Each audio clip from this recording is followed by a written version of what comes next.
4 years in Upper Burma. 4 years in Upper Burma. Sacred buildings of the Buddhists. 4 years in Upper Burma. By W. R. Winston. Spread it then, and let it circulate through every vein of all your empire, that where Britain's power is felt, mankind may feel her mercy too. The Tusk. London, C. H. Kelly, 2, Castle Street, City Road, EC, and 66, Paternoster Row, EC 1892. Printed by Hazel, Watson, and Viney, Limited, London and Aylesbury. Preface. I had certainly no intention of writing a book when I commenced to put together the information contained in these pages. All I purposed to do was to prepare a short report of work done. But I found that the interesting material at hand was too abundant to be compressed within the limits I had originally intended.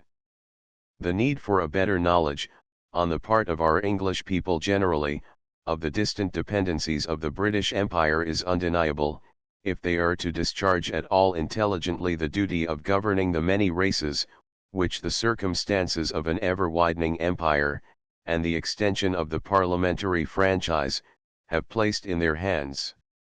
The story is told of a member of Parliament who did not know Burma from Bermuda, and as I have myself found the very same confusion of the two places, in 3 separate instances, by gentlemen that might have been thought fairly well educated, to say nothing of a respectable alderman who asked whether Burma was an island, and frankly admitted he was very ignorant about it, I can quite believe the story to be true.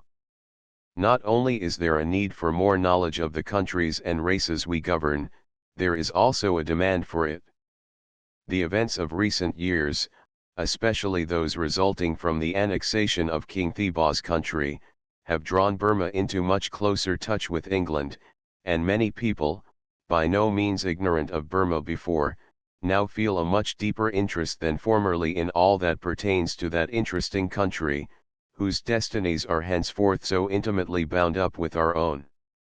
I have endeavored to draw as faithful and accurate a picture as possible of the country and people, and I have tried to show, from the standpoint of a sympathetic but impartial witness, what the annexation of an oriental country like Burma really means, what are its immediate results, and what are the many strong points and the few weak points in our rule. In seeking to raise the condition of a heathen people, no remedy can be regarded as a substitute for the gospel. We value civilization very highly, with all that it implies in our case in the way of good government, material prosperity, the amelioration of the conditions of life amongst the people, the progress of knowledge, and the introduction of the arts and conveniences of life. But the only true basis for the highest type of civilization is the gospel of Jesus Christ. The best instances of a civilization without the gospel are in the East, but even the civilization of the East is, at its best, an arrested civilization. Those races are civilized but not enlightened. They always stop short of that capacity for constant progress which characterizes only the nations that have embraced the gospel, and they achieve that capacity when they have embraced it. Hence the carrying on of evangelistic work in Burma is a matter of great importance, and my earnest desire is that this little work may do its humble part in deepening that prayerful interest upon which missionary effort depends for its support and continuance.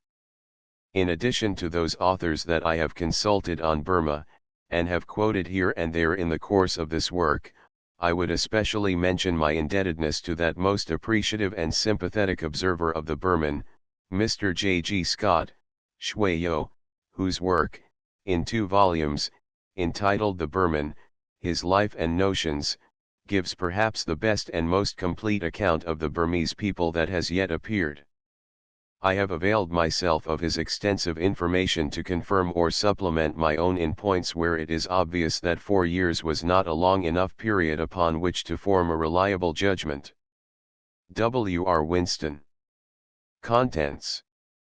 Page Chapter I Introductory 1 Chapter 2 The Journey to Mandalay 9 Chapter 3 Mandalay in 1887 20 Chapter 4 The People of Mandalay 33 Chapter V. The Pacification of Upper Burma 42 Chapter 6. British Influence in the Shan States 54 Chapter 7. 5 Years of British Rule 64 Chapter 8. Intoxicants in Burma The Liquor Question 75 Chapter 9. Intoxicants in Burma The Opium Question 80 Chapter X The Frontier Mountain Races of Burma 91 Chapter 11. Buddhism in Burma 107 Chapter 12. Burmese Religious Institutions and Usages 121 Chapter 13. The Burmans 135 Chapter 14. Burmese Home Life 148 Chapter 15. A True Ideal Missionary and a False Missionary Ideal 166 Chapter 16. Our Early Experiences in the Burma Mission 187 Chapter 17. Further Developments 203 Chapter 18. Seeking the Lost 224 Chapter 19. A Jungle Journey 238 Chapter XX. The Home for Lepers at Mandalay 251. List of the illustrations. Page Sacred Buildings of the Buddhists Frontispice A village on the Irrawaddy 11 Entrance to a Burmese pagoda 13 One of the gateways of the royal city of Mandalay 23 Part of the Palace of Mandalay, south side, 29 The Shans are distinguishable by their dark, baggy trousers, and the very large pliable straw sun hats they wear 35 Dacoits in prison with Indian sepoy guard 45 The Golden Pagoda at Mandalay 61 Burmese woman on her way to the well to draw water 73 Burmese children 93 Tattooing of the faces of Chin women 105 Images of Buddha are extensively used 109 In the morning the monks invariably go forth, carrying the alms bowls, to collect their daily food from the people 117 Burmese people at their worship 125 Great Bell at the Mengon Pagoda 133 Specimen of Burmese type 137 A Buddhist monastery 141 Every Burman youth, as he grows up, is tattooed from the waist to the knees 149 Burmese mother and daughter 153 Specimen of the carvings seen at the monastery buildings 159 The Preachers of the Mission 171 Our first home in Mandalay 189 A depository for images of Buddha 197 Group of Burmese ladies 201 School chapel at Paikoka 205 School chapel at Mandalay 209 There are no Zananas among the Burmans 217 Girls of the Chin tribe 247 The Home for Lepers, Mandalay 259 Transcribers note, map is clickable for a larger version.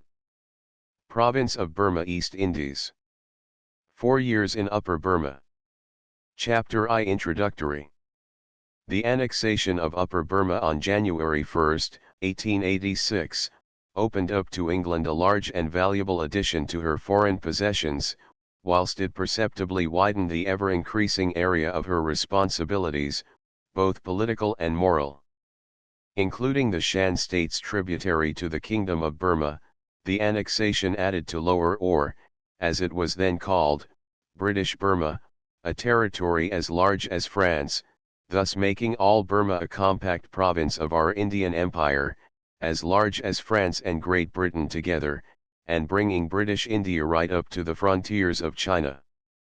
The resources of Burma are very considerable. Its mineral wealth includes gold and silver, iron and tin, its mines of rubies and sapphires are noted all over the world, its coal and earth oil are likely to prove of great value, jade, a green stone much prized in China and Japan for the manufacture of bracelets and trinkets, is found in large quantities in Upper Burma, and amber is met with in the northern parts of the country. As the country and its productions become opened up, these treasures are sure to receive the attention they deserve. The soil of Burma is generally very fertile, and with its diversified elevation and climate of mountain, plain, and tableland, almost every variety of tropical productions can be grown, as well as many belonging to the temperate zone.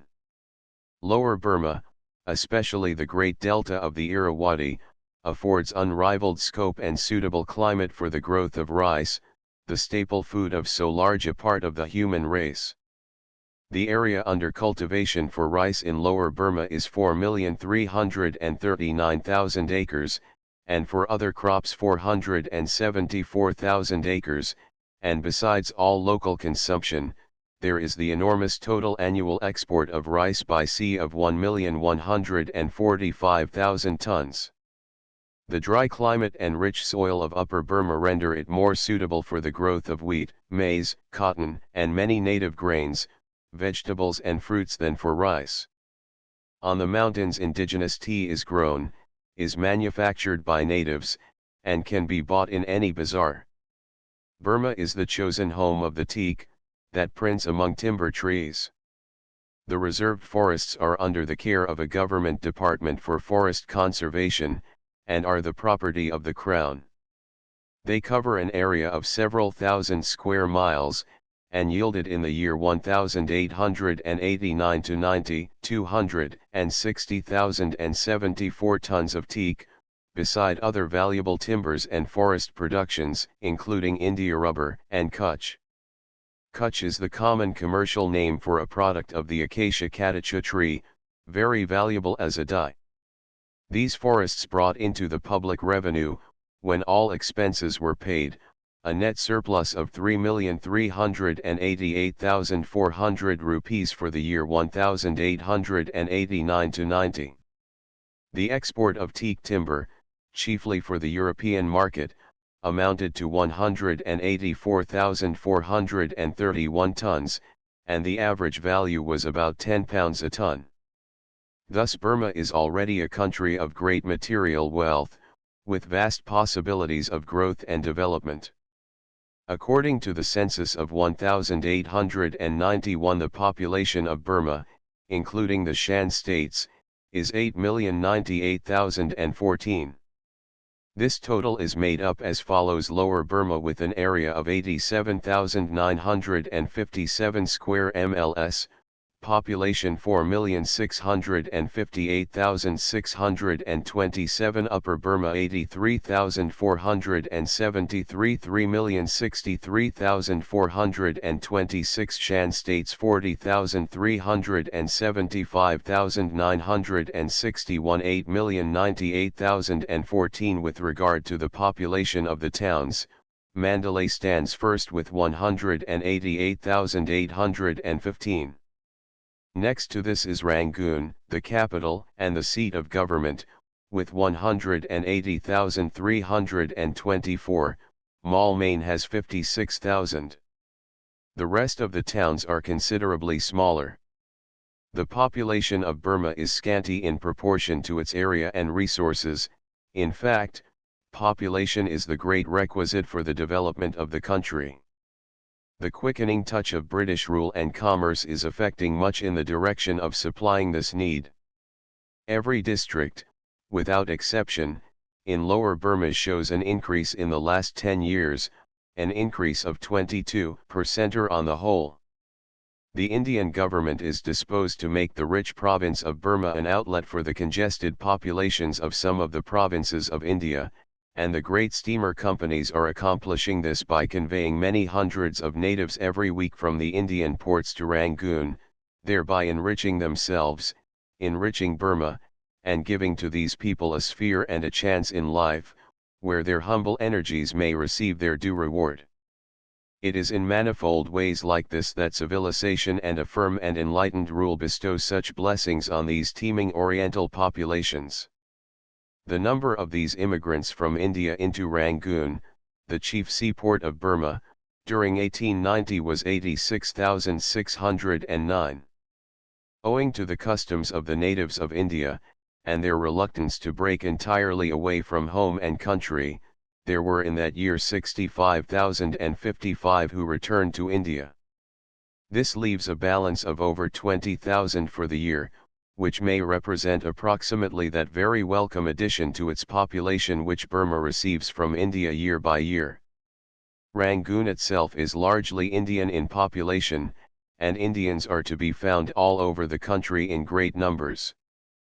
Both Upper and Lower Burma have yet large tracts of wasteland, unoccupied territory that would well repay cultivation, and it is to be hoped that an agricultural population will be attracted from India. Should the railway system of Burma, now being rapidly developed, be united to that of India, that will no doubt be brought about in course of time.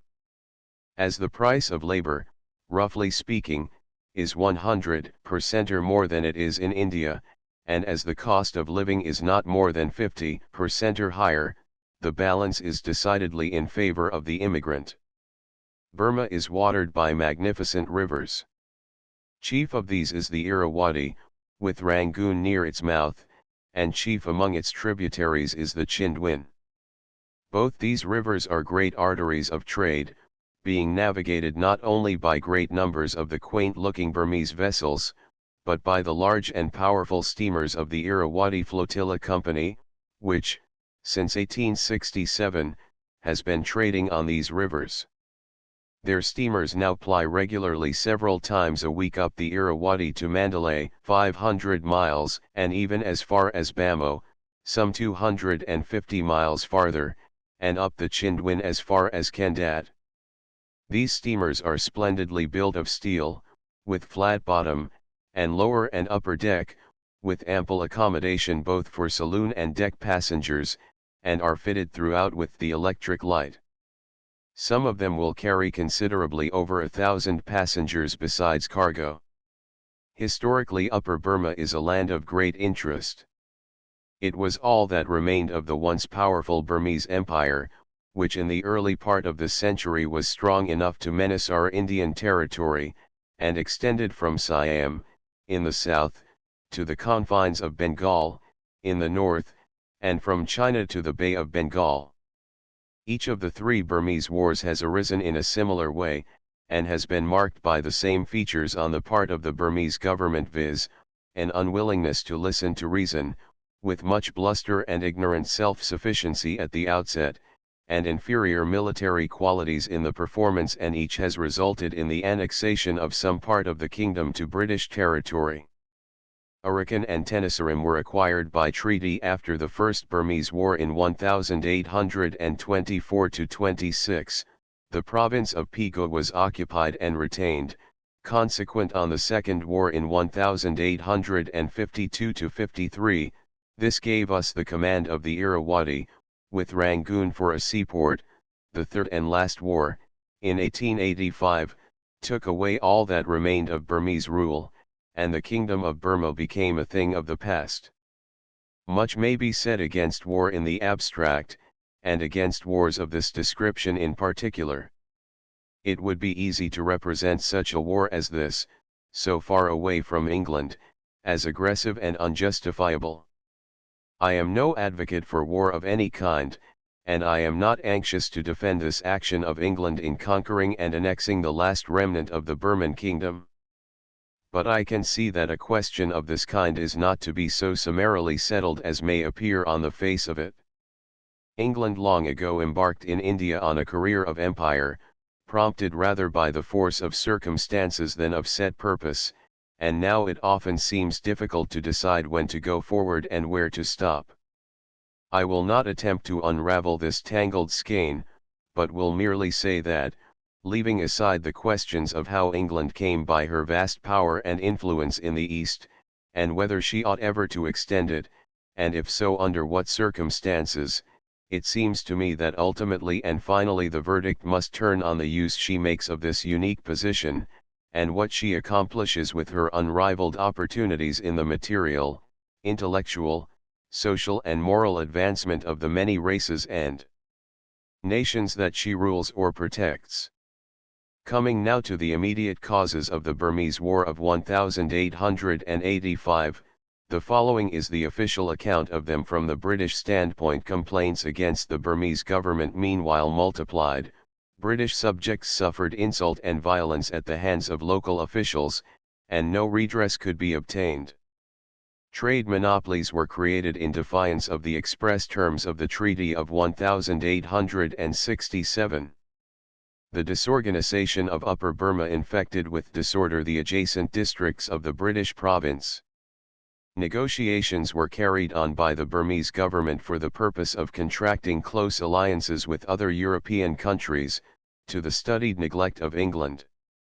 These causes had contributed to make the situation very unsatisfactory to the British government, but were not such as to demand active interference. A casus belli arose, however, out of a specific act of the Burmese government, who raised a large claim, amounting to several lakhs of rupees, against the Bombay-Burma Trading Corporation, a company of merchants, mainly British subjects, who had a large business in Upper Burma. In view of the magnitude of the claim, and of the interests of British subjects involved, mediation was attempted by the British authorities in order to ensure an impartial investigation. The mediation was ignored, and the company, without being allowed reasonable opportunity for defending themselves, were condemned by the Burmese council to be mulcted to the amount of 2,300,000 rupees. The British government protested against this arbitrary act, and their demand to have the proceedings stayed until the matter had been referred to an arbitrator was peremptorily refused. It was on this refusal that the British government decided to send to the King of Burma an ultimatum, which should be designed to adjust once for all the relations between the two countries. The ultimatum required the king not only to suspend proceedings against the corporation, and to receive an envoy with a view to the settlement of the matter at issue, but also for the future to permit the residence at Mandalay of a British agent, who should be treated with due respect. It was added, too, that the external relations of Burma should in future be regulated in accordance with the advice of the British government, and that facilities should be given for opening up trade with China. This ultimatum was dispatched on October 22, 1885, and a satisfactory reply was demanded by November 10. On November 9 the reply was received, containing an absolute refusal of the proposed terms. Moreover, on November 7 a proclamation had been issued by the King of Burma, calling on his subjects to rally round him, that he might annihilate these heretic foreigners, and conquer and annex their country. The ultimatum had thus led to war. The expeditionary force, already prepared, crossed the frontier on November 14, and within a fortnight from that day Mandalay had been occupied by General Prendergast and his troops, and the king was a prisoner. The only serious resistance met with had been at Minla. Such were the events leading up to the war. The demands of the British government seem not unreasonable, but the stubborn folly of the King of Burma refused them. One cannot but regret that the resources of modern civilization have as yet established no alternative in such a case of a petty Oriental monarch and a great power like England but an ultimatum and war. King Thibaw was such a ruler that it was in vain to think of reinstating him, no other likely ruler was to be found, annexation was the only way to meet the case. The king was removed to India with his family, his retinue, and his chief astrologer, and there he has been in gilded seclusion ever since. On January 1, 1886, the proclamation was made that Upper Burma was annexed to our eastern possessions, and the fact came home to the British mind that a large, valuable, interesting country was now open to British enterprise and incorporated with our Indian Empire. To the Christian public of England the announcement of the annexation came as a call to duty in regard to the spread of the gospel amongst a people who had long been suffering from a cruel and tyrannical ruler. From time immemorial the palace of the Burman rulers, chiefly owing to the general practice of polygamy on the part of the kings, and the consequent troops of queens and princes and princesses, has been the scene of much intrigue and corruption, and occasional bloodshed and revolution. Absolute monarchy is almost inseparable from occasional acts of cruelty and tyranny, even if just and kind in the main. But a weak ruler with an insecure title, like the last of the Burmese kings, cannot afford to be lenient, and is more likely to be cruel than a stronger man would be. The disorders of the reign of King Thibaw had made a deep impression on the English mind. He had gained the throne by a court intrigue, for he was not the rightful heir, so that he had to keep by force what he had got by fraud. The result was the massacre of about 70 of the royal family, who were put to death as possible rivals of the new king. That was in 1879, but a greater massacre occurred in 1884, when, owing to the intrigues of certain Burman officials, an attack was made upon the jails of Mandalay, and over 300 persons were put to death, including some inoffensive princes.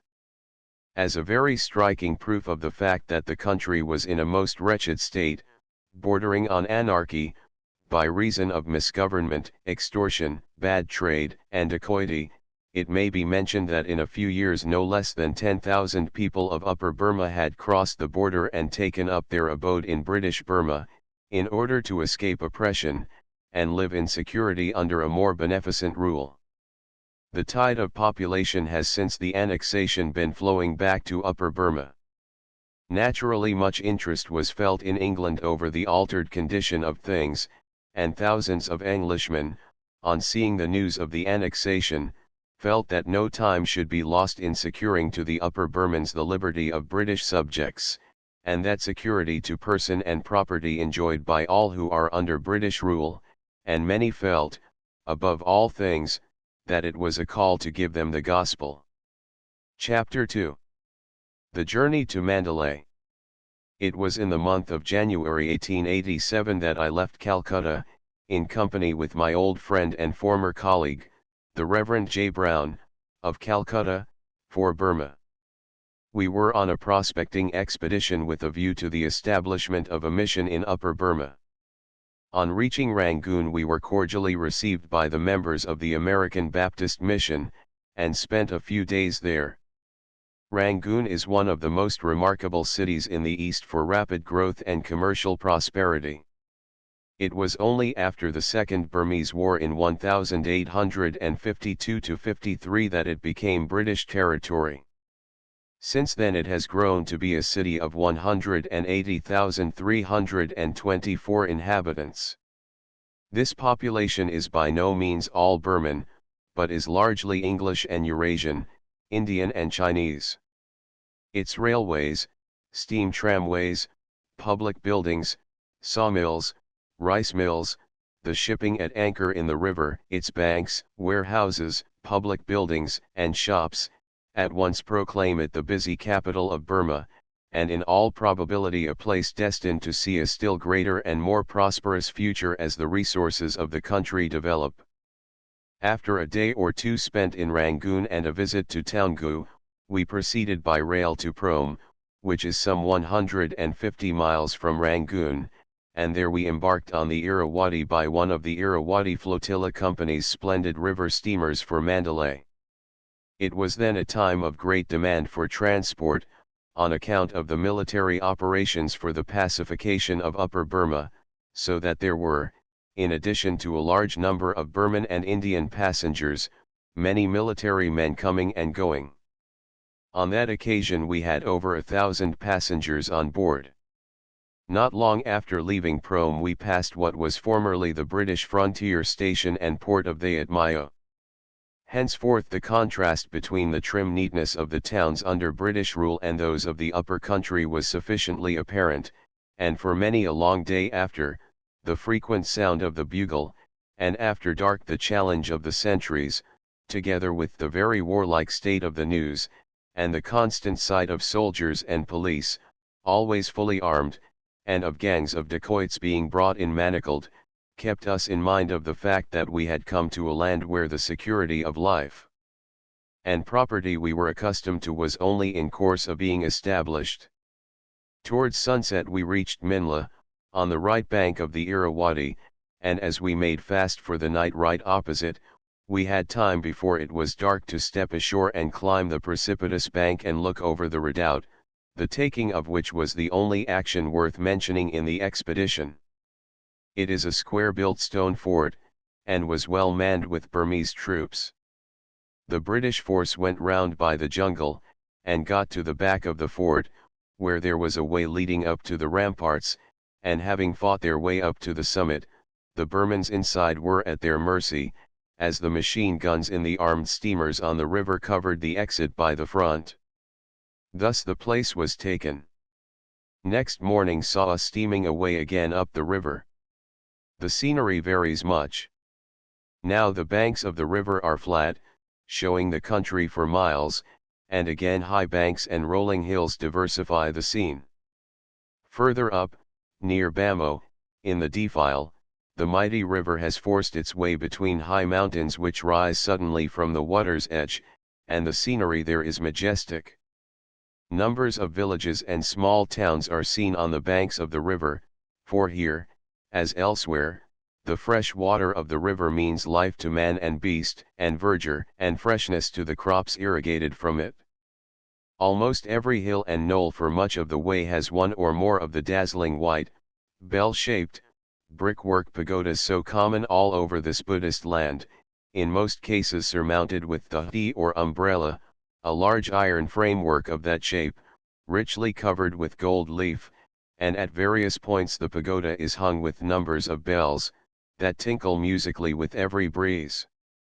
The number of pagodas is truly astonishing, and the amount they must have cost is one of the marvels of this strange and interesting country.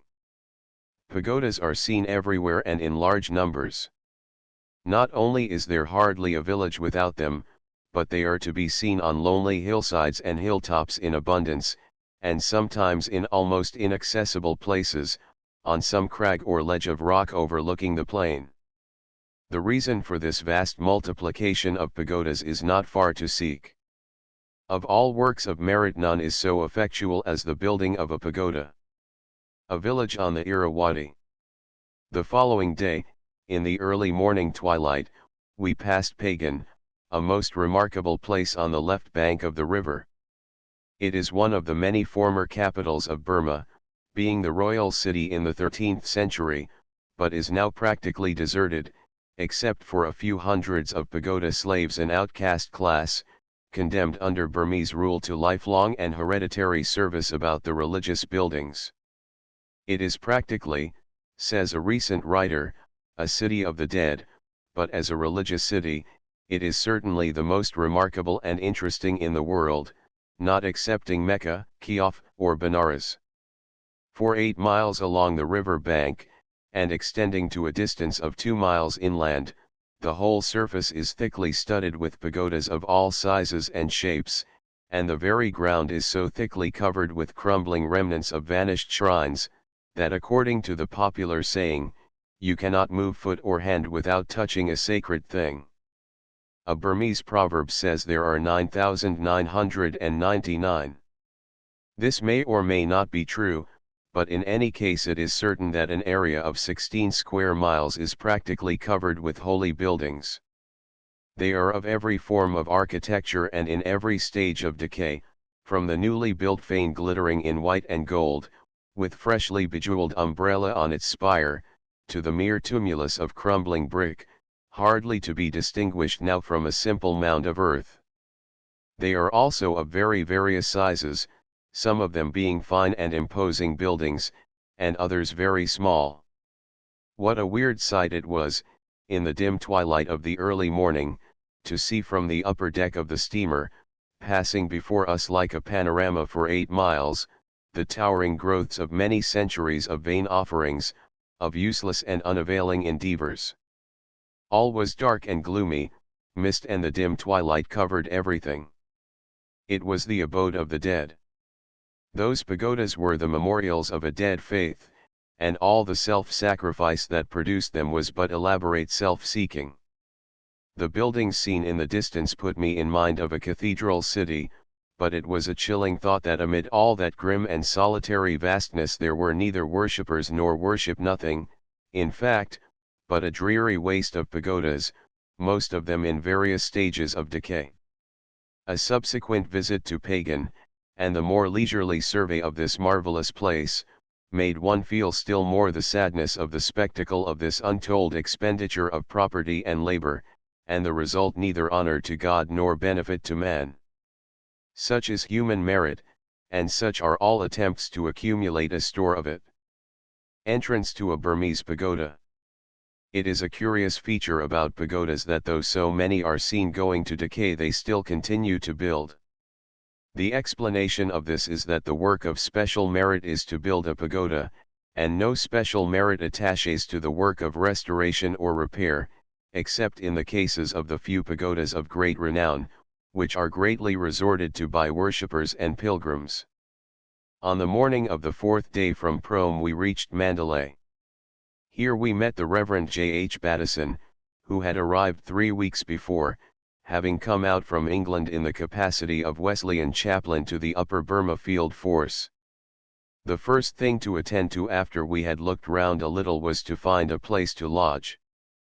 This matter was soon settled by our army chaplain taking us to the quarters which had been assigned to him by the military authorities. This lodging was novel, for it consisted of one of the buildings belonging to a large Buddhist monastery, substantially built of teak, and with the usual highly quaint, ornamental, and fantastic-looking roof, richly decorated with most elaborate carving all over, and tapering at one end into the form of a spire. There were many other buildings of a similar kind around us, some of them really grand and imposing. Within a very short distance of us, in buildings of a similar kind, which are quite different from the ordinary Burmese houses, the whole of the 2nd Battalion of the Hampshire Regiment, several hundred strong, were lodged. It was said by the chief Buddhist authorities about the time of the annexation that there were close upon 6,000 monks in Mandalay, but there are monastery buildings to accommodate many times that number. In addition to all the monks, the entire British force of English troops, native Indian sepoy troops, and military police in Mandalay, altogether several thousands strong, were lodged in monastery buildings, and still there was plenty of room to spare. Mandalay has been well styled the Vatican of Buddhism. So numerous are the religious buildings they seem almost endless, and it is evident that no small portion of the resources of the country must have gone in these works of merit.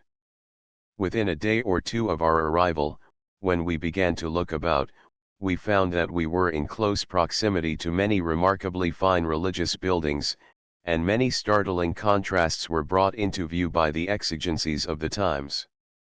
Close by the quarters of the Hampshire Regiment was a pagoda of fantastic shape. Being a brick building, and not liable to catch fire, it had been put in use as the armorer's shop, and there the regimental blacksmith was at work with his anvil and tools, his portable fireplace and bellows, and close beside him, as he worked, was the beautiful marble image of Buddha for which the pagoda was erected. The regimental canteen, from whence proceeded of an evening the loud laughter of the soldiers in their cups, and the singing of many a long drawn-out song in the true English vernacular, was originally a building consecrated to Buddhist meditation, asceticism, and prayer. The regimental guard room, and in those days they had to keep good watch and ward, for the country was in a state of great disturbance, was a Burmese zayat or resting place, built by the piety of some one for the benefit of frequenters of these holy places, who little imagined that his zayat would ever be used as a place of detention for drunken and refractory British soldiers. But the great sight of the place is the incomparable pagoda, as the Burmans proudly style it, situated close by the guard room, and directly facing the beautiful monastery building then used as the officers' mess. This remarkable structure is a huge pile of building raised upon vast masonry pillars.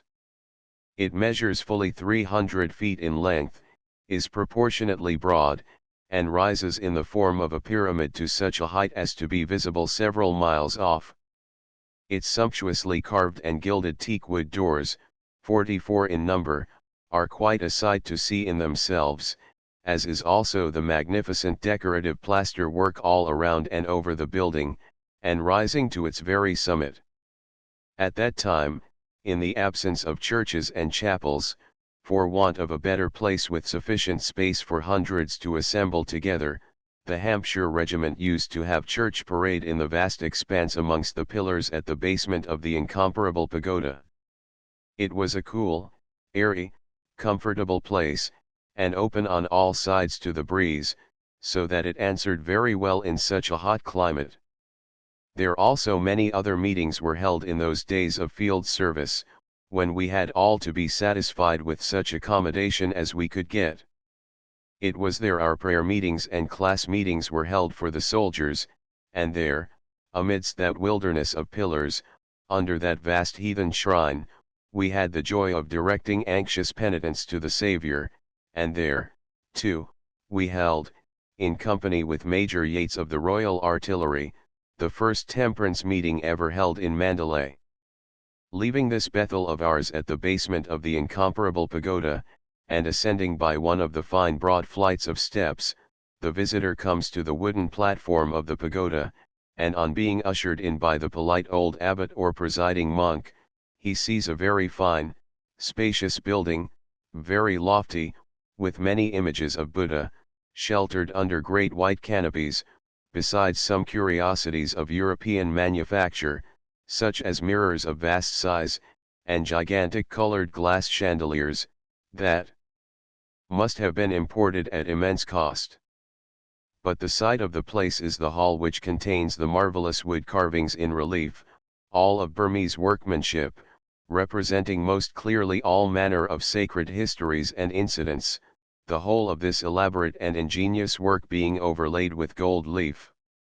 Truly Mandalay is a wonderful place for religious buildings.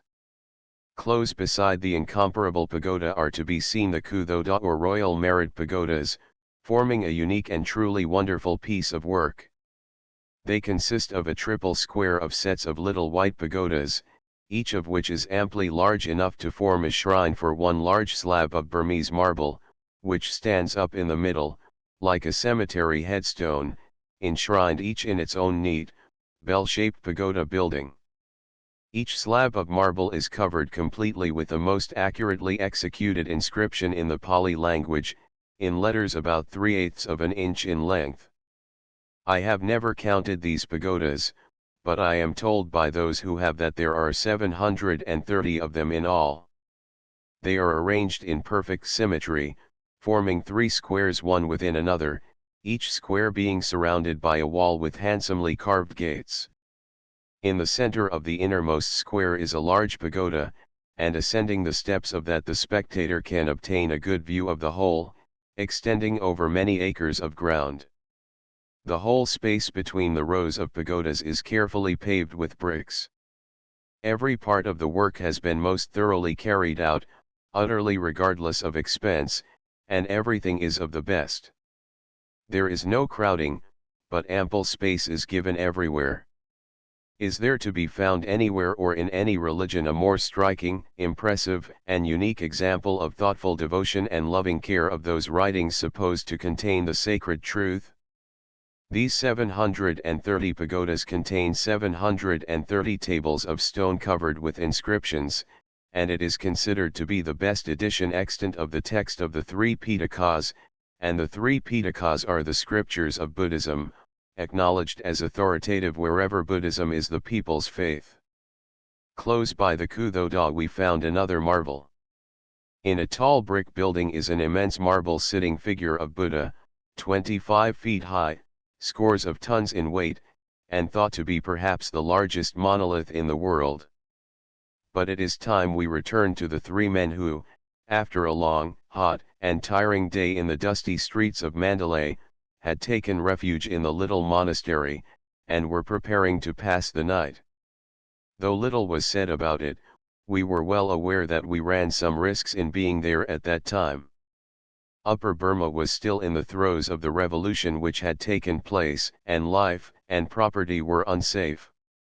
Any day a rising might take place. We were practically in an enemy's country. The military were then, and for more than a year after, on the footing of a field force, and had constantly to patrol the country in small columns, and to go in all directions in pursuit of dacoits.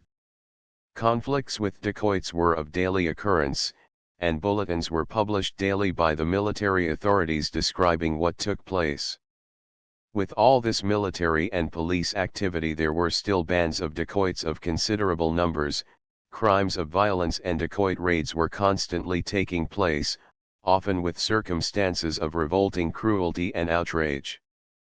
The state of the country was such that English ladies and children were in official circles forbidden to come to live in Upper Burma, and in unofficial circles dissuaded from it as much as possible. The authorities could not undertake to protect them. No Englishman was allowed then, and for 2 years after that time, to travel outside the towns without military escort. Those were days when everybody who possessed a revolver kept it handy in case he should need to defend himself, and government was glad to supply to every Englishman in the country a rifle and ammunition to be ready in case of need. Under these circumstances, with so much that was new and strange, it is not much to wonder at if we committed ourselves that night to divine protection with more than usual fervency of petition. Our monastery was not built to meet such an emergency, and had no proper fastenings to the doors. Our carnal weapons consisted of one revolver and several stout bamboos, which having disposed to the best advantage, we lay down on our camp beds, and rested as well as the circumstances permitted.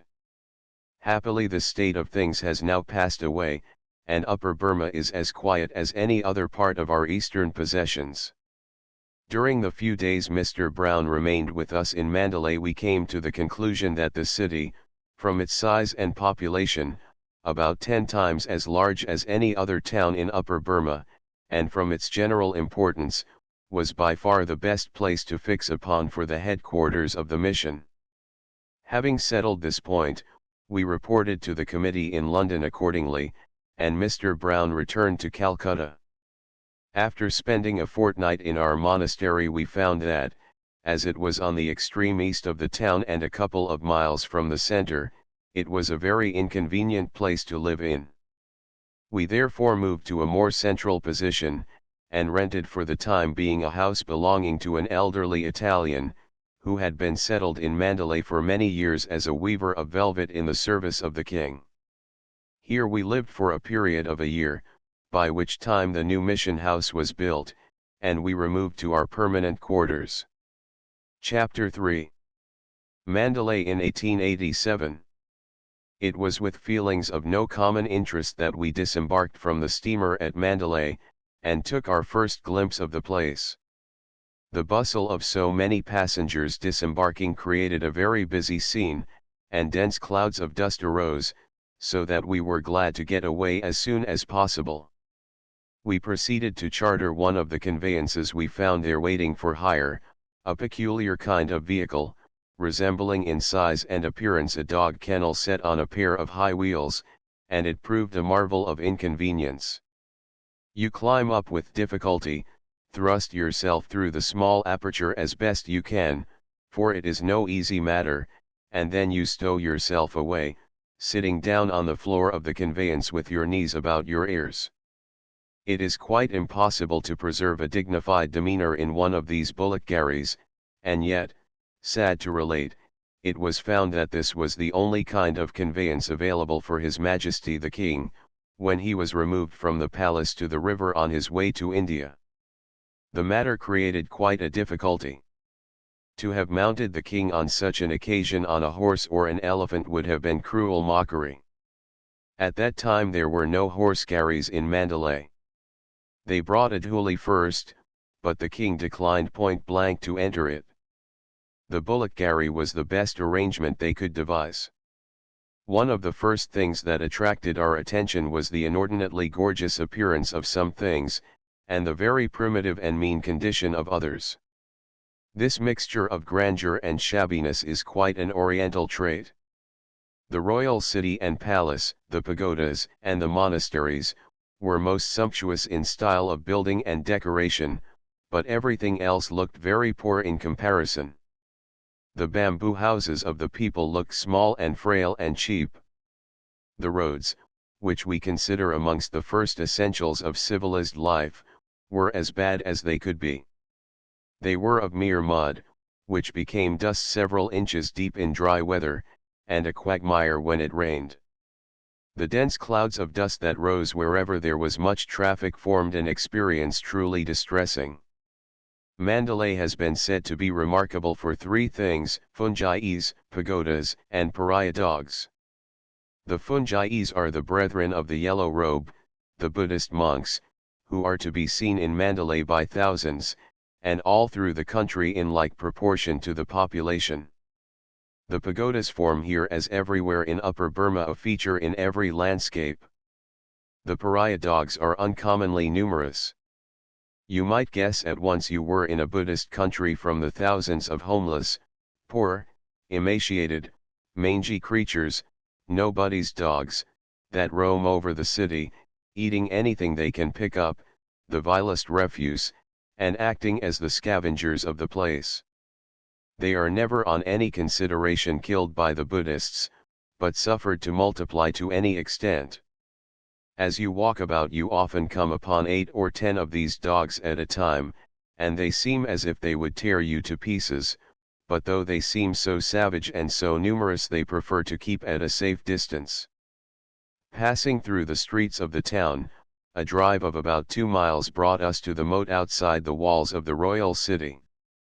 The city is in the form of a square, each face of which is over a mile in extent, and is surrounded by an enormous brick wall 26 feet high, many feet in thickness, and with battlements on the top. Outside the city walls is a broad open space of ground all the way round, and outside of that is a deep, broad moat, intended to serve the double purpose of military defense for the city, and of supplying drinking water to the inhabitants.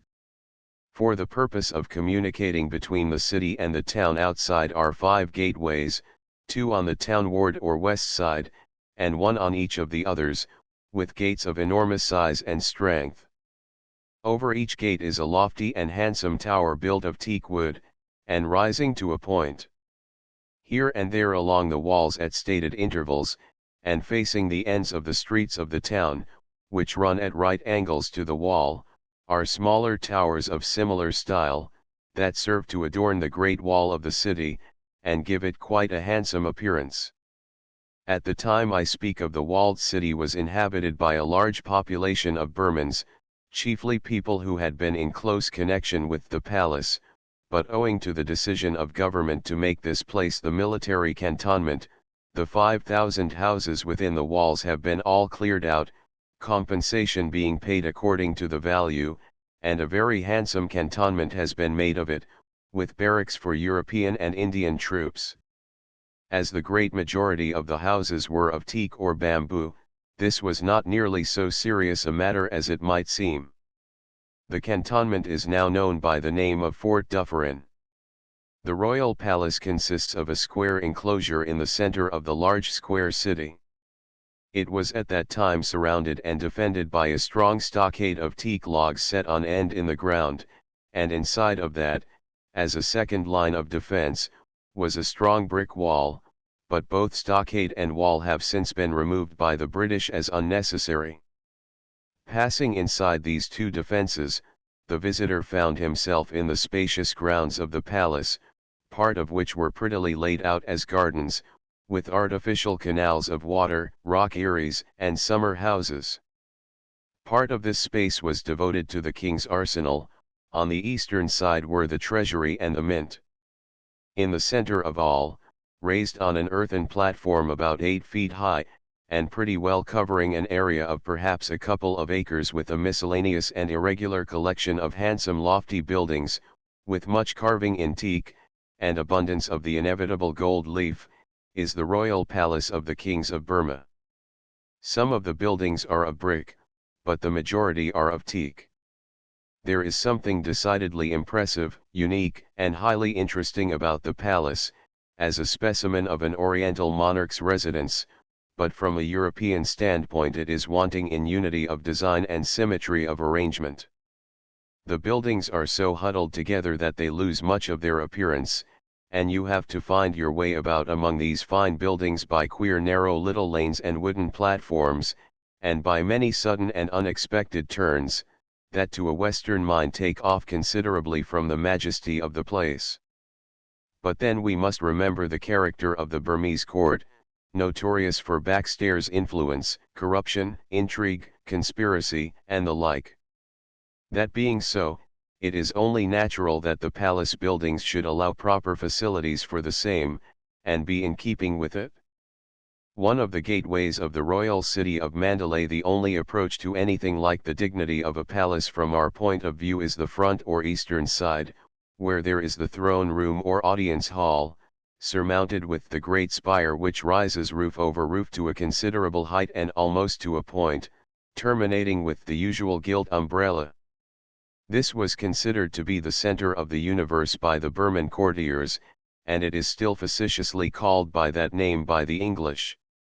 It was here that the king used to appear on his throne on special occasions. It is said that King Mindon, the father of King Theba, used to gaze at his people from his throne through a pair of binoculars.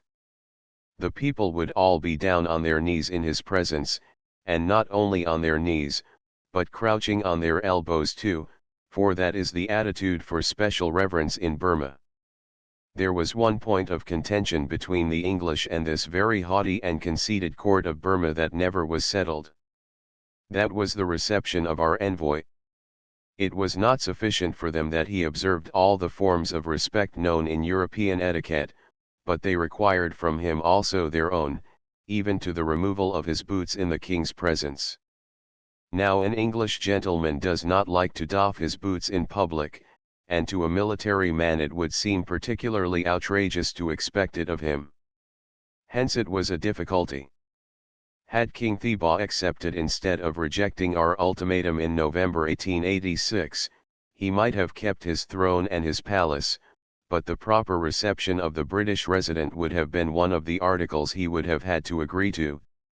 It was in the great throne room that we held at first our Sunday morning parade services for the troops, the preacher taking his stand just by the foot of the throne, an interesting circumstance, and not without a touch of romance the kingdom of Jesus Christ set up on the final downfall of this antiquated, corrupt, and cruel Oriental despotism. But though we may hopefully take this as a figure and prophecy of the triumph yet to come, the fact itself is a political rather than a religious one, and indicates just this, and nothing more, that Britain has conquered Burma, and is now able to do what she likes with Burma's most sacred and venerated places. We are not for that reason 1 inch nearer the real spiritual triumph of Jesus Christ in the hearts of the Buddhists of Burma. That work is but just begun. Some idea of the large extent of the palace buildings may be gathered from the fact that for many months they provided dwellings for the general and his numerous headquarters staff, and for many other officers, besides barracks for an entire battery of artillery, officers, and men.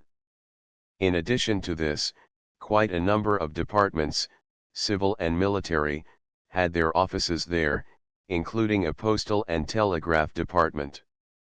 Near the front of the palace is the great tower, now used as a fire lookout station. On the top of this a native sentry is always on the watch, and the moment he sees a fire anywhere, either in the cantonment or in the town, he gives the alarm, and the fire engines are soon on the spot. This is a matter of no small importance in this great city of 188,000 inhabitants, where the houses are of such a highly inflammable material as bamboo, and where in 1 year 35 fires occurred, destroying 9 monasteries and 724 houses, of the total value of 310,000 rupees. Close by the front of the palace was the residence of the famous Lord White Elephant, to whom royal honors were paid. He was regarded as the king of elephants, and therefore none but the king could mount him. His trappings were of the most sumptuous and valuable description, silk and rich cloth, ornamented with gold, rubies, and emeralds. All his vessels and utensils were made of gold. None but the king and the white elephant might enjoy the dignity of the white umbrella, for that is the chief emblem of royalty.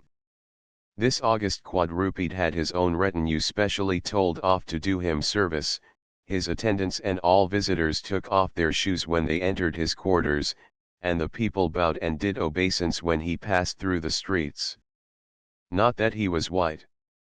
No elephant is anything near a white color, but besides the lighter color of the animal there are other tests which, according to the Burmese science on the subject, settle the matter of a white elephant, and it is a science of considerable gravity and importance. He must have 5 toenails on his hind feet instead of the usual 4, and when water is poured upon him, if he is a true albino, he will turn red and not black. The reason why so much superstitious and absurd reverence was paid to the white elephant was that the possession of an undoubted specimen was supposed to be a sign and symbol of universal sovereignty, so that it was deemed very lucky for the king of Burma to possess one. In the 16th century the kingdoms of Pegu and Siam fought over one for many years, till 5 successive kings and thousands of men were killed, which shows the importance attached to this possession by both nations. How often nations have fought over that which was only a white elephant when they had gained it. It was a singular coincidence that within a few days of the capture of Mandalay the white elephant died, and was buried with some display, the troops being turned out on the occasion. It was as well he did die, for had he lived he would have been to the English a veritable white elephant in the English colloquial sense of that term. We can come quite as near to universal sovereignty as we wish to be, or as is good for us, without the magic aid of a white elephant. The principal building to the front of the palace, and just within the stockade, is the Hlutda, a fine large hall where the 4 chief ministers of state, with their subordinates, used to meet for the transaction of their business. After the annexation in 1886, there was an attempt made to govern through the medium of the Hlutda, but it turned out a failure. These high Burmese officials, it was found, needed to learn the very ABC of honest, fair, and disinterested administration, and as they were too old to learn they were pensioned off. Altogether apart from the great walled royal city, now Fort Dufferin, was the still greater town of Mandalay. It is now constituted a municipality, but in Burmese times, when the city was all in all, it was merely in Burmese phrase the Anukpian, i.e., the western suburbs. The town of Mandalay lies, more or less, on all the 4 sides of the city, but mostly on the west, filling on that side all the space between the city and the river, and from north to south extending 5 or 6 miles. The Mandalay municipality covers, more or less densely, an area of 18 square miles. Some portions of that space are thinly populated, and a very little of it is under cultivation as fields and gardens, but most part of it is pretty well studded with houses, and some of it densely populated, so that it is a very large city. It is uncommonly well laid out. The streets are straight, very wide, run at right angles to each other, and many of them are planted with shady tamarind trees. Some of the streets are now metalled and made serviceable for traffic, but 5 years ago, though so well planned and broad, they were in a most deplorable state, and those of us who look back to that time have amusing recollections of the straits we were put to in order to get about in the rainy season. The southern end of Mandalay touches the northern limit of Amarapura, which was the capital up to 1860. Here are to be seen the remains of a great royal city nearly as large as that at Mandalay, and after the same model exactly square, set so as to face the 4 cardinal points, the ruins of a great wall around, a deep moat outside, now dry, the palace in the center, pagodas and other sacred buildings here and there, scattered over the place, and everywhere broken bricks strewn about, some of the ground now cultivated, and the rest covered with dense tangled jungle, but not a single inhabitant. Part of the Palace of Mandalay, south side.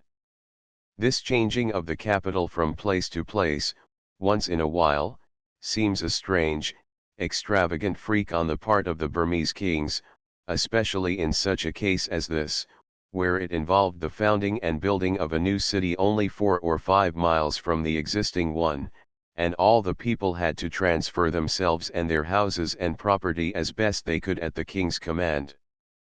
Superstitious fear was probably the chief if not the sole reason for all this useless waste.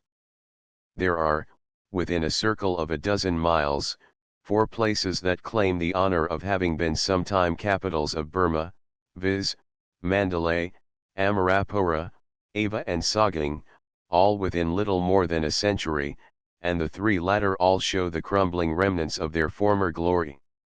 There are, besides these, other towns scattered up and down the country that have formerly been capitals. Sagaing, 12 miles from Mandalay, was the capital in 1762, and the remains of the city wall are still to be seen.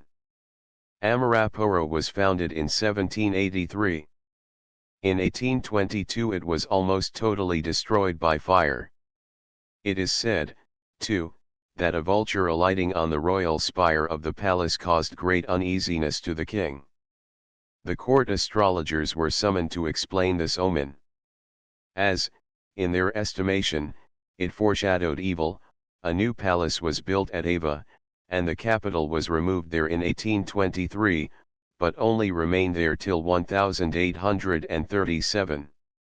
Those of us who are now in middle life will remember learning in our geography, Burma, capital Ava, whereas this fugitive capital, though it appeared so in our school books, had long before our day left Ava and gone back to Amarapura, where it remained till 1860, when the king and his court made their last removal to Mandalay.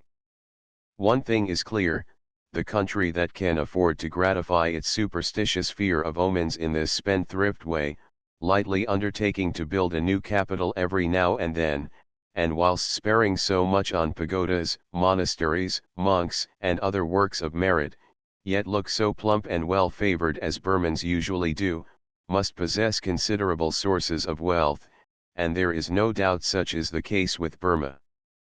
Between the religious buildings and the dwellings of the people the contrast is great, but it was greater in Burmese times than it is now. It was very significant indeed to observe the rage for building brick houses that took place in Mandalay, when once it was known for certain that the Burmese government was no more, and that it was to be the English government henceforth, and equally instructive was it to observe how the value of property went up by leaps and bounds. One needs no better proof than that of the reputation British rule enjoys even in the remote East, and of the enlivening touch it gives to commerce and all that is free and enterprising. And how the natives of India of different races flocked into the upper province after the annexation. They knew what British rule was in India, even though many of them knew not a word of English. Even the upper Burmans, who were quite new to our government, seemed at once to enter into the spirit of the change that had come. The sumptuary laws were removed, of course, now the king was gone, that is, such laws as regulated to a nicety what style of house a man might build, and what kind of an umbrella and how many of them he might carry on state occasions, and the Burmans who had money now no longer feared that if they let it be known they would have to part with it. Hence, for various reasons, the building of substantial brick houses went on at a great rate, and almost all the brick houses now seen in Mandalay were built at that time. Chapter 4. The people of Mandalay. Mandalay is very cosmopolitan. As with many cities in the East, the modern facilities for travel and the prospects of business have brought together people of many nations and tongues. As regards the Burmans themselves, who of course are the great majority of the inhabitants, future chapters will afford opportunities for describing them. It is rather of the multifarious foreign element of the population that I wish now to speak. In the streets of Mandalay it is no uncommon thing to see a people evidently of the Mongolian type, and not unlike the Burmans in appearance, but slightly different in features, different in language, and in dress. These are the Shans, the inhabitants of the elevated country to the east of Upper Burma, a fine country by all accounts, and likely to grow greatly in prosperity and to attract population, now that it has come under firm and settled rule. They are distinguishable by their dark, baggy trousers in place of the Burmese loincloth, by the very large pliable straw sun hats which they wear, and by a larger amount of tattooing on the body than is usual with the Burmans. The Shans are great gardeners and great traders. Caravans of pack bullocks loaded with produce from the Shan Hills are frequently seen coming into Mandalay, accompanied by Shans armed to the teeth, as well as men on foot carrying loads, and now that the land has rest from incessant tribal war and dacoity, this trade is on the increase. In 1888–89, according to government returns, the number of laden bullocks was 27,170, and the value of the goods 730,279 rupees, nearly double the returns of the previous year. The Shans, after disposing of their loads, purchase in the bazaar goods of European manufacture for the return journey. A few Shans are permanently resident in Mandalay. There were scarcely any English people in Upper Burma, especially during the reign of King Thibaw, but now, of course, they are the leading race, and are to be found in all the highest posts. In addition to those belonging to the army, the leading civilians and officials of government are English gentlemen, and to them is committed the control of the revenue, the administration of justice, the police, the departments of public works and of survey, whilst some are there in business of their own, and others find employment under the Irrawaddy Flotilla Company as officers or engineers on board the river steamers. The Eurasian element, i.e., of mixed descent, European and Asian, is of course also to be found, some having come over from India, others belonging to Burma, and they mostly find employment as clerks or in some similar capacity. French, Italians and Greeks were there before we were, and some of these nationalities found employment in various capacities in the service of the king. The Armenians are a small but very respectable class. They are similar in dress and habits to Europeans, and speak English. Many of their number are to be found in Calcutta also, and in Rangoon, quite settled and domiciled in the east. In Mandalay they have a church of their own, and the priests of the Greek church, to which they belong, pay occasional visits. Of Parsis we have a few, and here, as in their native place about Bombay, they are an enlightened and very respectable people in good positions. There is quite a numerous section of the population belonging to the Zarabati community, as they are called. They are half-caste Mahomedans, the descendants of Mahomedans from India settled in Mandalay, by Burmese mothers. They supply an interesting example of the growth of a religious community merely by the natural process, and apart from proselytizing efforts, when the natural increase of numbers is all absorbed by that religious community. They are Mahomedan in religion, but largely Burman in dress and appearance. They speak Hindustani and Burmese. The Shans are distinguishable by their dark, baggy trousers, and the very large pliable straw sun hats they wear. There is a class of people called Cathays about whom there appears to be some special interest. They are the descendants of people from Manipur, brought over formerly as the result of some conquest by the Burmans, and long since settled in the capital. Their condition, at least as it was originally, reminds one of the exile of the Jews in Babylon. They have a language and religion of their own, but speak Burmese too. They are a peaceable and industrious community, mostly employed in weaving the pretty, bright-colored, figured silk cloths worn by the Burmese women. Another class not native, but long resident in Upper Burma, are the Panas or Brahmins from Manipur. To one accustomed to meet with that caste in India they look very degenerate, and although they still wear the sacred Brahmin thread over the shoulder as in India, they seem to have become very much less fastidious about mixing with other castes than their brethren of the great continent. They seem to enjoy a position of considerable standing and influence in the country of their adoption, and gain a good livelihood by the two apparently not very kindred occupations of dairy keeping and fortune telling. It is their reputation for the latter that gains them their position of importance with a light-hearted, casual, and very superstitious people like the Burmans. This soothsaying seems to be quite a recognized function, that makes the Panna welcome throughout Burmese society, and nowhere more so than at court.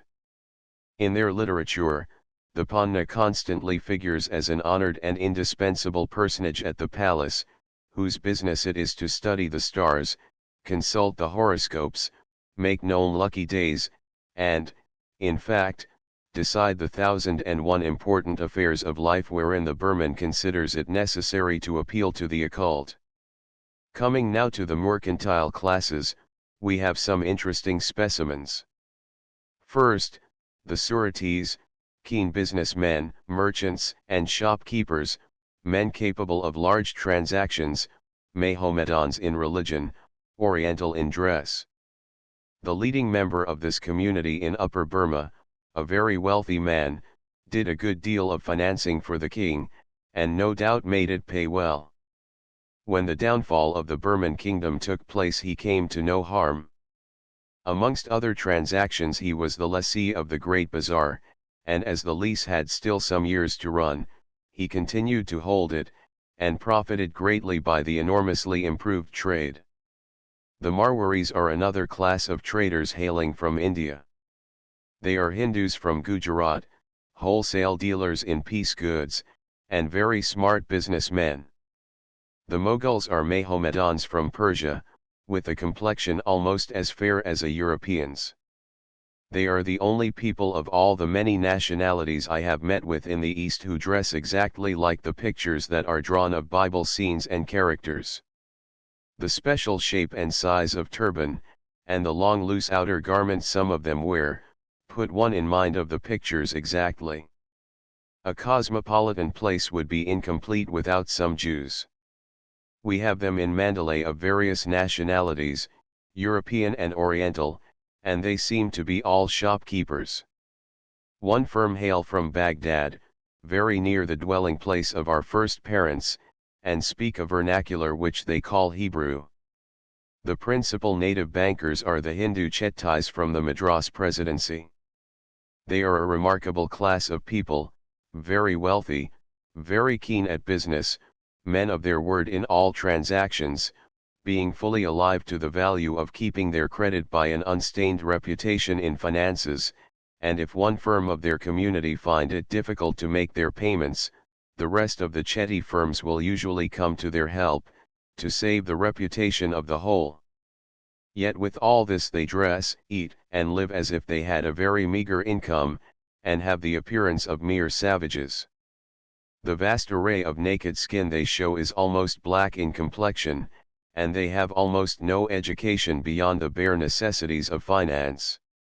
Their food is of the simplest, their houses, all on the two sides of one street to be near each other, are substantially built to protect them from thieves, but almost devoid of all furniture. They are not negligent of religion, for as soon as they came they secured land and built a Hindu temple. Their dress, consisting of two pieces of thin white cotton cloth, one round the waist and the other loosely thrown over one shoulder, could be bought for 3 and 6pence, the closely shaven head has no covering, and the feet none. Such is the Tamil Chetty, the very last man in all Mandalay you would take for a wealthy money lender, but he is in great request with the improvident Burmans who possess any property upon which it is possible to borrow. The Chettis came over to Mandalay when the country was annexed, their keen business instincts telling them two things: one, that there would now be plenty of business doing, the other, that it would now be safe to come and do it. The prospects of those who get into their clutches are not bright. The price of money is very high in the East. The late Earl of Beaconsfield speaks somewhere of the sweet simplicity of the 3%, but the Tamil Chetty considers 25% per annum much simpler. Leaving the mercantile and moneyed classes, and coming to the rank and file, there are in Mandalay some thousands of natives from many different parts of India, speaking many languages, and engaging in a great variety of callings. Europeans often think of India as a country, but it is really a continent, and has as great, if not a far greater, variety of peoples and tribes than Europe presents. There is the Bengali Babu, probably a clerk, the Hindustani doorkeeper or messenger, the Tamil overseer or coolie. Even in our sepoy army in Mandalay one sees great variety. There is the tall hardy Punjabi, the wild Pathan and the still wilder Baluchi. There is the jolly stout little Gurkha, who stands in such good repute as a fighting man, the somewhat weedy-looking Madrasi, whose name does not rank high for valor, and there is the brave, fierce-looking Sikh, with a national religious scruple against cutting his hair, who curls the two ends of his beard up round his two ears when it becomes too long to hang down. What tact it must require to mold out of these diverse elements the finest body of disciplined Asiatic troops in existence, and yet we are told, and it is true, that the real strength and safety of our Indian sepoy army lies in the judicious blending and balancing of these diverse elements, a lesson which the Great Mutiny unmistakably taught us. We depend very much upon Indians for the supplying of our wants in Burma. The butcher, the baker, the washerman, the cook, the railway porter, the writer, the messenger, the soldier, the cabman, the postman, the farrier, the sweetmeat vendor, the sweeper, are in almost all instances natives of India, for the easy-going Burman lets all these employments slip past him. The place is quite a Babel for languages. The names of the stations on the railway indicate the polyglot character of the population. It is of course out of the question to attempt to represent even the half of the tongues commonly spoken, but they select the 5 which we may presume are in most common use: English, Burmese, Hindustani, Hindi and Tamil, and the name of the station is painted in all these. The Chinese in Burma are worthy of special mention as forming an important community in every great center of population. In Mandalay they are numerous, occupying almost entirely both sides of one long street, called after them China Street, as well as other localities in the town. They seem to settle down and marry Burmese women and live very happily.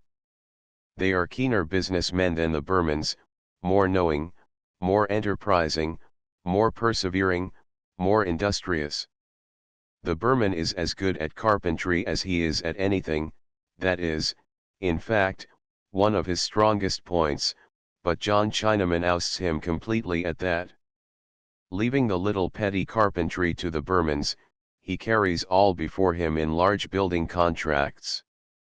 Though John's rates are higher, he does the work better, and what is important to the English mind, he finishes the work in the time stated. Some of the Chinese are shopkeepers. Whilst many Chin-A men are thus a boon to the country, and valued as a useful class of workers, others again do much mischief, corrupting the people wherever they go, keeping liquor shops, diligently spreading the opium smoking habit, and pandering to the natural love of the Burmans for gambling. The offenders against the excise laws, cunning secretors and workers of illicit stills, are usually Chinese. With the mention of so many different nationalities of foreigners in the place, it will at once occur to the reader that the carrying on of all kinds of work and business depends very largely upon the foreigners and very little upon the Burmans. That is true. Somehow the Burmans, though they are in Mandalay considerably over 100,000 strong, and multitudes of them are very poor, fail to take up very many of the duties of life and the needs of society, and allow themselves to be ousted in many employments by immigrants from other countries where the conditions of life have taught them to bestir themselves. The Burman is easygoing, casual, and satisfied with a little. When a great increase of the population of Burma has rendered the struggle for existence much more urgent than it is now, the Burman will either have to bestir himself or go to the wall. Chapter V: The Pacification of Upper Burma. It has already been stated that Upper Burma, at the time of the annexation, and for some time after, was politically and socially in a state of serious disturbance and disorder. It may be well to inquire a little more closely into this matter, that we may the better understand the circumstances of the country as we found it, and the better appreciate what has been done by way of remedy. A state of disturbance was, under the circumstances, inevitable. An invasion, followed by an annexation, is seldom a very quiet and peaceable process, and this was no exception. But in this case there were features that greatly complicated the matter, and made the task of pacifying and governing much harder. When the expedition under General Prendergast went up the Irrawaddy at the close of 1885, it was an easy victory, and there was no resistance worth mentioning. Mandalay, the capital, yielded without a blow. This easy conquest proved the inefficiency of the Burmans as a government, and led to the belief that very little trouble would be experienced in governing the country. But this proved to be by no means the case. For 4 years it has been one constant and strenuous battle with the forces of disorder, and whatever has been done in the way of pacification and improvement of the country has been done in the teeth of difficulties of no ordinary character.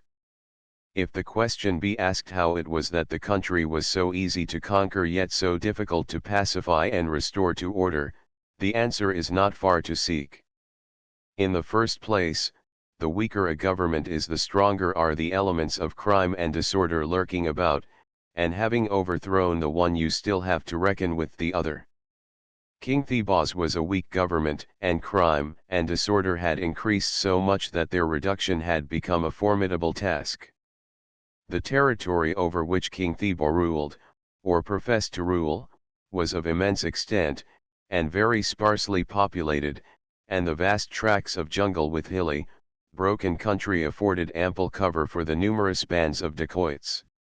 Dacoity is the word used in India for gang robbery, and it is usually accompanied with murder and various forms of cruelty. It had always flourished in Upper Burma, and was unfortunately regarded not as a cruel, brutal, and detestable crime, to be put down by the united efforts of the government and the people, but more as an acknowledged and unavoidable institution. We may find some parallels to this in brigandage in southern Europe, in the border warfare so well described by Sir Walter Scott, and in the state of things prevailing formerly in the west of England, as set forth in Lorna Doone. The dacoit leaders were a kind of privileged freebooters, who spared those who paid blackmail, and wreaked their vengeance on others, and there was, in the opinion of the people, some air of romance about the life. No Burmese government had ever been strong enough or resolute enough effectually to stamp out this plague.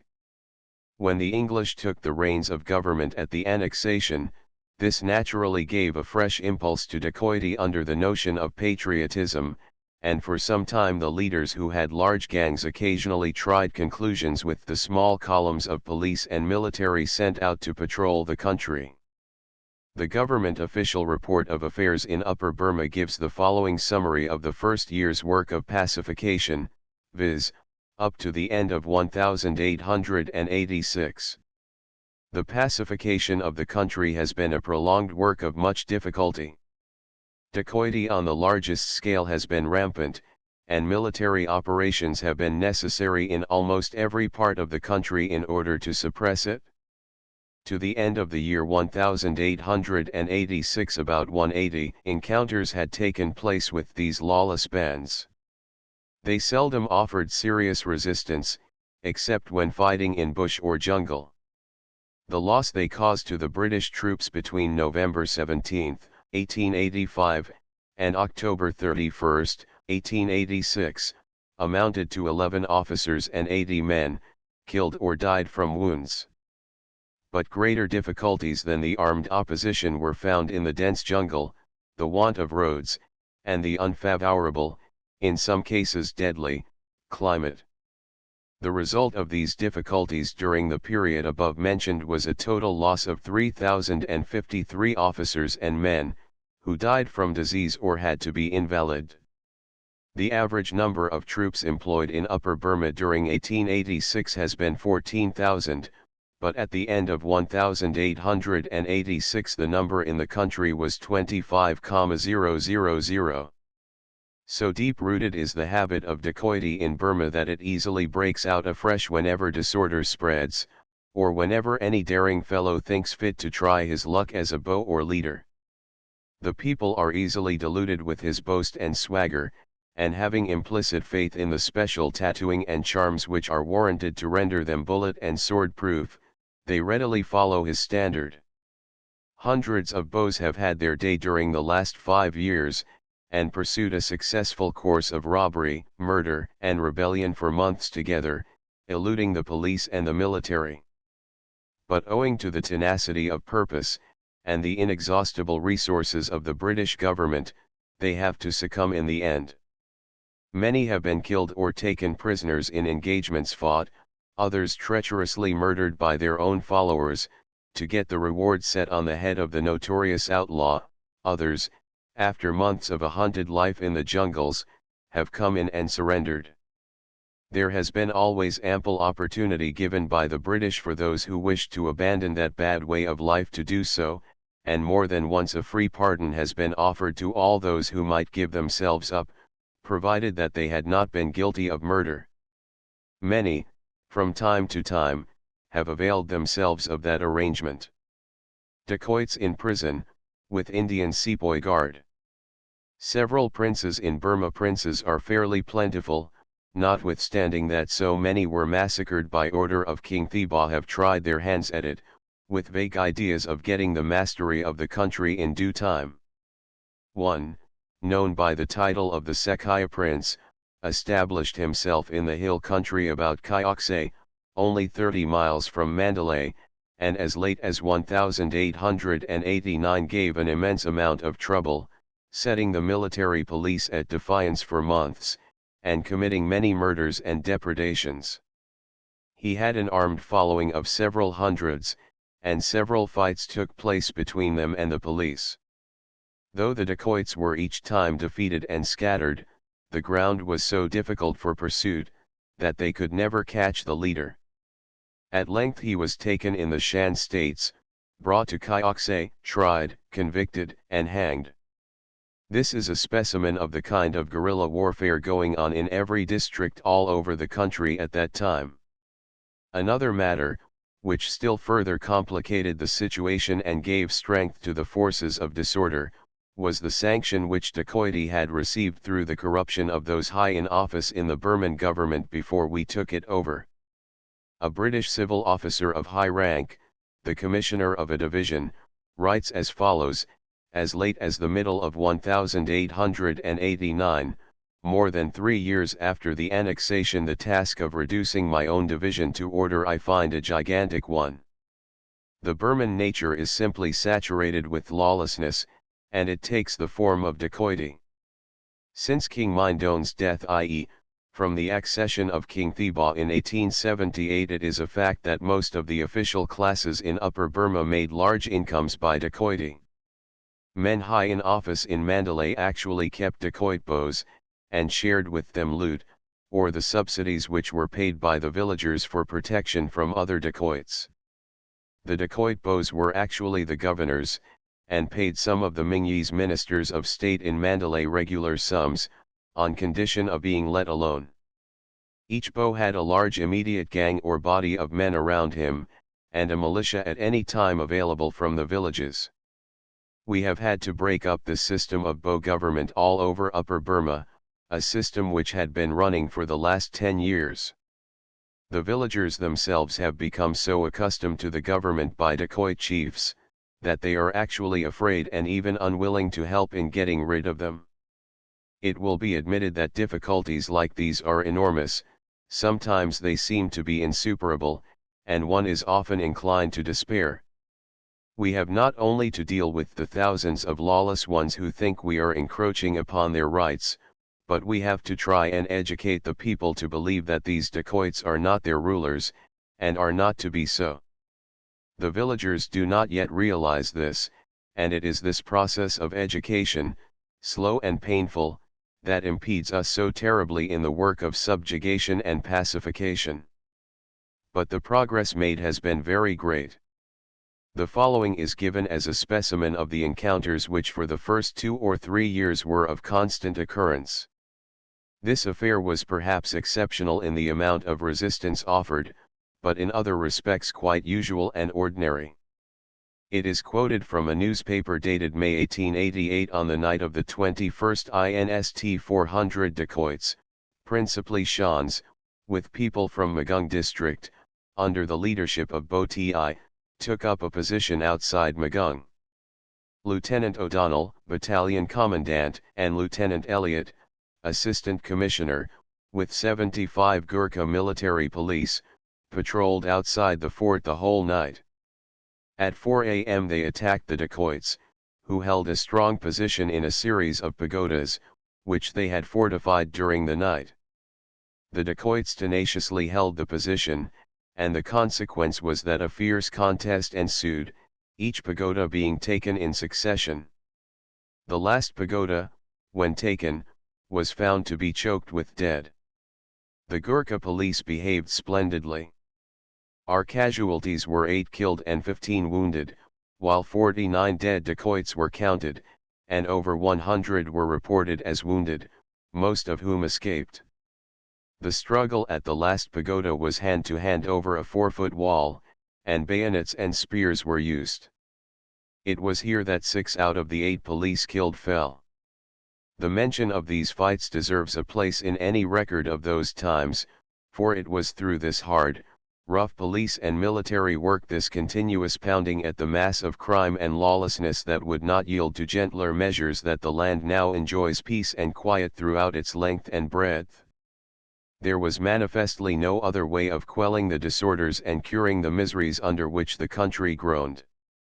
This was a specimen of the fighting of our Indian military police, now for a specimen of that of our English soldiers, who also were incessantly employed in patrolling the country, and often met with dacoit bands. The instance given here does not by any means stand alone, similar affairs often occurred at that time. It illustrates the courage and dash our men have shown throughout this very laborious and difficult campaign.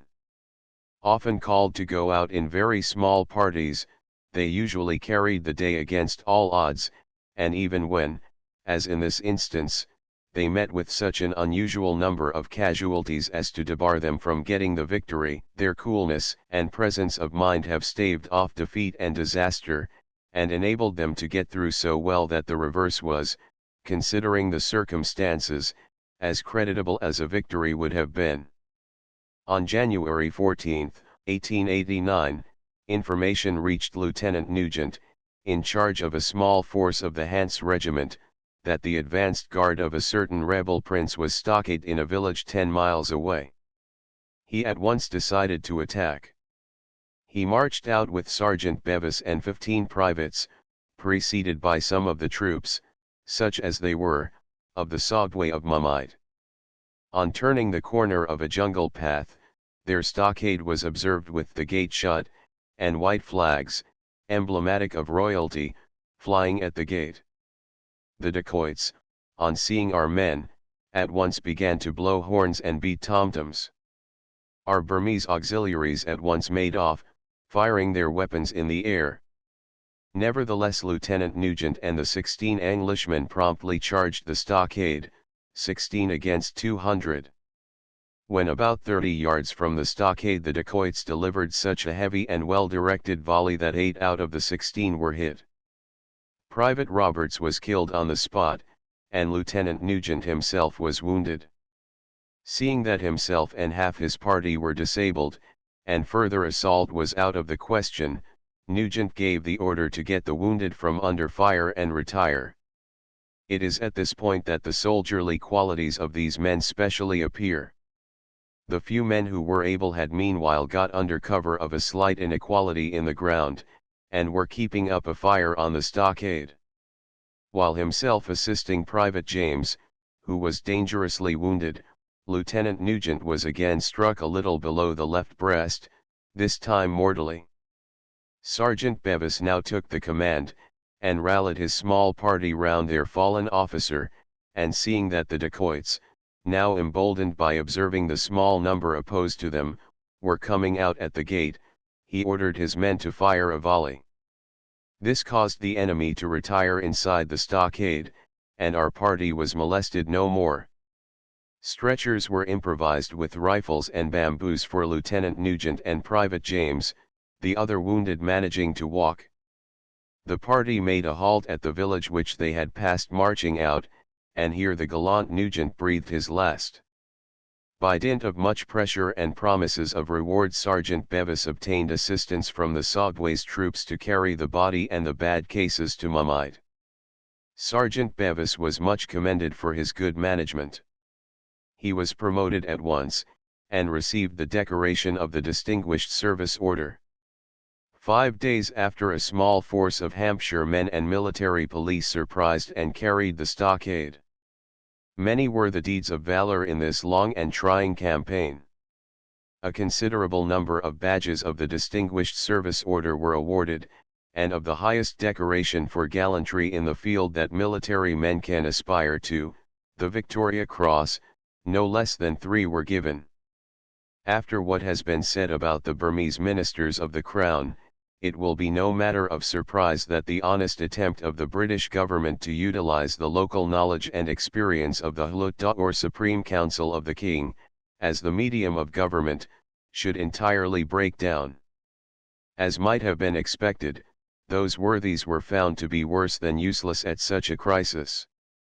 The kind of government they had been accustomed to administer was just the kind that was not wanted. They were therefore pensioned off, the pension acting in a twofold manner, as a substantial compensation for loss of office, and as a guarantee of their loyalty. They had something to lose. During the first year or two of the British occupation there was need for very special vigilance to prevent the carrying out of plots of insurrection, especially in Mandalay. It was of course childish to think they could dislodge the British power, but many of the people were slow to believe this, and foolish enough to listen to boasting proposals of this kind. However, such a good watch was kept, and the officials kept themselves so well informed, that all such attempts were nipped in the bud. Some idea of the magnitude of the work of pacification may be gathered from a paper published by the Chief Commissioner of Burma in 1889, from which it appears that no less than 363 dacoit bows or leaders were either killed, or surrendered, or were taken prisoners between April 1887 and August 1889. The British government, whilst very stern in pursuing, arresting and punishing these notorious outlaws, made every concession towards mercy where it was possible. When a gang of dacoits was broken up, and the bow killed or taken, the men composing it were usually allowed to settle down in their villages, giving some sort of guarantee for their future good behavior. As soon as it became safe to show any considerable leniency, the cases of all who had been sentenced to terms of penal servitude for participating in dacoity were carefully gone through by an experienced and able judicial commissioner, for the purpose of remitting the punishment wherever it could safely be done, particularly in cases where men had been led, during a time of anarchy and political excitement, to take part in crimes and acts of violence, from which, under ordinary circumstances, they would have abstained. The result was that 899 prisoners were set at liberty at once, and 450 more were promised their release in the following December if their conduct in jail continued good. Only the worst and most desperate offenders were kept in jail. It is just possible that some readers, failing to realize the full force of all the circumstances, may be inclined to think that the information given in this chapter leans too much in the direction of admiration of the military deeds described, and is lacking in consideration for the case of the unfortunate men against whom these operations were directed. I feel that it would ill become me to do anything to fan the flame of the military spirit, for militarism is without doubt one of the great curses of this age, and I have had no such design in view. I have merely described what took place. If the reader feels inclined to admire any of the actions here described, I must give him notice that he does it entirely on his own responsibility. It may occur to the reader that perhaps after all it was the spirit of patriotism that animated these Burmans. Were they not fighting for their country and their liberty, and doing their feeble best to cast out the invader? Doubtless there was in some cases something of this feeling in their minds, enough to give a colorable pretext to their conduct at the time. But there are considerations that go to show that if we are to make any allowance on this account, it will have to be very little. Dacoity existed and was rampant for years prior to our annexation of the country. How is the motive of patriotism to be reconciled with the gross cruelty and robbery and murder which all the dacoit bands continually practiced? When so many hundreds of bows were fighting, each for his own hand, which were we to recognize? And how many? Their claims to the mastery were mutually antagonistic. I have already said that I decline to take the responsibility either of defending or of impeaching the action of England in the invasion of Upper Burma. It involves the great and wide question of empire, which I leave to more competent hands. I content myself with giving the facts from the standpoint of an eyewitness, and enabling or assisting wiser men to settle the greater question. I take up the question at this point: England the de facto ruler. Somehow, rightfully or wrongfully, she is there, and has undertaken the government of the country. The country is in a flame with crime and disorder. What is she to do? There have been times, even in our own country, when certain crimes of violence, such as garroting, and certain forms of murder, have spread so as to cause almost a panic, and have needed special measures both as to detection and punishment. We are far more liable to such things in India. Take, for instance, that strange phase of crime known as Thuggee, which prevailed to a fearful extent years ago in India, and to which, in respect of each being an epidemic form of crime, dacoity in Burma has sometimes been compared.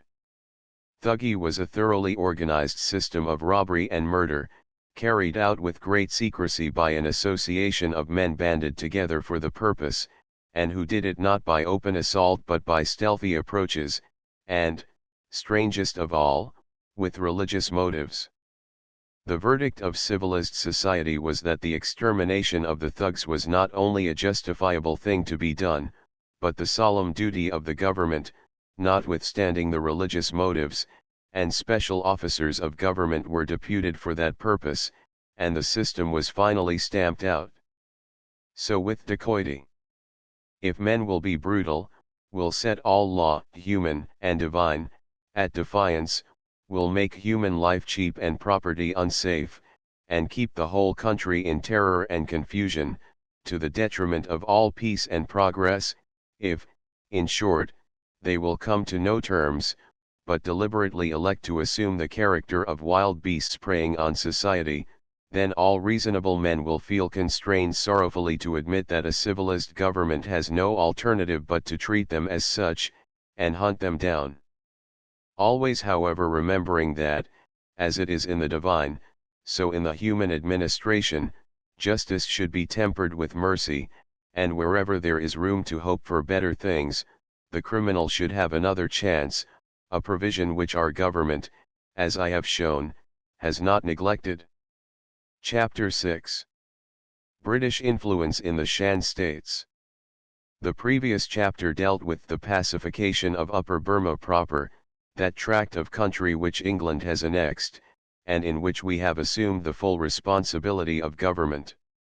In this chapter we have to consider our relations with certain states and tribes on our frontiers, which are not British territory, but for whose well-being and good behavior we hold ourselves to some extent responsible, in proportion as our influence among them is more or less direct.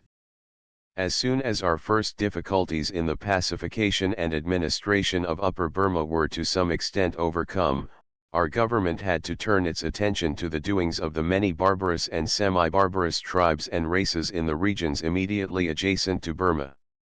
To the east of Upper Burma, and situated between that country and the great empire of China, are the Shan states tributary to Burma, with an area about 4/5 that of England, but with a population no larger than that of Worcestershire, not 1/4, it is said, of what it was 50 years ago. This country is a very fine one, consisting of a great plateau with a diversified climate and great natural resources, of which coal is one, though it has not yet been worked, and with every capacity for development. The Shan states are likely to play no unimportant part in the commercial development of the next few years, for it is by that route that the railway will go from Burma to China at no distant date.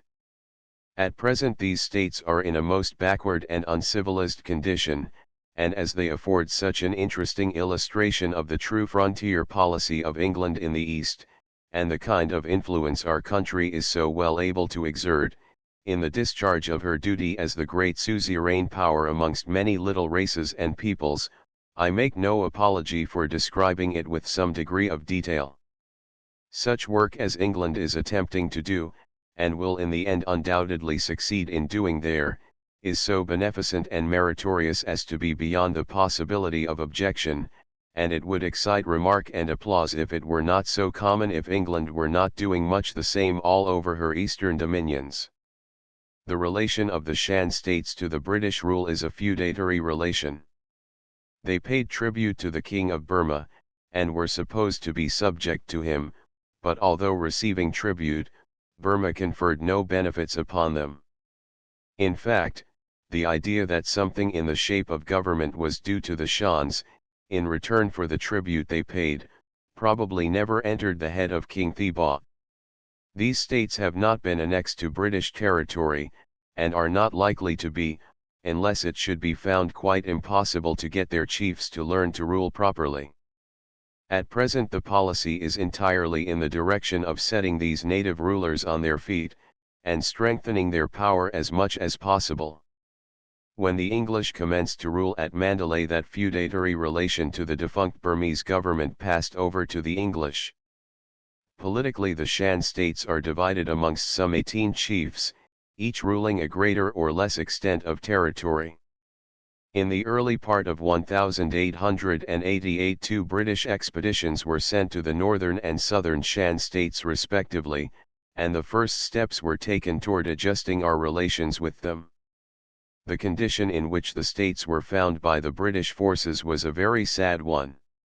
For want of a controlling power over them there was a state of disorder amounting almost to anarchy. Might was right, and in the struggle for mastery the Shans were fast exterminating each other. Each petty chieftain with his followers was on the lookout to extend the sphere of his rule by aggression, and dacoit raids and incessant civil war were the result. Throughout the reign of King Thibaw the states had suffered, and the population had so seriously fallen off, by war and perhaps too by emigration, that land had fallen out of cultivation, and prosperous towns had been reduced, in some cases, to 1/10 of their former size. Added to this there had been a season of scarcity, and cattle disease had been very fatal. The people cordially welcomed the advent of a strong power that could enforce peace amongst them, and what was wanting for the temporal salvation of this distressed country was just that kind of sovereignty and paternal rule which England was able and willing to give them. It was necessary for England to assert and maintain her rights as the suzerain power, and to discharge her duties by taking them under the broad shield of her protection and guidance. The British representatives accordingly received the personal submission of all the principal Sagwas or chiefs, confirmed them in their positions as tributary rulers, settled their relations with government and with each other, fixed the amount of tribute to be paid by each chief, and succeeded in placing the administration of the states on a satisfactory footing. 2 British officials were appointed as superintendents of the 2 divisions of the Shan states, northern and southern. Tribal disputes were henceforth to be referred to these officials for arbitration, and fighting between individual states was strictly forbidden. They were not to enter into relations with any other foreign power, and they were gradually to approximate their primitive methods of government to our standards.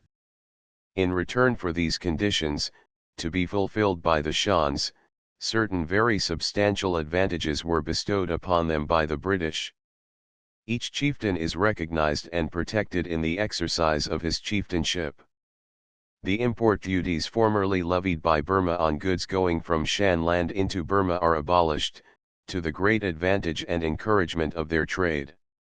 The great want of means of communication through the country is being met by the construction of roads by the British government, at its own expense. A preliminary survey has been made of the different routes for a railway to run through the country, and a more accurate and detailed survey of the one chosen is to be made shortly. The navigation of the upper parts of the Salween River, which flows through the Shan states, is receiving attention with the view of utilizing it for purposes of trade, if it be found practicable. Experiments are being made under the auspices of the British in the Shan country, in order to introduce the cultivation of new cereals and other products amongst them, and to improve their breed of cattle and sheep. In short, England is trying to do her duty by this naturally magnificent but very backward country, and it may be confidently stated that if any government could help them on their feet, it is the one they now have. The most recent information from the Chief Superintendent of the Shan States, the responsible British officer appointed to look after them, shows that he finds them in a most benighted and backward condition socially and politically, and there will be need for lengthened intervention and much patience and perseverance on the part of the British government. It is found that there has been no such thing as law in the country, written or unwritten. Everybody does what is right in his own eyes, if he can. The hold which these chiefs have on the territories they are supposed to rule is of the feeblest description, and it will require time for the people to get out of that state of turbulence, unrest, and distraction, and for the rulers to acquire power and experience for civil rule. Like incompetent rulers, they try at present to maintain their authority by inflicting most barbarous punishments for the most trivial offenses. The Sogwe of Thibaw is reported to be the only chief among them who exercises any real and active control throughout his state, and he endeavors to enforce the rule that the power of awarding capital punishment shall be restricted to the chiefs. In all the other states the people are fleeced by the minor officials, and criminal justice is administered in a cruel and haphazard fashion. An English traveler recently found the fresh head of a so-called thief posted up in the Manco Bazaar, and in another place through which he traveled a boy of 16 was summarily killed and barbarously mutilated, on the ground that he had been seen entering a buffalo shed, and was therefore supposed to be attempting cattle stealing. As a beginning in the way of much-needed reform, our paternal government has framed for their guidance a few simple rules for the administration of criminal justice, and supplied them to each chieftain, as a sort of alphabet of government for them to learn. I wonder what they think of our notions of justice. They must appear to them unaccountably and unnecessarily lenient towards the prisoner. How it must puzzle them, for instance, to be told that an accused person must be presumed to be innocent until he is proved to be guilty. As a lesson in revenue and finance, each chief is now required to frame a simple form of budget for his state, subject to the approval of the superintendent, fixing the amount to be devoted to the private expenditure of the ruling family, and making reasonable provision for the administration of civil and criminal justice, police, and public works. It puts one in mind of a class of boys coming up with their lessons written out for the teacher to see, but it is evidently needed work, and it will not do to despise the day of small things. It will of course be a new idea to them that anybody else but the Sogwe himself has anything to do with the expenditure of the revenue of the state, which they have always been accustomed to consider as his private property. But Orientals take kindly to this tutelage, and will scarcely think of resenting it, though they might be tempted to neglect it if they could. And it must not be supposed that this case of the Shan states is any rarity, for this kind of inspection, instruction, and guidance is only what we are called upon to do in a greater or less degree in all the protected states which are feudatory to our Indian Empire, and in other parts of the world. The Chief Commissioner of Burma, to whom all the chiefs are amenable, commenting on the above rules, endorses the opinion expressed by one of the superintendents, that it will probably be found impossible to effect any real reforms until a trained Dewan, Prime Minister, is appointed for each state to teach the rulers how to rule. As England is very resolute in all she takes in hand in this way, perhaps in course of time some faint sense of the responsibility of ruling may find its way into the minds of these benighted Shan Sogwas. But if it be not so, and if in the end England should find herself compelled, in the interests of humanity, to take a still larger share of the responsibility of ruling in that country, of which however there is at present no sign or mention, the foregoing information clearly shows that it will not be for want of an honest effort to get them to do it themselves. All this explains incidentally how it is that empire with its responsibilities grows on our hands. In human affairs, when a man does his work well, you promote him by giving him more work to do. When the sudden emergency arises, men naturally saddle the willing horse. It is so throughout the divine economy also. Whatsoever thy hand findeth to do, do it with thy might. For unto every one that hath shall be given, and he shall have abundance, but from him that hath not, even that which he hath shall be taken away. Of one thing there is no doubt, the states now enjoy tranquility and the beginnings of prosperity such as they have not enjoyed for many years. Not long ago, meeting a Shan who had just come to Mandalay several days' journey on foot through the Shan states, I asked him what was the present condition of the country. His reply was, so quiet, that even an unprotected female could walk through it. The chieftain mentioned above with approval as an exceptional prince, and more enlightened than his fellows, is the Sogwe of Thibaw. He once had a curious experience, that appears to have considerably opened his mind and enlarged his ideas. Some years ago, before the annexation of Upper Burma was even thought of, he paid a visit to the great city of Rangoon. Like the Queen of Sheba, who had heard of the wisdom and glory of Solomon, he had received tidings of the great transformation that had taken place in that city, and wished to see the British power for himself. Possibly, as the Shans are Buddhists, he might be inclined also to pay a visit to the world-renowned Buddhist shrine at Rangoon, the Shui Dagon Pagoda. To venture so far away from his remote inland state among the mountains shows him to be a man of some natural force of character, for most Sogwas would have been afraid to leave their states for so long. Whilst in Rangoon one of his retainers displeased him, and in a burst of anger he killed him on the spot. But, unfortunately for him, this had happened in British territory, where they call such actions, no matter who does them, by the name of murder, and he was accordingly arrested and put in jail to stand his trial for that crime. His plea was of course that he was a king, and that he had the power of life and death, and seeing that such was the case in his own territories, and that he had no idea he was exceeding his prerogative in doing as he did, he was released, and some good advice was given him for future use. It is gratifying to find that this experience has borne fruit, and that years after, when in course of things the Shan states have become tributary to Britain, and an attempt is being made to bring them somewhat into line with more enlightened nations, he is officially named as the most progressive and reliable of the Shan rulers. Other operations for the pacification of our Burmese frontiers may be mentioned here. Amongst the barbarous and unlettered tribes on the mountains in the north there has been a continuance of the kind of lawlessness prevalent in the days before our rule in Upper Burma.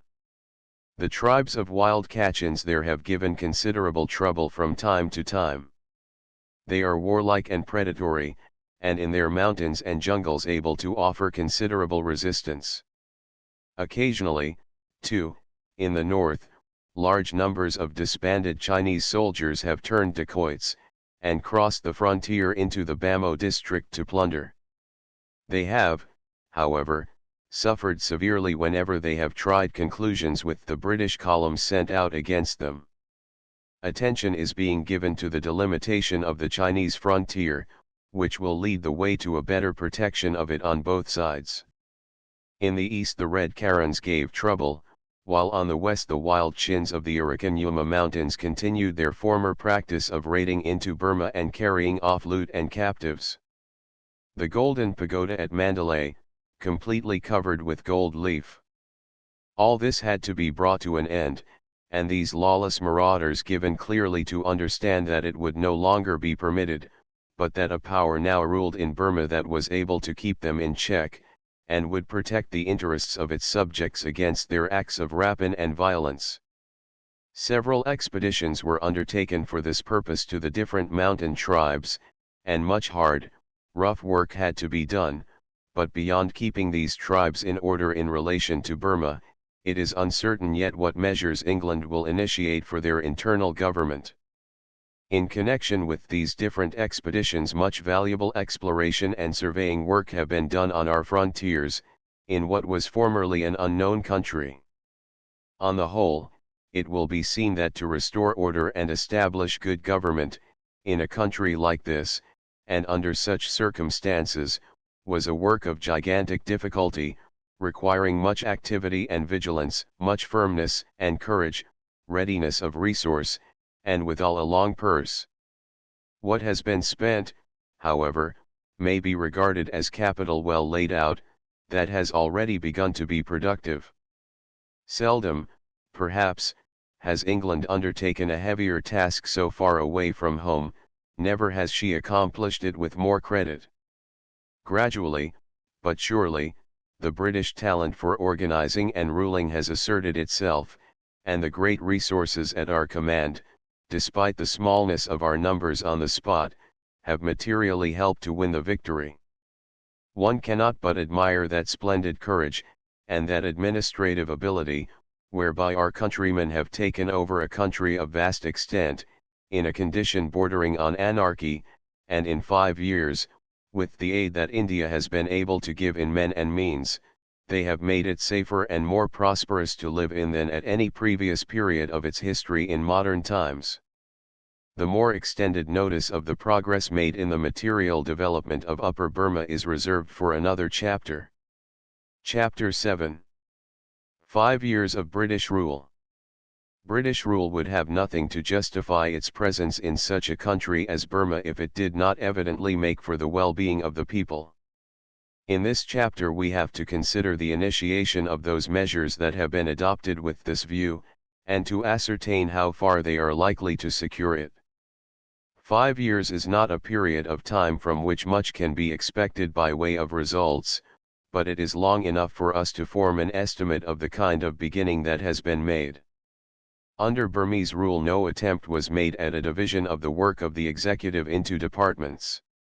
Each minister of state was considered eligible to take charge of any and every post in the state, whether judicial, revenue, military or what not, just as in England, as Macaulay tells us, until comparatively recent times, any gentleman, if he possessed sufficient interest, might aspire to command a man of war, and naval and military commands were more or less interchangeable.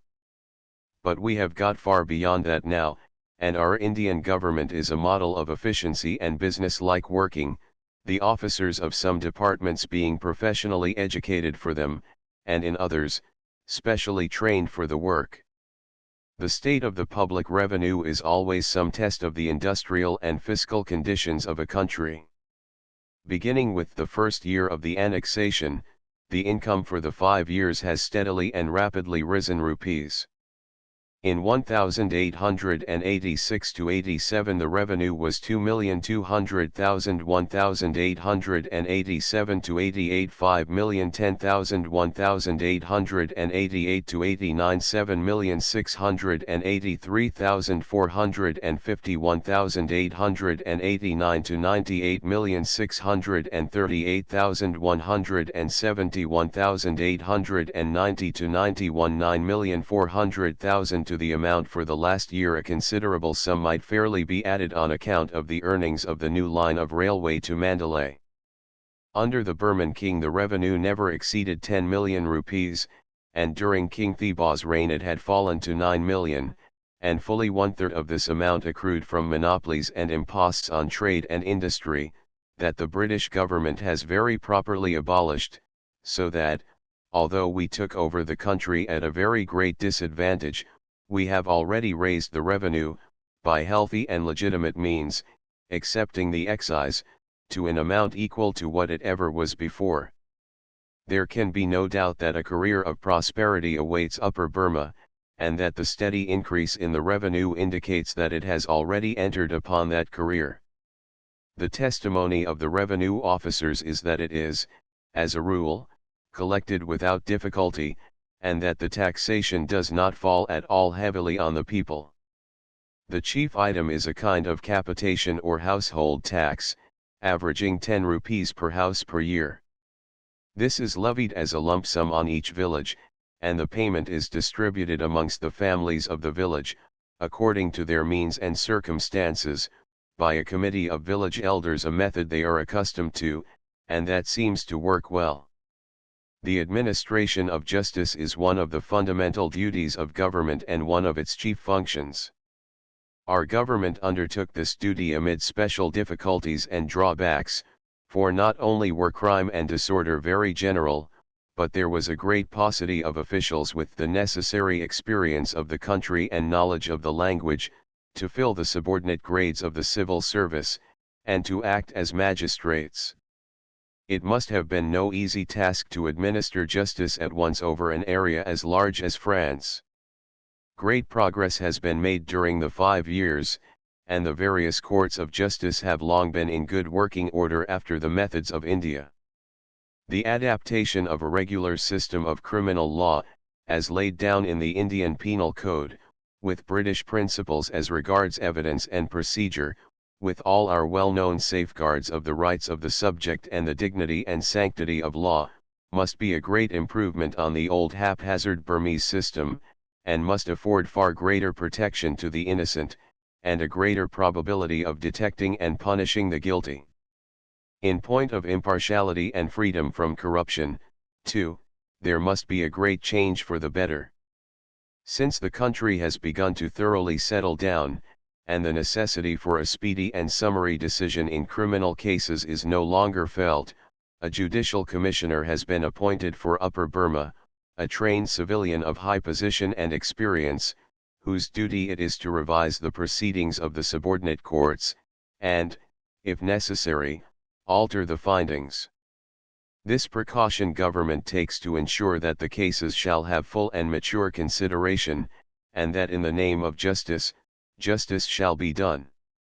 An illustration of the improved methods of legal procedure, after Western models, introduced under the British administration, is the compulsory registration of deeds relating to immovable property. This measure operates to prevent fraud and secure and simplify titles. The deed being registered, and a copy of it being kept in government records, forgery and other methods of cheating are made far more difficult. Under the Burman rule, deeds were not used, the theory being that all property belonged to the king. It can readily be imagined what confusion of title resulted from that primitive method, and how necessary it was to make enactments that should minimize the risk of fraud, dispute, and litigation. The survey of the whole country has made good progress. Year by year, despite the disturbed state of the country, and the consequent danger of traveling, survey parties have been diligently employed in that important business. Triangulation has been carried over 84,000 square miles, and the whole country has been mapped on a scale of 4 miles to the inch. Experimental farming is, in Upper Burma, a new undertaking which necessarily falls to the lot of government, in the absence of the requisite knowledge and enterprise on the part of the people. With a view to increasing the products of the country, and bettering the position of the people, an experimental farm has been established in the Shan states. Various products, new to Burma, are receiving a trial, for instance, English fruit trees on some of the hill stations, and at various other places potatoes, American maize, wheat, barley, and English garden vegetables. The successful introduction of some of these new products may mean a great deal for the prosperity of the country.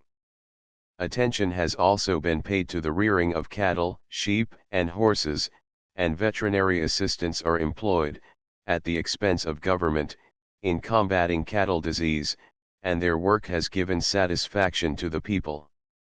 There is no branch of the public service for which there is more need in a new country than that of the Department of Public Works. A country recently come under British rule presents a wide field for the talents and energies of the civil engineer. The principal public works of the Burmans consisted of the construction of reservoirs for that great necessity of life, water, both for drinking purposes and for irrigation, and the formation of channels for conducting the water to the fields. These works were found only in a few favored places, and though not finished in first-rate engineering style, exhibited no small amount of ingenuity and skill. Beyond this, their engineering manifested itself rather in religious edifices than in works of general public utility. There was therefore great need to supplement what the Burmans had left lacking. The country was without a single good road. Even in Mandalay itself there was not a road worthy of the name. Now some hundreds of miles of good road have been constructed, the streams bridged, and communications opened up on the principal lines of travel.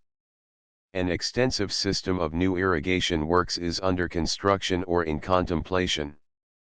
In every principal station barracks for the soldiers and the police, and jails have been built, and in every town, market houses, court houses, public offices, and hospitals provided, so that already there is not a town of any considerable size which does not show abundant outward signs of the change which has come over the country. Railways were of course unknown in Upper Burma before the advent of British rule, and they are likely to prove a powerful stimulus to the development of the country. There was a line of railway already finished in Lower Burma from Rangoon to Taungoo, 166 miles, and the extension of this line to Mandalay, 220 miles farther, was one of the first great public works projected. It was sanctioned in November 1886, the survey was pushed on and completed by the summer of 1887, the work was begun on each section as soon as the estimates were sanctioned, and so rapidly was the work carried on that an engine ran through from Taungoo to Mandalay by May 1, 1888. The line was finally completed and opened for traffic in March 1889. The cost was a little over 20 millions of rupees. At the beginning the work practically lay through an enemy's country, but survey parties and working parties were carefully guarded, and no successful attacks were made upon the many thousands of laborers on the work. The construction gave employment and wages to a large number of Burmans, at a time when the laboring classes would have been otherwise in great straits. The finding of honest remunerative work for so many people was, in itself, a great check on dacoity. Since the railway was opened, the districts through which it runs have been the quietest in Upper Burma, although previously so greatly disturbed. From every point of view this first introduction of railways into Upper Burma must be pronounced a great success. From the very first this line paid its working expenses, and in conjunction with the rest of the state railways in Burma, 4% on the capital invested. If it could do that at the outset, it will do much more when other railway extensions are carried out, and roads are made as feeders to the traffic. To all this must be added the great convenience it affords to the public and to government, and the impulse it gives to commerce, besides its strategic importance from a military point of view. Encouraged by this result, another line, called the Mu Valley Extension, is already well on towards completion. It starts from Saging, on the opposite side of the Irrawaddy to Mandalay, proceeds in a northerly direction, and will ultimately go as far as Magung in the far north of the country, some 300 miles from Saging. The laying of this line through the territory of the semi-independent little state of Vuntho was the last straw that broke the back of the loyalty of the Sogwe. From the first he had been awkward, and had given trouble, but the prospect of having a railway through his dominions was too much for him, and he broke out into open rebellion. There was nothing for it but to put down the insurrection, annex his petty state, and administer it. Civilization and the general welfare cannot be expected to come to a standstill at the bidding of an ignorant little chieftain like Vuntho. Another extension of the Mandalay line, from Maiktala to Mayanjian on the Irrawaddy, is about to be taken in hand, and a second and more detailed survey is shortly to be made for that very important extension from Mandalay up to the hills, and across the Shan Plateau in a northeasterly direction, to open up the rich Shan country, and eventually, in all probability, to connect Upper Burma with Yunnan, the great westerly province of China, with 11 millions of inhabitants. Railways bring new life to a country like Burma, and arouse men from the sleep of centuries. They pay well, they civilize the people by bringing together, in an amicable way and for their mutual benefit, races and tribes that formerly were enemies. They render it easier to get an honest living than to live by robbery. They not only stimulate trade, they create it, they help to solve the difficulties of demand and supply in the labor question, by making it cheap and easy for the people to get to and fro, and when times of scarcity and famine come round, they enable the government to cope with them, and prevent or mitigate their horrors. The post, the telegraph, and the telephone, which are now amongst the necessities of civilized life, have all been established in Upper Burma, and are now in thorough working order. In fact, so civilized has Upper Burma become, that a movement is on foot for a private company to lay down several miles of tramway in the streets of Mandalay, and start a service of trams, and another scheme has been submitted for lighting the principal streets with electricity. A government in an Oriental country, to be successful, must, before everything else, be strong, and nothing contributes more to this than an efficient police. At the outset, the establishment of order was largely a military work, and the brunt of it rested on our British and Sepoy troops. But gradually as the country settled down, the troops were reduced, and the police took over the work of keeping order. Here was considerable scope for organization. In most of the countries where English rule has been established, we have managed to organize a police out of the materials the country supplied. But the Burmans do not prove very tractable for this, so that whilst there has been special need for a strong police to keep matters in order, it so happens that we have a people specially wanting in the qualities necessary for this work. The police officers complain that the Burmans in the force cannot be trusted to oppose a larger force of dacoits, or to do sentry work. The Burman finds great difficulty in submitting to discipline or carrying out any regular routine whatever in a reliable manner. He loves to have his own way, to feel free to come and go just when he likes, and generally to go on in a careless and casual manner.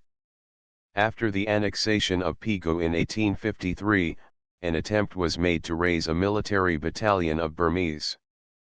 By an unintentional irony it was called the Pego Light Infantry.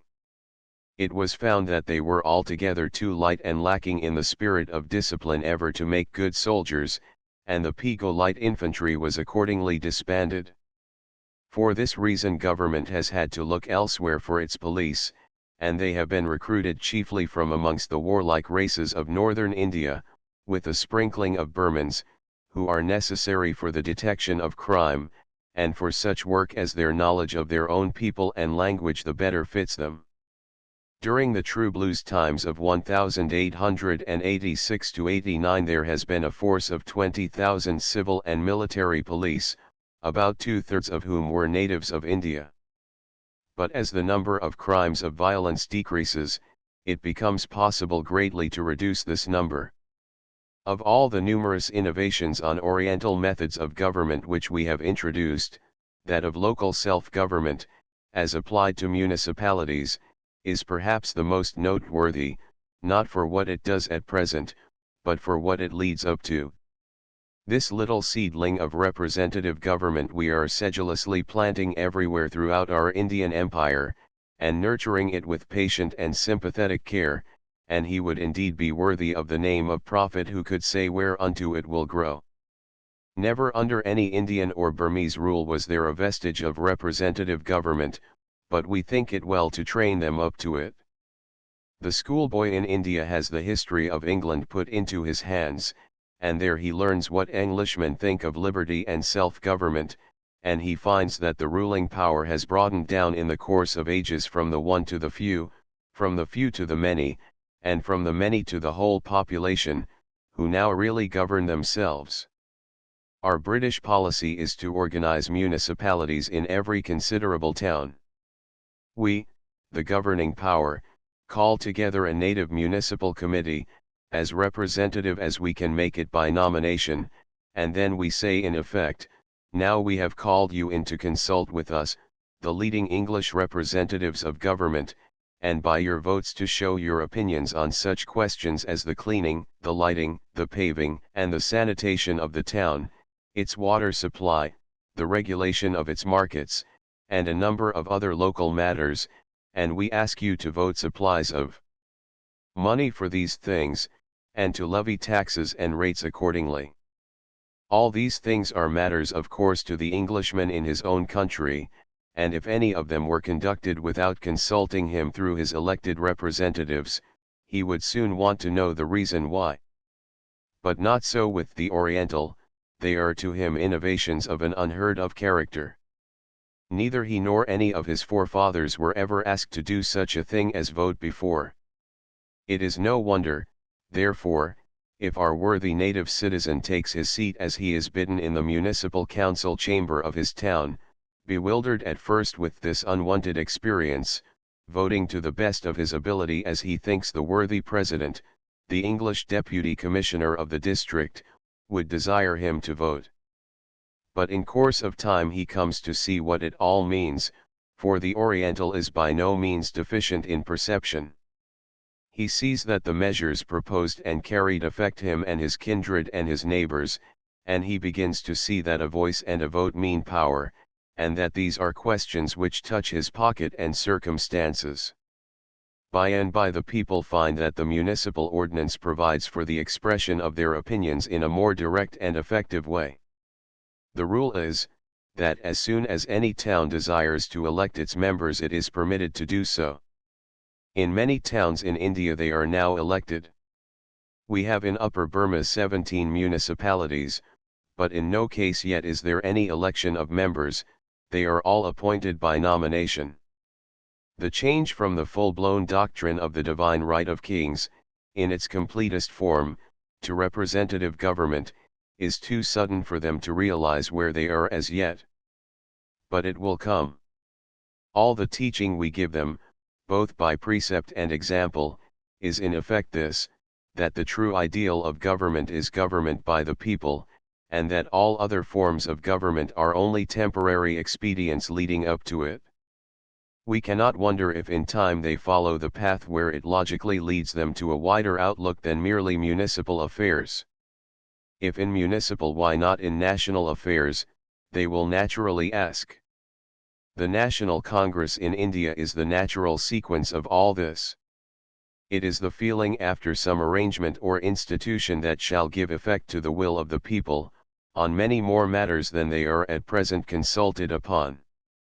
It may be silly sometimes, and selfish, and reactionary, and stupidly conservative, and childish, but whatever its faults, its follies, and its weaknesses, it is at all events our own bantling, the child of our own careful nurture and instruction.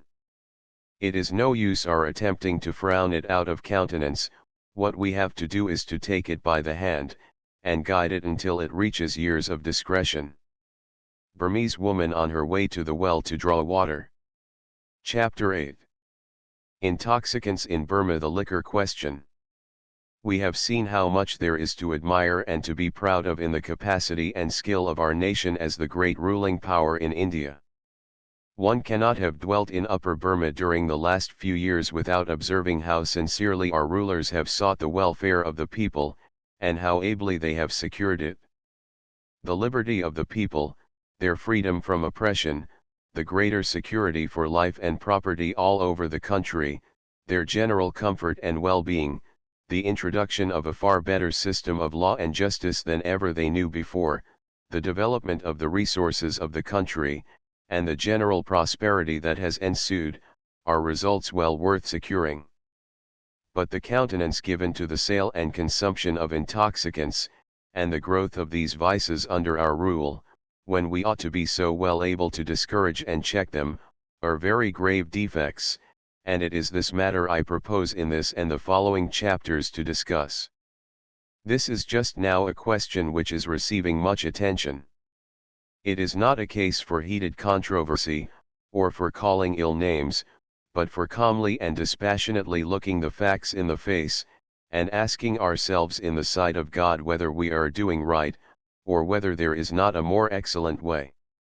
A special and peculiar interest surrounds this question, owing partly to the fact that the new province was so recently annexed, and our policy is not as yet finally fixed, partly to the delicate and anomalous position in which we, as a non-abstaining race, find ourselves, in governing a race whose religion definitely enjoins total abstinence from everything intoxicating, and who earnestly desire that prohibition be continued as the law of the land, and partly from the very disastrous effects which have been found to result from the policy we have been pursuing during the many years we have been ruling Lower Burma.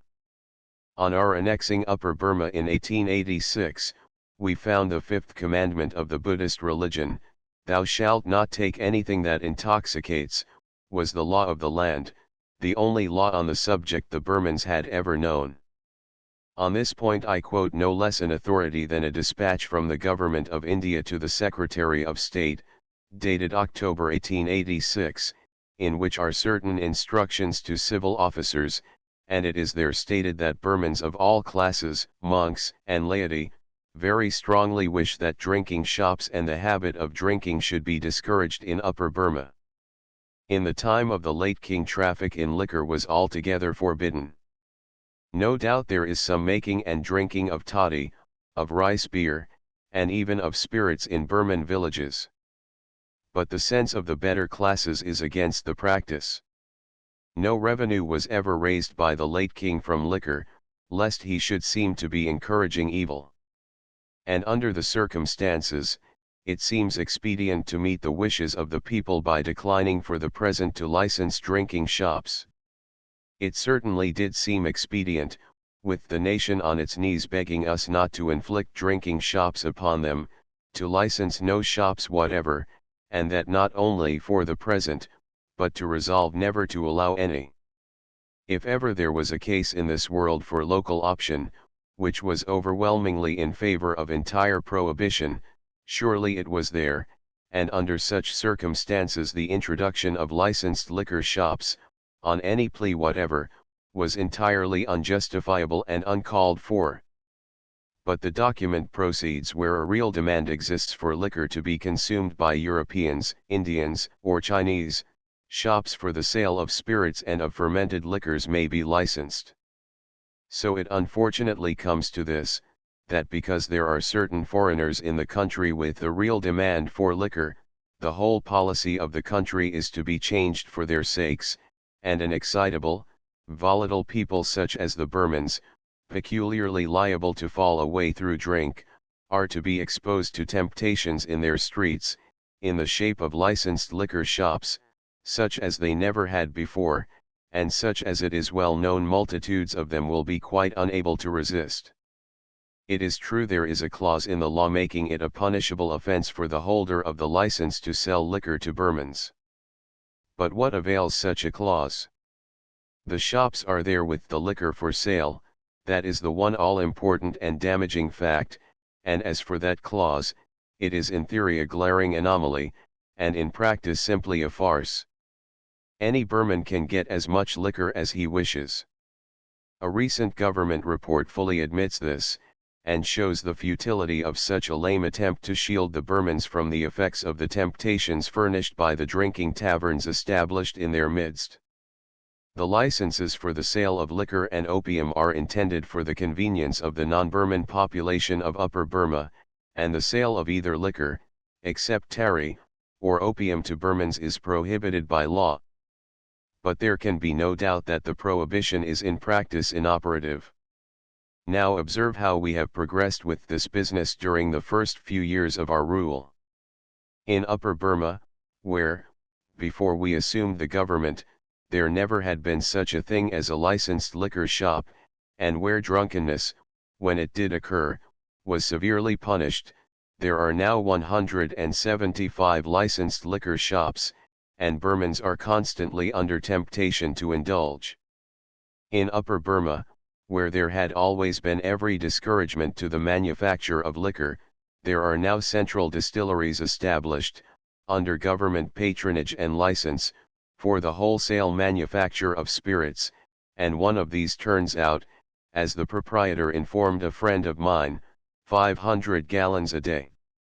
Bad as Burmese rule was, corrupt, weak and worn out, and badly in want of funds, it never sunk so low as to derive any revenue by the sale of licenses, but now the excise revenue from liquor and opium licenses is advancing by leaps and bounds.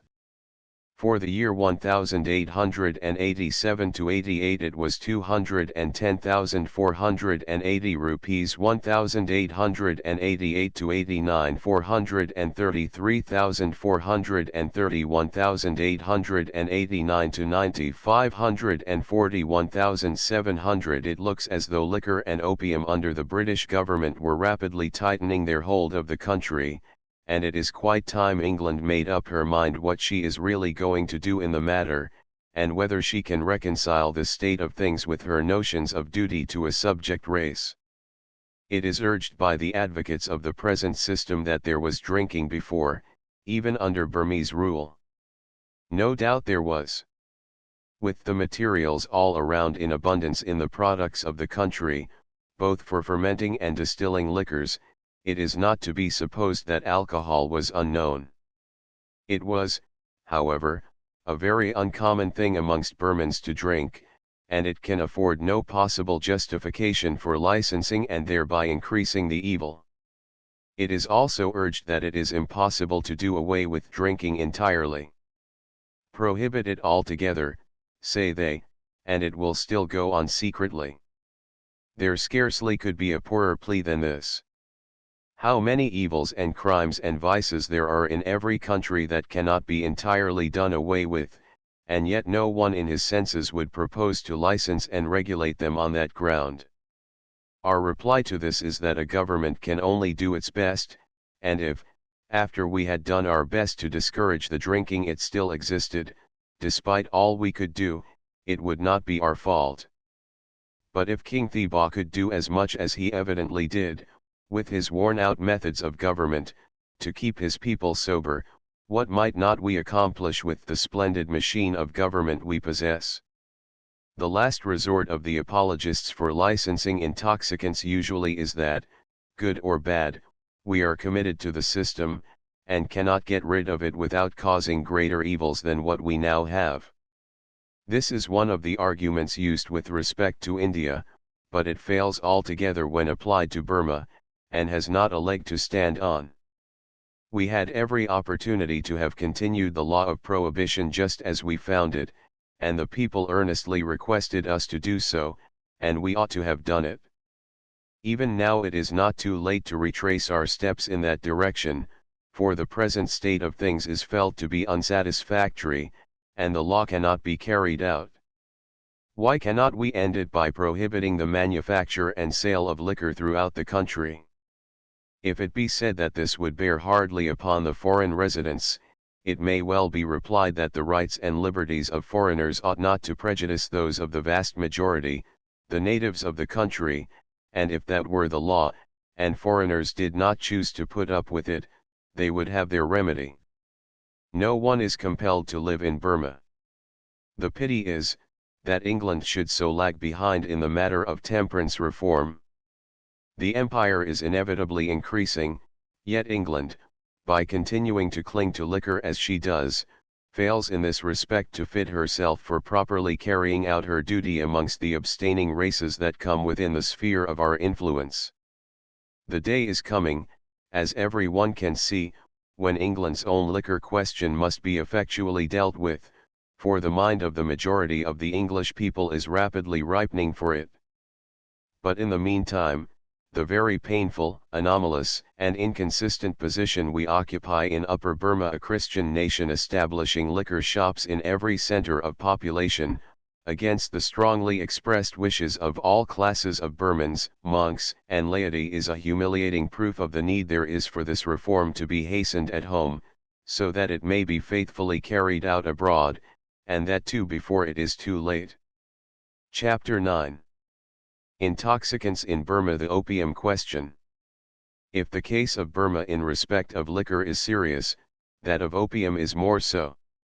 It presents in a vivid manner some of the most frightful evils of the traffic in this drug, and it shows clearly the gross inconsistency of any Christian nation, especially when it is the ruling power, deliberately introducing and maintaining such an evil and profiting largely in the revenue by it, when it is eating the very vitals of the subject nation that has implored us again and again to remove it. The whole question of the opium policy of our Indian government in the East is now prominently under the view of the nation.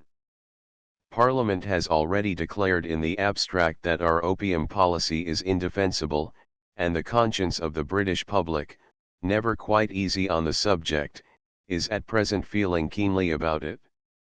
It seems not unlikely that the consideration of Burma, our latest, and in some respects our worst development of the policy, may greatly aid in shaping the views of the public on this question, and may decide us, at the earliest possible moment, to wash our hands of the whole sad business. It ought, in the first place, to be understood that the opium business is not like liquor in England, a matter of private enterprise. It is one big monopoly of the Indian government from first to last, and no one else is allowed to manufacture it. Government assumes the entire responsibility for the growth, manufacture, sale and export of opium, and sells licenses for the permission to retail it in British India. Government is the proprietor of the whole concern. The greater part of the Indian opium is exported to China, and there, as everybody knows, we added to our delinquencies by compelling the Chinese, at the point of the sword, to allow us to import opium into China, to the lasting detriment and ruin of untold multitudes of that people. Some of the opium, a constantly increasing quantity, is disposed of in the different provinces of India, this part of the business also being under government management and license. As regards Upper Burma, the law we found on annexing the country was, and had ever been, the law of prohibition. Government knew and fully admitted this. From the dispatch already quoted of October 1886, it would appear at first sight that on taking over the country they had fully resolved to continue that policy. No shops whatever will be licensed for the sale of opium, inasmuch as all respectable classes of Burmans are against legalizing the consumption of opium in the new province. As the traffic in opium was prohibited under the Burmese government, there will be no hardship in thus proscribing opium dealings. But the very next sentence goes on to make an exception in favor of Chin-A men, to whom, and to whom only, it shall be lawful to sell opium, and this clause at once lets in the mischief. I know a small town in Upper Burma where a Chinaman obtained a license to sell opium to his countrymen under this regulation, on his representing that there were 200 of them in the town, when, as a matter of fact, there were not more than half a dozen. He meant, of course, to sell to the Burmans. I had this from the township officer, who knew all the circumstances, not, however, the officer who had helped him to get his license. It is well known that the restriction is merely nominal and ineffectual, and the government officers freely admit the fact. A recent government officer of standing reports that the consumption of liquors and opium is theoretically confined to the non-Burman population.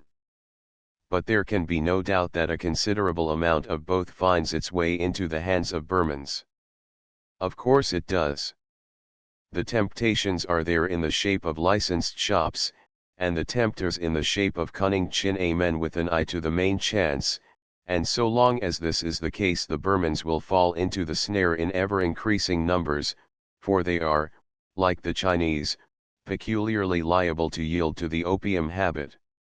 The following is the testimony of Mr. Gregory, a gentleman who traveled through Burma to see for himself what the facts of the case were, and whatever may be said by the apologists for opium against alleged exaggerations, I think we may, at any rate, receive the testimony of a Christian man concerning what he saw himself. I quote what he says of Upper Burma. It fully proves how ineffectual the restrictive legislation is, and how powerful the temptation at Pyonmana. I saw Burmans buying opium, and at the same place the abbot of the Buddhist monasteries and one of the chief monks both told me that large numbers of the Burmans smoked. One of them bitterly complained that, whereas in the late king's time he had power to stop these things, now he had none. At Yamathan, a prominent Burman official told me that there were numbers of purely Burmese villages in the neighborhood supplied with opium from the Yamathan center. I myself saw Burmans purchase opium there. At Kyaukse I saw Burmans served with opium. At all three of the opium centers at Mandalay I saw opium served to Burmans. One of the Chinese managers told me that the prohibition was only nominal, and he expected that it would be shortly removed now that the Opium Act was getting into proper working order. At one of the Mandalay shops I saw 3 Burmans being taught to smoke by one of the Chinese assistants. A fourth was lying insensible. At Katha I saw a number of Burmans smoking opium in their houses in rooms quite open and visible, close by the courthouse. At Bamo, in the far north, I saw Burmans in crowds buying opium at the government center. Thus this legislative expedient we pretend to have adopted for keeping the Burman from opium completely breaks down, and is a mere dead letter.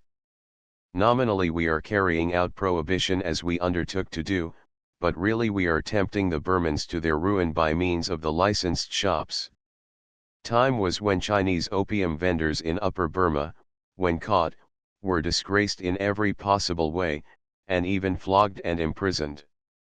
Recently Mr. Justice Grantham, at the Durham Assizes, was trying the case of one miner who had caused the death of another, while the two were drunk together in the colliery tavern. The prisoner was found guilty. Upon this his lordship directed the landlord of the colliery tavern to take his place beside the prisoner in the dock, and the landlord having done so, the judge proceeded to tell him in plain terms that he, the judge, would have felt more satisfied if the jury, instead of finding the prisoner guilty, had found the publican guilty of causing the death of the deceased. He had served the deceased with liquor when he was drunk already, and had undoubtedly thus caused the man's death. The Burman king's way of looking upon opium vendors was the right way, and the judge's rebuke of the publican was well merited. The misfortune is that so few can see it yet. The Chinese wealthy opium vendors in Burma now ride in first-class railway carriages, and are put forward into the honorary rank of municipal commissioners, whilst in England we go further than this, and admit to the peerage the heads of the great brewing firms. We have carried the exceptional, grandmotherly method of legislation to a very absurd length in Burma, prompted on the one hand by our usual policy of regulating by licensing these vicious indulgences, and yet restrained by a natural horror for the mischief they do to the Burmese race, and by a well-grounded fear, founded on painful experience, that if we do not somehow keep the nation from liquor and opium, these vices will destroy multitudes of them. Liquor can be lawfully sold in Upper Burma to Europeans, Eurasians, natives of India and Chinese, but not to Burmans. Opium to Chinese only. Both liquor and opium may be sold to Burmans in Lower Burma. Gunja, a product of hemp, very intoxicating, and used largely by natives of India in their own country, is absolutely forbidden to everybody in Burma. The absurd and illogical in legislation could hardly go further than the British have gone in these complicated enactments. In view of all this one naturally inquires, if it be right to prohibit gunja, Why should it not be proper to forbid opium? If opium ought to be kept from every race in Upper Burma but one, and they immigrants from a foreign country and a very small minority, why not go further and shut it out altogether? If liquor and opium are denied to Upper Burmans, why should they be allowed to the same race in Lower Burma, where they have done so much mischief? If liquor is bad for Burmans in Upper Burma, how can it be good for Europeans, Chinese, and natives of India? We should have entire prohibition of the opium curse in Upper Burma if it were not for the Chinese, that lets in all the mischief. Why is this? Why indeed, unless it is that having forced opium upon them in China at the point of the bayonet, we cannot for very shame withhold it from them in Burma, but must grant them the indulgence, at any cost to the inhabitants, lest we become a byword and a laughing stock among the nations. There is no consistent standing place between total prohibition on the one hand, and the cynical tone adopted by the advocates of licensing on the other. It comes to this, that if the Burmans cannot learn to use these indulgences in moderation, they must take the consequences. If we persist in driving the Burmans to take the consequences, God will surely require it at our hands. The further we go into the question, the more does it demonstrate the utter futility of a vacillating, partial, halting policy like this, our latest in Burma. There is nothing for it but to make that clean sweep of it which the Burmans have always requested we would, and to repent and do our first works, however late in the day it is for us to begin. A brief review of the history of the opium difficulty in our older province of Lower Burma gives emphasis to this view.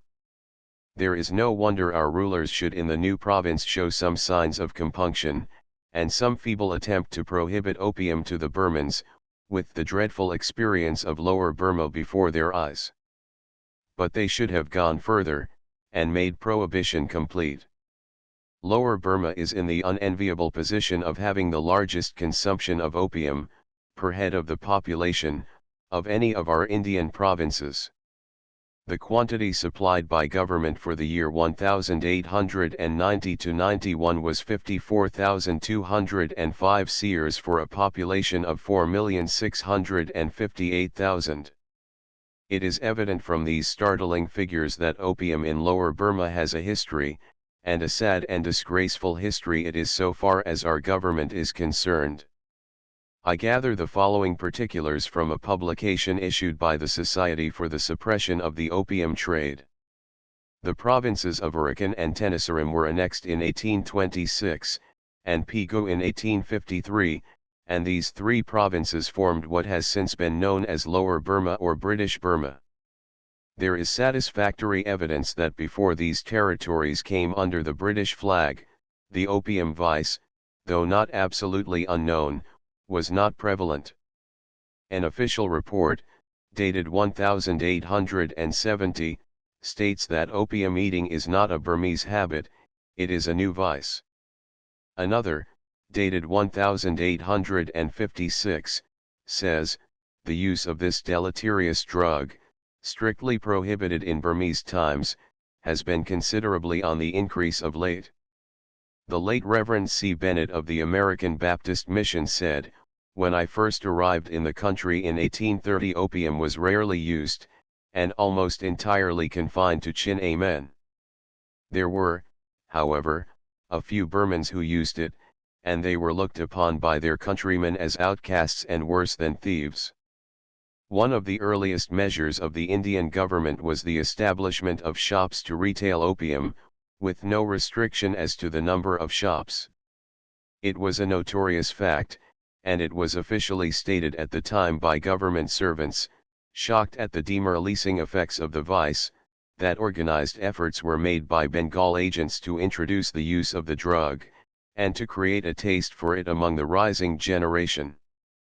The general plan was to open a shop with a few cakes of opium, and to invite the young men, and distribute it gratuitously. Then when the taste was established, the opium was sold at a low rate. Finally, as it spread throughout the whole neighborhood, the price was raised, and large profits ensued. In the excise report for 1879-80, the district officer for Prome called attention to this growing evil in similar terms, and he gives the details of the way in which lads of 12 or 14 years of age were allured to evil courses by having the opium supplied to them at first in a milder form. From time to time the Burmans expostulated with their rulers on this matter. The Chief Commissioner reported in 1865 last year a majority of the respectable Arakans petitioned me, asserting that their own children and most of the young men of the country had become drunkards, and had acquired within a few years a craving for spirits and opium. Again, in 1880, a large deputation of the most influential natives of the town waited upon Commissioner Atchison, and presented a petition, describing in very forcible language the misery entailed on the population by opium, and praying that the traffic might be altogether abolished in Arakan.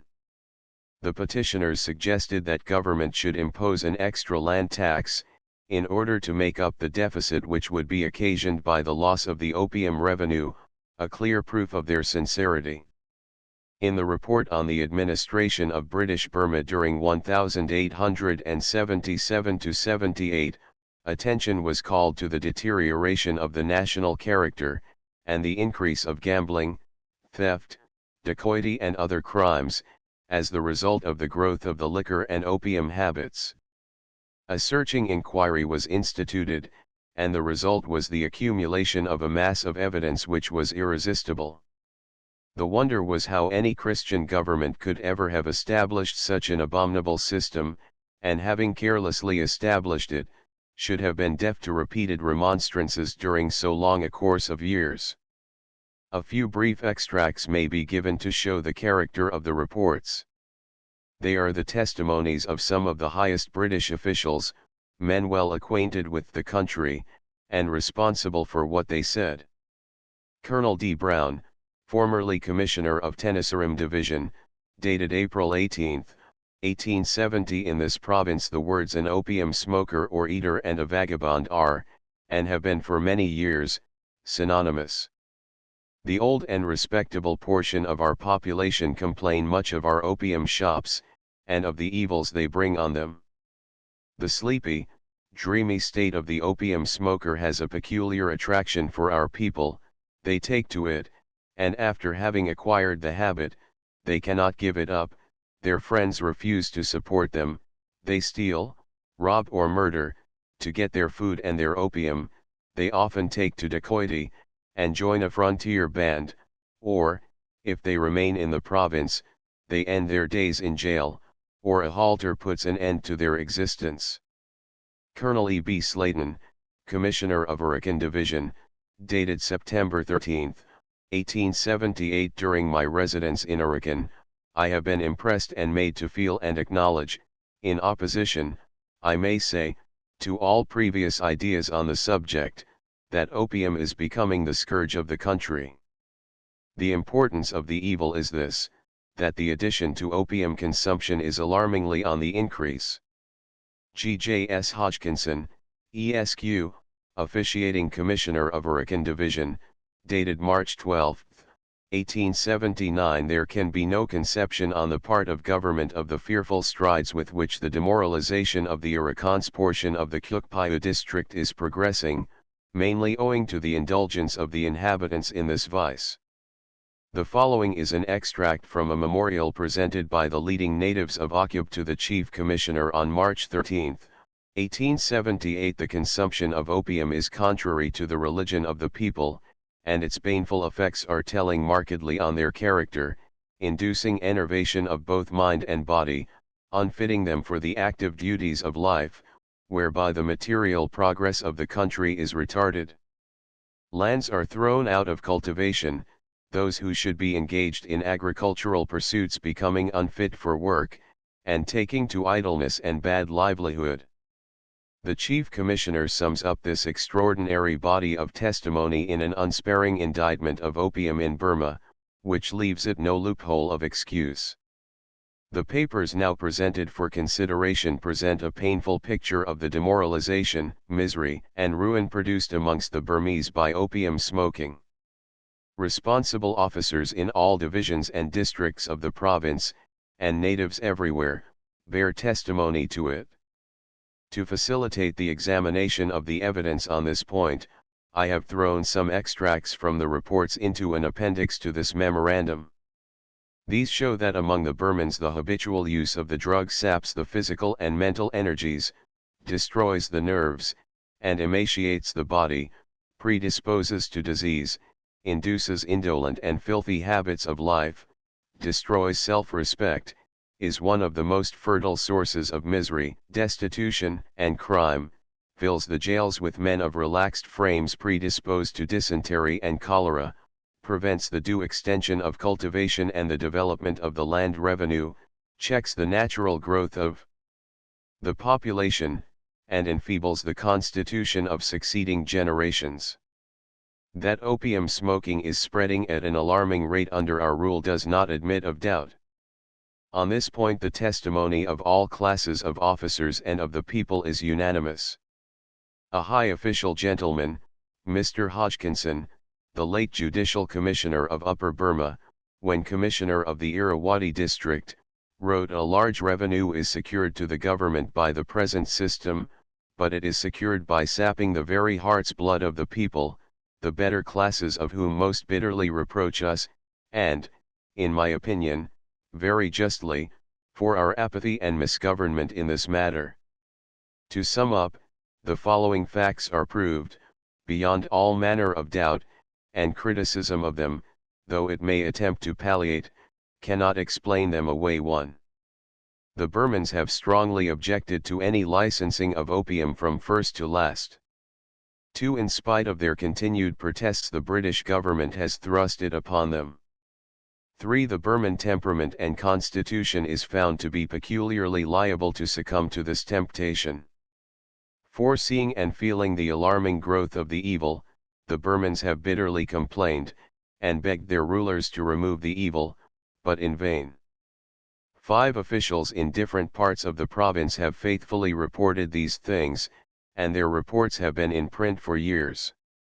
6. The evil has gone on increasing to this day, and now has reached unprecedented proportions. In Lower Burma the excise revenue, liquor and opium, has increased 80% in the 5 years ending with 1890, whereas the increase of population has only been 22% for the 10 years.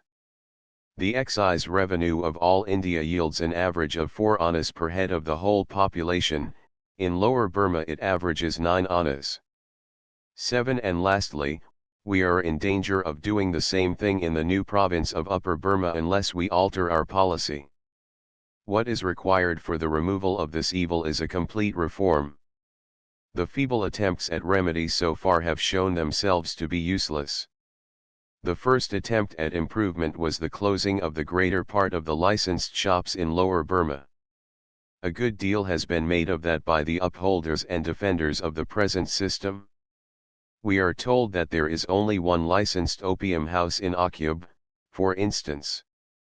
An eyewitness tells us that in 45 minutes he visited 50 opium dens in that town of only one licensed shop, and he was told that there are in the district not less than 1,000 places where opium is sold. That one house pays 158,000 rupees, about £10,533, annually for license duty. The system of high licenses has been tried, and the price has been put up, until in Rangoon the price of the drug is equal to its weight in silver, but this makes little or no difference. Sir Alexander Mackenzie, the present Chief Commissioner of Burma, now proposes to make it penal to sell opium to Burmans in Lower Burma, as it is in Upper Burma, or for Burmans to be in possession of opium, but this is merely trifling with the evil. If it is ineffectual in Upper Burma, what good is it likely to accomplish in the lower province, where so many have acquired the habit? These all stop short of an effectual dealing with the opium question, they will avail nothing so long as the drug is within reach. The real remedy, I submit, is entire prohibition, and many officials of government, of standing and experience, concur in this view. Let our Indian government give up entirely, except for medicinal purposes, this iniquitous and disreputable business of manufacturing and supplying opium, and get rid of the guilt of it. Native opinion, says Commissioner Aitchison, speaking of Burma, is unanimously in favor of stopping the supply altogether, and no measures we could adopt would be so popular with all the respectable and law-abiding class of the population. Lord Cross has recently said, it is not practicable to close all opium shops and to stop opium consumption so long as opium is grown in British India and in the native states. Quite so. No doubt we shall have to take up the accursed thing by the roots to do it effectually. We are told that the consequences of this course would be very dreadful, but we have been told this in the case of every reform ever yet proposed, and the statement has ceased to frighten us. If we had the cordial support of the whole of the respectable and law-abiding class of the population, no great harm could come of it. At any rate, the consequences could not then be worse than they are now. Chapter X: The Frontier Mountain Races of Burma. In Burma there are in all some 40 different races and tribes. These may be grouped into two classes. First, there are the Buddhist races, consisting of the more civilized peoples, the Burmans, Talings and Shans, the inhabitants of the best parts of the country, the rich and fertile plains and valleys of the great rivers, and the great plateau country to the east bordering on China. These races form the bulk of the population, have each a language and literature of their own, and far more of the arts and conveniences of life than their more barbarous neighbors. And secondly, we have the many spirit or demon worshipping races, who have never yet become Buddhist, the wild, unlettered, uncivilized tribes scattered all along the mountains on Burma's frontiers, north, east and west. They have never got beyond that primitive form of religion which would appear to have been the earlier worship of all the races of that region, and, far removed from the pathways of commerce, their barbarous condition remains much as it was centuries ago. These hill races are very various. Bordering on Lower Burma are the Karens, now well known in the history of missions as a remarkable instance of the rapidly regenerating and uplifting power of the gospel. Theirs is as cheering and striking a narrative as missionary annals afford. What Fiji has been to the Wesleyan Missionary Society, the Karen Mission in Burma has been to the American Baptist Mission. There are some 15 or 20 tribes of them in all, more or less closely connected, all supposed to be of the Aryan stock. There are different languages among them, their unlettered condition naturally resulting in the multiplication of tongues and dialects, and the isolation of the many tribes contributing to the same result. The American Baptist Mission has done splendid work amongst the Karens. They found them, like all the other hill tribes, without a trace of a written language. Into two of the Karen languages, the Po Karen and the Zga Karen, the entire Bible has been translated, and quite a considerable literature has been produced. Degraded and oppressed greatly by the Burmans in the days of Burman rule, the Burmans quite needlessly regarding them and treating them as nothing better than animals, they were peculiarly amenable, as all races under similar circumstances are, to the kindly, beneficent message of the gospel. Like the rest of the hill tribes, they were utterly ignorant and addicted to drunkenness. But it has ever been found that the hindrances to the gospel arising from a low state of civilization are not formidable in comparison with those which spring from the possession of a powerful, well-defined, ancient system of religion such as Buddhism, which claims to have a philosophy which accounts for everything, and whose rites and observances meet all the wants of which its followers are conscious. It is part of the principle of compensation we find running through life, that these things, the mysteries of the kingdom, are ever hid from the wise and prudent, and revealed to babes. It is part of the mercy and wisdom of the divine appointments, and it tends to give the uncivilized nations their fair chance. Burmese children. The following account of this interesting people, whose manners, language, and worship are quite distinct from those of the Burmans, is from the pen of Mrs. Emily C. Judson, the wife of Dr. Judson, the first missionary of the American Baptist Mission. They are a rude, wandering race, drawing their principal support from the streams that flow through their valleys, and from the natural products of their native mountains. They migrate in small parties, and, when they have found a favorable spot, fire the underbrush, and erect a cluster of 3 or 4 huts on the ashes. In the intervals of procuring food, the men have frequent occasion to hew out a canoe or weave a basket, and the women manufacture a kind of cotton cloth, which furnishes materials for the clothing of the family. Here they remain until they have exhausted the resources of the surrounding forest, when they seek out another spot, and repeat the same process.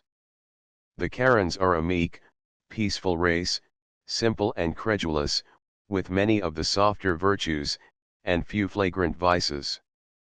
Though greatly addicted to drunkenness, and extremely filthy and indolent in their habits, their morals in other respects are superior to many more civilized races. Their traditions, like those of several tribes of American Indians, are a curious medley of truth and absurdity, but they have some tolerably definite ideas of a great being who governs the universe, and many of their traditionary precepts bear a striking resemblance to those of the Gospel. They have various petty superstitions, but, with the exception of a small division, they have never adopted Buddhism, the oppressive treatment which they have received at the hands of their Burmese rulers, probably contributing to increase their aversion to idolatry.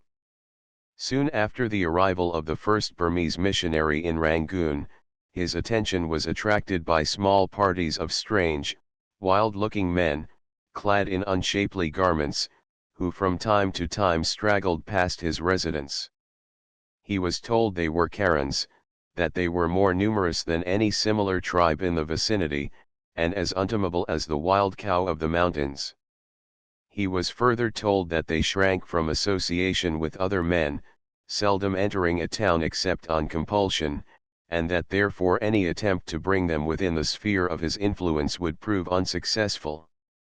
His earnest inquiries, however, awakened an interest in the minds of the Burmese converts, and one of them finding, during the war, a poor Karen bondservant in Rangoon, paid his debt, and thus became, according to the custom of the country, his temporary master. When peace was restored, he was brought to the missionaries on the Tenasserim coast, and instructed in the principles of the Christian religion. He eventually became the subject of regenerating grace, and proved a faithful and efficient evangelist. Through this man, Ko the Byu by name, access was gained to others of his countrymen, and they listened with ready interest.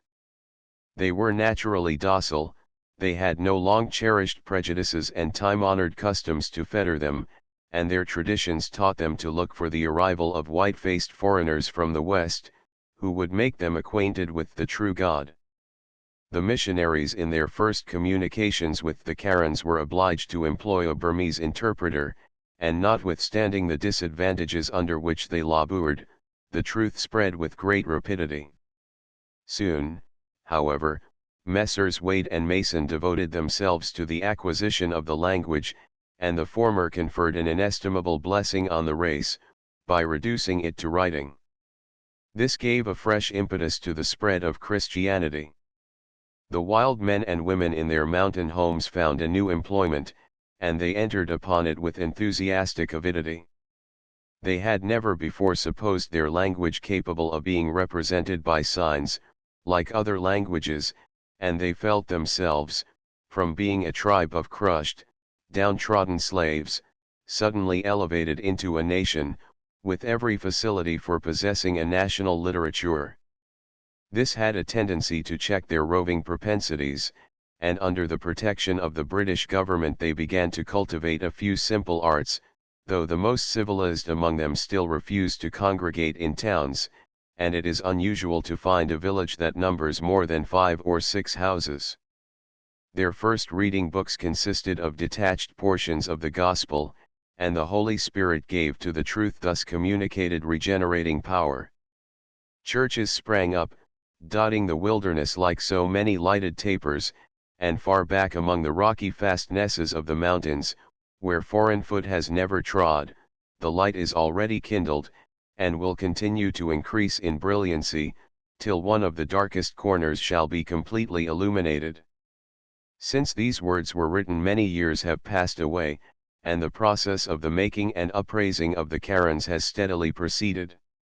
In all the principal centers where they are found dwelling the mission has flourishing churches and schools, and they have been found at all times of unrest and insurrection, when violent crime has been rife, amongst the most loyal subjects of the British power in Burma, and of late years, especially since the annexation of Upper Burma has been accompanied and succeeded by a period of disorder, the British government has learned how surely it can confide in the loyalty of the Christian Karens, and what good service they can render in time of need.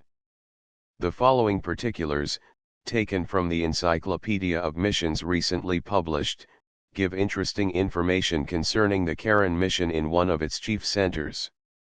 The Basiansga Karen mission is the crowning glory and most perfect flower of the Karen missions of Burma.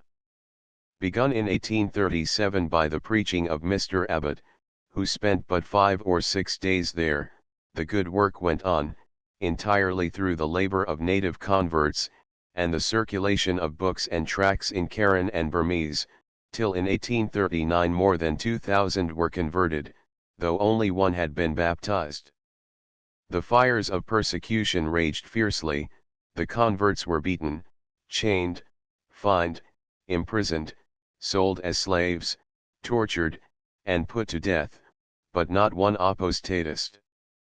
Mr. Abbott and the other missionaries were forbidden to enter Basian under pain of death, and in 1840 he removed to Sandowe, Arakan, which was British territory, separated from Basian by the Yuma range of mountains, and from there he and his associates managed the Karen mission for 13 years. In 1852–53 the missionaries and the Sandowe mission were transferred to Basian. About 20 churches and 2,000 members went from Arakan, and in all there were 58 churches, about 6,100 members, and nearly 5,000 converts not yet baptized. More than 5,000 had passed away from Burmese cruelties, cholera and other pestilences, famine and exposure on the mountains. The whole number of converts up to that time had been about 16,000. Their course since then has been one of steady progress. In 1854 the churches became self-supporting, and missionary efforts for the heathen around them by the native evangelists were commenced, village schools were established, and a town high school commenced under Mr. Beecher's efforts. The spiritual condition was improved. In 1866 all the schools were supported by the churches. Mr. Abbott died in 1854, and Mr. Beecher in 1866. In 1868 Mr. Carpenter took charge, and, while constantly striving for their spiritual growth, he pushed forward educational measures and a thorough system of schools, culminating in the the BYU Memorial Hall, till in 12 years this people, steeped to the lips in poverty, expended in the building, supporting and endowing of schools a sum equal to £27,000, besides building their chapels, supporting their pastors, their village schools, and their native missionaries, and in 1875 and 1877 sent 1,000 rupees to the sufferers from famine in Taungu, and to the perishing Telugus. Since 1880, under Mr. Nichols, they have continued to advance. They have endowed their high school, the best in all Burma, with about £10,000, they have 425 students of both sexes, a fine printing office, and an extensive sawmill and machine shop. Both board and tuition are free to those who can pass the examination. They have enlarged their great memorial hall, and built and endowed a hospital. The discipline of the churches is strict, their pastors are well and thoroughly trained, their benevolence is maintained on a system which reaches every member, and in their dress, furniture, domestic life, and social condition, they compare favorably with the country churches in Christian lands. There are now in the Basian Mission 89 churches, and nearly 10,000 members, with an adherent population in their 85 Christian villages of about 50,000 souls. There are in all Burma about 480 Karen churches, with about 28,200 members, and an adherent population of 200,000. Well may we exclaim in view of these facts and statistics, what hath God wrought? Seldom, indeed, has such a record as this been possible, that in the short space of 50 years so lowly a people should not only embrace the gospel, but should rise to the happy conditions of civilized life, and of educational and social progress, such as they enjoy. Most gladly do I add my independent testimony to the thorough success of this mission work amongst the Karens, as instances of it have come within my own observation. I have known intimately in Upper Burma, for years, Karens doing well in different walks of life in the medical profession, as teachers, as clerks in government offices, and as surveyors who are as devout, upright, and consistent members of the Christian Church as are to be found anywhere. I have sat and listened in Upper Burma with wonder and admiration to a concert consisting of classical English music, anthems, glees, choruses, and solos, rendered by Karen young men and maidens from the high school at Basian above mentioned, that would have afforded the greatest delight to any English audience, and would have been the rage of the season, if the same had been given with such perfect musical accuracy, sweetness, and harmony in London or Manchester.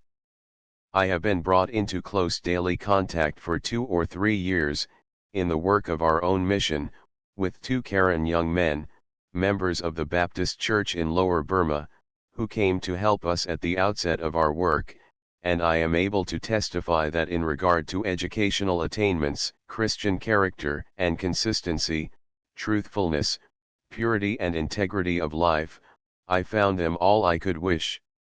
If I had never met with any other evidence of the kind, this alone would have been quite sufficient to prove the mighty power of divine grace to uplift the lowest and the most degraded, if only the circumstances afford a fair chance and the gospel be fairly presented.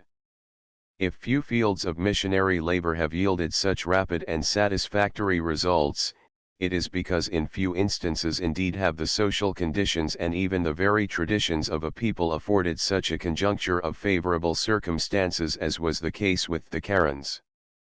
In the case of the mission of the same society to the Burmans and other Buddhist races of Burma, there has been no such striking and phenomenal success.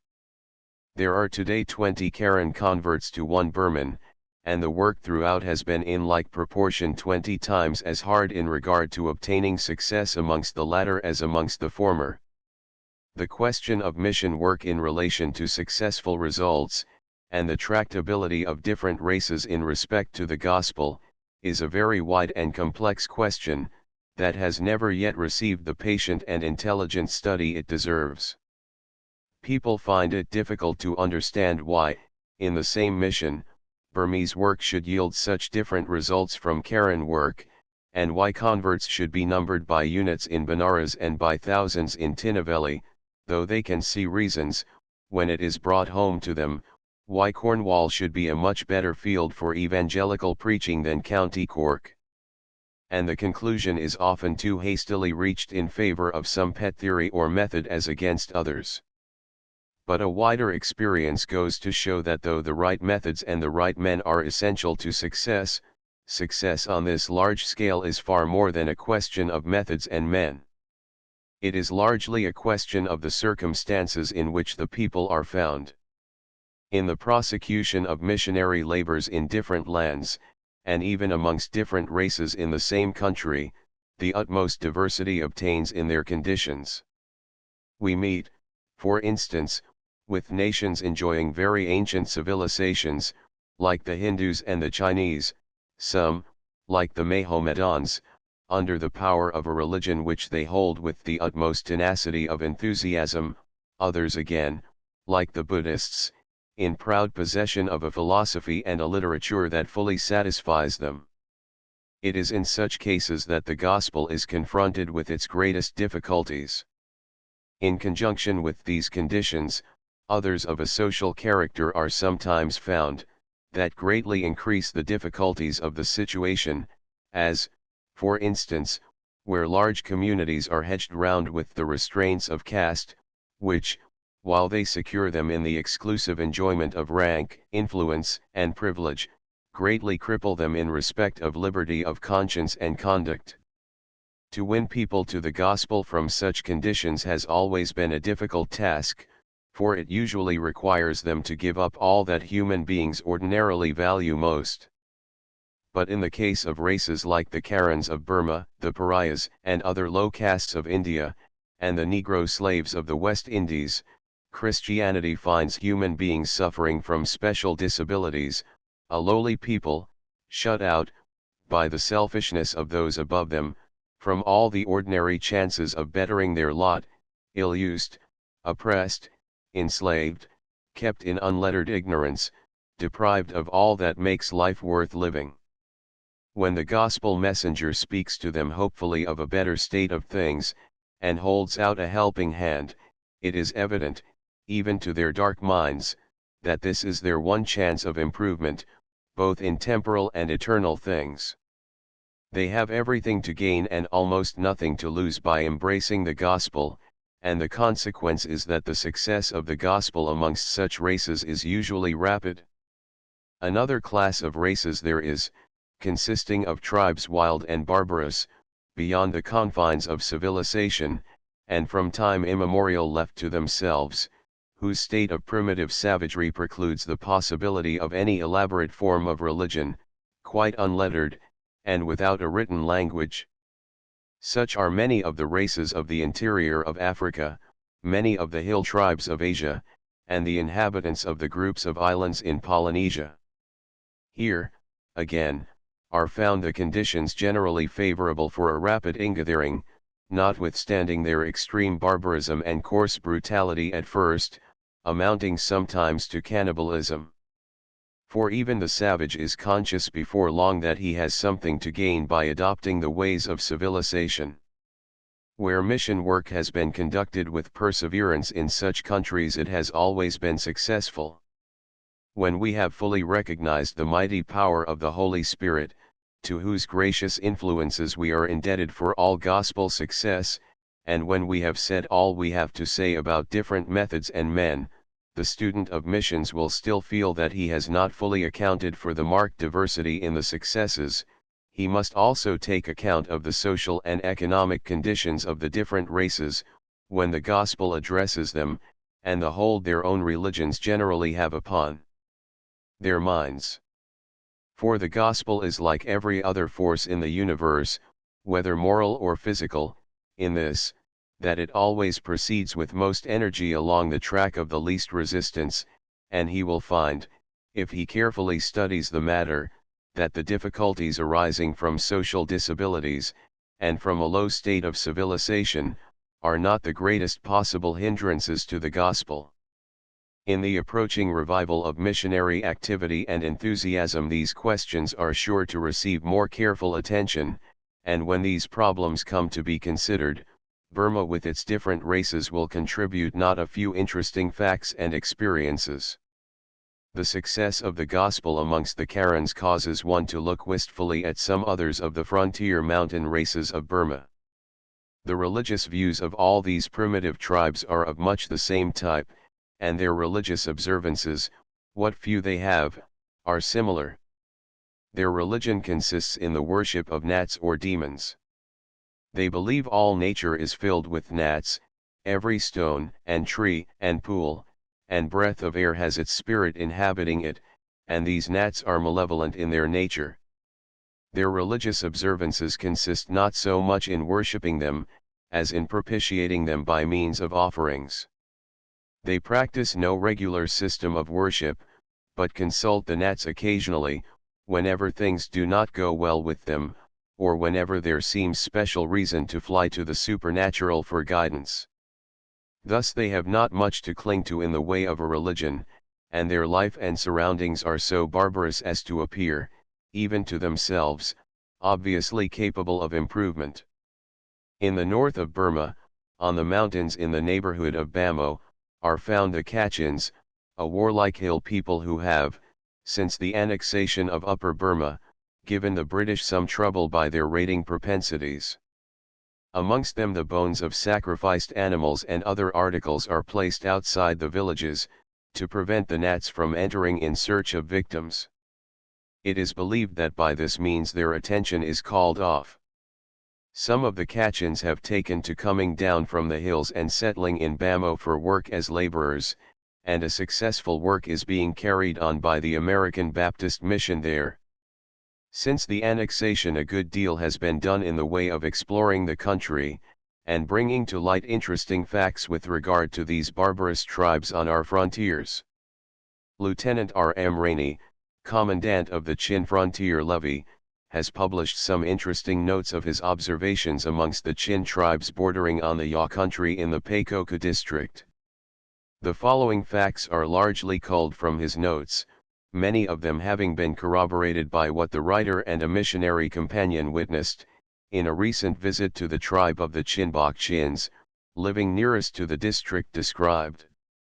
The Chins of that region consist of various tribes, all more or less distinct in language, and to some extent in customs, the Wilau Chins, the Baungshis, the Chinboks, the Yandus, and the Chinbons.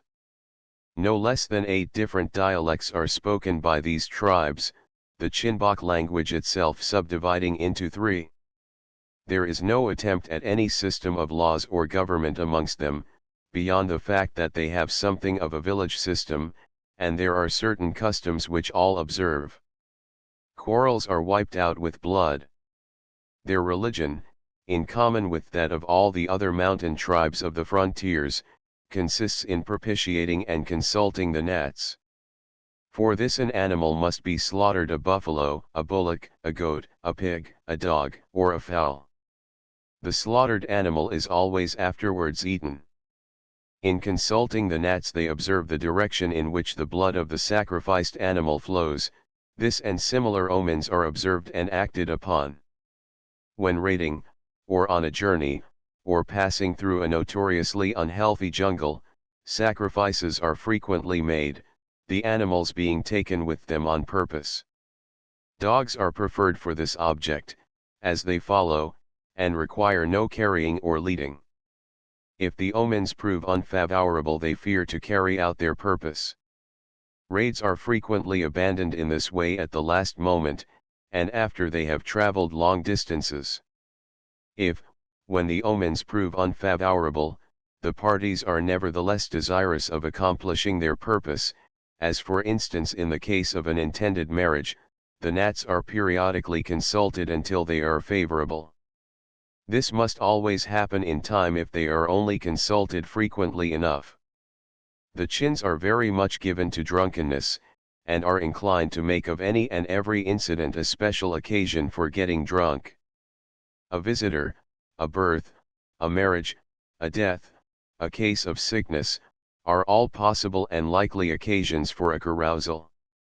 In this worship of Bacchus they differ essentially from their Buddhist neighbors, but they may fairly claim to resemble in that respect many individuals of a distant race, and a race laying claim to a far higher civilization.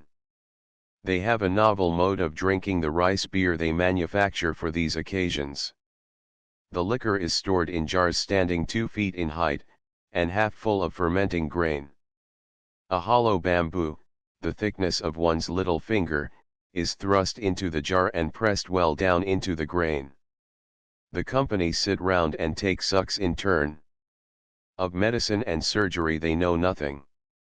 When they fall sick they make no attempt at medicine, but merely consult the Nats to ascertain the result, and propitiate them to avert the calamity. Scarcely any clothing is worn by the men, and that of the women, though sufficient for mere decency, is scanty, the legs being entirely bare. They are all fond of ornaments. Necklaces of beads of all kinds are much worn, cock's feathers appear in the top knots of the men, and a kind of brass skewer is worn in the hair. They are also fond of wearing deer's teeth and cowries. Telegraph wire, a new importation into their territory, forms a great temptation to them, inasmuch as a few inches of that metal, bent into a circle, forms a most becoming earring. Their weapons consist of bows and arrows, which they use with great dexterity. They often carry a short spear, and every man has a kind of weapon, which is dagger, knife, and hatchet all in one, which sadly too often does murderous execution in their quarrels, and which, when not in use, is worn on the person in a bone scabbard consisting of the shoulder blade of the buffalo. Their cultivation, though of a very rude description, is a laborious business. They have first to fell the jungle on the steep slopes of the hills, and after some months, during which it has had time to dry, they burn what has been felled. The grain is then sown without further preparation. They can only cultivate in the same place in this primitive fashion for 2 years together. In the 3rd year the grass has grown so strong that cultivation is impossible. They then usually leave the land for 5 years, during which the jungle again grows up, when it is again cleared and cultivated as before. Their crops consist of rice and other grains, a considerable variety of yams and roots, including ginger, beans, and vegetables, also cotton. Tattooing of the faces of Chin women. The propensity of the Chins for raiding upon their weaker neighbors, and especially upon the Burman villages, is that which has compelled the British as the governing power to take account of them. Several military expeditions have had to be organized in order to punish this raiding, and to impress upon them the fact that it cannot be allowed. Many are the tales of the sudden descents of the Chins upon the peaceful villagers in the plains, robbing them of money, cattle, and other property, and taking away prisoners, who are removed to the Chin villages, and held to ransom. If not quickly redeemed by their people, they are often sold from village to village, which renders it difficult to trace and recover them. Many of these unfortunate captives have been rescued through our military expeditions. Perhaps the most extraordinary custom they have is that of tattooing the faces of their women. The process is commenced when they are young, and is gradually completed. Although the result is hideous to our eyes, it is said that the beauty of a woman is judged by the style in which the tattooing has been done. Thus fashion rules the world despite appearances and common sense. The Yindu women are tattooed in lines across the face. The Chinbans tattoo jet black, and are the most repulsive in appearance, though often fair-skinned. The Chinbok method is to have several lines down the forehead, the nose, and the chin, and the cheeks are covered with rows of little circles. Chapter 11. Buddhism in Burma. The greater part of the inhabitants of Burma are Buddhists. The Burman race are so universally, except in the cases where Christianity has gained a few. It is in Burma that Buddhism is found with the least admixture of any other religion, and where it is followed with a more thoroughgoing devotion perhaps than anywhere else. Even the Burman, however, has never discarded in spirit, or even in form, the indigenous Nat worship of his far-off ancestors. It may have little of outward appearance, but it remains side by side with Buddhism to the present day. In their numerous popular stories the Nats play a prominent part, the wicked ones performing all manner of mischievous pranks, the good ones appearing at the opportune moment to succor the hero of the story, usually some Payalung, or incipient Buddha, for the moment in peril through the trials that have befallen him. This hankering after the Nats is a significant fact. There is no God in Buddhism, and yet a man must have a deity or deities of some kind. The elaborate philosophy of Buddhism may occupy the intellect, and dominate the religious life, but it cannot satisfy this natural craving in man for God. Hence the worship and the fear of the Nats, and the many superstitious ceremonies to propitiate them. And hence, too, if we mistake not, the strong tendency to plunge deeply into the occult, and to claim intimacy with the world of spirits, which characterizes those Europeans and Americans who have discarded Christianity, and have devised for themselves a system fashioned on the basis of Buddhism, for their light and guidance. Buddhism has been well described as a proud attempt to create a faith without a God, and to conceive a deliverance in which man delivers himself. Gautama, the future Buddha, and the founder of the Buddhist religion, was born at Kapilavastu, a town about 100 miles from Benares, about 500 BC. His father was the ruler of the Sakya tribe. Gautama early showed a disposition for a retired, studious, ascetic, contemplative life. His father wished to see him fit himself for the career of a prince, and heaped upon him every luxury, but in vain. At length we find the young prince, after many struggles between family affection and his view of duty, secretly by night leaving his home of luxury, his wife and child, exchanging his dress for the garments of a mendicant, and commencing his long quest after truth. 6 years he spent in fastings and acts of penance. Then perceiving that mere ritual could bring him to no new conceptions of truth, he changed his method, and set himself to devise that system of philosophy which to this day is associated with his name. The ethics of Buddhism are grand, and for its noble conceptions of man's duty it well deserves the title of the finest system of heathenism ever devised by man. But it fails altogether as a moral power. The account it gives of man's nature, and the problem of life generally, though very elaborate, is erroneous and misleading. It knows nothing of a divine creator and father, a divine savior, or a divine regenerator. It proclaims no God, offers no gospel of glad tidings, enjoins no prayer, in our sense of the word, as petition, sets forth no sacrifice for sin, holds out no hope of divine help, no saving grace, no pardon, no renewal. Man must work out everything by his own endeavors. For 45 years Buddha lived to preach his doctrines, winning many converts, and he died at over 80 years of age greatly revered. Images of Buddha are extensively used. That Buddhism is an uninspired system of teaching is most clearly indicated by its attempts at natural science. We need nothing more than a glance at these absurdities to dispose at once of Buddha's claim to omniscience. His geography followed that of the Hindus, and was no improvement upon it. Its only virtue is that it is very liberal with numbers. It has its countless worlds, in the center of which is the mountain called Mahameru, 1,344,000 miles in length, the same in breadth, the same in depth beneath the sea, and rising to the same height out of it. Its teaching upon such matters as eclipses, earthquakes and the like, consists of the wildest of guesses. It may be well to give the reader a brief outline of the religious teachings of Buddhism. Buddhism denies the creation of the world. Matter is eternal, and all the changes attending it are caused and regulated by certain laws co-eternal with it. Matter and its laws are not under the control of any being. Hence creation and a creator are out of the question. With such a formidable list of negations to begin with, it becomes a matter of no small interest to inquire out of what materials this vast system could possibly have been constructed. First, then, we have the Buddhist 10 Commandments. 5 of these are binding upon all. 1. Not to take life. 2. Not to steal. 3. Not to commit adultery. 4. Not to lie.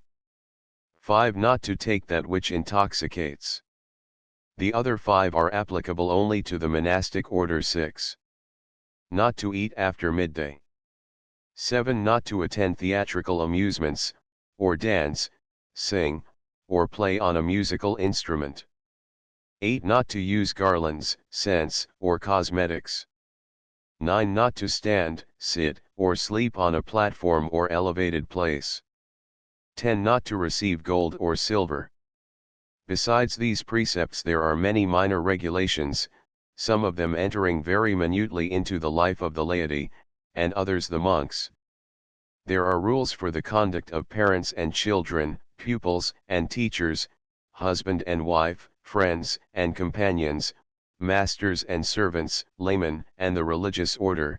In fact, considering the light Gautama possessed, the moral teaching of Buddhism is of a very high order. But what about the means of attaining to moral excellence? Here Buddhism, it must be confessed, is found wanting. To conceive of a high state of moral excellence is manifestly better within the reach of man's unaided mind, than to find out a way for the bulk of mankind in their frailty and sinfulness to reach it. In order to place before the reader any intelligible view of the Buddhist way of salvation, it is essential that we consider first its teaching concerning the nature and circumstances of man. Buddhism is thoroughly pessimistic in its outlook. It teaches that life is a misery, existence an evil. This doctrine is taught in the sacred books with a wealth and ingenuity of illustration worthy of a more gay and festive theme. The sentient being is like a worm in the midst of a nest of ants, like a lizard in the hollow of a bamboo that is burning at both ends, like a living carcass, bereft of hands and feet, and thrown upon the sand. All beings are entangled in a web of passions, tossed upon the raging billows of a sea of ever-renewing existences, whirling in a vortex of endless miseries, tormented incessantly by the stings of concupiscence, sunk in a dark abyss of ignorance, the wretched victims of an illusory, unsubstantial, and unreal world. It is true these views of life do not seem unduly to distress the followers of Gautama. The Burmans, the best of Buddhists, are as merry and laughing a people as are to be found anywhere, and the burden of life rests not more lightly upon any people than upon them. Nevertheless such is the teaching. Anicca, dukkha, anatta is the formula in Burmese: transient, sorrowful, unreal. The monk muses on this in his monastery. The pious Buddhist repeats it to himself as he spends his spare time smoking and meditating on the bench at his door, or strolling idly about, telling off the beads of his rosary the while. Seeing that life is necessarily a misery, and existence an evil, the problem of life would seem to be how to bring existence to an end. The Christian would say wait for the release of death, but two formidable difficulties stand in the way, to prevent death proving any release, namely, transmigration and karma, Burmese Kan. Transmigration constantly renews sentient existence in a countless succession of births and lives. Hence the polite form of the announcement of a death is that the deceased has changed his state of existence, that is, put off one existence and taken on another. This is not merely a polite form of speech, but more correctly embodies the popular belief than the mere statement that he has died. Moreover, in future births man may rise and fall in the scale of existences, and as human life and animal life are considered to be of the same nature, no difficulty is experienced in readily believing that a man may become an animal, or an animal may become a man in future births. Hence the scruple against taking any kind of animal life amongst the Burmans, extending even to vermin. Supposing transmigration to be true, it follows that if one kills any animal, large or small, even the smallest insect, he may be taking the life of his deceased grandfather, who has thus reappeared in the body. This universal belief of the Buddhists in transmigration was curiously illustrated quite recently in a court of justice in Burma. A mother and her son came one day to the magistrate of their district and expressed a desire to institute a suit. The case for the son, who was the plaintiff, was as follows. Some years before, a certain man, it was stated, had left in charge of the defendant some jewelry and a silk cloth for safekeeping. While engaged in repairing the roof of a house he fell off and died of the injury. The jewelry and cloth remained in the hands of the defendant, and the suit was now instituted to recover the same. What was the ground for this claim? Not that this boy or his mother were related to the deceased, but that the boy was that identical man in another birth. But how could he prove it? There was no difficulty in proving this, at least to the satisfaction of the Buddhists. The boy displayed upon his body certain marks, which those who knew the deceased said were precisely similar to marks he bore. The mother, by a comparison of dates, sought to prove the date of the birth of the boy was just when it would be, supposing his claim to be true. But the most convincing testimony of all was that the boy distinctly remembered the whole of the circumstances happening in his former existence. The defendant admitted receiving the silk cloth, but denied all knowledge of the jewelry. He admitted that he believed the boy was the very man who left the cloth with him, and was willing to return it if the boy paid a small debt of 8 annas borrowed on it by the owner. The boy said he remembered the 8 annas, but also insisted on the jewelry. Unfortunately for him, his good memory did not avail him.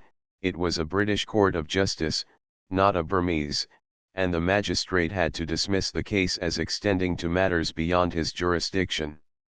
Karma or Kan, Burmese, or fate, as it is sometimes rather inadequately rendered, is that self-originating, self-operating, inflexible law which necessitates and causes the working out of the cumulative influences of merit and demerit, these separately producing in succeeding births their full and appropriate effects, extending through cycles of ages, the Kan being modified from time to time by the passage through these different births.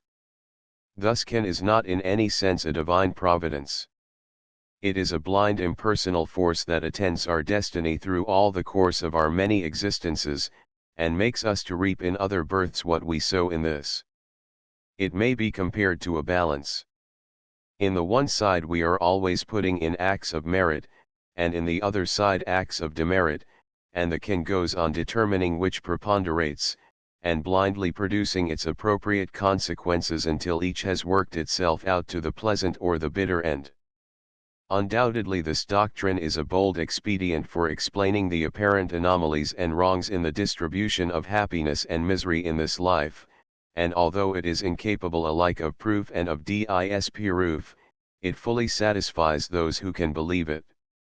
A child, for instance, is blind. This is owing to his eye vanity, lust of the eye in a former birth, but he has also unusual powers of hearing.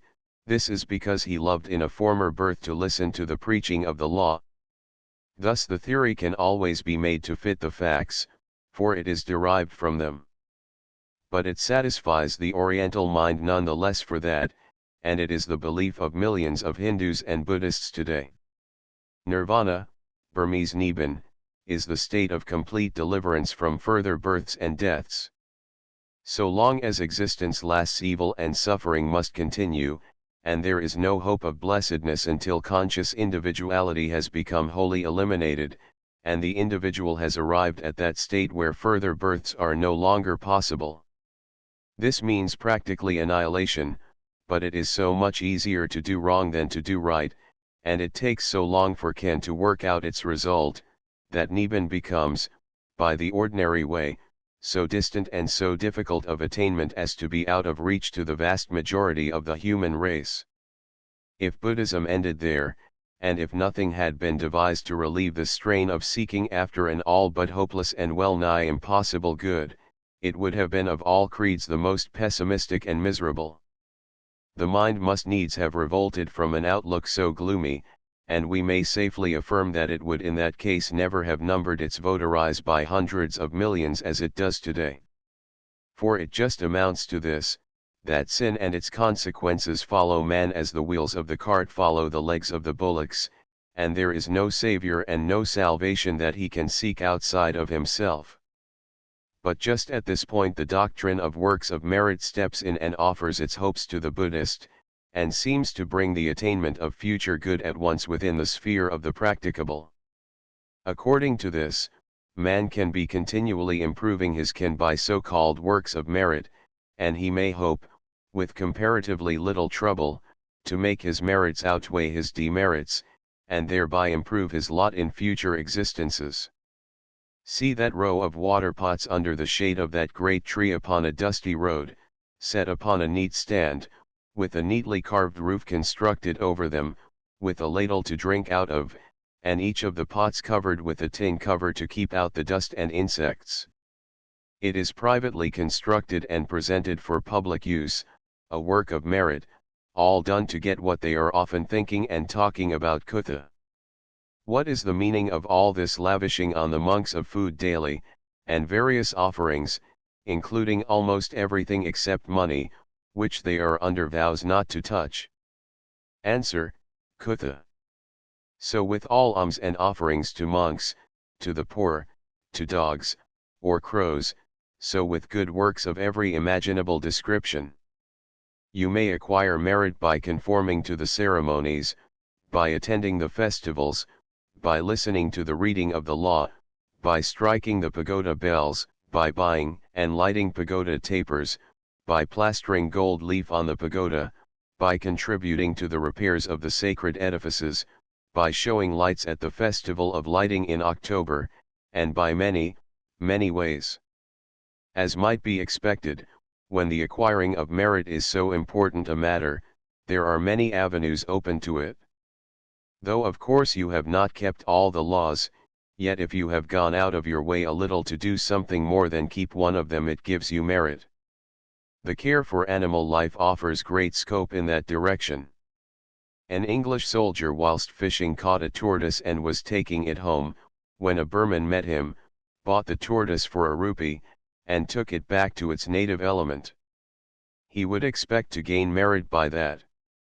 Men have been known to make a regular trade of snaring little birds in the jungle, and bringing them to the bazaar to sell to the merit seekers, who buy them merely to set them free. Many works of merit involve great expense, such as the digging of a well, the erection of a bridge, a zayat or rest house, a monastery, a pagoda. Judging by the enormous number of these sacred buildings in Upper Burma, it would appear that this is a favorite way of seeking merit.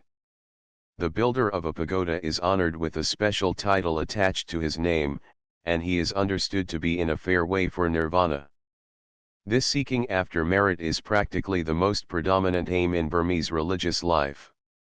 So fixed is this belief in merit, that when the Burmans see the English so intent upon opening up the country, making roads and railways, metalling streets and lighting them, building hospitals and markets, constructing irrigation works, and carrying out a multitude of other necessary and useful efforts of public utility, they measure us by their own bushel, and remark that there will be great merit to the government and its officers by means of these things.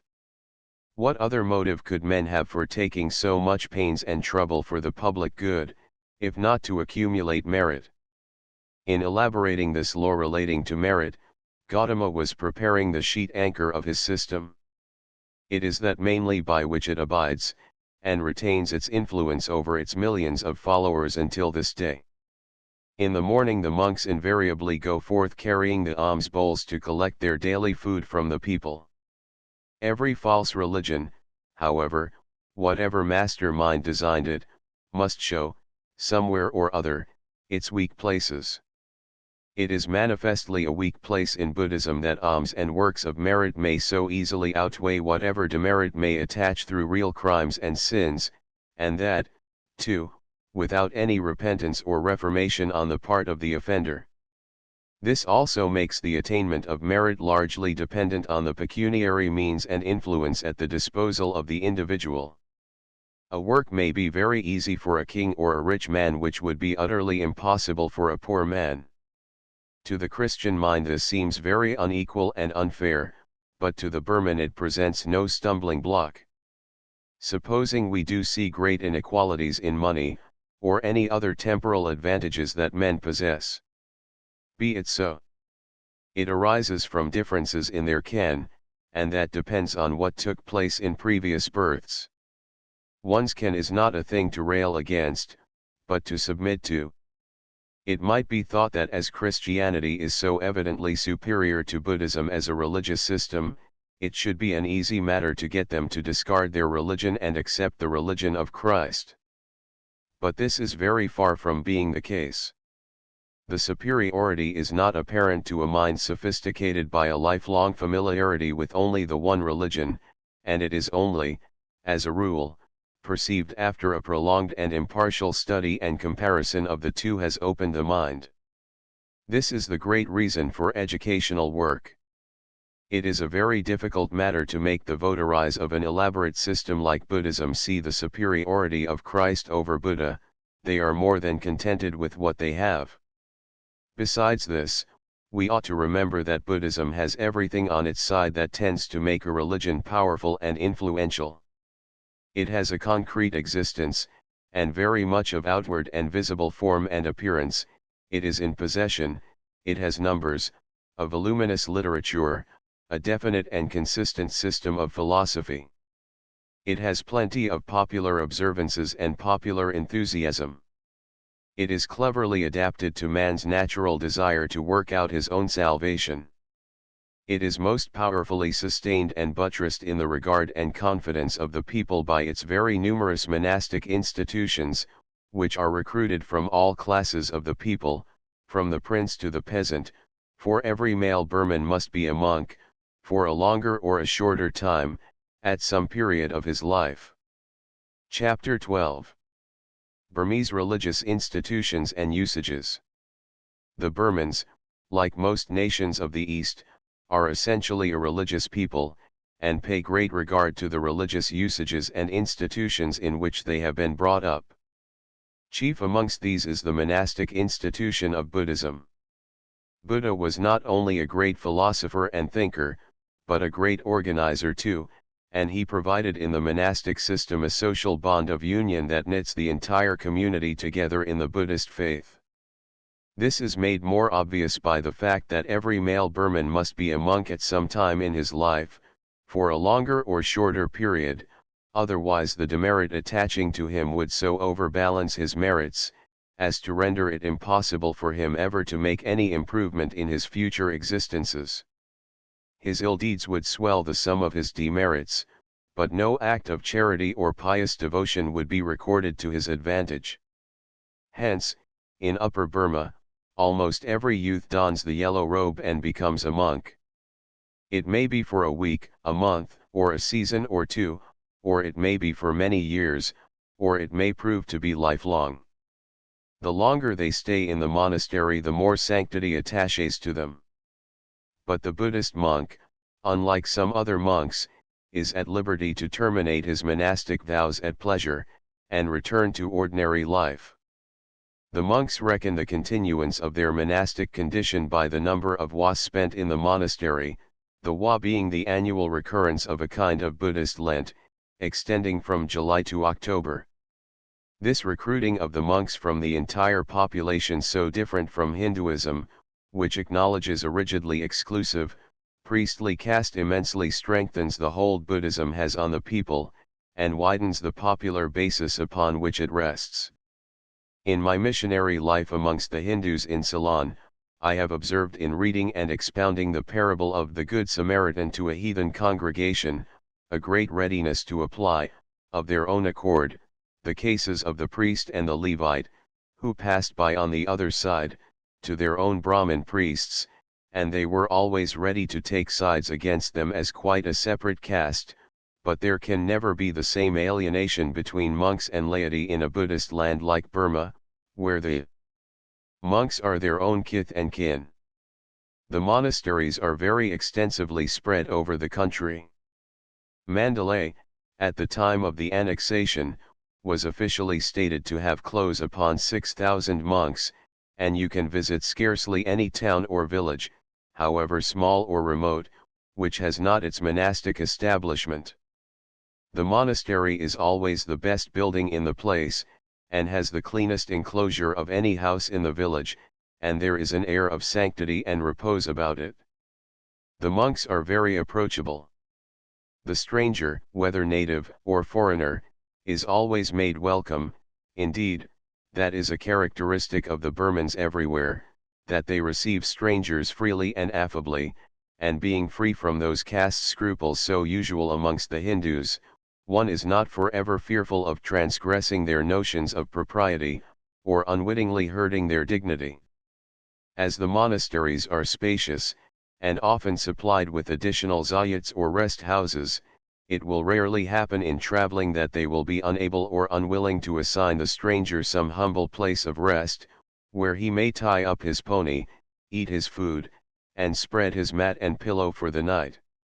To the poor and destitute the monastery is a place of relief, where they can always hope to obtain a little food out of that which is daily given to the monks in their house-to-house morning visits.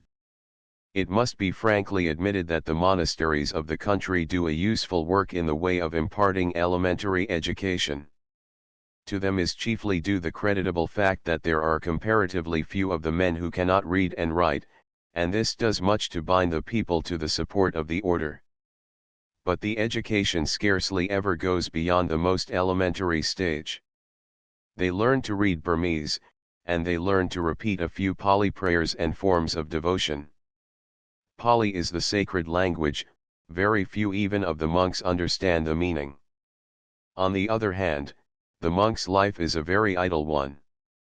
They live in perfect ease, all their wants are supplied by the people, and they are not expected to work at all, except some of them at teaching. There are usually far more of them in the monastery than are required for that purpose, so that they spend a vast amount of idle time, and it is thought by many that the indolent, easy-going habits, and the lack of discipline and enterprise the Burmans display as a nation, is largely owing to the idle life of the monastery, which is continually before their eyes, for there they receive their teaching when young. The Buddhist monk is not a minister of religion in our sense. He has no pastoral charge.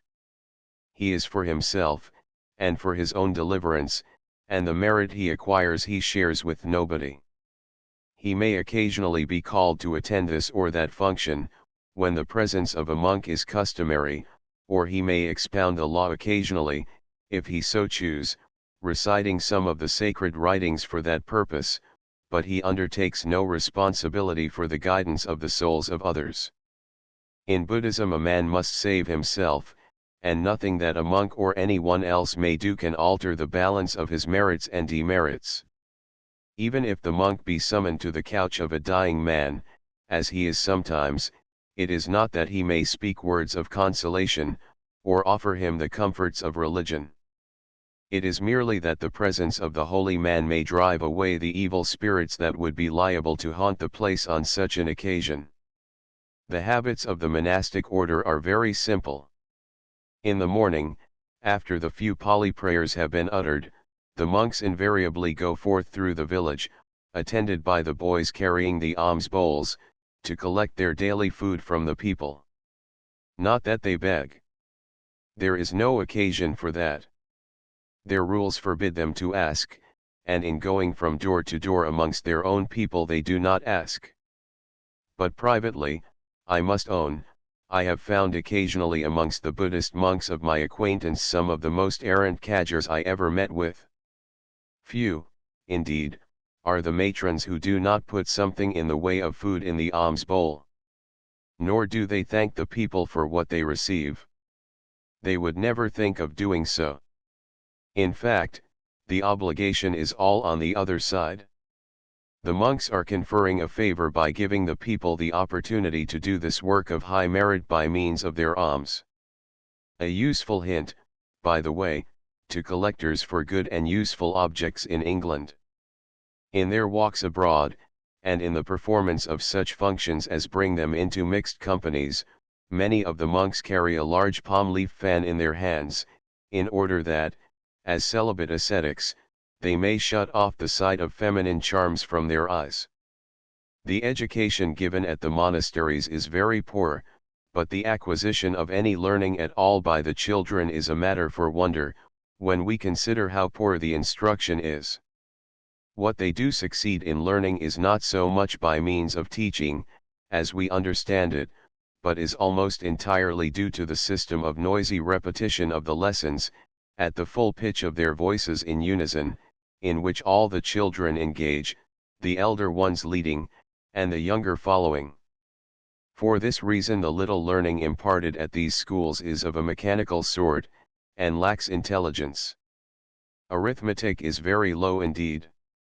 Geography, if taught at all, must of course square with the orthodox Buddhist cosmogony, and as there is much that is doubtful about that, it is perhaps best left alone, and is accordingly. Burmese history is abundant in quantity, but in quality it only consists of what we call fiction, and has but a poor foothold upon fact, and is left out of the curriculum. All other branches of study are unknown, except a little of Pali in the form of devotions, which, however, is mostly taught in mere parrot fashion. There the people assemble of an evening, and are to be seen in the open space around the pagoda, on their knees in the open air, repeating their devotions in Pali. The director of public instruction in Burma told me a good story of his first visit to Mandalay. He had been calling on the great Thathanabine or Buddhist Archbishop of Burma, and had sought to impress upon that venerable ecclesiastic the desirability of improving the education given at the monastery schools. He mentioned arithmetic and geography as very desirable subjects to be taught, offering to supply teachers already trained and able to teach them. One of the attendant monks, an elderly brother of the yellow robe, remarked that for his part he could not see any great need for learning geography, especially now that the English government had been good enough to construct a railway. If you want to go anywhere, all you have to do is to take your ticket and get into the train. Where was the use of learning geography? The honor paid to the monks by the people is quite extraordinary. In the Burmese language the commonest acts of life as performed by the monks are spoken of with respectful expressions, which are never applied to similar acts as done by the common people. The oldest layman honors the youngest monk, and gives place to him. The ordinary posture before a monk is down on their knees, and often on their elbows also, with the palms of the hands joined together, and raised as if in supplication, and the title Paya is used, the very name which has to do duty for the deity. An instance is on record of a venerable monk being called from Mandalay to settle a dispute between two parties concerning some religious point, in a town on the banks of the Irrawaddy. On his arrival the whole population lined both sides of the path up to the monastery, and kneeling, they loosed down their long black hair, for the men as well as the women wear it long, and spread it across the path, so that he walked all the distance from the river bank to the monastery on human tresses. The pagodas are the ordinary resorts of the people as places of worship, not all of them, however, for the great majority are merely erected as works of merit, and never attain any celebrity as places of worship, only the chief and most notable shrines. There the people assemble of an evening, and are to be seen in the flagged open space around the pagoda, on their knees in the open air, repeating their devotions in Pali. Though many of them come together, it is not of the nature of congregational worship, nor is any one appointed to lead their devotions. It is each one for himself.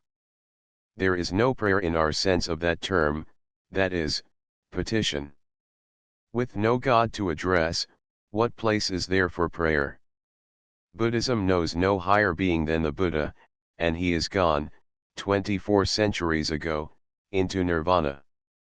The sentences they utter in Pali consist of expressions in praise of Buddha, the law, and the monastic order. Images of Buddha are extensively used, but for all that, the people can hardly be called idolaters. The burning of candles and of incense at worship time is customary.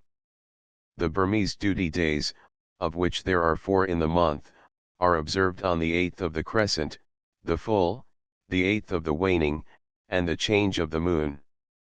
These are kept more strictly as worship days during what is called the Wa than at any other time.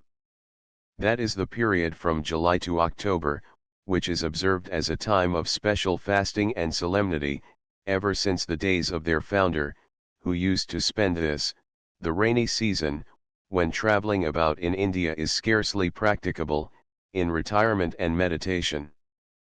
During the Wa there is a cessation of all festivities, and of the theatrical performances of which the Burmans are so fond.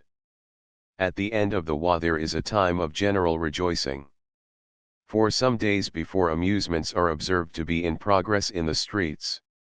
Effigies of animals, very well executed, are carried about.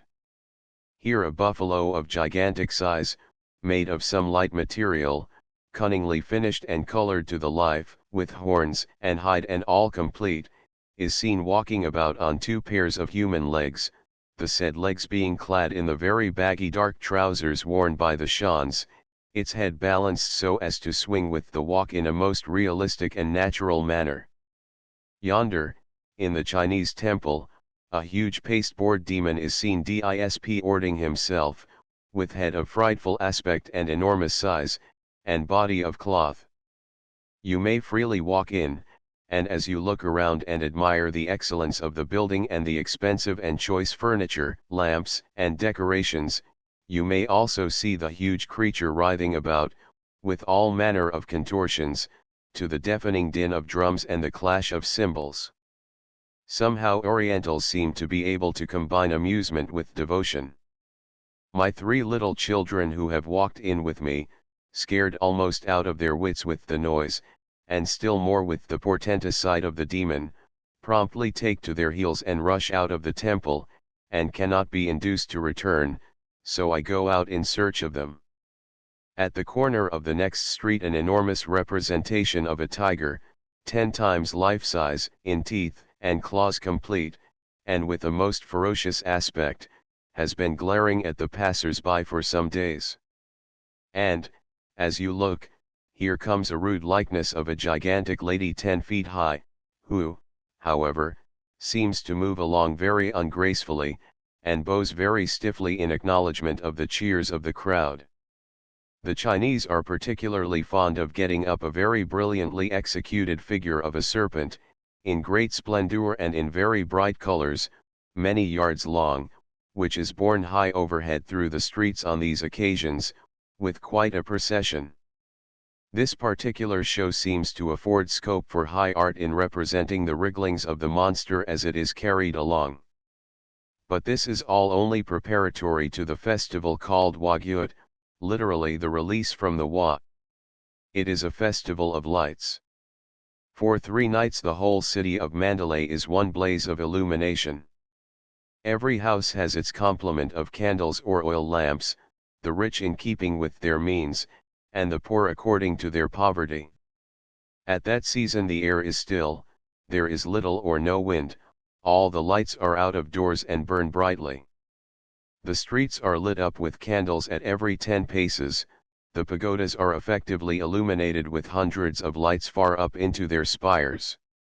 Little children are trundling extemporized carts with bamboo wheels, each carrying a tiny illumination, covered with a lamp of thin, colored paper. In addition to the house illuminations, paper lanterns are quite the fashion in China Street, where the well-known ingenuity of John Chinaman produces fantastic shapes in various colors, representing sundry animals, fishes, ships, and what not.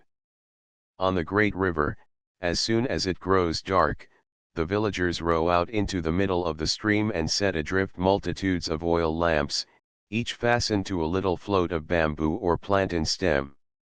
Thousands of them are sent out by each village, so that the whole Irrawaddy is one blaze of twinkling lights. Another very prominent and popular festival of the Burmans is the Water Feast, which occurs at their New Year in April. For 2 or 3 days at that time the compliments of the season consist in walking up to you in the street, or even in your own house, and discharging a jar of clean water over you, with the expression, "I will do homage to you with water," and it would be considered very bad form to show any resentment for this kind and polite attention. It is obvious that such a custom as this must afford great scope to the rollicking Burmans of both sexes. It leads to abundance of larking and merriment in the streets. Everybody who ventures forth stands a great chance of a thorough drenching. Fortunately it occurs in April, the time of the sun's greatest power, and the sweltering heat renders it less of an inconvenience than it would be in a colder climate. There is nothing the Burmans are more scrupulous about than the taking of life. A mother has been seen to pick up the scorpion that stung her child, between two pieces of bamboo, and merely drop it gently outside the door. Twice when I have found a deadly cobra lurking about the house where the children were playing the most venomous of snakes, whose bite is death, and have asked a Burmese servant to help me to kill it, he has declined, and I have had to kill it myself. But though the Burman will not kill a snake, he will not scruple to take it home to cook and eat it after some other person has killed it. Animal food seldom comes amiss to them, whether it has been killed by another or has died of itself. They are not very choice in their food. Mandalay swarms with thousands of half-starved, mangy, miserable animals, nobody's dogs. No matter how they increase and multiply, no Burman is willing to put them out of their misery. The firm belief in transmigration prevents this. I have known half a dozen such dreadful creatures quarter themselves uninvited on the mission premises. One of the half dozen, a savage brute, living under the school on the mission premises, one day bit a little Burman boy, and tore his bare arm very badly. This was too much for me. Fearing it might do further mischief, and might even be mad, I waylaid and shot it. The Burmans thought I had done very wrong. Their tender care for animals often appears in touching forms. I have noticed a Burman coolie engaged in mixing mortar, on finding he had brought a number of tadpoles from the neighboring pond in his bucket of water, take them all out with great care, and carry them back to the pond, though it was 150 yards away and he had to go on purpose. And yet, so strangely inconsistent is human nature, there are perhaps few countries in the world, with any pretensions to civilization, where human life is held so cheap as in Burma, and where the people have commonly such a propensity to the crime of dacoity or robbery with violence, and often with murder. And yet, again, with strange inconsistency, the coarse and hardened criminal, the Burman dacoit, who has embroiled his hands in his neighbor's blood more than once, will scruple to harm the vermin that infests his couch. Some of the great Buddhist shrines in Burma are buildings of wonderful magnificence. The Shui Dagon Pagoda at Rangoon is one of the most important and sacred. It is considered to be over 2,000 years old. Originally it was very small, but now it rises to a height of 370 feet, or a little higher than St. Paul's Cathedral, and is a quarter of a mile in circumference at the base. It is situated on the top of a very high hill, of which the summit has been, at vast labor and expense, made into a level platform, and carefully paved. This immense platform is partly occupied by many smaller pagodas, resting places for worshippers, and chapels containing colossal images of Buddha, and considerable open space is left for the immense crowds of worshippers that assemble there. In the center rises the great pagoda in the usual bell shape, one vast, solid mass of masonry terminating in a spire. 4 flights of stone steps led up from the plain beneath, one on each side of the hill. On the summit of the pagoda is the hti, or gilt iron framework in the form of an umbrella, with multitudes of gold and silver bells, richly bejeweled, which tinkle with every passing breeze. The hti was presented by King Mindon, the father of King Thibaw, and cost £50,000. The pagoda itself with the adjacent buildings must have cost, from first to last, a fabulous sum. This pagoda, like many others of the principal ones, is covered with pure gold leaf. Every few years it has to be regilt. Sometimes this has been done by some particular king, as a great work of merit. One king is said to have spent his own weight of gold upon it. In 1887 there was a regilding by public subscription. The accounts when published showed an expenditure of some £9,000, and this money, be it known to all Christians, was raised at once, without leaving any debt for the next generation to defray. And not only so, but it was raised in money actually contributed directly for this purpose. There was no need to resort to any of the well-known, artful, coaxing methods of raising funds, which have to be adopted in more civilized countries. There was not even a bazaar, not even a raffle. I have no hesitation in stating that it is my belief that Buddhists spend on their religion, in edifices, on the support of the monks, and on other works of charity, much more per head in proportion to their means than the average of Christians spend on theirs. Another remarkable thing about the Shui Dagon Pagoda is its bell, 14 feet high, 7½ feet across, and weighing 42 tons, the third largest bell in the world. This bell has a history. After the Second Burmese War in 1853, the English made an attempt to carry it off as a trophy to Calcutta, but ere they shipped it the monster toppled over into the Rangoon River, and sank to the bottom. With the appliances then at hand they were unable to get it up again. After a time the Burmans made request that they might have it. Yes, they might have the bell if they could get it. They succeeded in raising it out of the river, and hauled it back in triumph to the position it occupies today. Great Bell at the Mengon Pagoda.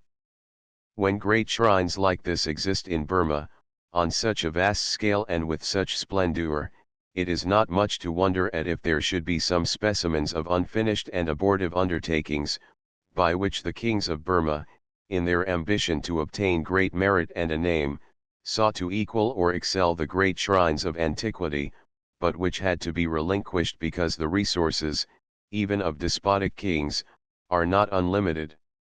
Such a one is the great unfinished Mengon Pagoda, which is built in a pleasant spot on the right bank of the Irrawaddy, about 9 miles above Mandalay. It is supposed that this must be the largest mass of solid brickwork in the world, and it is now nearly a century old. It covers a square of 450 feet, and has therefore an area of 4 3/4 acres. Its height is 155 feet, which is much less than it would have been had it gone on to completion. An Englishman, Captain Cox, was there, and saw the beginning of this huge structure. He says in his book that there was a great square chamber built in the basement of the pagoda as usual, to receive the offerings of the king and the people, and amongst many peculiarly Burmese and Buddhist articles, such as models of precious relics in gold caskets and gold and silver miniature pagodas and images, the miscellaneous collection included an article of Western manufacture, a soda water machine, at that time almost as great a novelty in England as it was in Burma.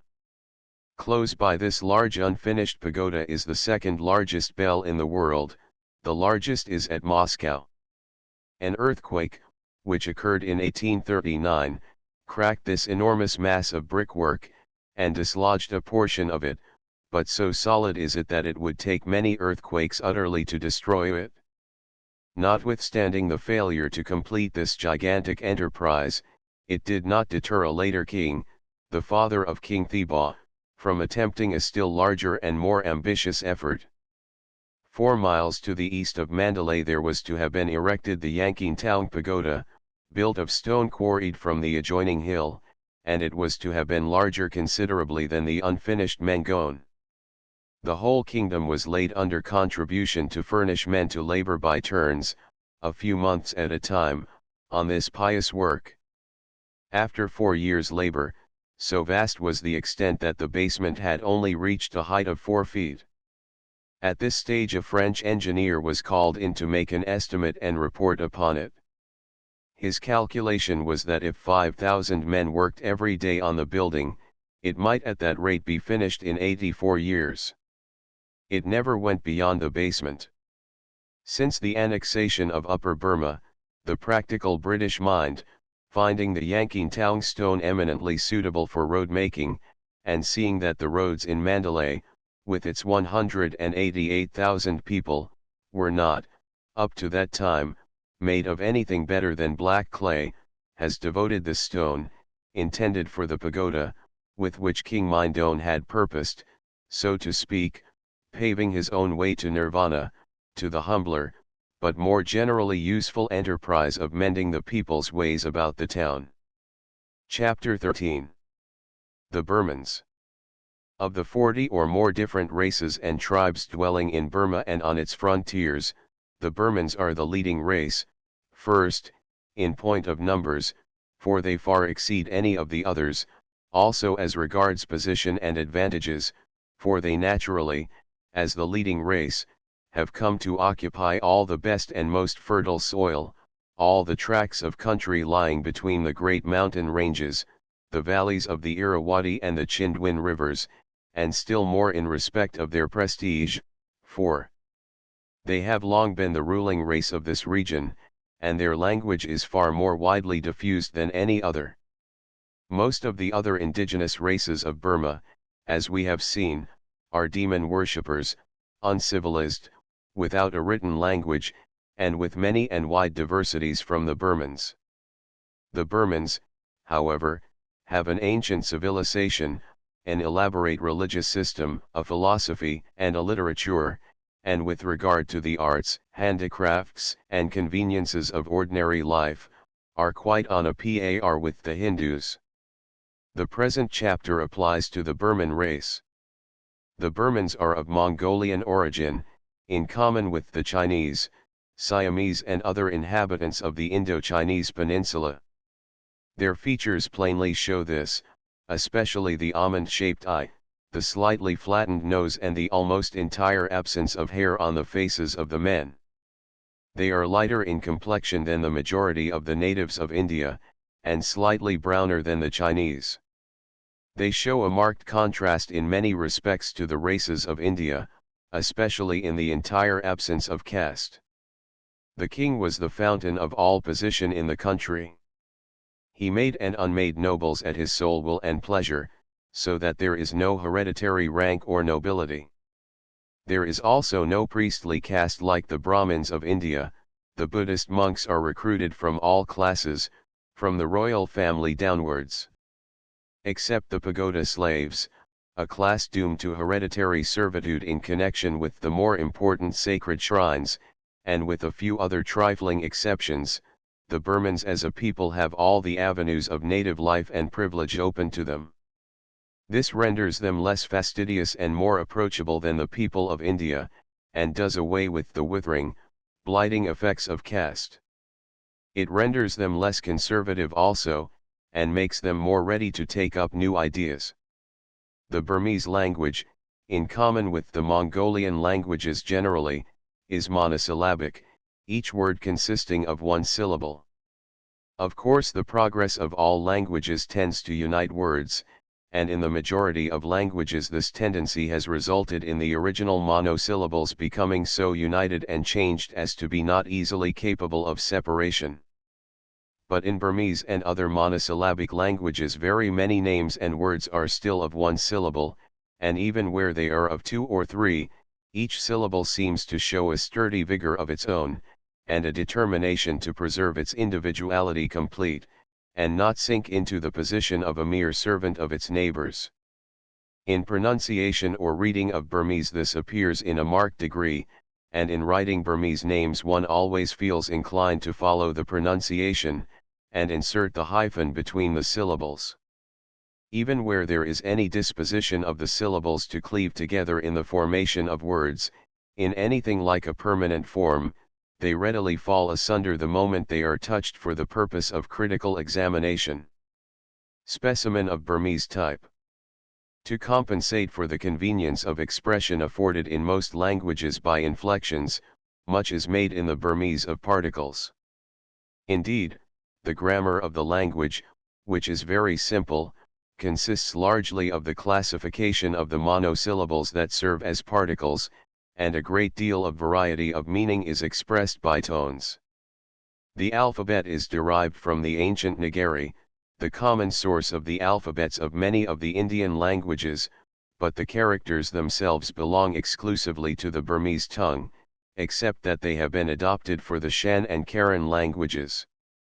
The alphabet is called the Thambonjai or Great Basket of Learning, and it well deserves the name, for what with the 10 vowels, the 32 consonants, the vowel consonants to the number of 10 times 32, and a very numerous series of characters to express many combinations of letters, it really is a very great basketful indeed, and occupies 28 pages of a closely printed pamphlet with the characters alone. One of the difficulties to a foreigner in picking up the spoken language is the Burmese custom of dropping the sound of the final consonants of syllables. This is not, as it is with some English people, a bad habit, but is sanctioned by the usage of the language. In the grammar of the language some interesting features appear. Thus in many verbs the intransitive is changed into the transitive by the mere aspiration of an initial consonant, as kiathi, to fall, kyathi, to throw down, or cause to fall, lothi, to be free, hlothi, to set free. The adjective does not precede but follows the noun it qualifies. The accusative is followed by the verb that governs it. Burmese abounds with honorific expressions. First of all is the ever-recurring ordinary honorific form da, placed after nouns and verbs, to indicate that the thing or action named has to do with some person out of the common order. The first personal pronoun has 3 distinct forms, so that a speaker is able, by choosing one or other of these 3, in a word, as it were, to place himself on an eminence above, on an equality with, or in a position beneath the person he is addressing, a great convenience, surely. What could the framers of our own poor language have been thinking about, to neglect to secure for us such an obvious advantage as that? The second personal pronoun is even richer, for it counts no less than 6 well-defined gradations of expression, not to mention several more supernumerary forms, that may be employed if the regular forms of the pronoun are not enough.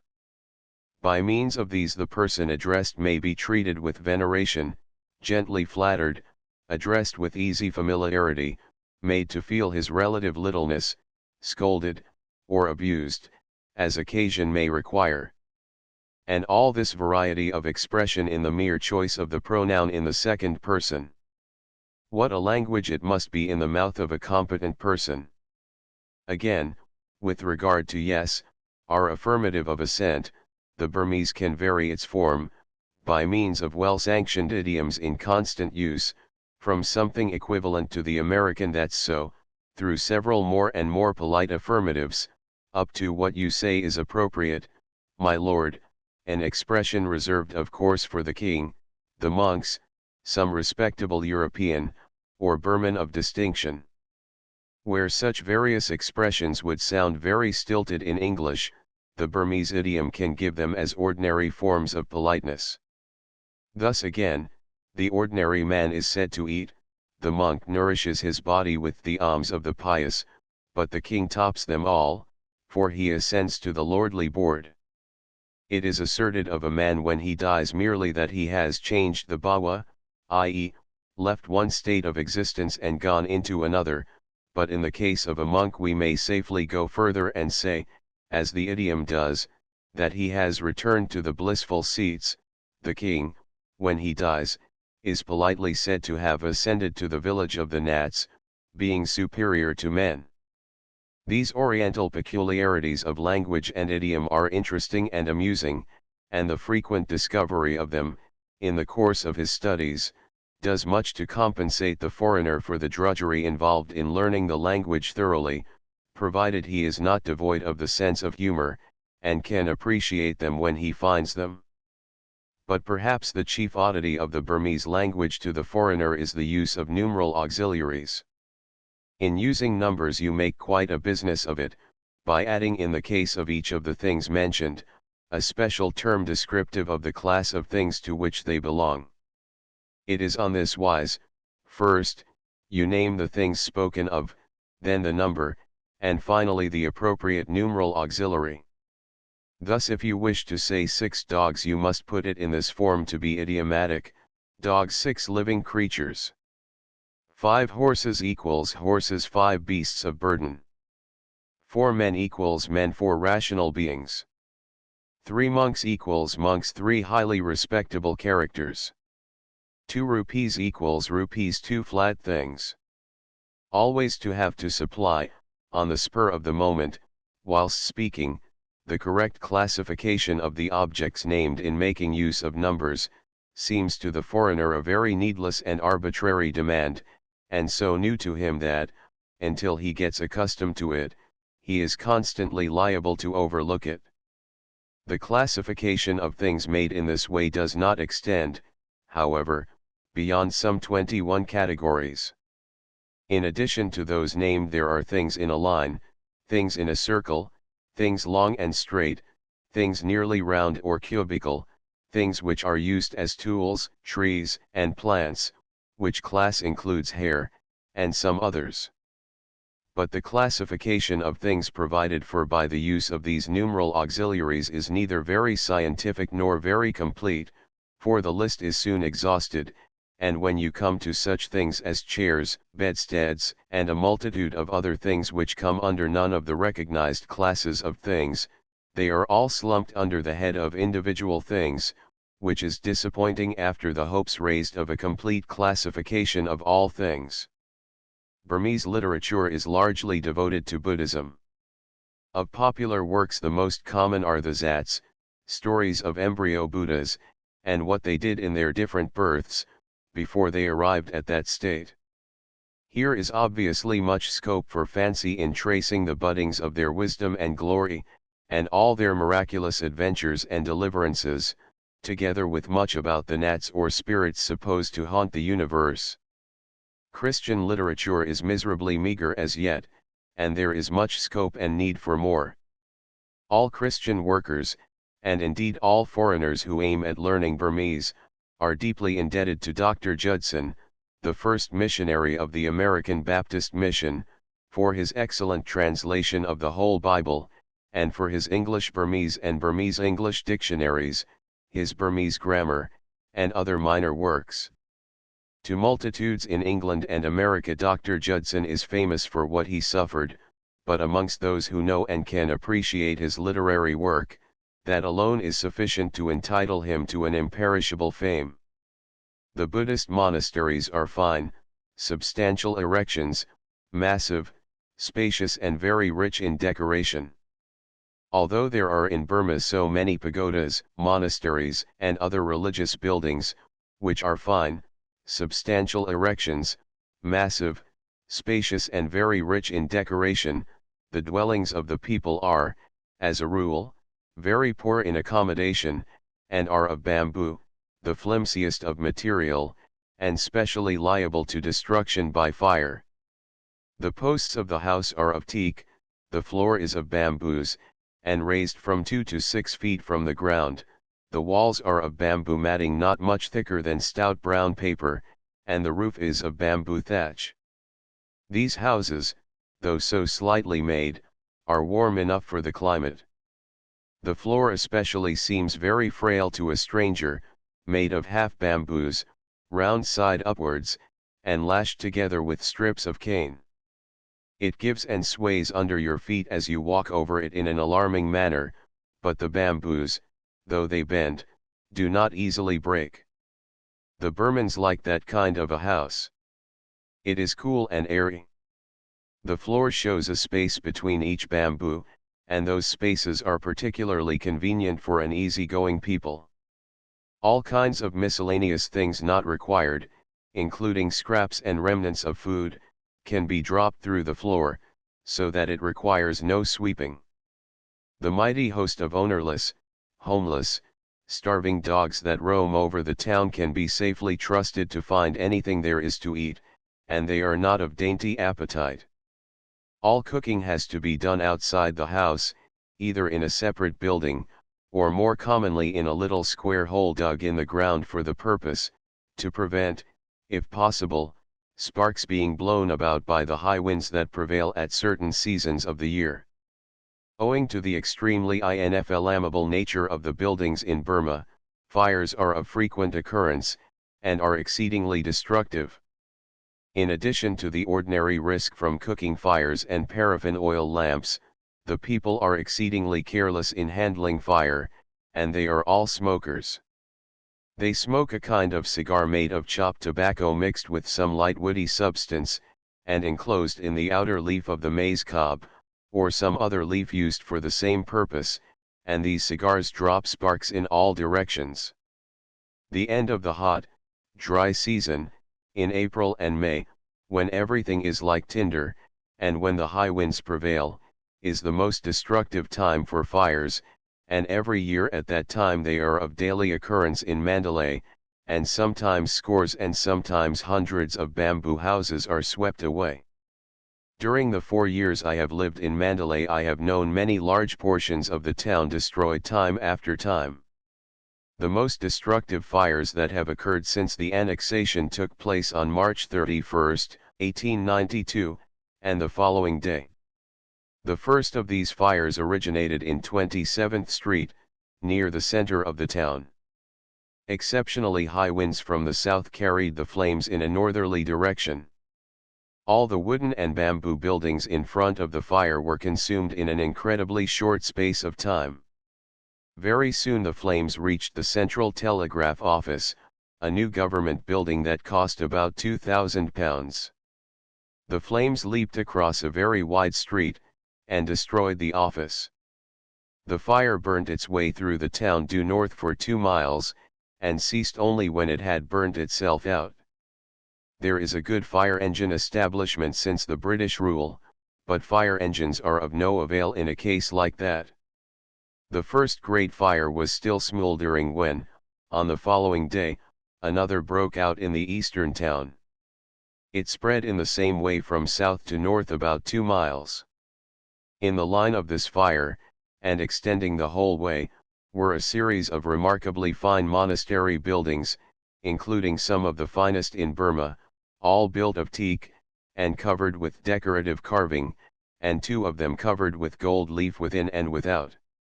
One of these monasteries was built by King Mindon at a cost of 16 lakhs of rupees. The entire loss caused by this one fire alone is roughly estimated at 100 lakhs, say £600,000. The same day a third fire broke out in the north end of the town, and destroyed several hundreds of Burmese houses. This fire was caused by gross negligence, the sparks from a Burmese cigar igniting some Indian corn.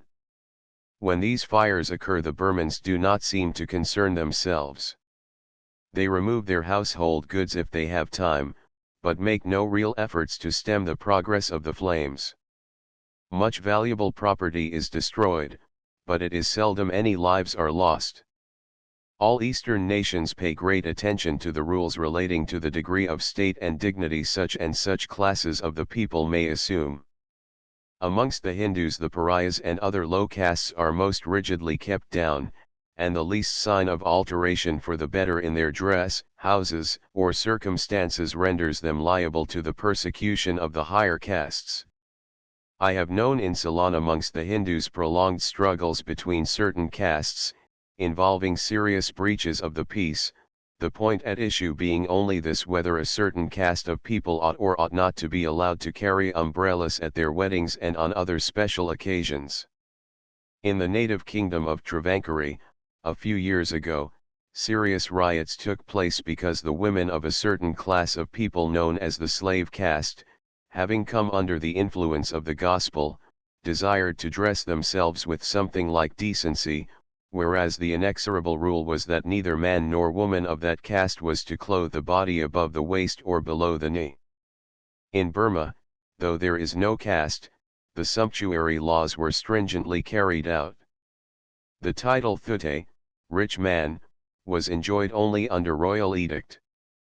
For funerals 5 different degrees of rank were all minutely laid down, and the state and show must be accordingly.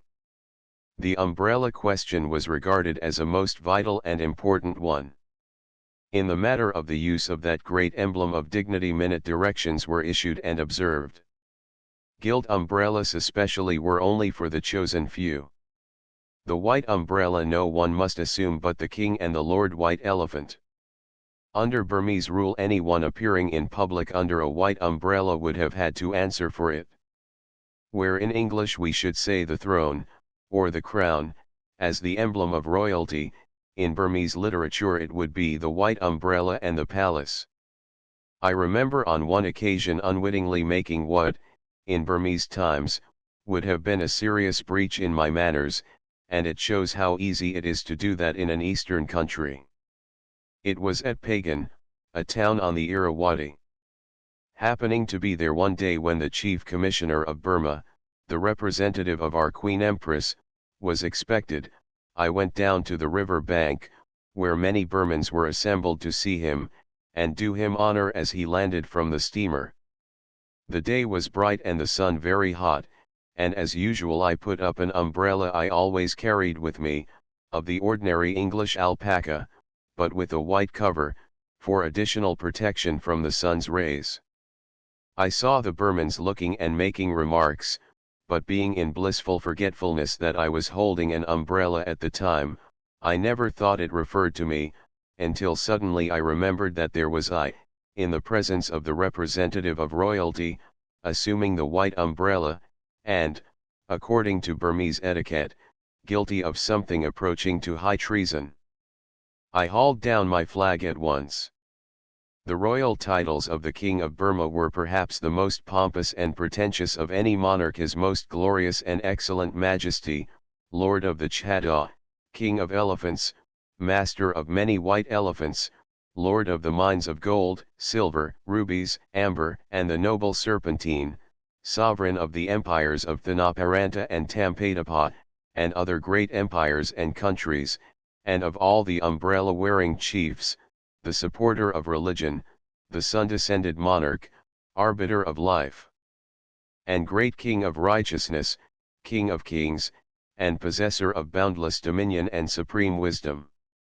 As may be surmised from this lengthy and extravagant title, that ancient doctrine known as the divine right of kings was held in Burma out and out, without the slightest qualification or limit. Every subject was the king's born slave, with no legal right to any property.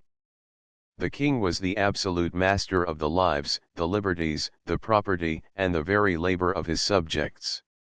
There was little or no private ownership of land. The land belonged to the king.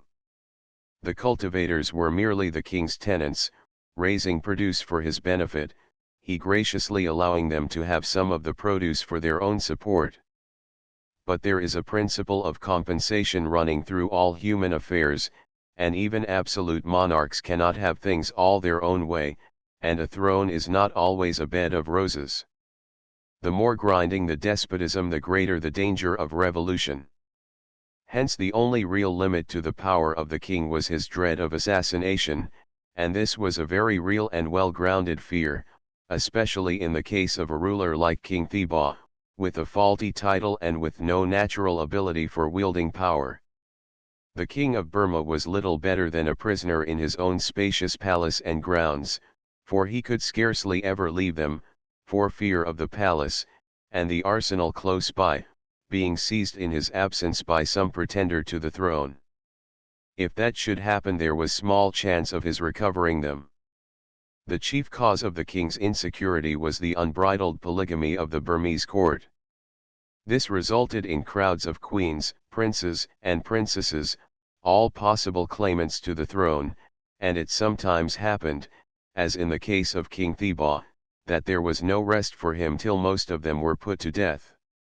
The Burmese government was throughout characterized by oppression and misrule. No fixed salaries were paid to officials, but princes, ministers, queens, concubines, and favorites were supported by the grant of a province, and known by the title of Myo-Tsa, province eater, a title which only too aptly indicated its own meaning. It was the policy of the Myo-Tsa to squeeze as much revenue as he could out of the people, in order to pay the required amount at Mandalay and to pay himself. Subordinate to the province eater came the functionaries in charge of circles of villages, and then of the individual villages, and in each case it was the same thing, all intent on making as much as they could out of it. This was with regard to the tax levied on each family or house. The same primitive and essentially vicious methods applied to the other items of taxation, viz., that on produce, fees on law cases, and occasionally, extraordinary contributions to government for special needs gave rise to the same kind of fleecing of the people. Towards the end of King Theba's reign things grew worse and worse. The sale of monopolies became very common, and state lotteries for the benefit of the revenue did great harm amongst a people naturally fond of gambling. When at last Burmese rule came to an end, it was a clearing away of much that was rotten and hopelessly out of date, and on the whole it was a great blessing to the people to substitute for it British rule. Chapter 14. Burmese Home Life.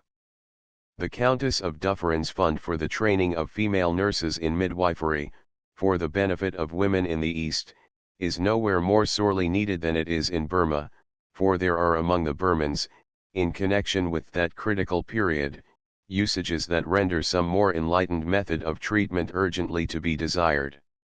Immediately on the birth of the child, it is the earnest endeavor of those in charge to place the mother as near as possible to a very large fire. Hot bricks are applied, rugs and blankets are piled upon her, irrespective of the state of the weather, in a country where for 2 months of the year the thermometer stands at 110 degrees in the shade of the veranda. This continues for 7 days, and is with a view to dispel the noxious humors supposed to be generated. This treatment, in addition to the drinking of much medicine at the same time, renders that crisis of life more than usually hazardous to the mother. Every Burman youth, as he grows up, is tattooed from the waist to the knees. The boy goes to the monastery school as soon as he is able to learn, and is there taught to read and write, and is initiated into the teachings of Buddhism. He learns the 5 universal commandments, the 5 subsidiary rules, and the Pali formulae used at the pagoda worship. At the monastery he is made familiar, at the most susceptible period of his life, with the routine of the life of the monks, learning, amongst other things, idleness as a fine art, and he is taught to look upon the condition of the monk as the holiest man can attain in this life. If I were asked which I considered the strongest point Buddhism holds in the midst of the Burmese people, I should at once lay my finger on this: the influence of the monastery school on the boys. There can be no doubt that before any great inroads can be made upon Buddhism, before Christianity can have a fair chance of success, the missionary will have to enter into an honorable competition with the monastery schools. These are days of competition.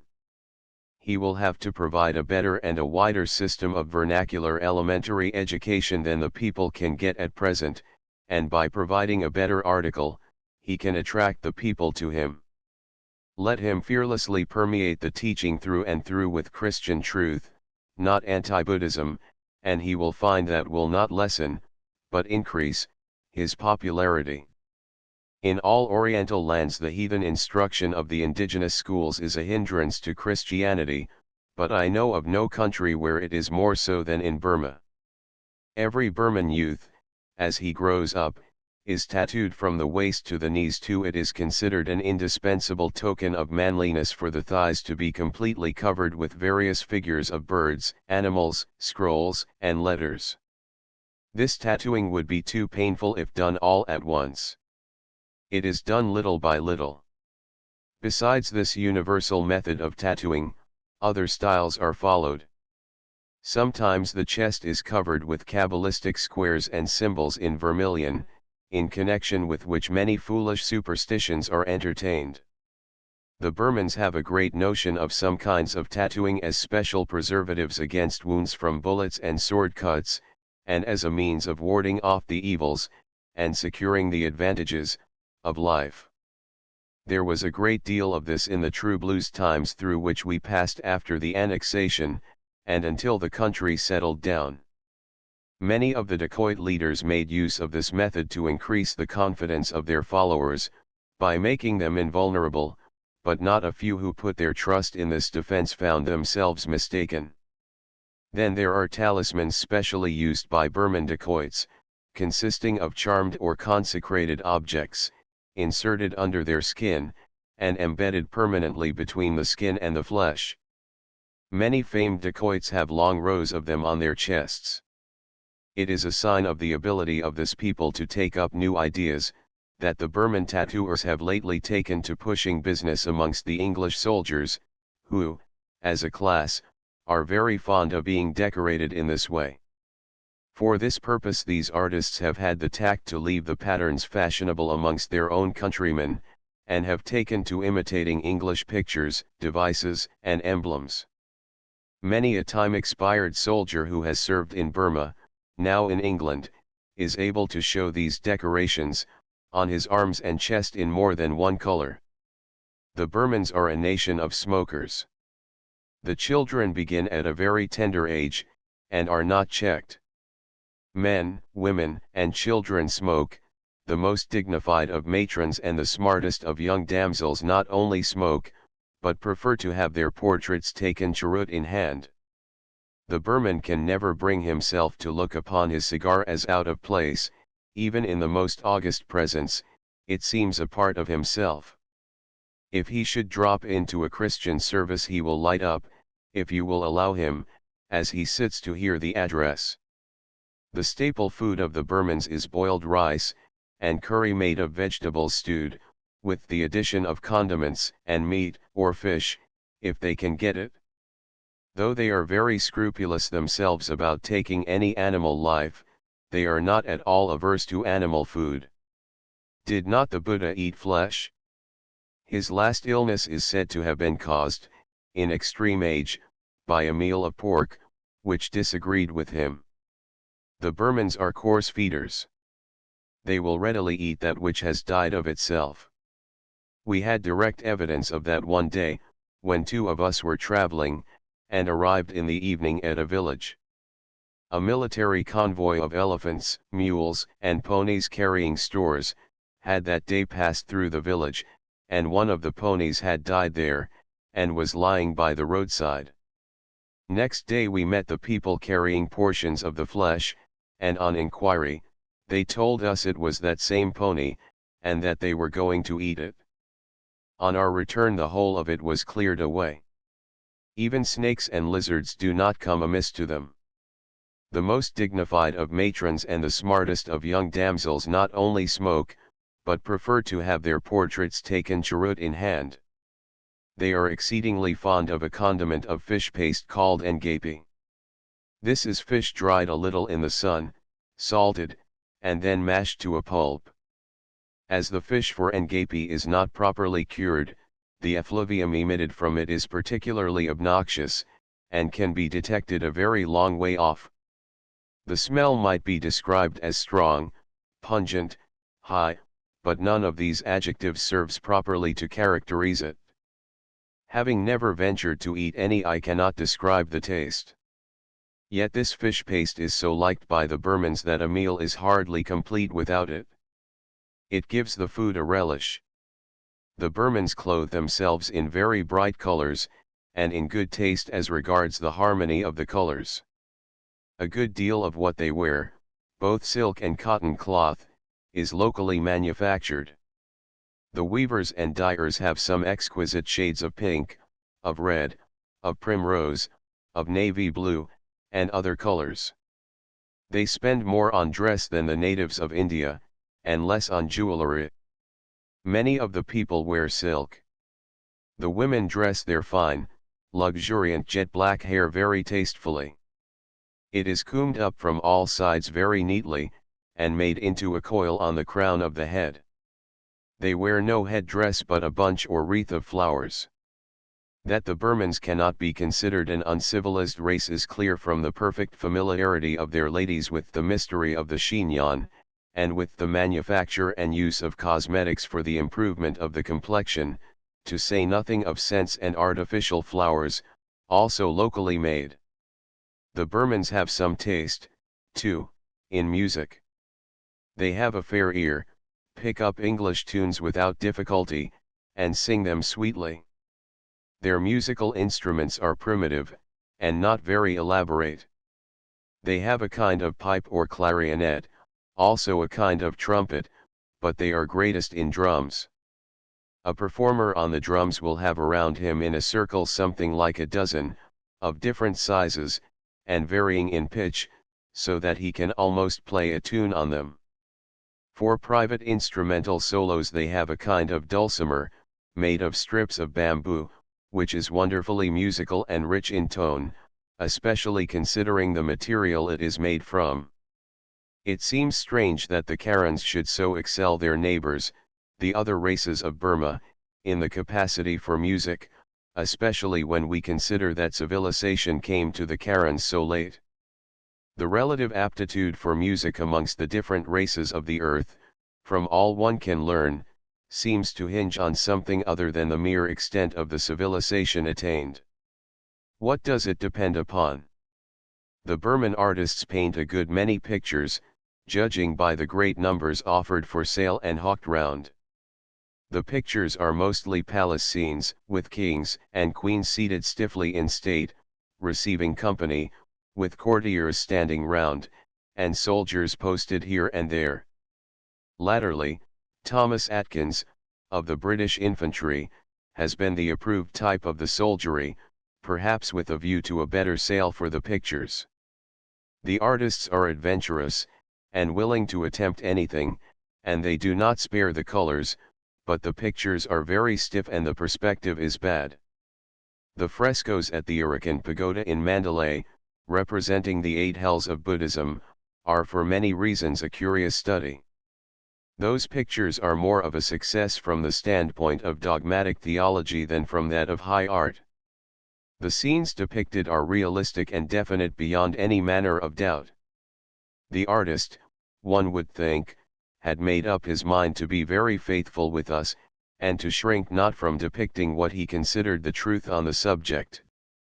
Human beings are there seen writhing in torturing fire, fixed on thorns, torn by dogs, dragged by black monsters in human form, thrown by them into torments with pitchforks, or starving by inches, with every bone in their bodies showing, and with faces of unutterable woe.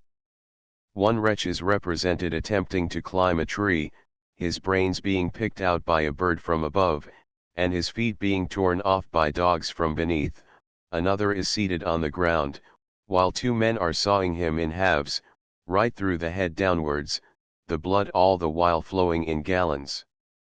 In one instance, the head, having been entirely severed from the body, is looking on in consternation at the rest of the body being chopped up. In the matter of sculpture, the numerous marble images of Gautama, Buddha, show considerable ability in execution, especially in the faces, which show regularity of features and true likeness to the human face, as well as the correct expression of calm meditation appropriate to the Buddha, but there is much room for improvement in the general design, and for accuracy and variety in the various details. But we must remember that the sculptor of a Gautama is bound down by conventional canons of taste as to the postures, and as to the expression of the face, which he may not depart from. In wood carving, where there is scope for taste and fancy, we get from the Burman really wonderful results.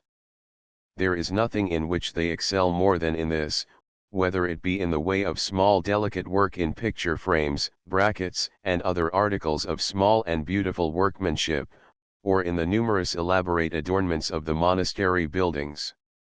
Many of the more noted monasteries are quite a study of sumptuous carving in teak wood, the whole building in many cases being one mass of scrolls and decorations, with many well-executed figures of men, cattle, horses, and supernatural creatures. In the case of some monasteries whole histories are depicted in the carvings. Marriage amongst the Burmans is not a very close bond. It is a civil institution, and altogether non-religious, and divorce for trifling causes is common and easy. I know a well-to-do couple who had been married for some years, and lived happily, but at length a difference of opinion unfortunately arose between them, and a quarrel ensued about a mere trifle, affecting the expenditure of a sum not more than a shilling, and after the quarrel they calmly agreed to separate, on the ground of incompatibility of dispositions. Many a man has had several wives, one after another, and parted with them successively. In case of the dissolution of a marriage, the woman retains whatever property she possessed before marriage, together with what she may have gained by her own separate exertions, or inherited. Polygamy is sanctioned by usage, but is not very common, as it is costly. Concubinage is by no means uncommon. The wealthy, such as ministers of state and men in high position, usually kept more than one wife. The king was the worst offender in this respect, for he set a very bad example. King Mindon, the last king but one, had 53 recognized wives, of whom 37 survived him, besides numerous concubines, and he had 110 children, of whom 50 survived him. He himself, however, in conversation with the English envoy, deplored this bad custom, as productive of much intrigue, revolution, and bloodshed in the palace. There was sad confirmation of this after his death, in the two fearful massacres during the reign of King Thibaw, that cut off nearly all the surviving members of the royal family, besides many other innocent persons. One very peculiar and unseemly custom was for the reigning monarch to espouse, as his principal queen, one of the royal princesses, who was therefore his half-sister. It is undoubtedly a blessing for Burma that such a rule, so hopelessly corrupt and demoralizing to the nation, so incompetent to keep order, and so determinately oriental, conservative, and out of date, has become a thing of the past. The position of woman in Burma, notwithstanding the blemishes on their social system, is not nearly so downtrodden and degraded as in most Eastern countries. This undoubtedly arises from the fact that there are no zananas among the Burmans, no keeping of women shut up. They are as free to come and go, and take part in the business of life, as women are in England, and they avail themselves of their liberty, and take a very considerable share in the business that is done. In money matters in the family they have always enjoyed an equality with the other sex, which was only of late years accorded to women in England, that is, the power to retain in their own right for themselves and their heirs the property they possessed before, or gained after, marriage. As the women, as a general rule in Burma, are far more industrious than the men, and quite as shrewd and business-like, this tends towards maintaining a healthy sense of equality with the other sex. If a man has a managing wife who can run a stall in the market, or greatly assist in supporting the family by keeping a shop at home, as is very often the case, the husband will think twice before he leaves her, or provokes her to leave him. The wife and mother sits by, and gives her opinion on things in general, in the family conclave, and henpecked husbands are not unknown in Burma. Many of the more noted monasteries are quite a study of sumptuous carving in teak wood. The Burmans are very fond of games. They have an excellent game of football which they very often play, but it is a very different thing from the rough game known in England by that name. English football is too violent an exercise for that climate. It is more on the principle of shuttlecock. 6 or 8 young men stand around in a circle, with their garments tucked up so as not to impede their movements. A light, hollow wickerwork ball is started by one of them, and the object of the game is to keep it going as long as possible. They must not touch the ball with the hand, but they show great skill and activity in catching it with the foot, either side of the ankle, the heel, the toe, the knee, the shoulder. It is a clever stroke to leap up 2 or 3 feet into the air, and meet and kick the ball with the heel, as it is descending. One still more difficult is to leap up, catch the ball between the feet, and jerk it up again into the air before reaching the ground. Each player takes the ball when it is tossed over into his vicinity, and he may keep it going any number of times, before kicking it off across to the other side of the circle. Few games are better calculated to exercise the limbs and render the young men strong on their feet than this. Boat racing is another very favorite national amusement. In the racing boats are many rowers, with short paddles, and the races are scenes of wild excitement, both on the part of the competitors and spectators. There is a good deal of betting in connection with these races. The gambling spirit easily takes hold of the Burmans. All games of chance have a great fascination with this excitable, volatile people, and they fall an easy prey to the low, cunning Chinaman, who makes it his business to introduce gambling into the village, and to profit by it. The Burmans are also exceedingly fond of the drama. For every conceivable event that can by any ingenuity be made a special occasion, there must be what is called a pui.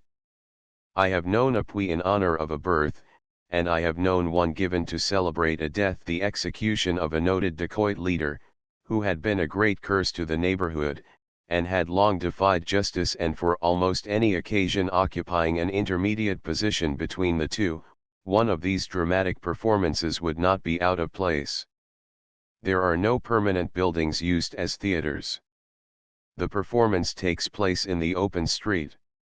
The temporary erection used as the stage is constructed of the useful and indispensable bamboo. It is set up in the street, and extends frequently halfway across it. The rest of the thoroughfare is blocked up with the couches the spectators bring from their homes to sit upon, and traffic is almost suspended in that direction for the time being. All this preparation takes place during the day. The play begins after dark, and goes on until towards sunrise. Temporary stalls for the sale of food are set up at the edge of the crowd, and the people by hundreds make a night of it. The dramas are founded on tales which Gautama, Buddha, told of his 510 previous existences, or on events in the lives of kings and heroes. The dialogue is chiefly recitative, interspersed with solos, choruses, and dancing. Instrumental music accompanies the singing. There is always the clown or jester on these occasions, who has his turn in the course of the performance, and roars of laughter greet the broad jokes he furnishes. The whole performance is free. The custom is for some person to hire the players, and bear the expense of the entertainment, inviting his friends, and throwing it open to all. Pickled tea is handed round among the guests on these occasions as a kind of dessert, mixed with salt, garlic, asafoetida, and a few grains of millet seed. It has an antisoporific effect, and so serves to keep them awake, to listen to the drama. The Burman is a firm believer in amusement, in relaxation, in holidays. He sees no good in a too strenuous and incessant application to the serious business of life. He likes to take life easily, and to see plenty of change. Even his religious duties usually blend amusement with the seeking after merit. The numerous festivals and religious observances serve for frequent holidays, and whatever he may fancy in the way of diversion. The Burman is indolent, casual, unstable, and uncertain, and not to be depended upon.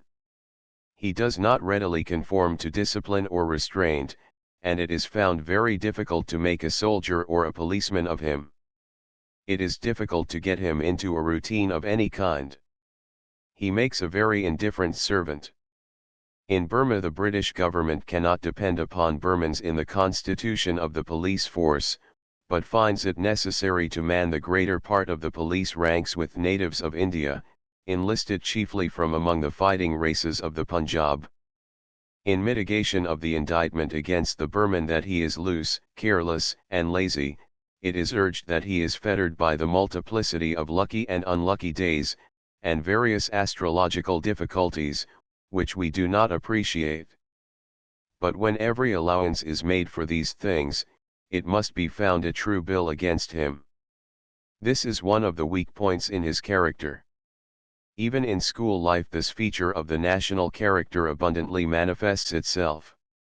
The boys, instead of keeping to one school, are fond of attending school after school, changing from one to another, until they have gone the round of all within their reach, when they will start to go the round again. One might almost suppose they thought there was a school where they could learn by magic, and that they were in search of that school. Such a crying evil has this become in Burma, that stringent rules have had to be framed by the Department of Public Instruction to check this incessant migration. If the Burman has the faults of a careless, happy-go-lucky race, he has the virtues also. He has been called the Irishman of the East. His manners have the ease and the polish of a gentleman born. He is most affable and approachable, and in religion tolerant of the opinions of others. He is hospitable, and will help the destitute stranger without making too many inquiries. I met one day in Mandalay an English sailor, who had made his way up from Rangoon with another man. They had done the last 200 miles on foot. They were both quite destitute, and yet they had travelled all that distance, for the most part of it far from any Englishman, and that, too, when the country was in a most disturbed state on account of dacoits, and without knowing a word of Burmese. They had simply passed on from village to village, their wants being supplied by the Burmans where they halted. That this should have been possible speaks well for the kind-hearted hospitality of the Burmans. If it is one of the marks of a gentleman to be able in an easy and natural manner to place himself on a level with you, the Burman has this in a high degree. The native of India makes a twofold mistake here. His outlandish notions of etiquette lead him to cringe and crouch before the European, to an extent which is sometimes offensive, whilst at the same time his caste leads him in his heart of hearts to hold himself immeasurably above him. The Burman makes neither of these mistakes. With fine tact he steers a medium course, and ranges himself alongside. The first Burmese servant I had, a typical Burman, was a fine illustration of this capacity of the race to make themselves at home with the foreigner. He did me the honor to take a fancy to my toothbrush. I was not aware of it. He did not purloin it, he only made use of it. The way it came to light was the discovery of him one day, standing before the looking-glass, in the act of using the implement in the orthodox manner. How long the two of us had been using the toothbrush conjointly I cannot say, for I never cared to inquire. I preferred to think it was only that once. He had it to himself ever after. A story is told that aptly illustrates that buoyancy of temperament which constitutes one feature of the Burmese easy-going character. Some years ago a fire occurred in Mandalay, no uncommon thing. Amongst the bamboo houses it spread with terrible swiftness, until a large number were destroyed. Yet the very next evening they were observed to have rigged up a rude stage among the charred stumps of their house posts, and they spent the night in witnessing one of their dramatic performances, and laughing heartily as usual at the jests of the clown. Few people would have had the heart to go through with that plea under the circumstances. With a rich country, a sparse population, and a warm climate, the conditions of life are easy. The Burman has no struggle to get a living. Riches have little attraction for him. He has no desire to hoard. What he has to spare he spends, either in building a monastery, or a pagoda, or on some humbler work of merit which shall secure him an advantage in the next birth. Chapter 15. A true ideal missionary and a false missionary ideal. The American Baptist Mission is the oldest Protestant mission working in Burma. It was commenced by Dr. Judson in Rangoon in 1813, and has expanded in Lower Burma to a large and strong mission, having had very signal and rapid success amongst the Karen races, and to a fair extent amongst the Burmans also.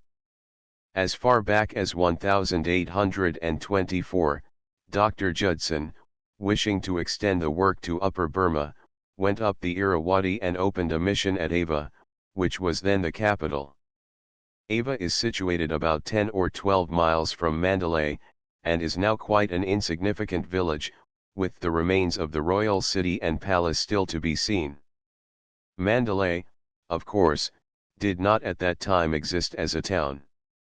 Unfortunately, the First Burmese War with England took place whilst Judson was at Ava, and completely broke up the work he had begun to do in the capital, and Judson was imprisoned, together with the few European and American residents, at Ava. For a year and 10 months he was kept in rigorous confinement, under circumstances of great barbarity, first at Ava, and afterwards at the village of Aung Pen La, which is only about 2 miles from Mandalay. I have often been to Aung Pen La, a typical Burmese agricultural village, surrounded by rice fields, which are irrigated from the great Aung Pen La Lake, close by. The site of the old prison is still pointed out by the villagers, but the building itself has been removed, and, being of teak, has left no trace behind. Seldom have the annals of missions furnished a more pathetic narrative of suffering than this. On the 8th of June, wrote Mrs. Judson, just as we were preparing for dinner, in rushed an officer, holding a black book, with a dozen Burmans, accompanied by one, who from his spotted face we knew to be an executioner, and a son of the prison. "Where is the teacher?" was the first inquiry. Mr. Judson presented himself. "You are called by the king," said the officer, a form of speech always used when about to arrest a criminal. The spotted man instantly seized Mr. Judson, threw him on the floor, and produced the small cord, the instrument of torture. With this the prisoner was bound and dragged off to the courthouse, where the governor of the city and the officers were collected, and one of them read the order of the king, to commit Mr. Judson to the death prison. He was suspected of being in communication with the English, with whom they were at war, though of course he had nothing to do with them. This was the beginning of his long imprisonment. Whilst in prison Judson suffered much. He was loaded with fetters, which left their marks on his limbs till the day of his death. He was placed in the common prison, amidst dirt and noisome smells, in charge of ferocious jailers, who had to be continually plied with presents to secure for him the very necessaries of existence. At night it was the custom to secure the safe keeping of the prisoners by enclosing their feet in a kind of stocks, several of them in a row, the stocks being then hoisted up into the air a little way, so that the feet were elevated higher than the head, which must have caused great pain and inconvenience. During a great part of the time of this captivity the prisoners were in a state of dreadful suspense, not knowing whether they might not be put to death any day or hour. More than once the design was formed to kill them, but by the providence of God that intention was never carried out. The death prison was constructed of boards, and was rather stronger than a common Burman dwelling house. There were no windows nor other means of admitting the air, except by such crevices as always exist in a simple board house, and only one small outer door. What must have been their state with 100 prisoners of all classes huddled together, including the worst of criminals, all shut up in one room, loaded with fetters, in the sweltering heat of the hot season of Upper Burma, where the thermometer rises every day to 110 degrees in the shade. Prisoners were continually dying of disease, as well as by violent treatment, and yet the place was always full. Several sepoys, and occasionally English soldiers, prisoners of war, swelled the lists of the miserable. These poor creatures, having no regular supply of food, were often brought to the very verge of starvation, and then, on some worship day, the women would come, as a work of charity, to the prison with rice and fruit, and the miserable sufferers, maddened by starvation, would eat and die. Suddenly, in May, the very hottest month of the year, when life is a burden, even with all that can be done to mitigate the effects of the climate, and when for Europeans to go out in the sun unprotected is at the peril of their lives, the prisoners were removed from the prison at Ava to Amarapura, and after that to Aung Pen La. They were made to walk barefoot a journey of 9 miles, chained together 2 by 2. The Burman guards, by a refinement of cruelty, instead of making the journey in the cool of the day or night, set out at 11 o'clock in the day, so that they were under the scorching sun all the time, the sand and gravel like burning coals to tread upon, first blistering their feet, and then taking the whole of the skin off. One of the European prisoners, a Greek, who when taken out of prison was in his usual health, fell down on the way, and expired in an hour or two after their arrival, doubtless from sunstroke. The others reached Aung Pen La more dead than alive. The sufferings of Judson's devoted wife were scarcely less severe than his own all this time, although she was not imprisoned. During all the months he lay imprisoned at Ava she was harassed with the most consuming anxiety for her husband, and had constantly to exert herself to the utmost to get him food into the prison. During that time her child was born. The removal of the prisoners to Aung Pen La occurred when the babe was only 3 months old. It occurred suddenly and unknown to her, and when she found him gone, she knew not whither to go seeking him. She sent first to the place of execution, fearing the worst, but they were not there, and then she had to follow the party as best she could, finding them at last at Aung Pen La. The very morning after their arrival there, the little Burmese girl she had with her, to help with the baby, was taken ill of smallpox, and the babe of 3 months took it from her. After that Mrs. Judson herself was taken seriously ill, and for 2 months lay helpless on a mat on the floor of the wretched little hut, where she had taken up her abode, to be near her husband in the prison. When the child recovered, the mother was unable to nurse her, so that, being deprived of her usual nourishment, the infant suffered greatly. Neither a nurse nor a drop of cow's milk could be procured in the village. However, by making presents to the jailers nothing could be done without presents. She obtained leave for Dr. Judson to come out of prison daily, in order to carry the emaciated little creature round the village, to the houses of those women who were suckling children, and to beg them for pity's sake to give each a little, to keep the life in the child. In this way the 22 weary months of his captivity passed, amidst hardships, sickness and anxiety unspeakable. At length release came.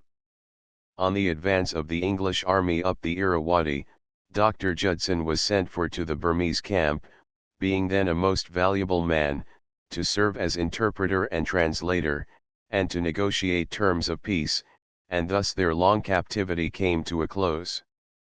Ardently as Judson longed to see his mission established in Upper Burma in his day, 60 years were destined to elapse before the society to which he belonged secured a permanent footing there. It was after the annexation in 1886 that work was permanently taken up by them in Mandalay. A handsome church has recently been erected there at a cost of about £3,000, by contributions from America and Burma, as a memorial of Dr. Judson, and the mission has met with a fair share of success. In addition to Mandalay, 3 other stations have been taken up by the American Baptist Mission in Upper Burma, viz., Sagaing, Myanjian and Mykdala, and 1 medical missionary has gone to the Shan states. Bama was occupied previously, during King Theba's reign, for work amongst the Kachin tribes. The Society for the Propagation of the Gospel, SPG, began its work in Mandalay under the comparatively favoring auspices of King Mindon, the father and immediate predecessor of Theba. This monarch built for the mission, at his own cost, very commodious and handsome premises of teak wood, consisting of a church, a mission house, and a school, which still remain. In the church is a handsome font, the appropriate gift of Queen Victoria to this church, built by the munificence of a heathen king. Theba, when a boy, was a pupil in that school, and there was no thought then of his succeeding to the throne. He made very little progress with English study, though he had a good reputation for Buddhist lore. Owing to the massacres and other grievous disorders of Theba's reign, the mission had to be closed for several years, the missionaries, along with all the other English residents, having to leave Mandalay. On the annexation being declared, the SPG mission was reopened, and subsequently another station was opened at Shwebo, and these 2 stations, with a substation at Madia, have experienced a fair share of prosperity since. During the 6 years these two missions have been re-established in Upper Burma, the effects of the climate upon the health and lives of the missionaries have been very marked. Both missions have already their record of the faithful dead mission workers, both male and female, who have fallen in the prime of life, and one before she had well begun her mission work. In both missions, too, during that time several valued workers have had to leave the country, worn down by sickness, and unable to endure the climate. The Wesleyan mission commenced work in Mandalay at the beginning of 1887.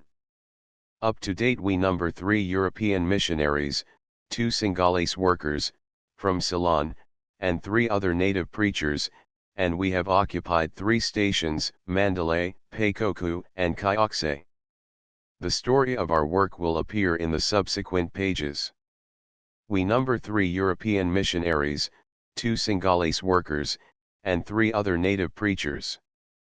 Coming now to the subject belonging to the second half of this chapter, the false missionary ideal, I wish to deal with a matter, partly suggested by the recital of the sufferings of Judson just related, upon which something needs to be said. It has often appeared to me that there still lingers, in the minds of many people, a very erroneous ideal of missions and missionaries, which it is quite time to do away with. A recent writer has aptly expressed the notion to which I refer in these words: the more barren the missionary's lot of all comfort, the greater the degree of self-denial and privation that can be encountered, the better. What he has really undertaken is to carry the gospel to the destitute, and so to live as to secure the longest, fullest, and most complete career of usefulness along that line. But this is not the view of the malcontents. They regard him as a spectacle, an ascetic, an object lesson in self-denial. It is not so much what he does as what he suffers. The chief end is the impression which he makes on men's minds by his self-mortification. This may seem at first sight rather a strong putting of the case, but I think it will be apparent, as we proceed, that it is nearer the popular notion than the reader may at first be prepared to admit. The first witness I will cite is John G. Peyton, missionary to the New Hebrides. If the reader has not yet read his book, let me urge him to do so without delay. In the earlier days of his missionary life on the island of Tanna, he passed through a period of almost unexampled trial from the brutal savagery of the natives, owing to the fact that there was no such thing as law, justice, or protection of any kind to be obtained. His trials were such as few men could have endured, and lived. The people were utterly uncivilized, bloodthirsty, quarrelsome, superstitious and vindictive. Human life was scarcely of any value among them, and they were cannibals. His life was attempted times without number. Other missionaries and native Christian teachers were murdered, and done to death by them one way or another, and how he escaped death amongst them seems nothing short of miraculous. At length a crisis more acute than usual came, and the wicked and superstitious malice of the Tannas broke out against him to such a degree that he was driven out of the island, all his property was looted, and he barely escaped with his life. In his distress he went over to Australia to recruit his health, which must have needed it after such a strain. Of what occurred there I quote his own statement. Some unsophisticated souls who read these pages will be astonished to learn, but others who know more of the heartless selfishness of human creatures will be quite prepared to hear, that my leaving Tanna was not a little criticized, and a great deal of nonsense was written, even in church magazines, about the breaking up of the mission.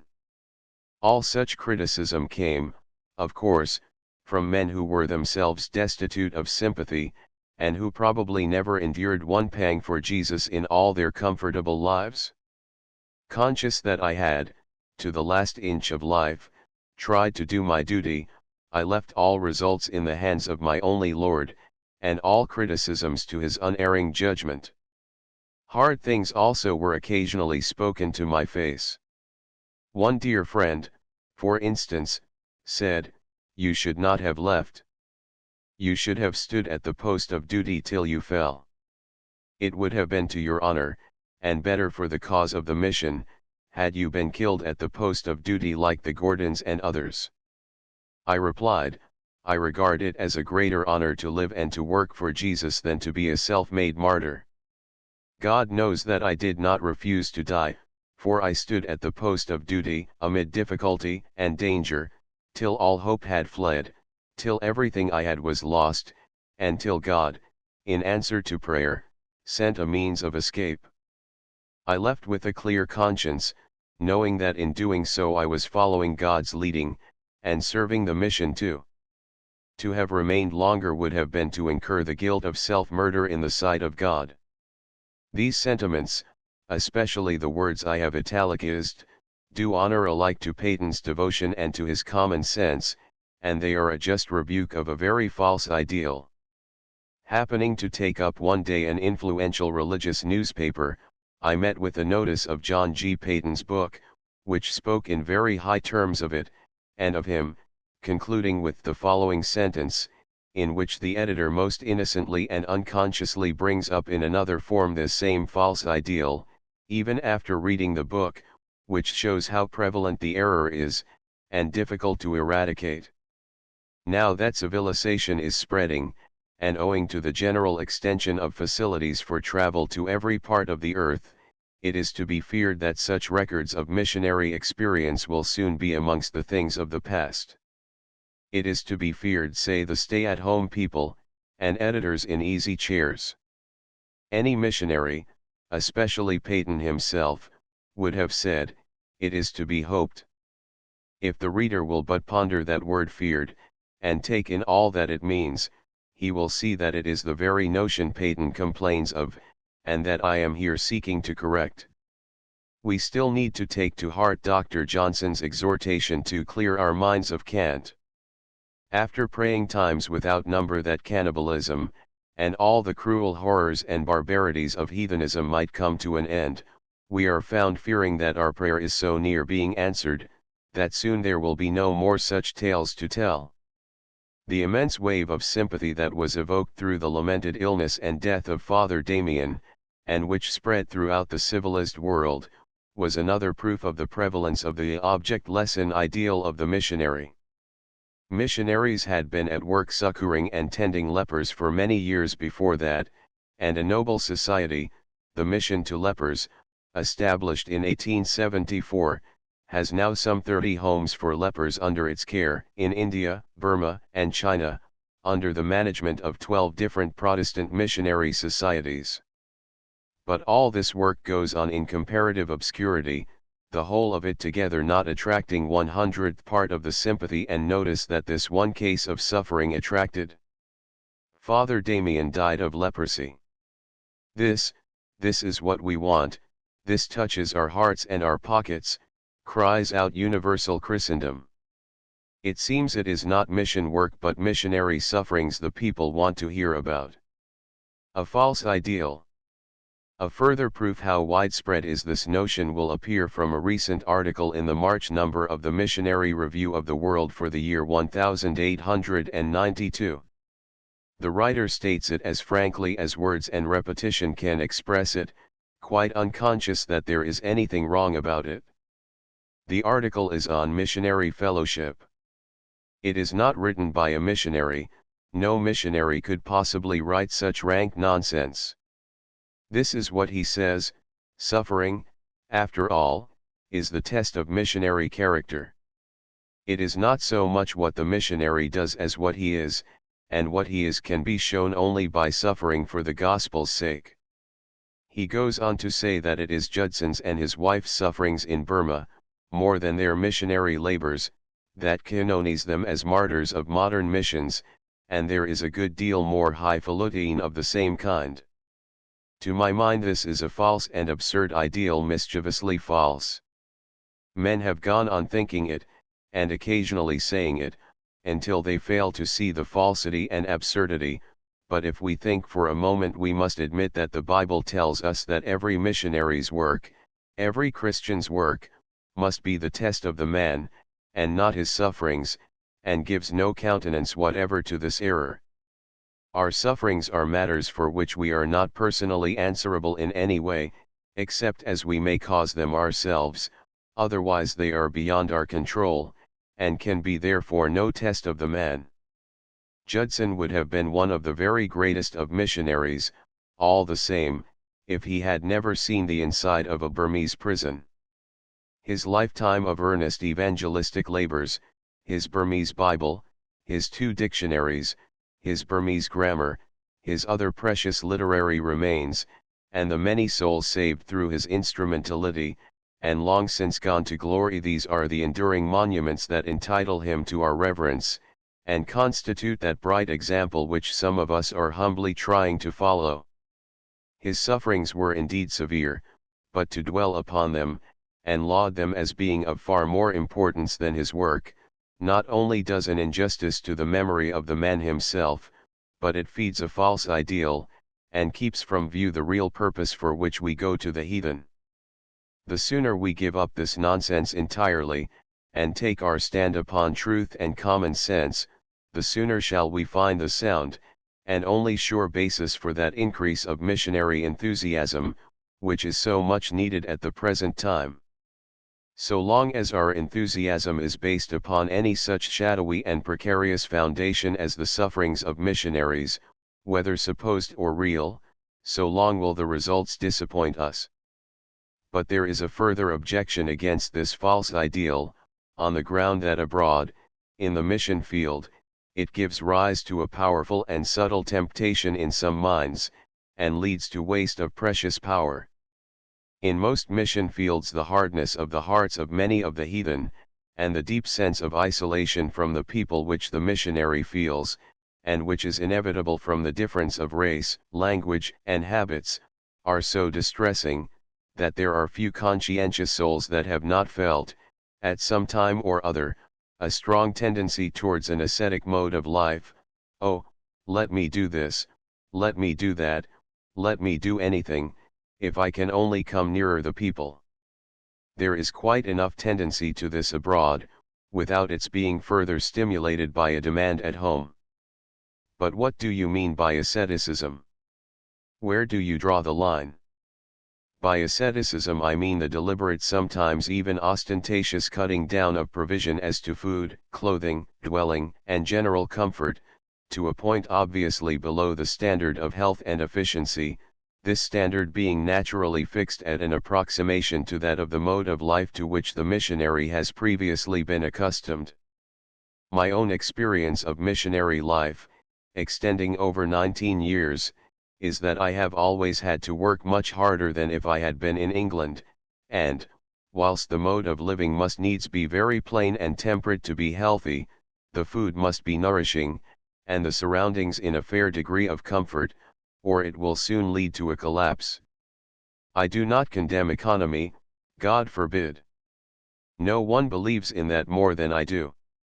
I entertain strong views as to the importance of a humble, simple, unostentatious manner of life, and have always practiced it. Nor do I wish to state that the missionary has no need of self-denial. A man cannot be even a disciple without self-denial.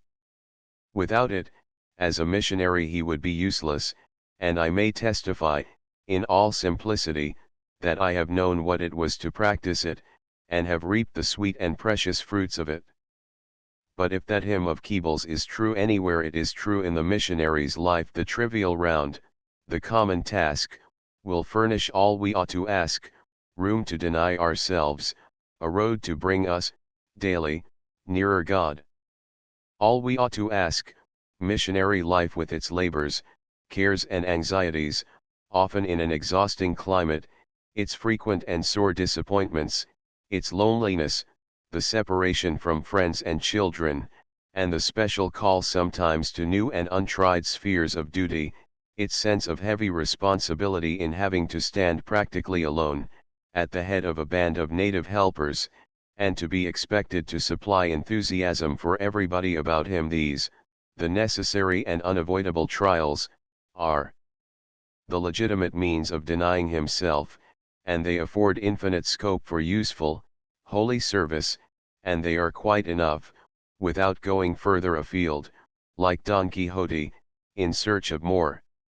I trust my readers will bear with me whilst I give the details of some cases I have known, where honored brethren and sisters have felt moved to attempt the ascetic method, in order that we may observe how it works. I knew a pious devoted missionary of another society. He was a man of decidedly ascetic life. One of the ordinary diseases of the country, not generally fatal, assailed him. His constitution, in the opinion of those best able to judge, was so weakened by his ascetic life that he could not rally, but died in the prime of life. Humanly speaking, he died before his time, and one fails to see that his death constitutes any adequate object lesson, to compensate for the loss of his active usefulness. A missionary's continued and useful life ought to be a much greater benefit to a country than the deposit of his remains in the soil, and the example of a living worker is surely more influential than the memory of one departed. I knew a missionary and his wife, earnest, devoted, exceedingly kind to the people, and successful. From the first of their settling in the country, their asceticism was so marked that their friends, who saw it, pleaded with them to eat more food and better food, but in vain. Being new to the country, they did not know the risks they ran. After barely 2 years of earnest work, ill health compelled their retirement from the field, with scarcely any prospect of ever returning. And yet there was no kind of necessity for them to live thus. They appeared to think there was some virtue in self-denial of this type, merely for its own sake. Another case of the same kind was that of an unmarried missionary lady, with a strong natural tendency to asceticism. She was an able and diligent missionary, and well acquainted with the language. After some years of missionary life, the tendency grew upon her to such an extent, that she withdrew more and more from association with her own people, lived with none but natives, on native food, and broke off one comfort after another, until even bread was too much of a luxury. After a year or 18 months of this ascetic life, her health broke down so completely that she had to return home to America or die. One of our brethren in India has told us his story of a similar attempt. It was a sense of duty that urged him to come down to native diet, native dress, and general mode of life, and very loyally to this sense of duty did he persevere for many months. But, to his infinite sorrow, he found that instead of bringing him any nearer to the people, it seemed only to increase the distance, for it aroused their suspicions as to his motives for doing so. He found at length that he could have reached them better if he had moved amongst them in the ordinary way. But meanwhile the penalty of all this had come, his health so completely broke down, clearly in consequence of this method of living, that he had to leave India, and now for several years he has been laid aside completely in England, unable to do any regular work. He is the victim of an honest, and very persistent, but mistaken attempt to live an ascetic missionary life. As regards the wearing of the native dress, it has often been assumed that to do so must needs place a missionary more in touch with the natives. But in India it is not found that such is really the case. With the exception of the Salvation Army, this is the only case in India where I ever heard of its being attempted, and it had quite the contrary effect. I have heard that a venerable missionary once tried it in Burma, but the peals of laughter that greeted his appearance in the streets instantly convinced him that he could gain nothing by that method. There are probably cases where it is advisable, and even almost necessary, to assume the dress of the country. Each case should be judged upon its own merits, and it greatly depends what kind of a dress it is. In India and Burma they like to see the man be himself, and they respect you for keeping to the customs you have been brought up with. The following is a faithful account of an heroic, but ill-judged, and disastrous, missionary enterprise in Burma, in substance as I had it from the lips of one of the survivors, who paid me a visit in Mandalay, a few of the particulars being supplied by another missionary well acquainted with the facts. I wish that all my readers could have heard the touchingly simple recital, and witnessed the gentle and refined Christian bearing of this excellent brother. It is the narrative of a small mission, sent out by evangelical Christians in Denmark to the Red Karens, an independent tribe of demon worshippers, dwelling in Karenna, on the eastern frontier of Burma. My informant is a Dane. It will be observed that the bane of the whole enterprise was the ascetic idea, imbibed at home, and in this case carried out to the bitter end. The case serves to show also what a formidable difficulty to foreign evangelism we have in the mere matter of the climate. Near the close of 1884, two young men, Danish missionaries, Hans Palvsen and Hans Jansen, arrived in Burma, with the purpose of establishing this mission. On their arrival they looked the very picture of health. They had both been inured to hard work from their youth, and they were devout men, and entirely given up to work for the Master. Though receiving aid at first from home, they hoped soon to make the mission self-supporting. They therefore undertook to do all the manual labor themselves. Where others rode they would walk. Where others employed natives they would do their own work. They would cook their own food, and live in the simplest manner, even like the natives of the land. Had the sphere of their mission been the wilds of America, or any country at all similar in climate to their native Denmark, it would have been the right policy, and they might have succeeded. But they soon had painful proof that there are laws in nature, from which even missionaries are not exempt, and one of these laws is that we cannot do with impunity in the tropics what we may do in the temperate zone. Some time after their arrival, an opportunity occurred for going into Karenna, and they prepared to start for their destination. By way of preparation they gave away all their extra goods, medicines, clothing, etc., fancying that Matthew X encouraged such a course. We cannot but place in contrast this conduct with that of a man like Livingstone. His was a self-denying work, if ever there was one. He believed in doing the work God called him to do, no matter what difficulties stood in the way. But he was no believer in asceticism, i.e., needless suffering for suffering's own sake. He relates in his last journals how, when he found his medicine chest was hopelessly lost, through the carelessness of a native carrier, he felt as if his death warrant were sealed. But these people thought it right to give away their medicines and goods on leaving the confines of civilization.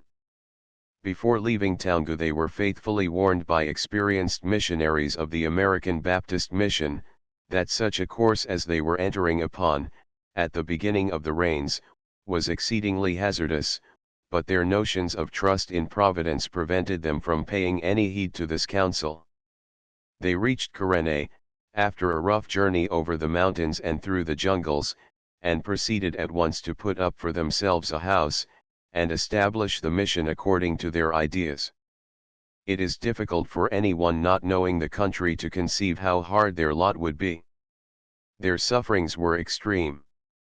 Hard work and exposure, together with poor food, and only the shelter of a bamboo house, that afforded no proper protection from the pitiless rains, and damp, cold blasts, soon broke down their health. Fever, the great bane of tropical malarious regions, soon found them out. Hans Palvsen died before the rains were over, and Jansen was brought into Taungu by the American Baptist missionaries, more dead than alive, and kindly nursed and brought round. A new party from Denmark now reached Taungu, consisting of Knudsen, his wife, and Miss Jansen, the sister of Hans, and the four set out for Karenna. Here the former experiences were renewed, for the party had not yet learnt wisdom, even by such terrible sufferings. Soon they were all very ill. Miss Jansen died, after that a babe, born to the Knudsens after reaching Karenna, was also taken. The stricken father had to get up from his sick bed to make the coffins. They could get no meat, no bread, no milk, none of the ordinary comforts of civilized life, nothing but an inferior kind of rice, which they could not eat when sick, and which no European could thrive and work upon, even in health. Jansen was warned by an English doctor passing through the place with troops, that he must get away from Burma, or he would soon die. He went to Taungu again, recovered a little, and, against the earnest advice of the doctor there, who warned him that he went at the peril of his life, he determined to start on a third journey for their chosen mission field. But he never again entered Karene. On reaching the foot of the great mountain range, he seated himself beneath the shade of a beautiful arching clump of bamboos, and there breathed out his devoted life. It is characteristic of the popular, but false ideal of the missionary life entertained by many people at home, that, as my informant put it, for by that time his eyes were opened to see the matter in its true light, they were inclined to make more of the heroism of that unwise act of returning, and dying on the way, than they would if he had fulfilled a long career of useful service. The Knudsens became so completely broken down in health that they too were compelled to leave Karene. Thus this little mission, begun with the highest of motives and carried on with quenchless, self-sacrificing, prayerful zeal, was entirely and hopelessly wrecked, through its adherence to ascetic principles, and had to be finally abandoned, after 5 years of heroic, but utterly wasted, labor and suffering, and without any appreciable impression being produced upon the natives of that region. I shall naturally be asked, what then about those larger missionary organizations, in different parts of the world, that put asceticism, not economy, avowedly in the forefront, as one of their leading principles? Well, I will only say of them, in brief, that where it is asceticism as defined above, and not mere economy, facts and experiences have proved that, in the tropics, it has resulted in a far heavier death rate, in far more total or partial failures of health, and, as human nature has its limits of endurance, in a considerable addition to the numbers in the column headed retired from the work. A proper deduction made from the working strength of such missions, on account of these non-effectives, would show, perhaps, that the cheapness supposed to be attained, is more apparent than real. On one occasion it was pointed out to the great Napoleon that he was losing a great many men in a battle. He is credited with the cynical reply, "You cannot have omelets without breaking eggs."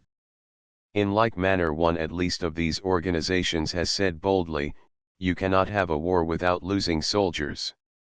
True, but if the greater part of this loss is clearly needless and preventable, and if it is the result of want of proper provision being made, and through the neglect of proper precautions of the most ordinary kind, then even the sacredness of the purpose does not justify the recklessness of the methods.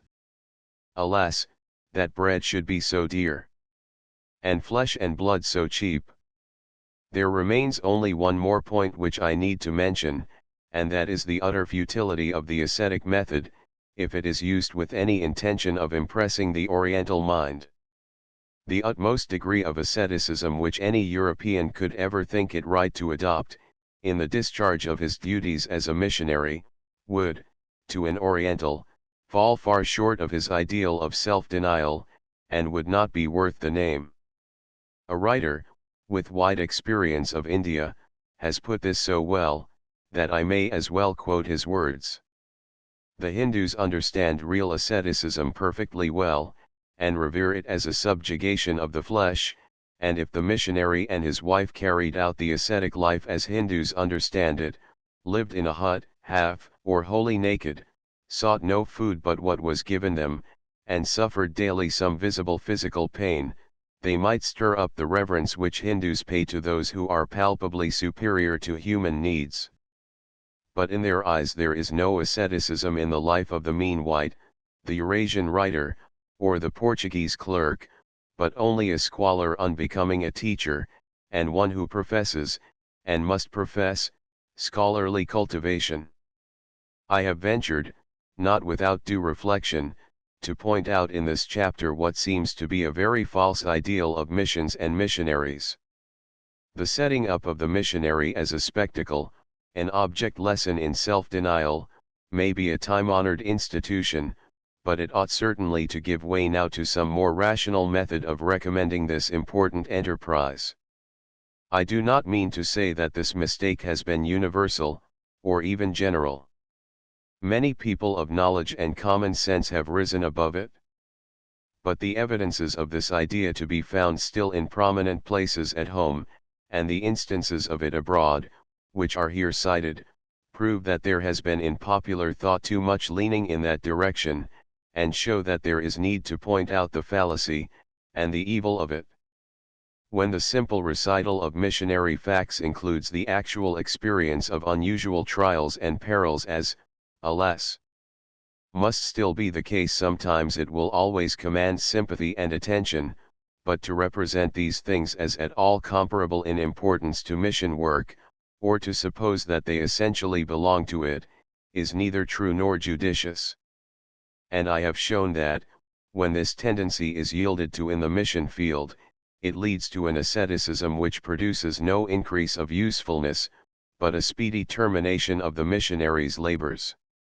Note: since writing the above chapter, an article has appeared in the Indian Medical Record on missionaries and mortality, which is so much to the point, and from such an unexceptionable, independent, and competent source, that my readers ought to have the benefit of an extract from it. We would only be just to claim for the missionary every safeguard that we apply to the lives of Europeans in other callings in India.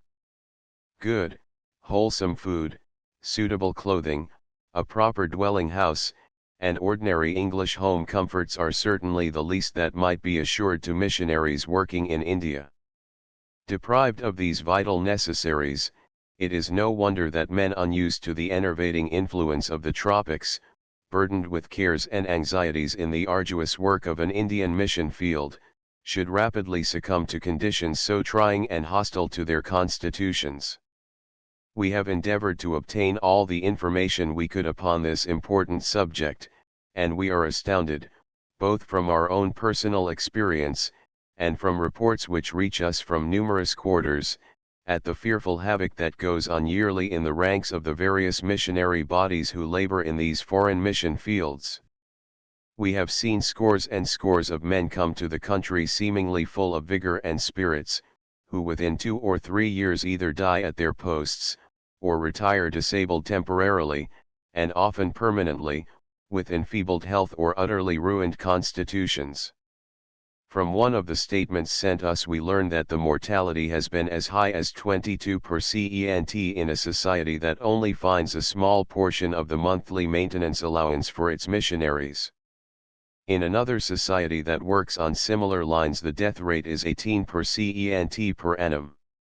In another, in which the members work without any allowance, and are compelled to find their food, shelter, and clothing among the very poorest of the Indian people whom they seek to convert, the mortality has been as high as 32 per cent per annum, while its invalid list yields abundant evidence that its methods, while they may be praiseworthy in their ascetic simplicity, are too sacrificial to European life to justify their toleration and continuance. Missionary zeal and missionary enterprise have done more for India than any state effort could ever hope to accomplish, and the best work has been done by those societies which, having a due regard for the health and safety of their workers, have provided for the proper conservation and protection of their lives, and lives thus prolonged and preserved have brought with them accumulated experience, which has yielded the advantage not only of laying the foundations of lasting and useful work, but of seeing it cared for, nourished and brought to fruitful perfection by the hands that inaugurated it. Work to be productive of good in the mission fields of India must be lifelong. The short service system is both imbecile and expensive. The languages and habits of the varied peoples of this vast empire cannot be familiarized sufficiently for effective work in a few years. But to enjoy good health and to protect the lives of missionary workers, it is the bounden duty of the great religious societies of England and America to make a full and ample provision for the support and comfort of their representatives in India. Chapter 16. Our early experiences in the Burma Mission. I would like to give the reader some intelligent idea of what it means to establish a new mission in a new country, with an elaborate religion like Buddhism in possession of the field, and difficult to dislodge. We make our way up the Irrawaddy by one of the splendid steamers of the Irrawaddy Flotilla Company, and in due time we land at Mandalay, and climb the steep bank of the river, and there we are with our few boxes, strangers in a strange land, knowing nobody belonging to the place, not a word of the Burmese language, with no mission house to turn into, no native Christians, and, worst of all, no native helpers. After 13 years of very happy work in Ceylon, where we have a flourishing mission and a large staff of native helpers, it required a stout heart to face the difficulties of pioneer work, and no little faith, hope and perseverance. Especially did we miss the aid of our native brethren. The chief value of the European missionary, and of the European generally, in the East, is in his capacity as a leader of men. Upon him devolves the initiation, and the vigorous working out, of plans of aggression, and he has to find the enthusiasm for everybody about him. But if the European is brain, and heart, and hand to the mission, his native brethren are equally indispensable as the eyes, ears, and feet. My native brother has a knowledge of his country, and of his people, and of all that is going on, extensive, accurate, and intimate beyond anything I can ever attain unto, and he is in touch with his own people as no foreigner can ever be, no, not if he spends half a century among them. This invaluable help I greatly missed. For some days I lodged with the Reverend J. H. Battison in a Buddhist monastery, which had been assigned to him by the military authorities. He had arrived from England 3 weeks previously, in the capacity of Wesleyan chaplain to the Upper Burma Field Force. It was one of a considerable number of buildings that had been annexed for the temporary accommodation of the troops, and which were afterwards handed over again to the Buddhist monks. It was a fine, substantial teak building, raised 6 or 7 feet from the ground, with a broad veranda back and front, and consisted of 3 rooms. The roof was of the usual fantastic Burmese style, in triple form, and at one end it terminated in a rather tall spire, and the whole of the building, as usual with monasteries, was richly decorated with elaborate carvings in wood. Amidst some disadvantages as a residence, it had one very obvious advantage, that we paid no rent for it. The first duty lying before me was obviously to commence the study of the language, and along with that, to look about and find the best sites for establishing our mission centers, and for the first few months I gave my attention closely to those matters. Whilst I was making these preparations for laying the foundations of our future mission work amongst the natives of the country, there was abundance of work also ready to hand amongst the soldiers and other English-speaking people, congregated in a large military and civil station like Mandalay. Mr. Battison had to undertake long journeys to other military stations at intervals, in the course of his duties as chaplain to the troops, and it fell to my lot to attend to the English congregation in his absence. I have heard and read of some missionaries who have held that it was no part of their duty, as missionaries to the heathen, to preach in English at all. But I never could see that a white skin, and the fact that a man speaks English, should be deemed to disqualify him from receiving gospel ministrations, and I can see no reason why the time and attention given to our own countrymen need be allowed to interfere materially with the missionaries' work for the natives.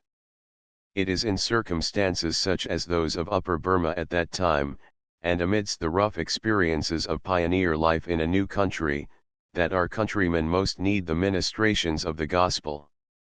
In a heathen land and amidst the lax morals which heathenism engenders, absent from home and friends, and, as it was then with many, from wife and family, and all the ordinary restraints and helps of civilized life, in some cases away for months together in lonely stations, where there were no Christian services of any kind, they were sorely tempted to go astray, and do things they never would have done at home. I therefore gladly did what I could. Our first home in Mandalay.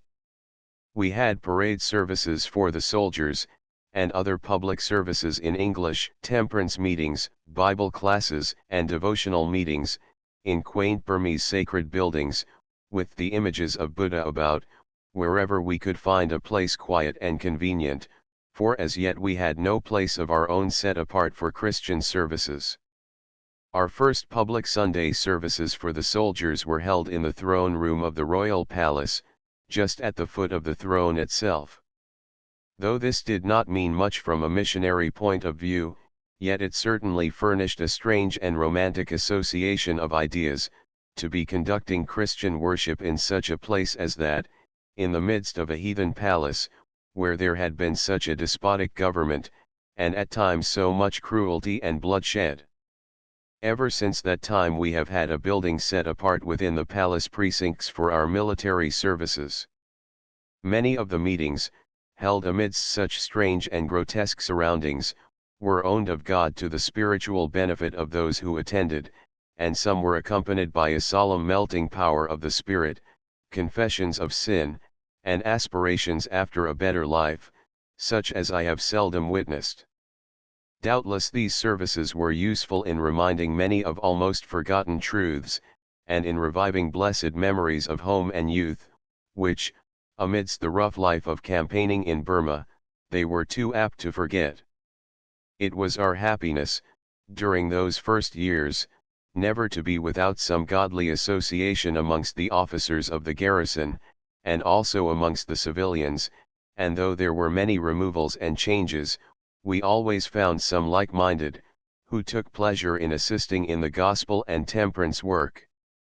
They belonged to various sections and denominations of the Church of Christ, but that made no difference, we were able cordially to work together.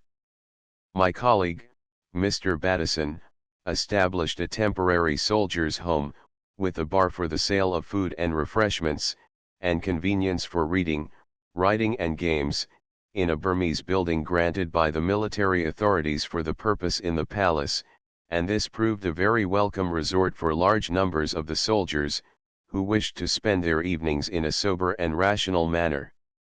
It did excellent service for a year or two, and was eventually closed for the removal of the building, a much larger and far more complete soldiers' institute having by that time been built and furnished by the military authorities. Attractive as this work was in one's own language, and amongst one's own people, I felt from the first that the mission to the Burmans, though an incomparably more difficult, less inviting, and less immediately successful work, was my own most pressing duty, and the work for which I had specially come. On my arrival in Rangoon I had engaged the services of a young Burman, and brought him up to Mandalay that he might teach me Burmese, and with him I commenced the study of the language at once. But if any one imagines that a native Munshi teaches as an English teacher teaches, he is greatly mistaken. For want of the ability to impart the knowledge he has, the teaching does not flow from him as from a fountain, it has to be laboriously pumped out of him, and it requires some ingenuity to find how to work that pump, and if you fail to pump, or do not pump judiciously, you get nothing. In learning any Oriental language you have, in fact, to teach yourself, using the so-called teacher in much the same way as you would use the dictionary, or any other passive repository of the necessary knowledge. In studying Burmese, I found it necessary not only to spend as many hours as I could daily with my Munshi and my books, but to go out amongst the people for the sake of learning the spoken language. Every language has some difference between its literary and its colloquial style, and it is quite possible for the foreigner to know a good deal that he reads in the books, and yet to be quite nonplussed with the ordinary talk of the people. Unless the foreigner pays attention to the colloquial, though he may in time find himself able to talk after a bookish fashion, he will be unable to make himself properly understood, and unable also to know what the people say in reply. For this reason I made a practice of going out of an evening, often with one of my children's picture books in my hand, and sitting down amongst the Burmans at their doors, using the pictures as a means of scraping up a conversation, being myself short of words with notebook in hand, to take down every new word or idiom I heard. As the Burmans appreciate pictures very much, I found this plan always made them talkative, and thus served my purpose as well as amusing them. This puts me in mind of an incident which occurred about that time, at a certain Buddhist monastery, where I was in the habit of spending an hour or two of an evening, for the purpose of talking Burmese. The long guerrilla war with the forces of disorder and crime was then raging, and the country generally was in a very disturbed state. Plot after plot was set on foot for creating an organized disturbance, with a view to harass the British power, and with some faint hope that they might, by a lucky chance, get the mastery. Judge of my surprise, when one morning I learnt that 50 of the ringleaders of a plot of that kind had been discovered and arrested at midnight, in that very monastery where I was in the habit of visiting.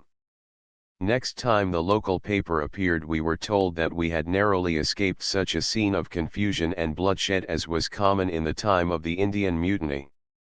The choice of a site for the mission premises was the first matter to settle.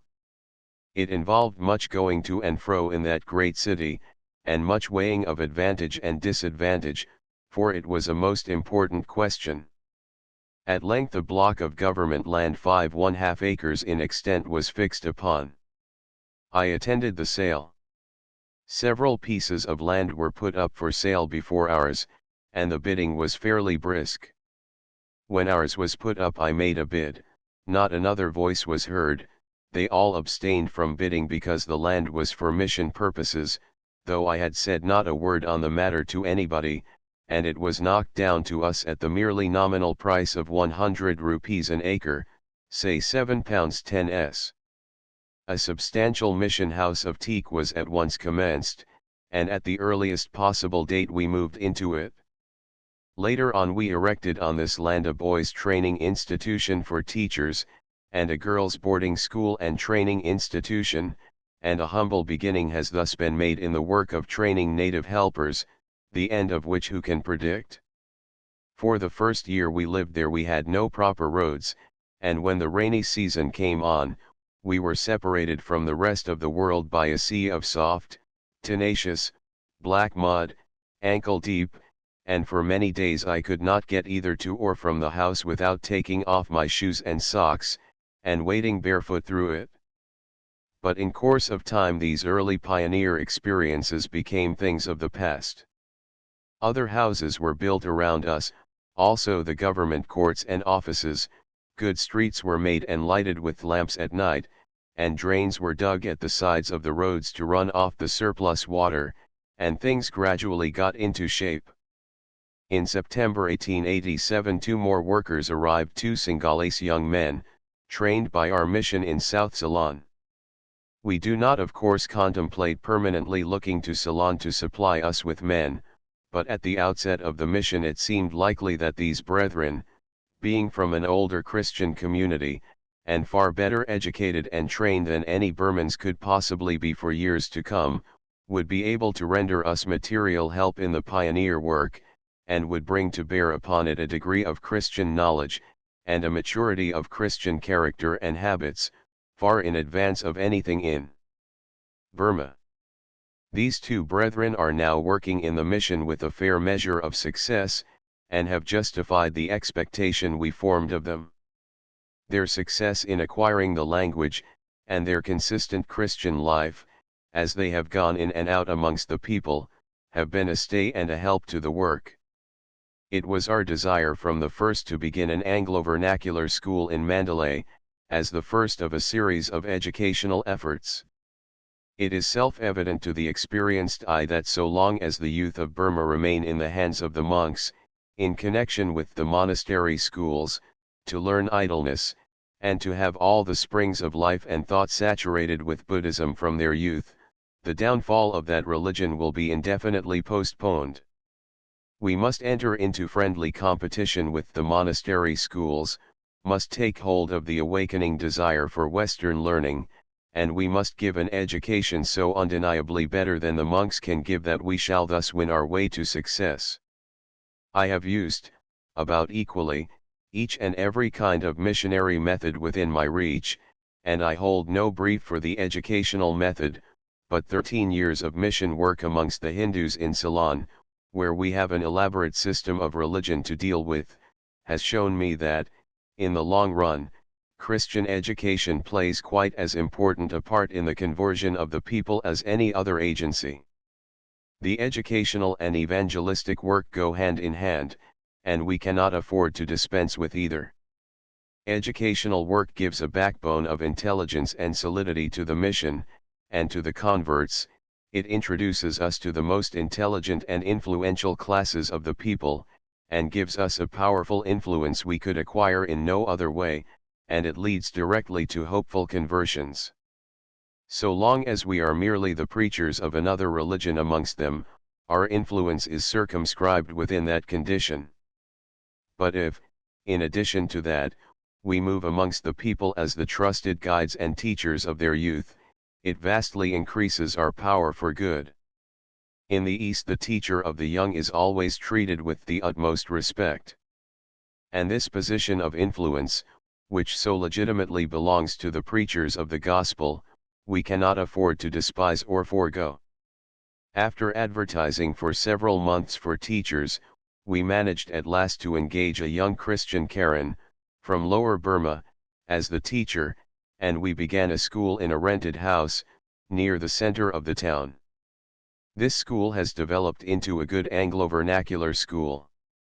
In due course, and after much trouble and delay, from having to buy up some 20 or 30 small holdings, with bamboo houses on them, we managed to secure and clear a good site, and there we erected a neat, substantial brick school chapel, to which our work was transferred from the rented house, and there we have regularly held services in English, in Burmese, and in Tamil.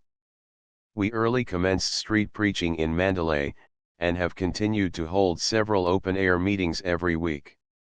As a means of publishing the gospel to the people at large, we have found nothing better.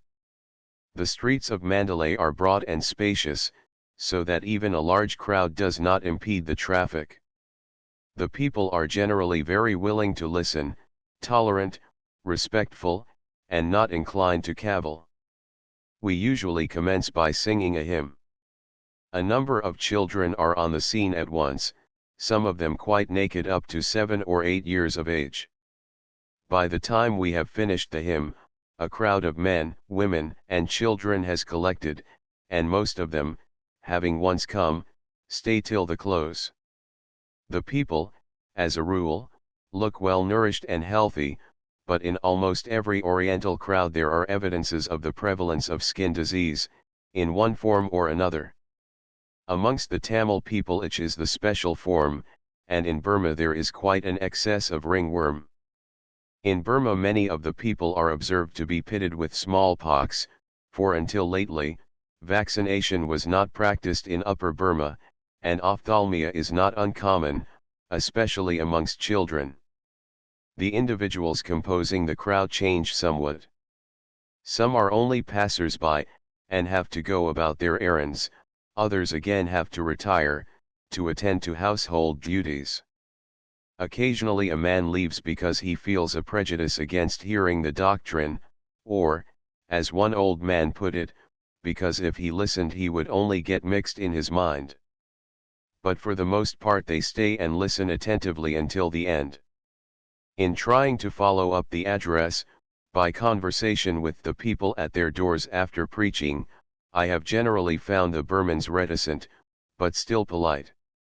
They are certainly good-natured hearers, and give the preacher a fair chance. To see them sitting on their heels, or on the ground, placidly smoking their cheroots, and looking intently, nodding the head occasionally, and interjecting, "Hokba, Hokba, true, true," one might go away with the idea that they had intelligently taken in the whole discourse, but it does not do to be too sanguine about that. It has to be taken into account that though they may understand the words used, they are sure at first to understand them in a Buddhist sense, and there is such a great deal that is absolutely new to them in Christianity, so many strange names and unfamiliar ideas, that the subject matter of the discourse is by no means easy for them to understand. We are much more liable to underrate than to overrate the difficulty all heathen people have in understanding Christian preaching, at the first. In addressing them on the subject of religion we must use religious terms. But unfortunately those terms have already a Buddhist meaning clinging to them, which is widely different from the Christian sense, and the higher the truths to which we are seeking to give expression, the greater is the difficulty of putting the meaning into the words at our disposal. How are you to get a Buddhist to realize, for example, any adequate notion of the divine being, when he has no such conception in his own religion? True, there is the word paya, and that is the word we have to use. But what meaning does that word convey to a Buddhist? It means primarily Buddha himself, and the philologists tell us that it is that name in another dress. But Buddha never claimed to be God. He was a sage, philosopher, religious reformer, ascetic, who lived and died, and, according to Buddhist teaching, passed into nirvana, 5 centuries before Christ. Paya may mean also the image of Buddha, or it may be applied to the shrine in which the image is placed, or it may be applied alas, for the degradation of human language to you, or to me, or to any person, Burman or European, whom, for the time being, it is worthwhile to treat with rather a special degree of respect.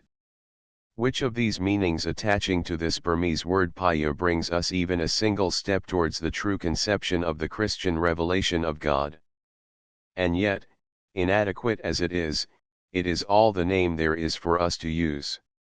Even the familiar term man, about which it might seem there could hardly be two opinions, is subject to the same difficulty, when it comes to be used in a theological and religious sense.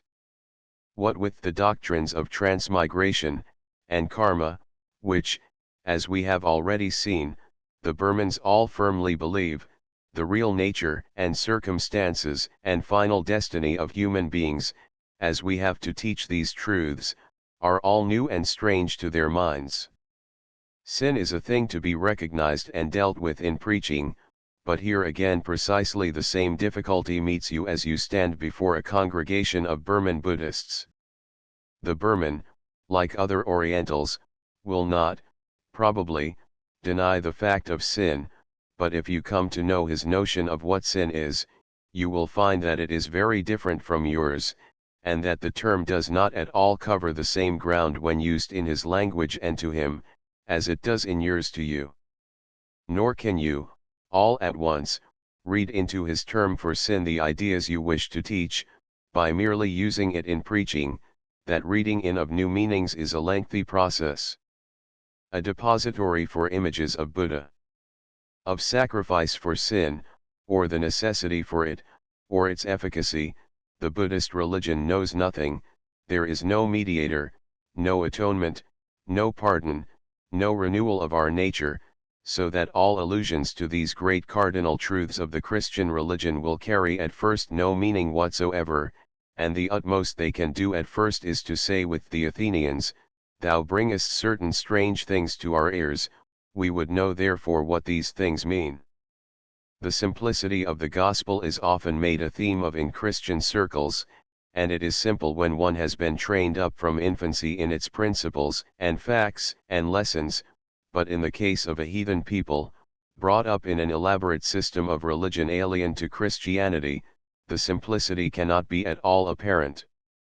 And, should the preacher, unmindful of the uninstructed condition of his heathen audience, allow himself to slip into the well-known metaphors and allusions and phraseology, that language of Canaan, in which Christians often express themselves on religious subjects, it will become in the vernacular nothing more than a jargon. An incident will illustrate this.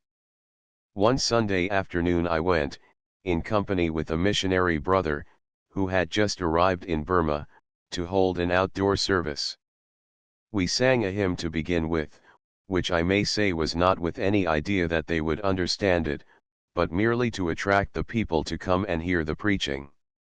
When the singing was finished, he very naturally suggested that it would be well to explain the hymn. It so happened that we had, inadvertently, hit upon a Burmese translation of that well-known hymn, "There is a fountain filled with blood, drawn from Emmanuel's veins, and sinners plunged beneath that flood lose all their guilty stains." Let me ask the reader to divest his mind for a moment of every sacred association surrounding that hymn, and calmly consider the words just as they stand, and try to imagine what sense, if any, they would convey to the mind of a pious Buddhist, whose ideas of sin are totally different from ours, who has no conception of the nature or need of a sacrifice or atonement, and to whom the shedding of blood, and the taking of all life, even the killing of an insect, is utterly abhorrent, as a deadly sin. Since that incident I have not been inclined to select that hymn for outdoor services. We avoid controversy in preaching to the Buddhists. It seems to be quite unnecessary, and likely to do far more harm than good. The best thing we can do is to tell, as simply and plainly as we can, such portion of the scripture narrative, particularly the life and teachings of Christ, as we find they can easily grasp, and to deal with the more prominent doctrines of the Christian religion, as they apply to the hearts and lives of the people before us. It is only when a Buddhist has grasped at least the outlines of Christian truth, and not before, that he will be in any position to assent to the proposition that Buddhism is false. Until he does see that, the assertion in public that it is false, together with all that is said in disparagement of it, must appear to him premature, if not gratuitously abusive. In any case, it is the unfolding of the truth that convinces, as it is the belief of the truth, not disbelief in error, that saves. No Oriental can fail to see for himself that the teaching of Christ is antagonistic to that of his own religion, on many essential points, and the clear exposition of our own teaching, therefore, is far more essential than emphasizing the differences. One evening, at a street service, a foolish Burman endeavored to make it out that their religion and ours taught the very same. The incredulous smiles on the faces of the audience at once showed us that it was unnecessary for us to say more than that if their religion taught the same as ours, so much the better. The wish was father to the thought in that case, and the fact that he saw a difference made him anxious to prove there was none. In cases where a person wishes to study the teachings of the two religions, and compare the two closely, the best plan is to put into his hands a tract bearing on the subject, and let him take it home and study it, rather than engage in heated controversy in the streets. At the same time, we do not wish to silence respectful inquiry. Occasionally a question has been asked at these street services, but we have never experienced anything approaching to abuse or disturbance. One evening, not a Burman but a Panna, an astrologer, one of the fortune-telling fraternity, the descendants of the Brahmins from Manipur, spoke up and said he had an inquiry to make.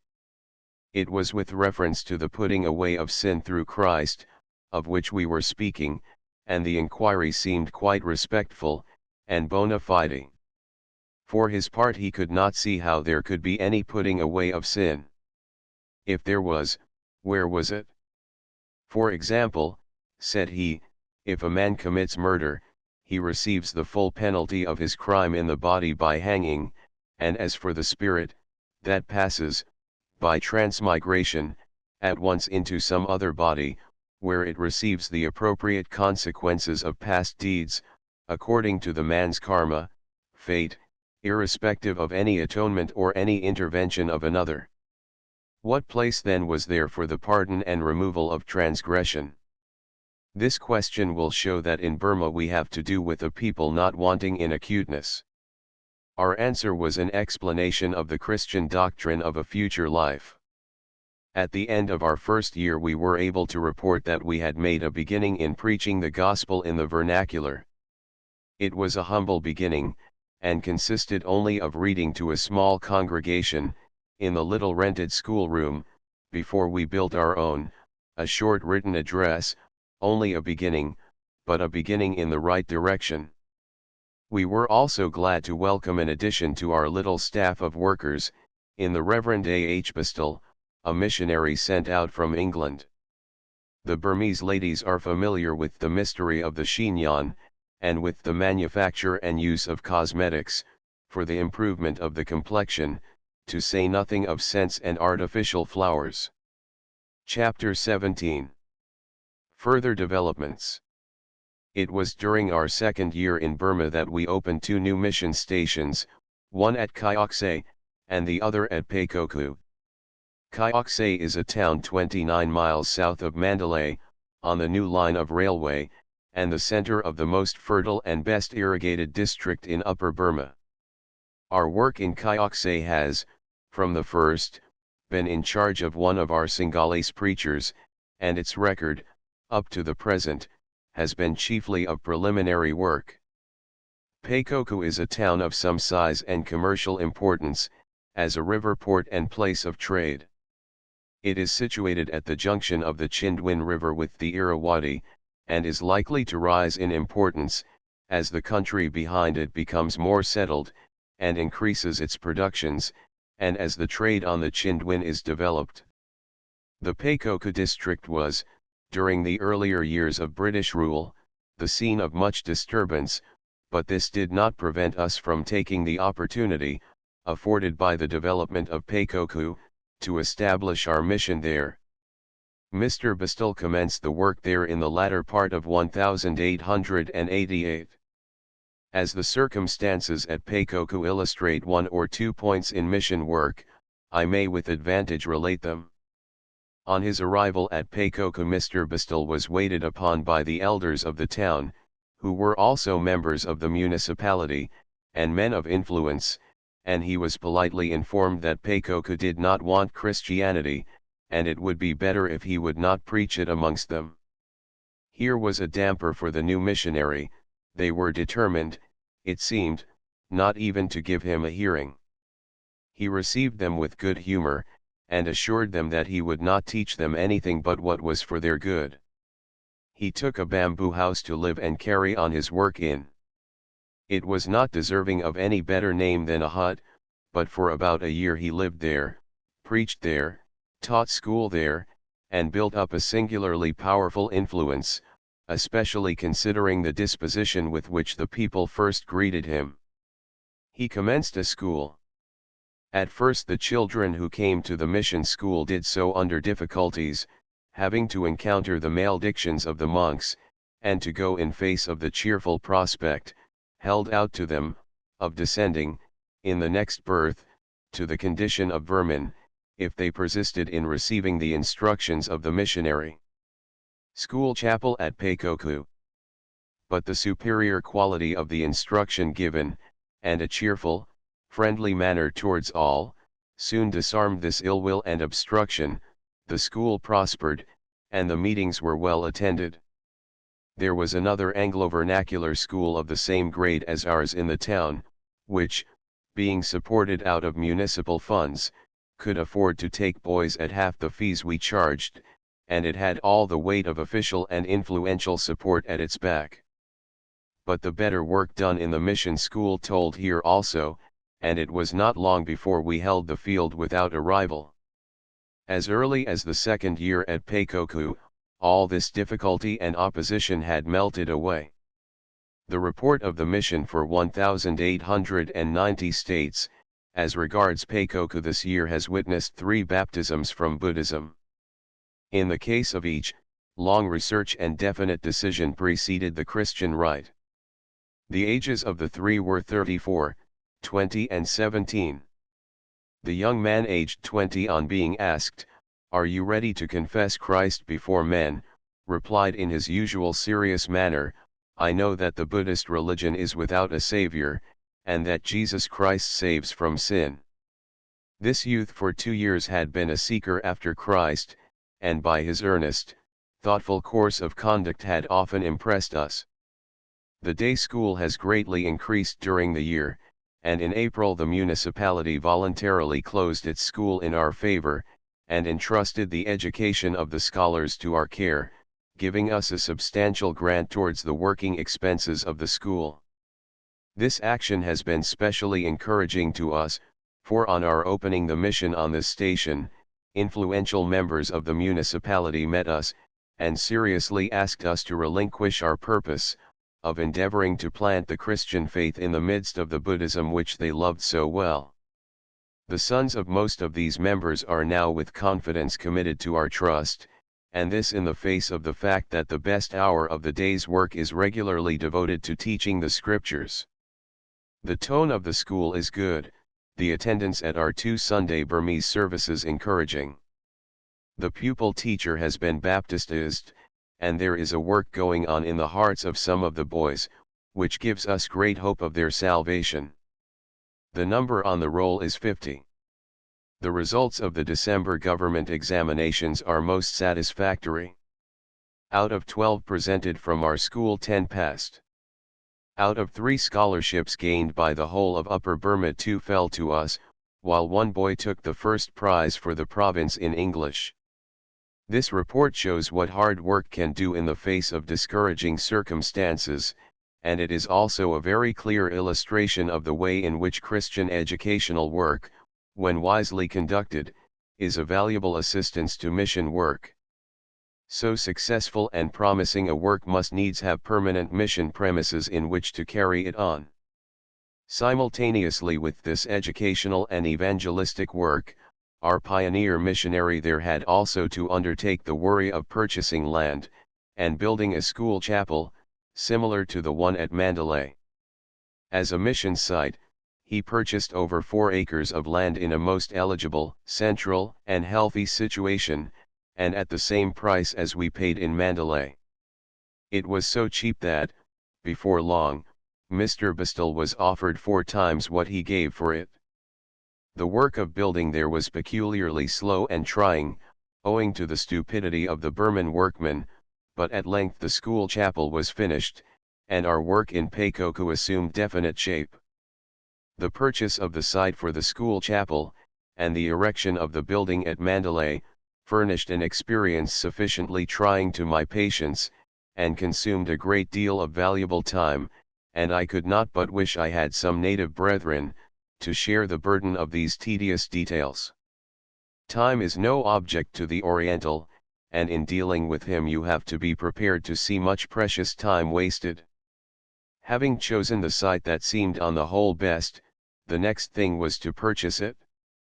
It was a square piece of land, about 1.5 acres in extent, bounded on 2 sides by the public streets, and on these 2 sides there were about 25 bamboo houses, each in a little plot of ground, all belonging to different owners, besides 6 or 7 more houses inside the square. In the Burmese times no deeds were used, everything went by word of mouth, indeed there hardly could be said to be any property in land, as everything belonged to the king.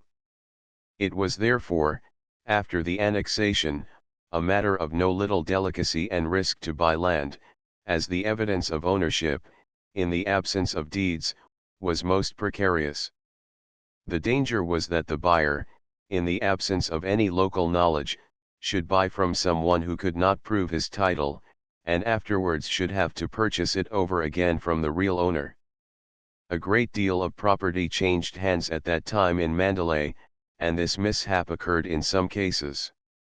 In the case of the mission, although in our 3 stations we had to purchase from 30 or 40 different owners, we managed in every case to make one payment serve. I also found that there were amongst the dwellers on the site of the school chapel, 3 different kinds of tenure, and we had to be careful not to purchase what the holder had no power to sell. Some 6 or 7 people were merely squatters, and had put up their bamboo houses there without any right or title to the land. The greater number held the land on what is known in Mandalay as the Amudan tenure. They were the soldiers, if we might call them such, or retainers of the king, and held only a temporary or conditional interest in the land, by virtue of military service. One only, out of the whole number, could be regarded as the freehold possessor. We had to pay accordingly to each.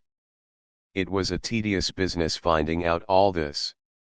Some of the cases were troublesome to settle. One in particular was in dispute between a certain widow, and a man who is a leper, a relative of hers, for some time both claiming the ownership. At length we reached the end of the negotiations, the last of the bamboo houses was taken down and removed, and we were free to begin with the building. I have mentioned these matters to show the variety of the business details that enter into pioneer mission work, and how many things the missionary has to take up his time. When it came to building the school chapel, it proved a very lengthy and wearisome affair, on account of the idleness and dilatory habits of the Burman mason who had undertaken the contract. As the work proceeded, he became more clamorous for advances of money, and less inclined to do any work. Thrice the building came to a perfect standstill. He declared he would not work without money in hand. Twice I managed to get him to start again, wishing him to complete the contract if possible. But finding, at length, that he never meant to finish it, I had to let him go, and employ a native of India to do the rest of the work, losing something, of course, by the change of contract. With all my love for the Burmans, and a sincere desire to befriend them, I almost resolved never to employ a Burman mason again. This lack of steadiness, reliableness, and patient continuance, is a defect in the national character. They allow most of the prosperity to slip past them, in this way, into the hands of Chinese men and natives of India. At length, however, the building was finished, a neat, substantial, well-ventilated school chapel, 60 feet by 36, with a neat portico in front, and 2 stories high. This building was no sooner finished than we began to find the great advantage of it in our work. It forms an excellent center, both for educational and evangelistic work, and is put to constant use. On a Sunday we commence with a soldiers' parade service at 7 in the morning, from 8 to 9 the Tamil service, and from 9 to 10 the Burmese, 3 services in 3 languages in the morning. At 5 in the afternoon we have an outdoor service in Burmese near the chapel, and at 6 o'clock the English service, at which all classes of English-speaking people, both military and civilian, attend. Day by day we have school there, and one evening a week a Bible class in English, and another evening a magic lantern exhibition, with scripture slides only, for the purpose of preaching the gospel to the Burmans. We have found the latter an exceedingly useful method of preaching the gospel in Burma. The Burmans have a good appreciation of pictures, and we have found no difficulty in crowding the chapel, week after week, in this way. By this means great numbers of the people have been able, through the eye, as well as through the ear, to gather some definite information about the life and teachings of our Savior and the great cardinal truths of the gospel. At length, however, the school chapel at Mandalay was finished. The purchase of the mission land at Kyoksay was another opportunity of getting an insight into Burmese ways. It was a well-situated plot of land that we chose for the mission premises, about an acre in extent, and was the property of the old Myowoon or governor of the town, an ancient-looking man, decrepit and almost blind, but with wits as sharp as needles, and very proud and difficult to manage. He wanted to sell. I offered a price for the land that was fair and reasonable. After trying, of course, all he could to get more, he finally agreed to sell it for the price I offered. When all was settled I went over to Kyoksay by train with the money, but there was some hitch, and I had to come back again without settling it. A second time I went, and this time all was in readiness. I thought we might finish the matter in half an hour, and take the next train home again. Nothing of the sort. So many frivolous points of difficulty were raised, even after all the talk there had been before, that it took 3 or 4 hours to finish it. First there was the phraseology of the deed to haggle over, though that was quite unnecessary. Then the conditions of sale, although everything was as clear as it could well be. The last rallying point of the retreating foe was in the matter of the fence, and here it seemed as if the business would really come to a standstill. If he sold the land, he must, at any rate, be allowed to remove the fence all round the property. To this I replied that, in the whole course of my experience, I had never heard of such a proposal. The fence belonged to the land, and served to mark it out, and was most important evidence, in case of dispute as to boundaries. If we bought the land, how could we give him the fence? But the Myowoon wanted the fence. Very well then, we could not buy on those terms. The scribe who was proceeding with the writing of the deed, ceased when negotiations came to this abrupt termination, and we all sat silent, gazing into vacancy for several minutes, the old Myowoon, with his almost sightless eyes, looking particularly studious. After giving me plenty of time to relent in his favor, and finding no relenting, he abetted his terms, and made it only the east and west sides that he must have. No. Then the eastern fence only. No. Then let him have the posts of the fence. Not a stick. On finding me quite resolute in the determination to have fair terms, he surrendered the position with a grace that was really wonderful, considering the absurd and audacious attempt he had made at overreaching, and he showed a truly Burmese ability, to smooth over, by neat phrase, and courtly style, what a European in his position must have felt as a most awkward dispute. Europeans wonder sometimes at the outrageous way Orientals have of making claims and requests, which seem to them unfair and impudent to the last degree, and they sometimes feel inclined to lose patience with them about it. I think their doctrine of fate may account for this propensity. In looking after himself, the mind of the Oriental does not run on what is true, just, proper, or reasonable, but what will the fates grant, and he likes to frame his request or demand on the off chance that your charity, or necessity, or complaisance, or ignorance may induce you to yield to him. Thus, supposing 6 annas to be reasonable, if he asks for 6 annas, and gets it, he may, on that ground, see cause to upbraid himself for neglect of his own interests, in not trying to get 12. If, however, he gets less than he asks for, or nothing at all, he can, with the aid of the doctrine of fate, take it with equanimity, for he has, at any rate, given the fates a fair chance, and got as much as it was destined for him to get. It was at an early period of our work in Burma that we felt it very desirable to take steps towards the training of mission workers from amongst the people. Our schools will want teachers, and we shall need to multiply these agencies greatly before our influence is widely felt. We need catechists to instruct the people in the Christian religion, and as our native churches spring up and grow, we shall need native pastors to minister to them. If we had 500 such workers, we could easily find work for them. But where are these workers? You look around for them in vain. They do not exist. They will not rise up of themselves, we must grow them, we must take them as they are, in the rough, and train them. Heathenism cannot produce persons ready to our hands, with the character, the knowledge, and the experience requisite for Christian work. In commencing this department of his work, the pioneer missionary must be content to begin at the very beginning.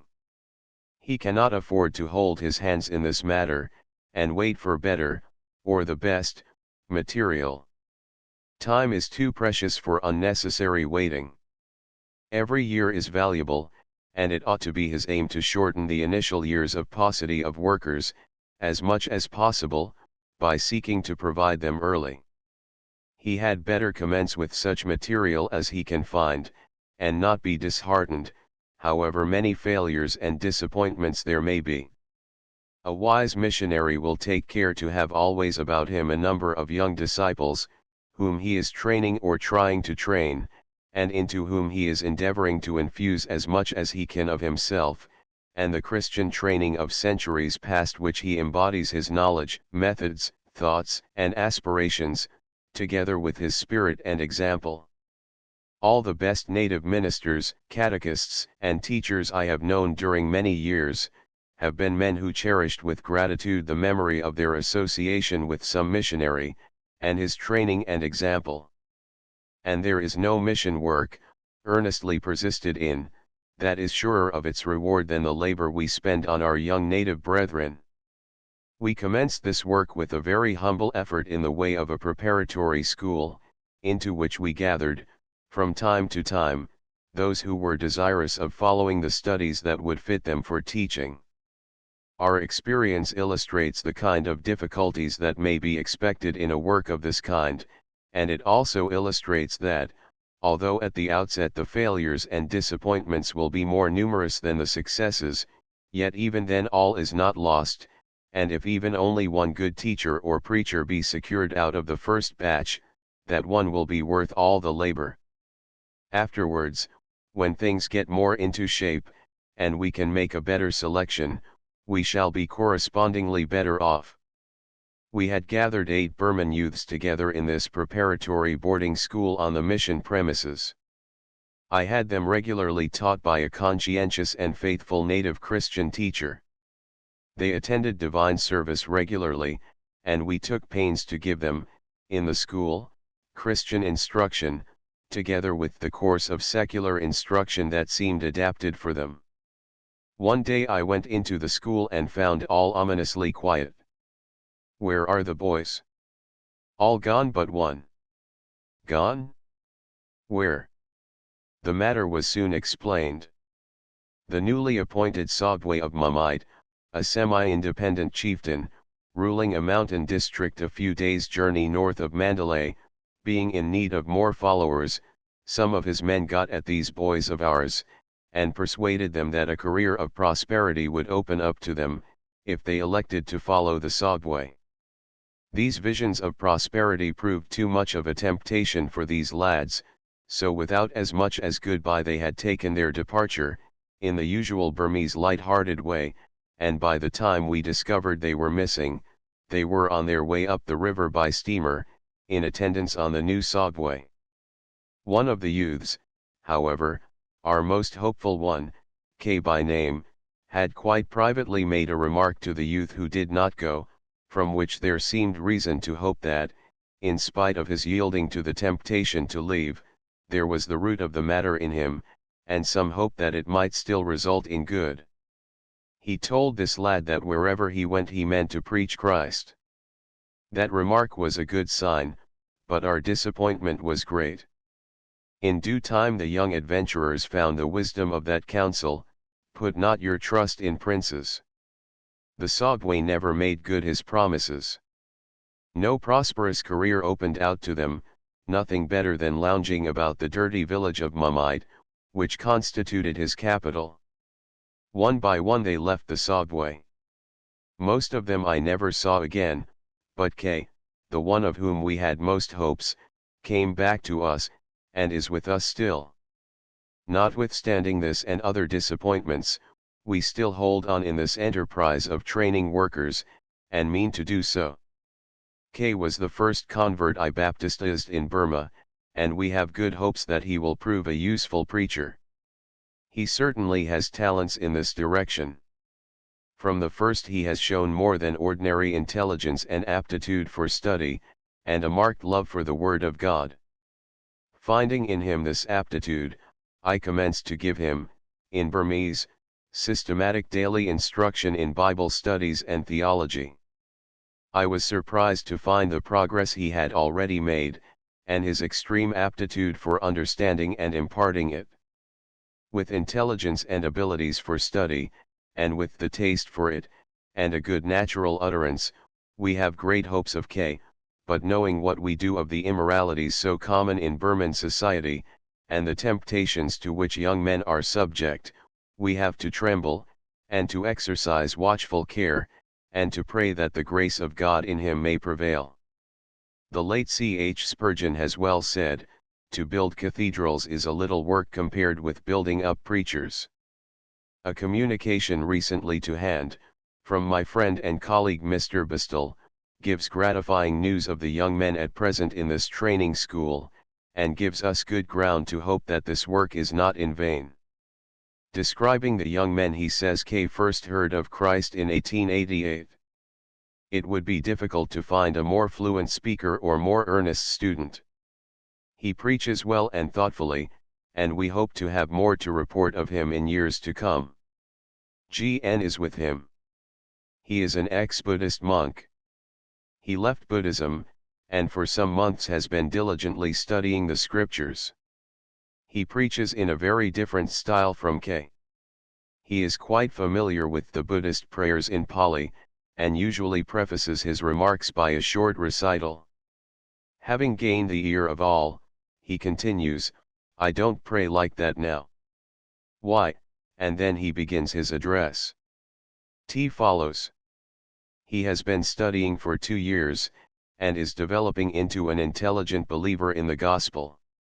S is training for the work of a Christian teacher, and always accompanies the preachers to the outdoor services. Lastly comes N, a quiet, earnest young man, who of his own accord has left a comfortable home to be trained in the scriptures. With regard to our general work, we have had converts each year after the first. There is no sign as yet of any great ingathering, but on each station steady, plodding work has brought its reward.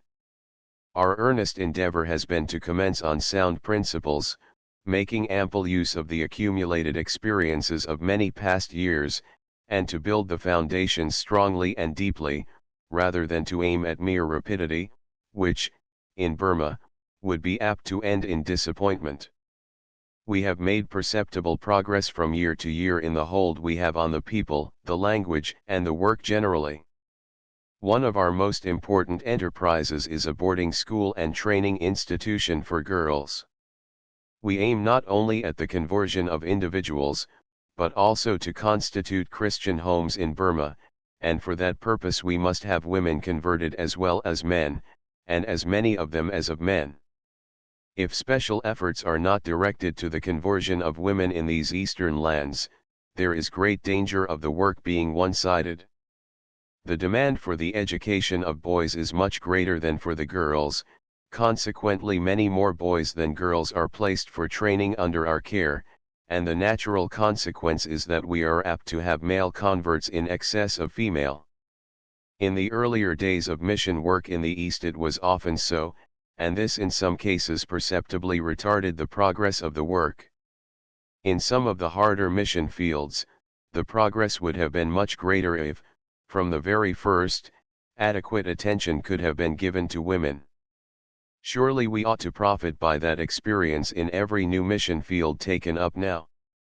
There are no zananas among the Burmans, no keeping of women shut up. What happens when the converts amongst the young men are considerably more numerous than amongst the girls? The time comes for the young men to marry, and they marry heathen wives, because it is unavoidable. Generally speaking, if a woman is a heathen when she marries, she remains so to the end of the chapter.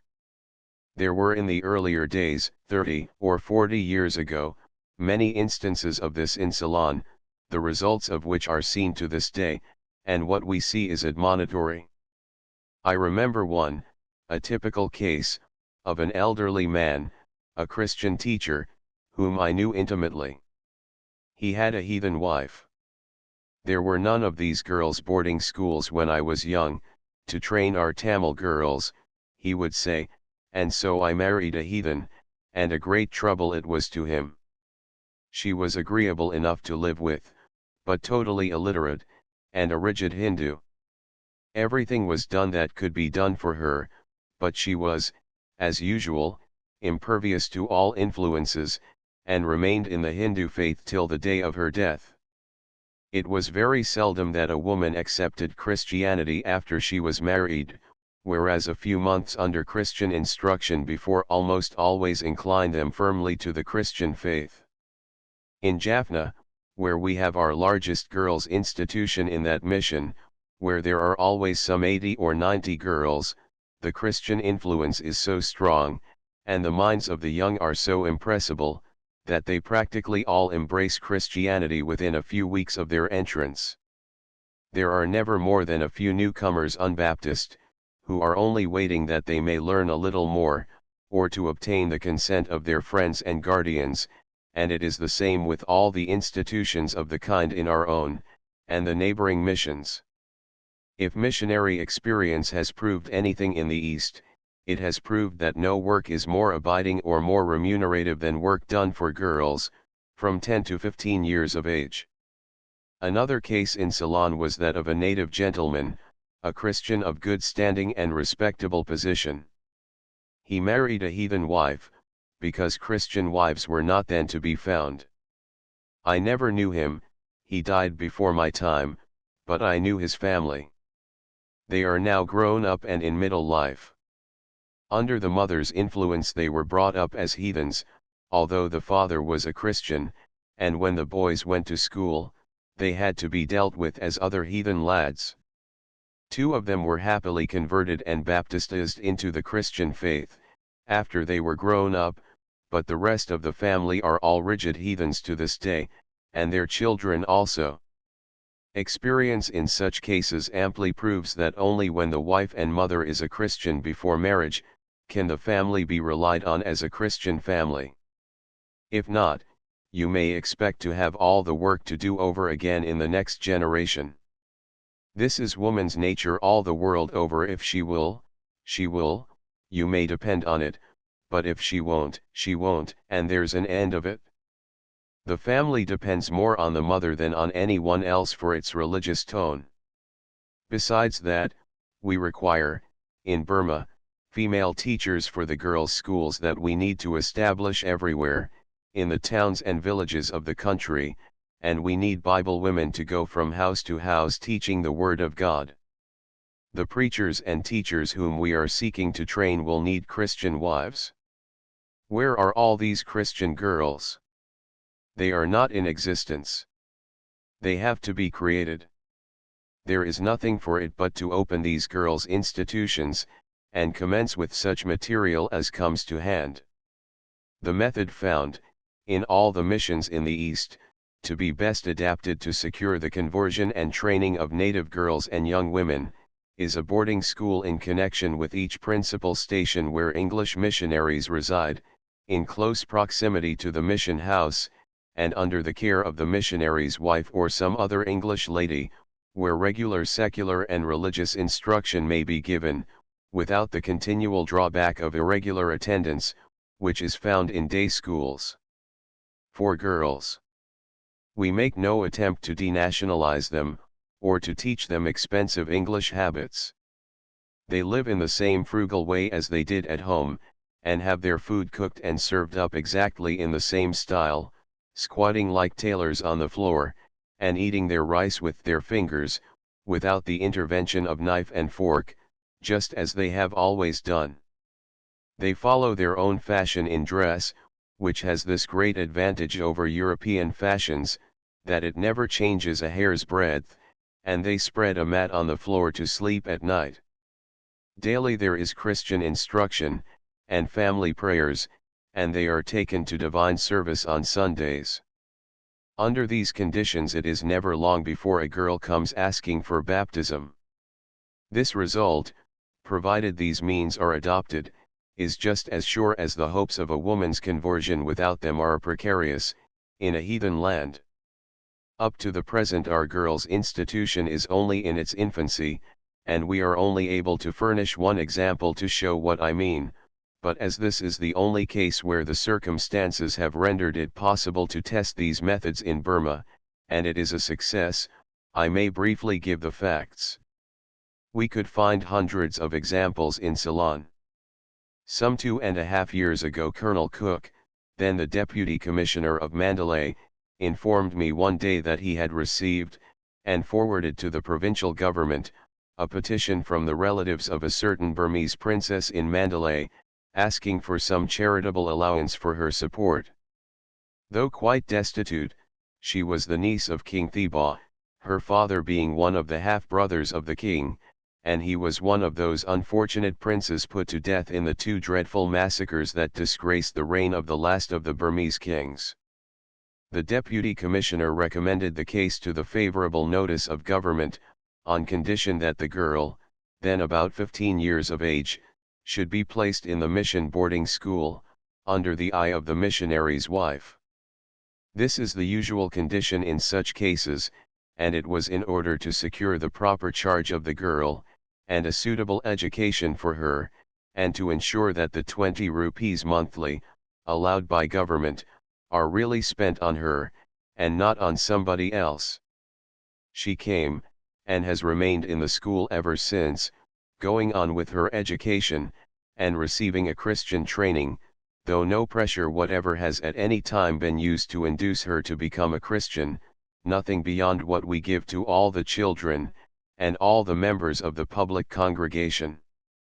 There is indeed no necessity for any urging with young people, when the gospel has a fair chance. They themselves desire it. At a Sabbath morning service, early in the present year, when the invitation was given by the preacher to those who had been prepared for Christian baptism, to come forward for that rite, she was the first to leave her seat, and come quietly forward, and kneel down with the rest, quite unexpectedly to the preacher, who was not aware that such was her intention. 11 new converts were received in all that Sunday and the previous one. The work of the mission during those earliest years had to be done amidst many drawbacks, but these I need not do more than mention, as I have already said that I do not believe in calling attention to the personal difficulties of the missionary, but rather to his work. In addition to the feeling of unrest, and the danger of tumult throughout the country, and especially in Mandalay, the focus of all political influences, there was always the climate, with its enervating heat, to contend with.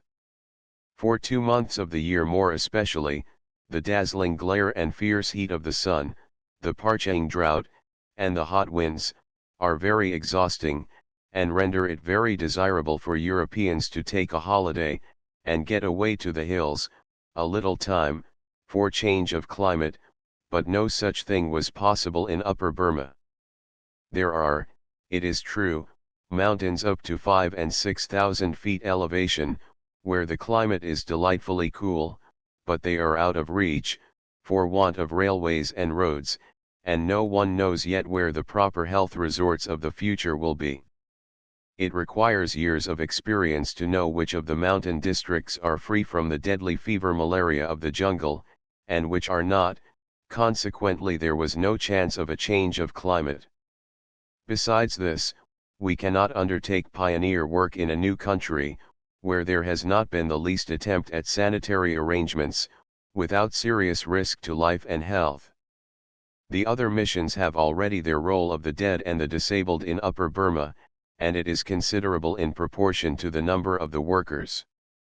The smallpox epidemic, inevitable in a country up to that time without vaccination, attacked 2 of our number, and one of them was a very serious case, but by God's preserving mercy they escaped, and typhoid fever, probably the result of an impure water supply, came in its turn, and 2 others of our little company, one of them the Reverend T.W. Thomas, a new missionary, who had but just arrived, were brought nigh to the gates of death. These, with the ordinary diseases of the country, such as fever and dysentery, befell us, but a merciful providence brought us all through, and no one has been called away or permanently disabled. Chapter 18. Seeking the Lost. One peculiar and sadly interesting feature of mission work in a new country is the duty of seeking the lost. Whenever a new country is opened, it not only offers a sphere for steady young men seeking one, but it always attracts also many adventurers, wanderers, and prodigals from the more settled communities, and they come in considerable numbers. The annexation of Upper Burma was a case of this kind, and the hope of employment brought over persons, some of whom were to be found serving in positions very different from what they or their friends ever expected them to occupy. I remember one day, whilst visiting Kayokse on mission business, meeting casually a man of this kind. I heard there was an Englishman lying ill in a certain rest house. I found the man all alone and very ill, suffering apparently from cholera, which was then very prevalent. He was quite deserted and destitute, unable to attend to himself, and in a very neglected condition. The building was the usual Burmese zayat, built of teak, without any furniture whatever, nothing but the man's mattress and pillow spread on the floor. I sent for the government apothecary, and in the meantime got him some chicken broth made, for he had no food, sponged him, and made him as comfortable as I could. He told me something of his history. He was an Englishman, and had been brought up respectably, and was a near relation of a minister of the gospel in England. He was a ne'er-do-well, and had been in many employments in different parts of the world, at one time at sea in a whaling ship, and at that time driving a locomotive engine, with ballast trains, on the new Mandalay Railway, then under construction. His failing, and the cause of all his misery and degradation, was drink. The apothecary gave him medicine, and he recovered, and seemed very grateful to me for the attentions I had shown him. He admitted his faults very candidly, and we had, before I left the next day, a long and serious talk, with prayer. I saw him once afterwards at our service on a Sunday evening in Mandalay, and he seemed altogether brighter and better. Shortly afterwards he left the neighborhood, stating he wished to break off from his bad companions and start life anew, and I saw him no more. Another was a very different case. A Brahmin young man was missing from a highly respectable native family in Negapatam. He was a former pupil in our high school there, and had left home in consequence of some dispute with his friends, and was supposed to have come to Mandalay, in search of employment. I did not hear of any lapse of character or misconduct of any kind, but with Brahmins, the mere leaving home and crossing the sea amounts to such a breach of caste, and contamination with others, as to be worse in their eyes than many a deadly sin, and they weep for such a one as over a prodigal. I inquired for him in the public offices where he was likely to be found, but I could find no trace of him. I received from time to time a number of letters from a young woman belonging to the Eurasian community in Ceylon, asking in great distress for news of her husband, whom she had not seen for 7 years. It was a sad story, and the poor woman seemed almost to have lost her senses through grief. Differences had arisen between her husband and his relatives, after the marriage, and he had left home and gone to India, and afterwards to Burma, and had given way to drink. I found traces of him. The missionary of the Methodist Episcopal Church in Rangoon had known him as one of the intemperate characters loafing about the town, whom he had often tried to help, and raise out of the gutter. At last he had suddenly lost sight of him, and could not tell me what had become of him. Through the superintendent of police in Rangoon I found what appeared to be the last trace of this unfortunate man. The police records stated that a man, answering to his description, was found drowned one morning, in the lake near Rangoon, and he was supposed to have wandered there, either whilst helpless in liquor, or with the intention of ending his unhappy career. Which it was there was no evidence to show. It was never fully proved that this was the same man, but as he was nowhere to be found, it seemed very probable that it was he, and the poor soul had to content herself, as best she could, with this sad and uncertain information. A widow of the Eurasian community, whom I had been acquainted with during my residence in Ceylon, years before, wrote to ask if I could hear any tidings of her younger son, who at the time I knew him was a schoolboy, but by that time a young man.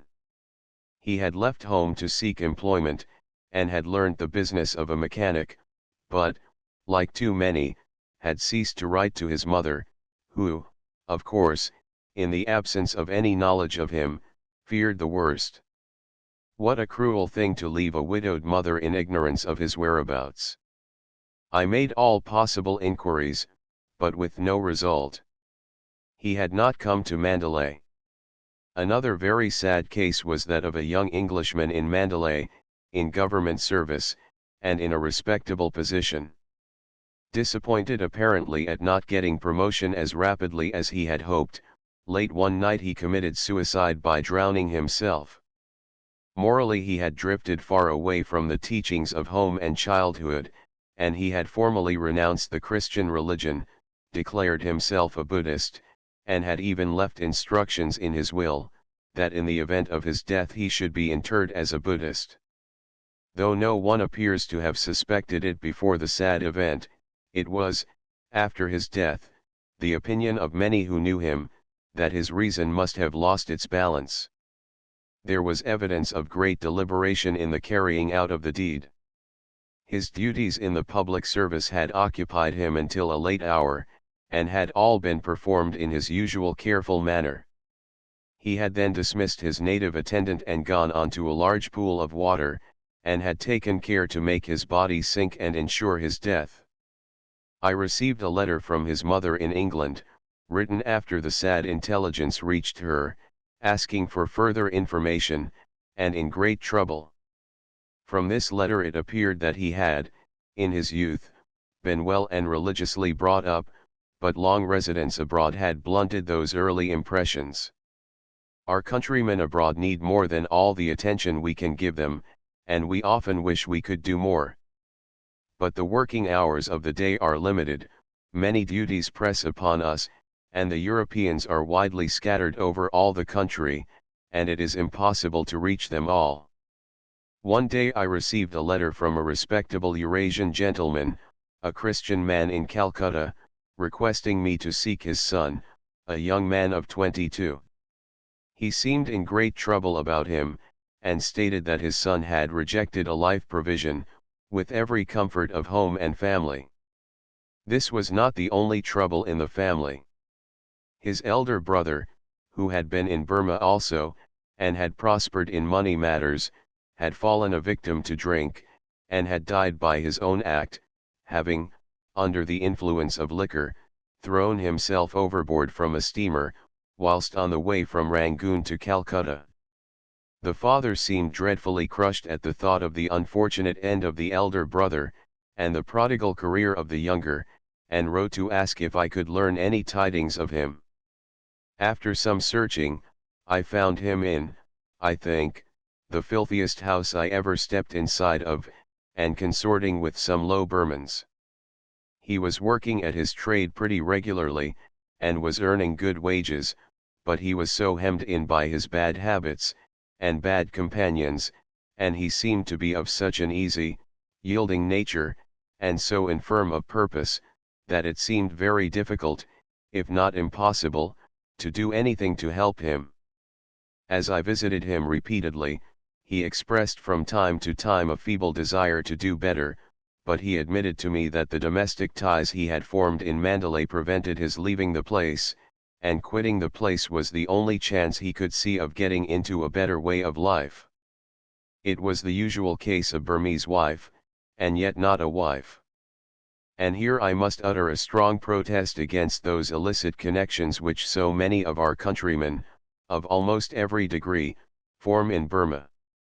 It seems to many of them that because the marriage bond amongst the Burmans themselves is lax and more or less of the nature of a temporary arrangement, and because the standard of social morality is low, it gives them the license to make it still lower, and the union still looser, by forming still more temporary companionships with Burmese women.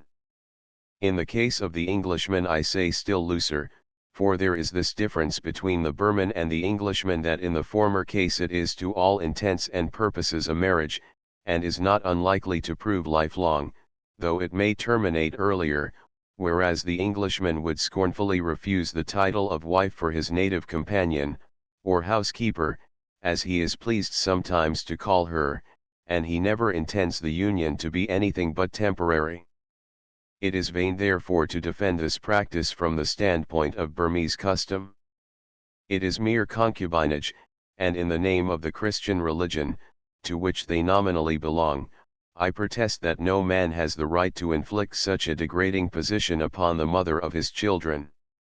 As regards the children of such unions, the result is still more cruel. They find themselves in a most invidious position. Of mixed descent, they belong neither to the English nor the Burmese race, and they suffer serious disadvantages accordingly.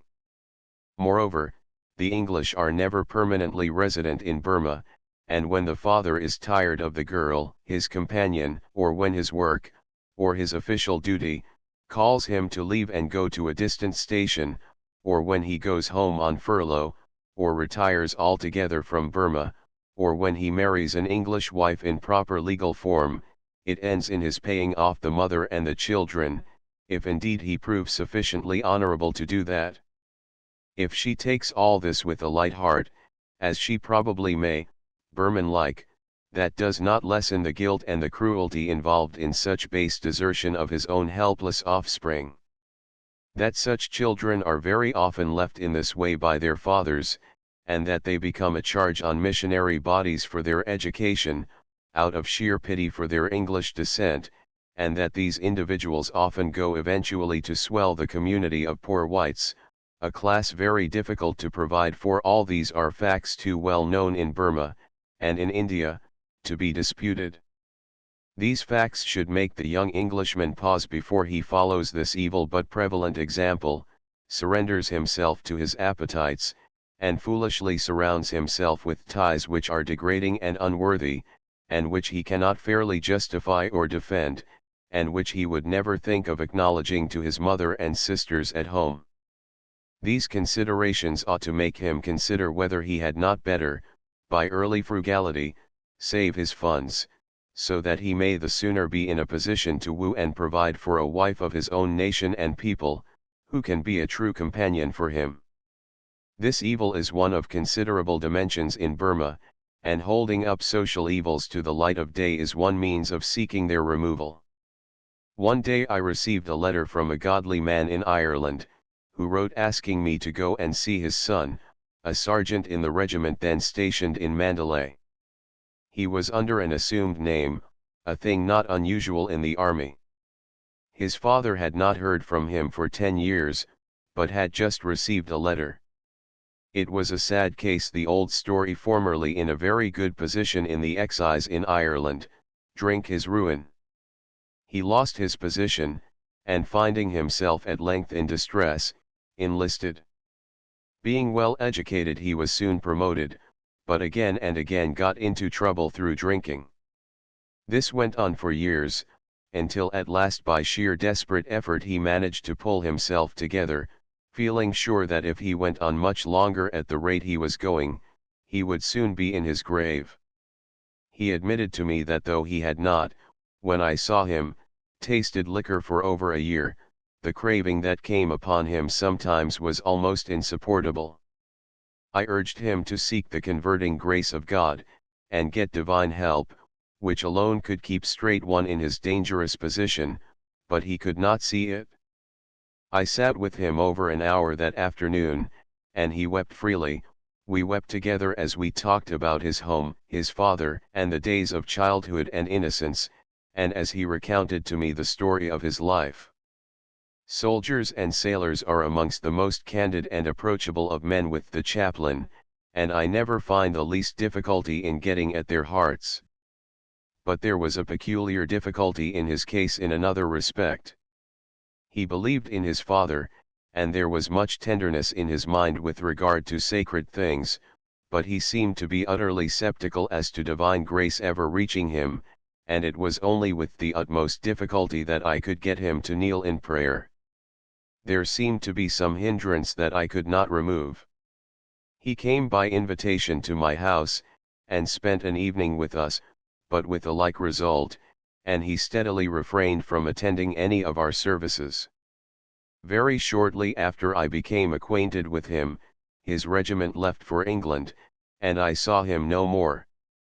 Let us hope that the scenes of home life once more, and other kindred influences, led to the completion of that work of grace and reformation, the beginning of which was evidenced by his long abstinence from liquor, his writing once more to his father, and the evident feeling he manifested when conversing about home and sacred things.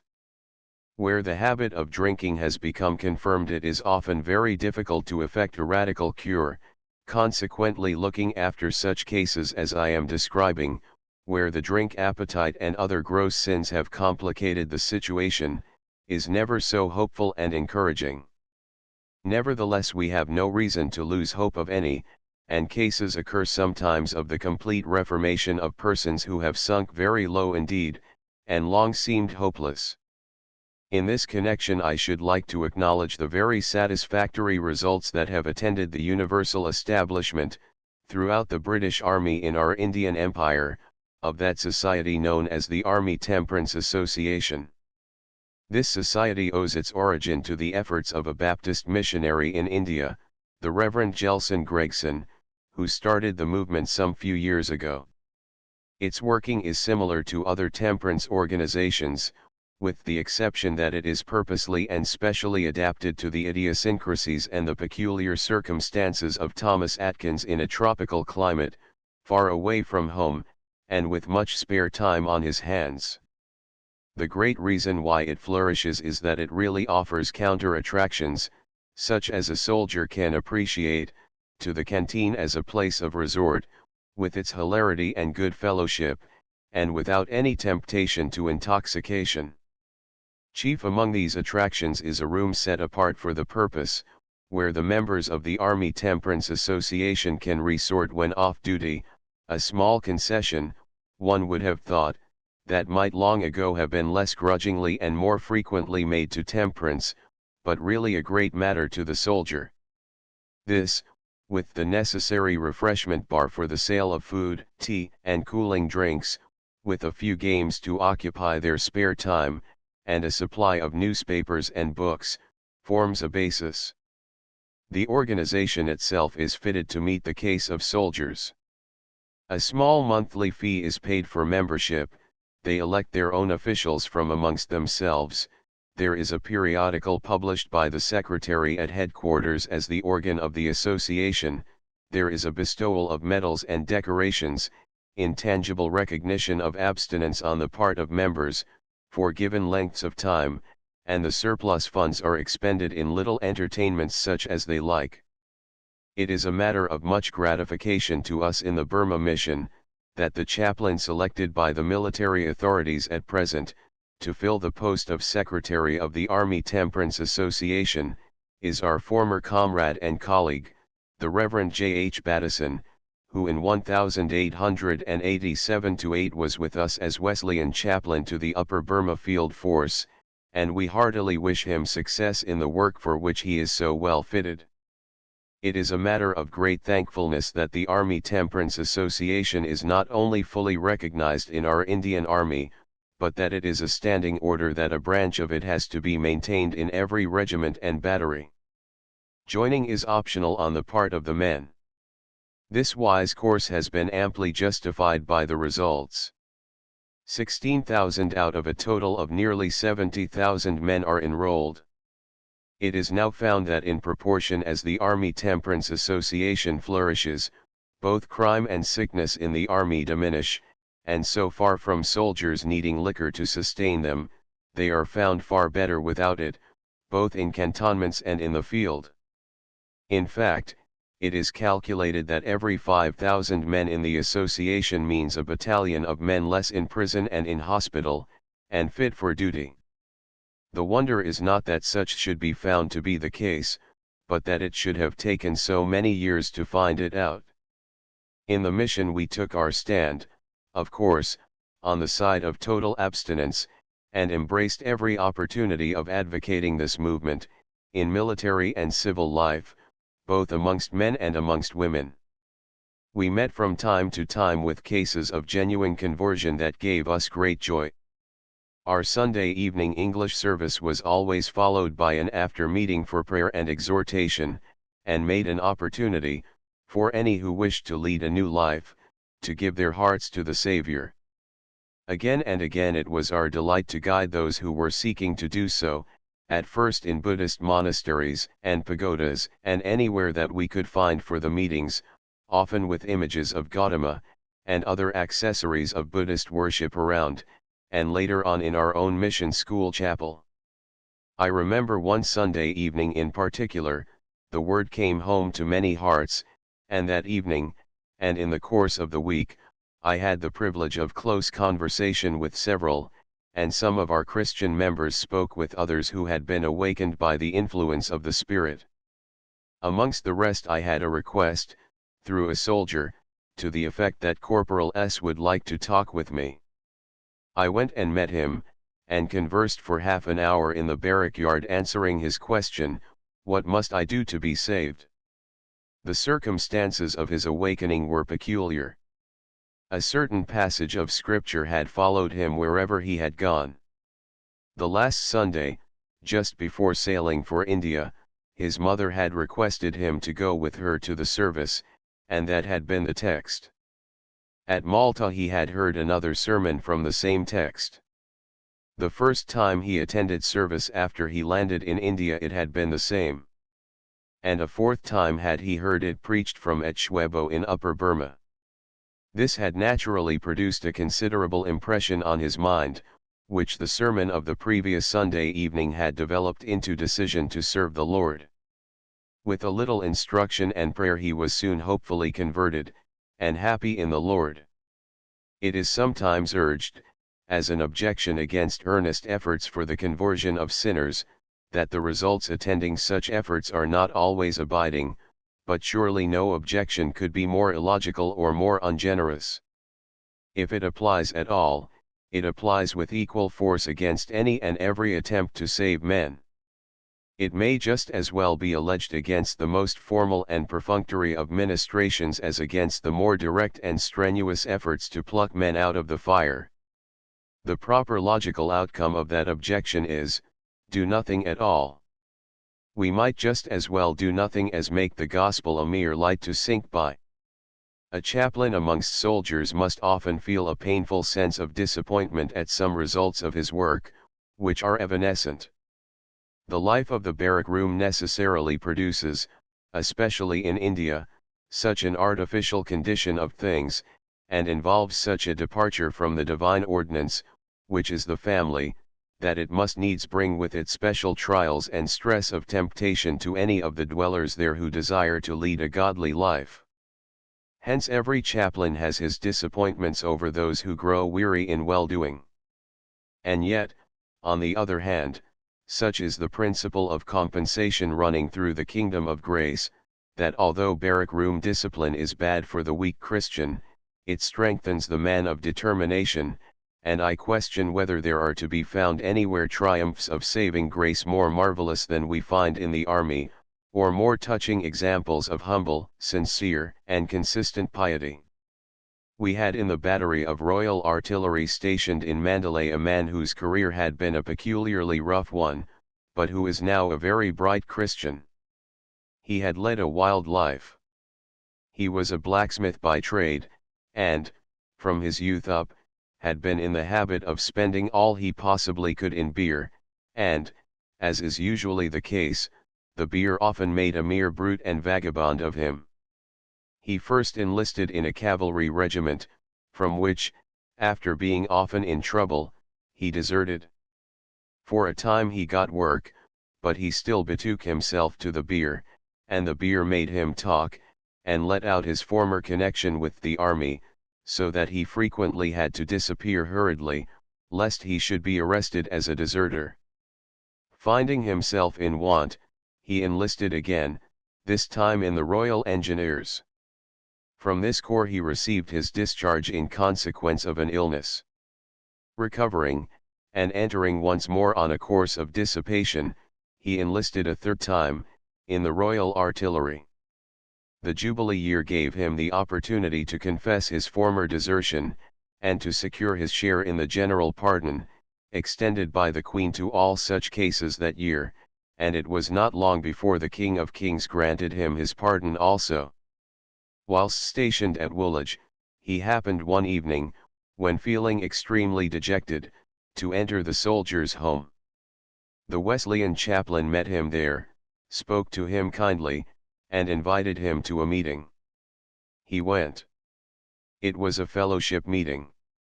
He heard a number of his comrades speak, but so dark was his mind in reference to religion, that he could not understand them in the least. However, he gathered that they possessed some source of comfort and joy within, of which he knew nothing. He followed it up, became truly converted, and whilst with us in Mandalay lived a most exemplary life, and exerted a very gracious influence amongst his comrades. Religion had quickened, as it often does, that once darkened and besotted nature, and I have seldom met with a better example of the transforming, elevating power of the gospel, the power to keep and sanctify, as well as save.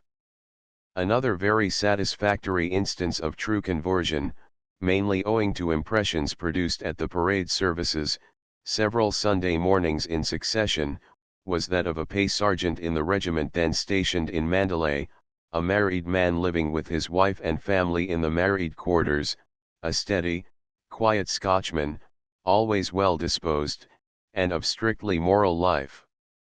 Parade services are not always thought to be very good opportunities for getting at the hearts of soldiers, seeing that they are marched there by compulsion, not always in the best mood, and with their arms and accoutrements, in India, which is a different thing from going to a voluntary service off parade.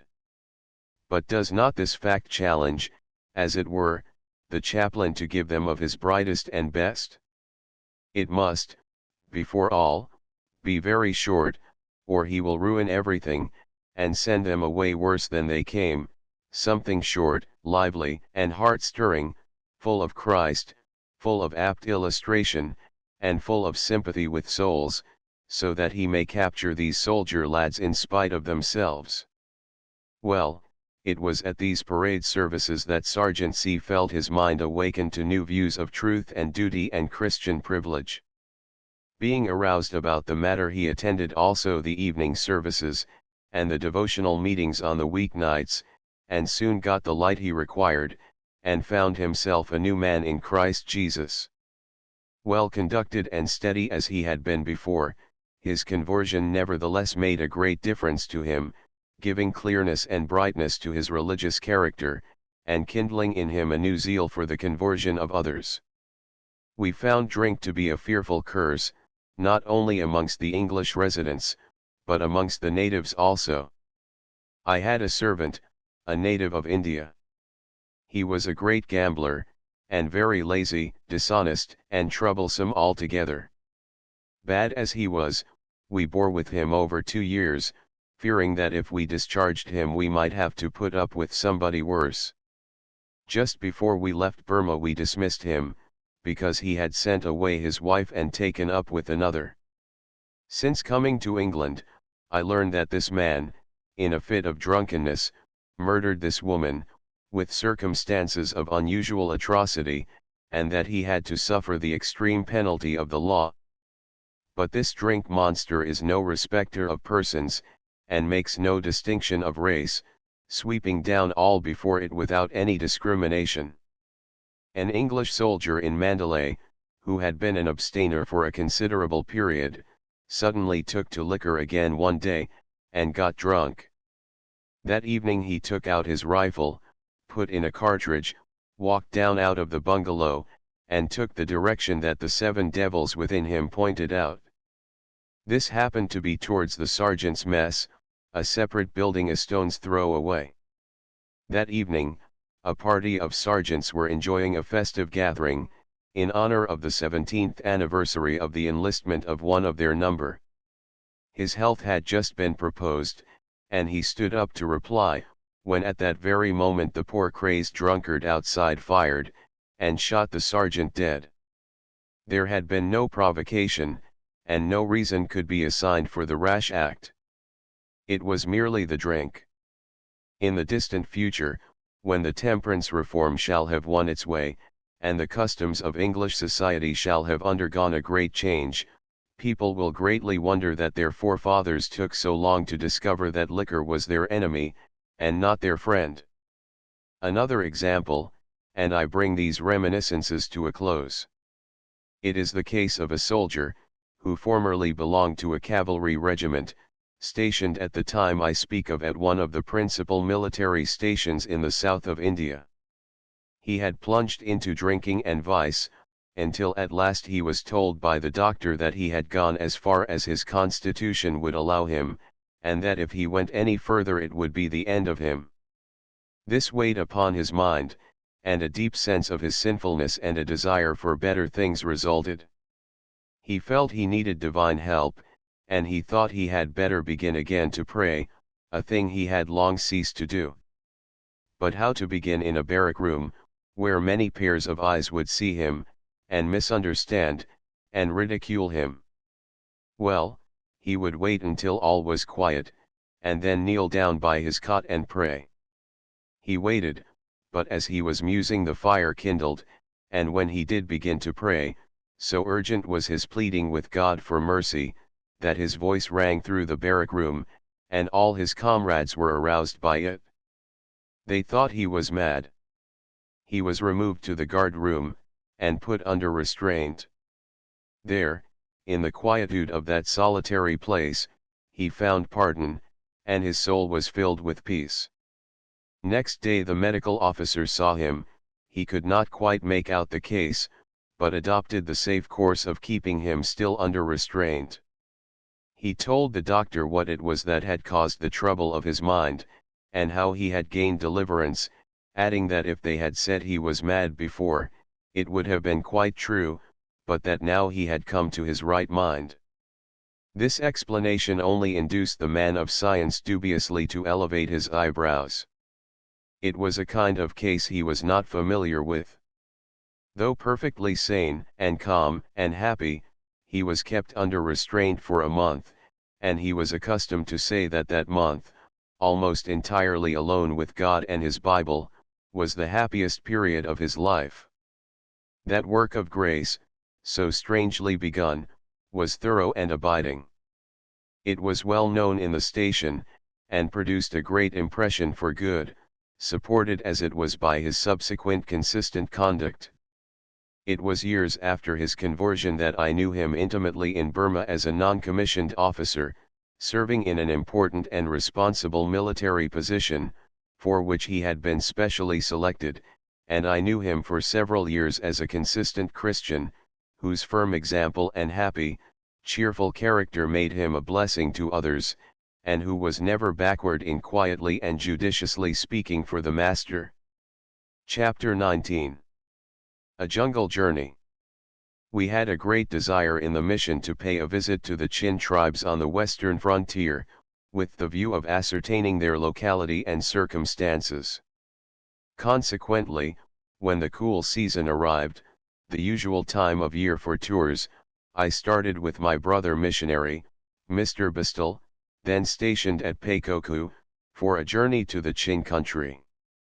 The Chins, as explained in Chapter X, are not Buddhists, but worshippers of spirits or demons, and are on that account more barbarous, and, contradictory as it may seem to say so, more ready of access than the Buddhistic races, to Christian mission effort. We left Peikoku at 4 a.m. one morning in November, mounted on 2 lively Burmese ponies, with a cart drawn by a pair of bullocks for our things. In traveling through the jungle you need to take almost everything you require, so that when the sugar, and salt, and tea, and bread, and butter, and tins of meat, in case the gun brings down nothing, and soap, and candles, and rice, and curry, and frying pan, and kettle, and crockery, and a few other simple necessaries, not omitting medicines, are packed up in a box, and the pillows and rugs for the night rolled up in a mat, and a change or two of clothes put in a portmanteau, and a few gospel portions and tracts included, to distribute in the villages as we pass along. You find you require a cart to carry them. As the cart can only travel, on an average, about 2 miles an hour, it requires a long day to do 20 miles. There is no advantage in going ahead of the cart, you only have to wait at the end of the stage, and it is more enjoyable to spend the time in leisurely traveling. In this way these jungle journeys, though the traveling is rough and often fatiguing, are very serviceable for the sake of the change of air and scene, and the free outdoor exercise they afford. We managed to make a stage of 6 miles before it was daylight, and pushed on the next stage of 15 miles farther without stopping. There we halted at one of the establishments constructed at every stage along this route, to accommodate troops and convoys, on the march to the military and police stations on the frontier. It consisted of long rows of temporary bamboo barracks, and a bamboo shed for the officers. There was a Burmese police guard close by. How irregularly and irreproachably that Burman constable shouldered his rifle, and did his sentry go, while we were looking on. Here we halted for our midday meal and a short rest. It is wonderful with what dexterity your native servant, availing himself of almost no facilities for cooking, can produce you a savory breakfast on the march. 3 stones or bricks to support the kettle, and the same for the frying pan, are all he requires for a fireplace, and a few sticks and bits of bamboo out of the jungle are enough for a fire. In the afternoon we did another 12 miles, making 33 miles that day, which was rather more than the cartman would have driven his bullocks, if it had not been that the next day was Sunday, the day of rest. The weather was lovely, being the best time of the year for a journey. It was not much hotter in the day than a warm summer day in England, the nights and mornings were chilly. At Bien Chong we halted on the Saturday night, again putting up in the temporary military lines. The route we had taken was not a road, as we understand roads in England, but, strictly speaking, more of a track, fairly passable in dry weather for carts, but almost impracticable after heavy rains. Good metalled roads are a luxury we have not seen much of as yet in Upper Burma, but we shall get them in course of time. On the Sunday we rested, and spent some time amongst the villagers, distributing tracts and preaching. Here we had the misfortune to lose our 2 ponies. Mr. Bistel, pitying them, that there was so little grass to eat in the rest house enclosure, opened his kind heart, and the gate at the same time, and let them out to graze, giving them in charge to the cartman to look after. He followed them for a while, and then, native-like, came back without them. We went in search of them, but never saw them again that journey. They strayed for many miles, and it was a month before they were brought back. It speaks well for the hold the English now have on the country, and the great diminution of crime, that search was made in all the district round, and they were returned by the police, as we felt sure they would be. We had to borrow for the rest of the way.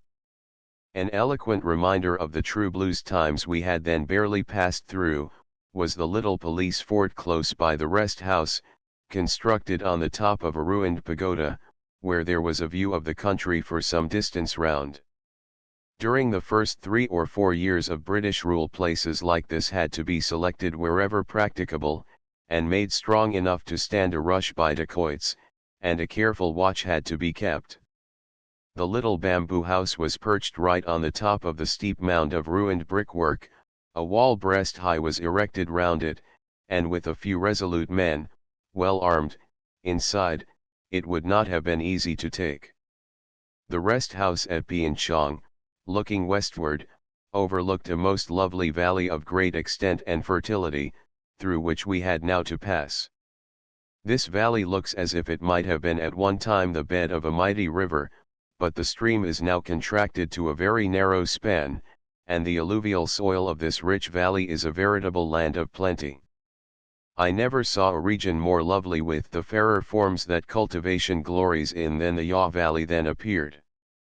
Whilst crossing this great valley we rode through fields of maize, and another tall grain, a kind of millet, far above our heads, with rice fields here and there, and abundance of pumpkins, beans, and other vegetables, the ponies snatching an occasional bite at the sweet juicy stems and leaves of the millet, which they are so fond of.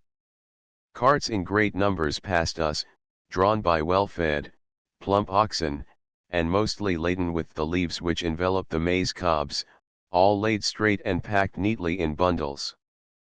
The maize crop had nearly all been reaped, and these leaves of the Yaw Valley maize, not the grain itself, form the most valuable product of the crop, and are largely sold all over Burma for the purpose of enveloping Burmese cigars. The people of this district all looked fat and well fed. There was abundance of cattle, and the inhabitants of that region seemed to want for nothing in a material point of view. 15 miles from Pianchong we reached Pak, a small Burmese town, the headquarters of the township officer, a police officer, and a lieutenant in charge of a detachment of Madras troops. They were all very young Englishmen, 2 of them apparently not over 25, and it might have seemed odd at first sight to see such young men in such responsible positions.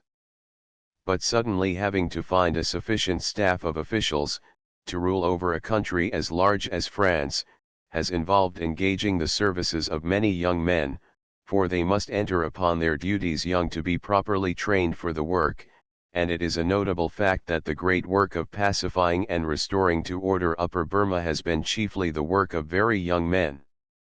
The civil officer is a magistrate, and has to try such cases as are within his jurisdiction, to collect the revenue through his native subordinates, to keep his eye on everything in general, and to keep the deputy commissioner of the district informed of all that is going on, to initiate whatever is needful for the well-being of the community, and to act the part of a father to the people of his township, which is as large, though not so populous, as an English county. The police inspector is responsible for the maintenance of order, and the pursuit and arrest of criminals, and the military may at any time be called out to take the field, and try conclusions with some dacoit band that has gathered in force. As far as I could judge, they all seemed very fit for the work they had to do. Only a year or so before, this township of Pak was in an exceedingly disturbed state, by reason of dacoit bands, and if things had not greatly improved, we could never have traveled unprotected through it as we did. It is to the credit of these young men, and the troops and police under them, that things are so peaceable now. We saw at Pak the same abundant evidences of prosperity and improvement, that are visible everywhere throughout the country, not only in the erection of a new courthouse and public government office, and many private houses, but still more in the great improvements made about the town, in the improvement of the roads, and most of all in the construction of a new bazaar, which the township officer showed us through with pardonable pride, and in which a great deal of business was going on. Having stayed in Pak the night, we were off the next morning early, forded the river, travelled a stage, and rested for our midday meal in a monastery. This is no uncommon thing in Burma, we had occasion to do so several times on this journey. There is hardly a village without its monastery, one or more, always the best building in the place, and kept very clean, and it generally happens, as in this case, that there are some vacant buildings used as rest houses by chance travelers. We always found the monks affable and pleasant to meet, quite chatty, with a kind of friendly familiarity entering at once into conversation, and evidently not having the slightest objection to seeing us about the premises. We, on our part, reciprocated these advances, and made things pleasant all round. Thus we travelled on from day to day, as fast as our bullocks could make the journey, which was very slowly indeed. As we could gain nothing by going ahead of our cart, we were obliged to spend the spare time as best we could. My companion, having a gun, and being a good shot, managed to get something every day, which, in the entire absence of the butcher's shop, was very acceptable for the larder. We had either a hare, wild pigeons, jungle fowl, partridges, or something. Game is abundant on the route, and in the jungle you have no fear of encroaching on anybody's preserves. I suppose there are few places in the world now, however remote, where an Englishman is not constantly meeting with some wandering specimens of his countrymen, and even in the wildest recesses of the jungles of Upper Burma, you are liable to the discovery that the genus Englishman includes the species gentleman and the species snob. We had a curious illustration of this. Arriving one evening, long after dark, about 8 o'clock, at a roadside rest house, built by the Public Works Department for the common use of English travelers, we found a gentleman whom I will call Captain X. He was traveling in charge of a large military convoy of elephants, ponies, and other baggage animals, carrying up supplies to one of the distant military stations in the Qing country. He and a junior companion were in possession of the comfortable, spacious, three-roomed bamboo rest house, where there would have been ample accommodation for us as well, with our scanty traveling kit, in the third room, which they were not using, and they had really no more right to monopolize the whole than we had. However, they were in possession, and on our presenting ourselves at the door, Captain X never so much as asked us to step inside, never attempted even to ascertain who we were, or to enter at all into conversation with us, but simply directed our attention to a dirty, shabby bamboo shed at the lower part of the compound, built for natives, and at that moment quite full of Burman coolies, who, he cheerfully assured us, would readily nip out and make room for us, if we asked them. Some people's idea of the purpose of other people seems to be that they were meant by Providence to nip out and make way for them. Gathering from his manner that he did not mean us to have the use of the vacant room at the rest house, or to show the slightest courtesy in any way, we betook ourselves to the said outbuilding. The courteous Burmans squeezed themselves into smaller space, and left us enough room to spread our rugs on the bamboo floor, and we managed to put up for the night. I am glad to say that this kind of discourtesy is very uncommon indeed abroad. In all my experience of many years in Ceylon and Burma, I have never met with such scant civility from a fellow traveler in the jungle, but always something more in accordance with the circumstances. A striking contrast to this was the gentlemanly conduct of Lieutenant T, whom we happened to meet in a similar way at a rest house on the return journey. He was in possession, too, before we arrived, and though that rest house only consisted of one room, which he was occupying, he most kindly pressed us to share it with him. This, however, we would not do, but decided to occupy a zayat which we found vacant close by. We entered into conversation, and shortly after, when we took leave of him for the night, we found that, finding our cart had not arrived, and that our supper would have been long delayed, he had sent his servant boy round with enough supper for both of us, and a candle by the light of which to eat it. Lieutenant T is a brave man, and has made quite a name in connection with the rough military and civil work of the last few years, amongst the tribes of the western frontier. He has been, as we were elsewhere informed, in 13 engagements, and he was at that time returning to his distant appointment on the hills, from an event which must have been to him, as a soldier, the proudest moment of his life, when the general decorated him, in the presence of all the troops of the station assembled on parade, with the Distinguished Service Order. It was currently reported by his brother officers that it would have been the Victoria Cross, had he not been in command of the detachment on the special occasion, and as the writer of the dispatch, he chivalrously gave the praise to another.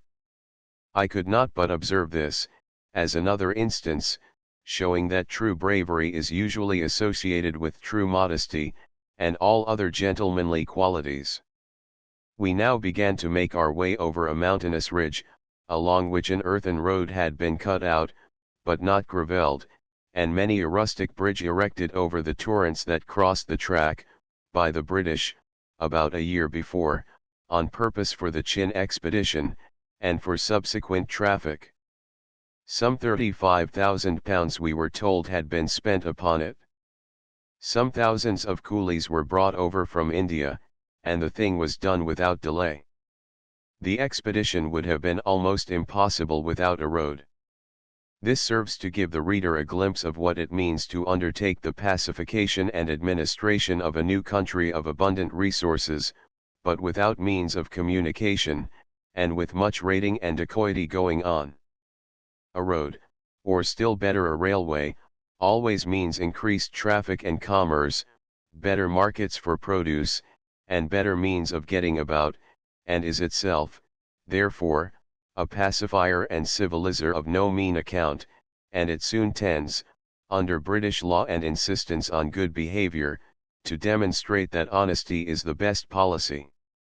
Good government should always make it pay better to lead an honest, industrious, orderly life, than to pursue a career of robbery and violence should, in fact, make it hard to do wrong and easy to do right.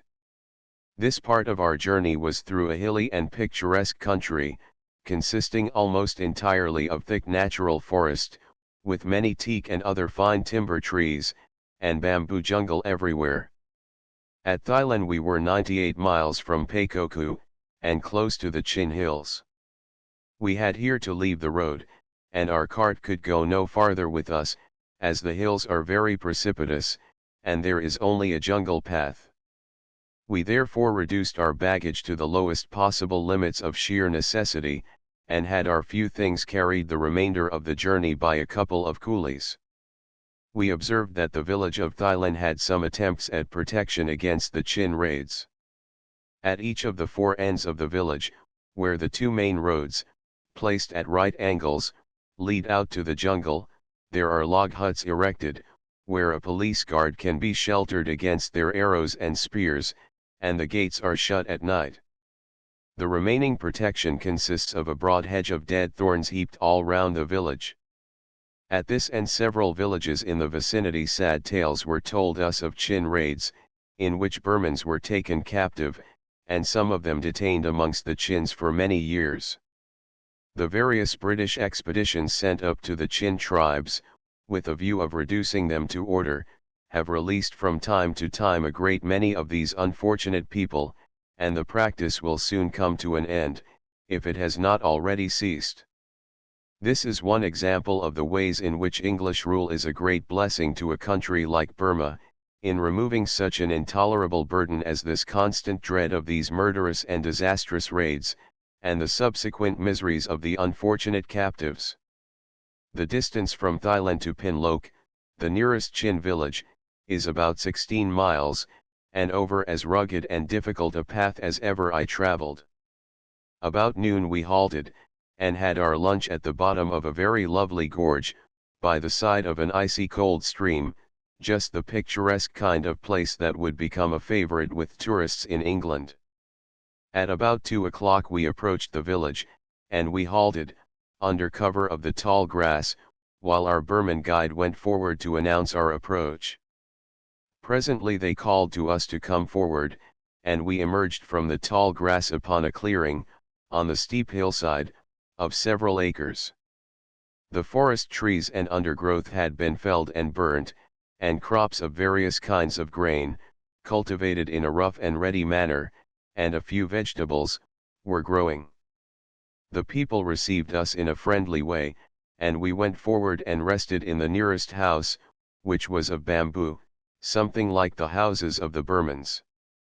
We found the Chins in many respects different from the Burmans, far more backward in civilization. In color they are about the same complexion, a light brown, but altogether dirty and unwashed. The men wear the merest rag of a garment, the women wear a kind of tunic covering the body, but the legs and thighs and feet are quite bare. The peculiar custom of tattooing the faces of the women, described in Chapter X, gives them rather a hideous appearance, and when seen in such a dress, with the face tattooed in that fashion, and with a bamboo pipe stuck in their mouths, smoking, the effect is not the most ladylike imaginable. Still it is only fair to say that the women we saw, despite all these disadvantages, did not strike us as looking particularly unwomanly. Some of the faces, both of the men and women, were of rather a fine cast, notwithstanding their barbarous, unkempt appearance, but the greater part of them wore that degraded appearance which utter ignorance and the many hardships of a savage life generally produce. As I have given many particulars about the manners and customs of the Chins in a former chapter, I need not repeat it. We spent the afternoon fraternizing with them in their houses, making purchases of some of their weapons and other articles, which they certainly did not make the mistake of charging too little for, and witnessing their wonderfully accurate shooting with the bow and arrow. The women and girls of the Chin tribe wear a kind of tunic. As evening drew on, our Burmese guide advised us to camp out across the river in preference to sleeping in the village. As the best native houses in Burma are apt to harbor much vermin, and as the Chins never think of such a thing as washing their bodies, it may be understood that we were not unwilling to take that advice. Moreover, it was desirable to avoid any complications that might lead to a breach of the peace, for with barbarians it is sometimes a word and a blow, and the blow first. We therefore crossed the river and prepared to camp out in the forest, under a great clump of bamboos, spreading our mats on the sand, and kindling a good fire, for it became very cold as the night advanced, and the dew dropped from the trees almost like rain. Some of the Chins came over and sat with us as we ate our supper, accepting a taste of each article, and testifying their approval, especially of the jam. As one or two of them could talk Burmese, we were able to converse with them, and until late at night they stayed listening round our campfire, as we told them about England and its greatness, and tried to explain, as well as we could make them understand, some of the leading truths of Christianity.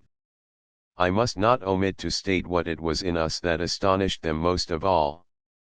After they had investigated the mystery of the gun, and had fired off a cartridge, and had examined whatever else we had about us that was curious, my companion suggested to me that, as I embodied in my own person a good example of the dentist's art, it might be well to let them see what the English experts could do in supplementing deficiencies of that nature. I thought it was a good suggestion, so calling their special attention to what I was about to do, I quietly detached the upper set of teeth and held it forth at arm's length, full in the gaze of the astonished barbarians, and then slipped it back again in a moment, and showed them that I was able to eat with them just as well as they could with theirs. We had expected them to be surprised at this exhibition, but their astonishment exceeded our expectation. Up to that moment my friend, as the proprietor of the gun, and the more affable and engaging gentleman of the two, had been the chief center of observation and admiration, but after that he had to take the second place. They were greatly amazed. Never had they seen such a thing before. They had no idea it was possible to do it. To make a gun, or any other piece of mechanism, or any manufactured article, was very likely within the power of a highly civilized people. But to be able to detach and take out the whole upper set of teeth, gums, palate, and all, apparently, and then to slip them in again, and enjoy the full and perfect use of them, that far exceeded any notions they had previously formed of what was possible, and they evidently regarded this not as a piece of mechanism, but more in the light of an utterly inexplicable, if not magical, accomplishment. It is not amiss for barbarous people like these, who have been accustomed to set all law and order at defiance, and raided upon Burmese territory just as they liked, to have the opportunity of seeing for themselves some marks of a superior civilization. It may be expected to induce in them a wholesome dread of the British power, and a more orderly and peaceful mode of life. They begged us to stay over the next day, stating that they wished to bring their people from far and near to see this strange sight, but the risk of fever, through sleeping out in the jungle, was too great to justify us in remaining longer, and next day we left Pinloke, and returned the way we came. And we live in hopes that, when the funds will allow of it, the information we gleaned on this tour may be turned to good account. Chapter XX. The home for lepers at Mandalay. One of the painful sights which specially attracts the notice of the European in Burma is the large number of lepers to be seen in all the public places. As you walk along the streets you see them, sitting in the dust, holding out their mutilated limbs, from which sometimes all traces of hands and feet have ulcerated away. If you go into the great bazaar, they are seen mingling with the crowds of buyers and sellers. If you go to the great pagodas, where hundreds of people congregate daily, there are lepers sitting on the steps, and appealing to the generosity of the worshippers. At the gates of the royal city, and in the public zayats or resting places, they are to be found, and when the leper has dragged about his poor diseased body as long as he is able, he lies down to die, a friendless, homeless outcast. In Burma, until we took the matter up, there was no organized relief for them beyond chance coppers, no place of refuge where they could be housed and provided for. Seeing the lepers were so numerous, I began to investigate the matter, and as a preliminary measure looked up the statistics of the leper population of Burma. There had then been no census in Upper Burma, but according to the census of 1881, there were upwards of 2,500 returned as lepers in Lower Burma. Large as that number is, it is to be feared that it does not fully represent the evil, for the people naturally object to being called lepers even if they are, as though by avoiding the name they could hope to avoid the awful thing. I have known a leper, so far advanced as to have lost the whole of both his hands, and quite emaciated in body, declare in answer to my question, that it was not leprosy, only koh makaung buletin, a bad state of body. To form a fair estimate of the actual number of lepers in Burma, we should have to make a considerable addition to the 2,500 returned for Lower Burma, and multiply that by 2, to take in both Upper and Lower Burma. It is probably not too much to say that there will be about 1 leper to every 1,000 of the population. I have often been asked what is the cause of leprosy. That is not a question that can be answered in a word. The native of India makes short work of it. He scarcely recognizes any laws in nature but the one law of his fate. I saw a leper, writes Mr. Bailey III, in a shop, sitting in the midst of his goods. He sells betel nut, tobacco, oil, cakes, etc. He has a leprous brother living with him, also a brother not leprous, and a niece who already shows signs of the disease. We asked the healthy brother if he were not afraid to live in the house, and he said that if it were not God's will he could not take the disease. So far as science has yet ascertained, 3 causes may be specified: 1. Insanitary conditions of life generally, as predisposing to it. 2. Heredity, to some extent. 3.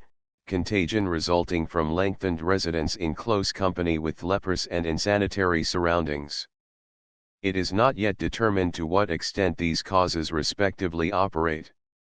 It is the business of the leprosy commissioners, sent out at the expense of the National Leprosy Fund, of which the Prince of Wales is the president, to try and ascertain more on these points, by the careful and exhaustive inquiries they have been pursuing, and their report is now awaited. In India there are medical men who have studied this disease for many years, for there are hundreds of thousands of lepers scattered over India. Dr. Monroe, an acknowledged authority, and a man of deep research, says, summing up, therefore, leprosy is not always, but only very rarely, transmitted from generation to generation, has never been proved to be transmitted without contact, is not constantly transmitted even when both parents are diseased, seldom affects more than 1 child in a family, and those only successively, independently of age, sometimes the youngest first, after contact, and goes back from child to parent when in contact. From all I have learned of the disease, I can find no proof of even the hereditary predisposition allowed to exist by Virchow, but feel much inclined to believe with Landra, that contagion is the only cause of its propagation. On the contrary, another expert, Dr. McLaren, who has been in charge of a leper asylum at Dehra for many years, and has very carefully studied the question, has come to the conclusion, after an exhaustive inquiry into the antecedents of all the inmates of his asylum, that 36.4% of the cases were distinctly traceable to heredity. A curious light has been thrown on these mutually contradictory conclusions, by the contrast in the experience of two different homes for lepers shown in the following quotation from Mr. Bailey's book. At Tarn there is a large government institution, supported by the different municipalities that send lepers to it. Here no restriction is placed on marriage, and there is no attempt at the separation of the sexes, consequently many children are born in the asylum. The missionary of the Church Missionary Society stationed there says of all the persons born at that asylum during the last 30 years, I know of only 2 men who up to the present have not become confirmed lepers.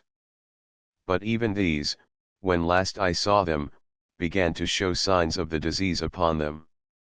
How different is the history of the asylum at Almora, which is largely maintained by the mission to lepers in India. There, for many years past, this plan of separating the children from their parents has been adopted with most gratifying results. Of all those who have been thus separated, only 1 child has shown any signs of the disease. Many more are now out in the world, and gaining their own livelihood. Surely we have here a most striking proof, that in one direction at least a great deal can be done towards stopping the spread of leprosy. What a wide field for the exercise of Christian love is thrown open to us in this branch of work. The followers of Jesus no longer possess the power of curing diseases and all manner of sicknesses by a touch or a word, but in these who may soon be lepers, the least of Christ's little ones, there is given to all an opportunity of stretching forth the hand of loving compassion, and of saying, "Be clean." At the time the public mind was greatly exercised on this leprosy question, and the leper bill for India was being considered, the Bombay Medical and Physical Society met to discuss the subject. There was a general consensus of opinion amongst these medical men that heredity is a mode of propagation, though some were of the contrary opinion. As regards contagion as a means of propagation, the majority of the medical men considered it was. It seems, however, to be not easily communicable by contagion, but due to continuous and lengthened contact, together with predisposing general causes. So far no cure for leprosy has been discovered. Some authorities have expressed the opinion that in some way fish food, especially when either salted or decomposed, is largely to blame for its origin. The Burmese ngapi, which consists of partly decomposed fish made into a paste, can hardly be a healthy article of diet, and may have something to do with predisposing to this and other diseases in Burma.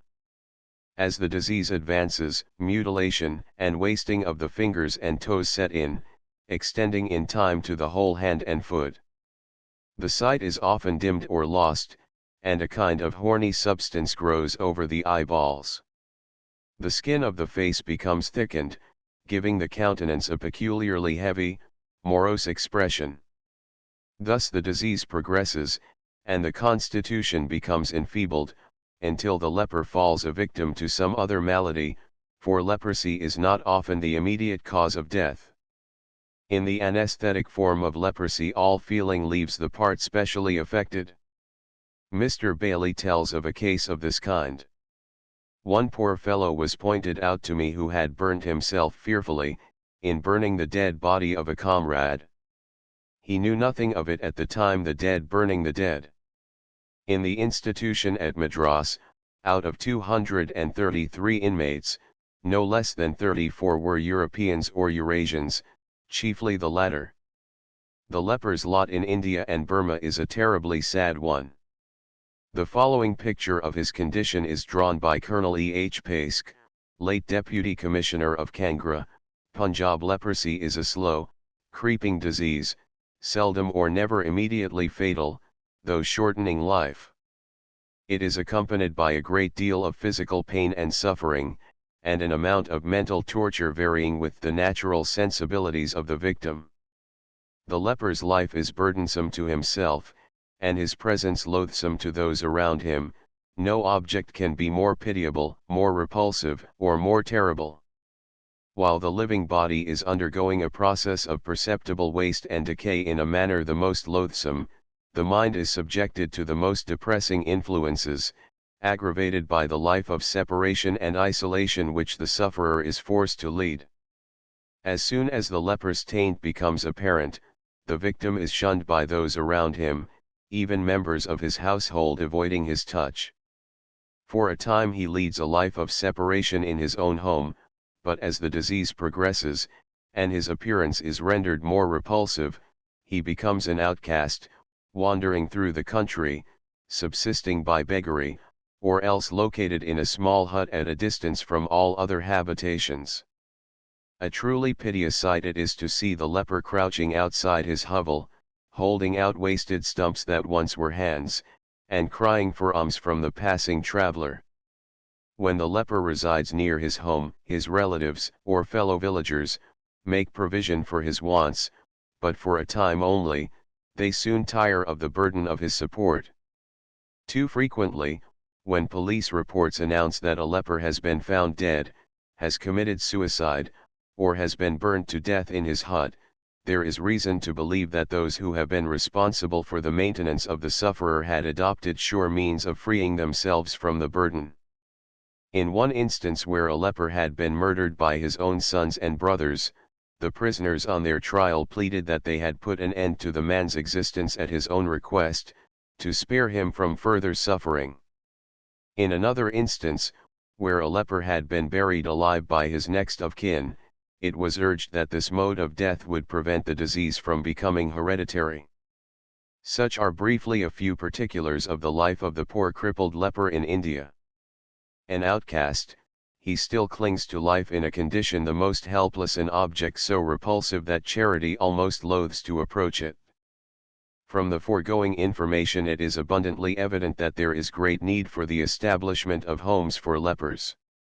Mr. Bailey, in his recent tour through India, visited 26 homes, where he saw in all 1,425 lepers, and he thinks that not more than 5,000 poor sufferers are being provided for throughout the whole of the empire, out of several hundreds of thousands who need such provision.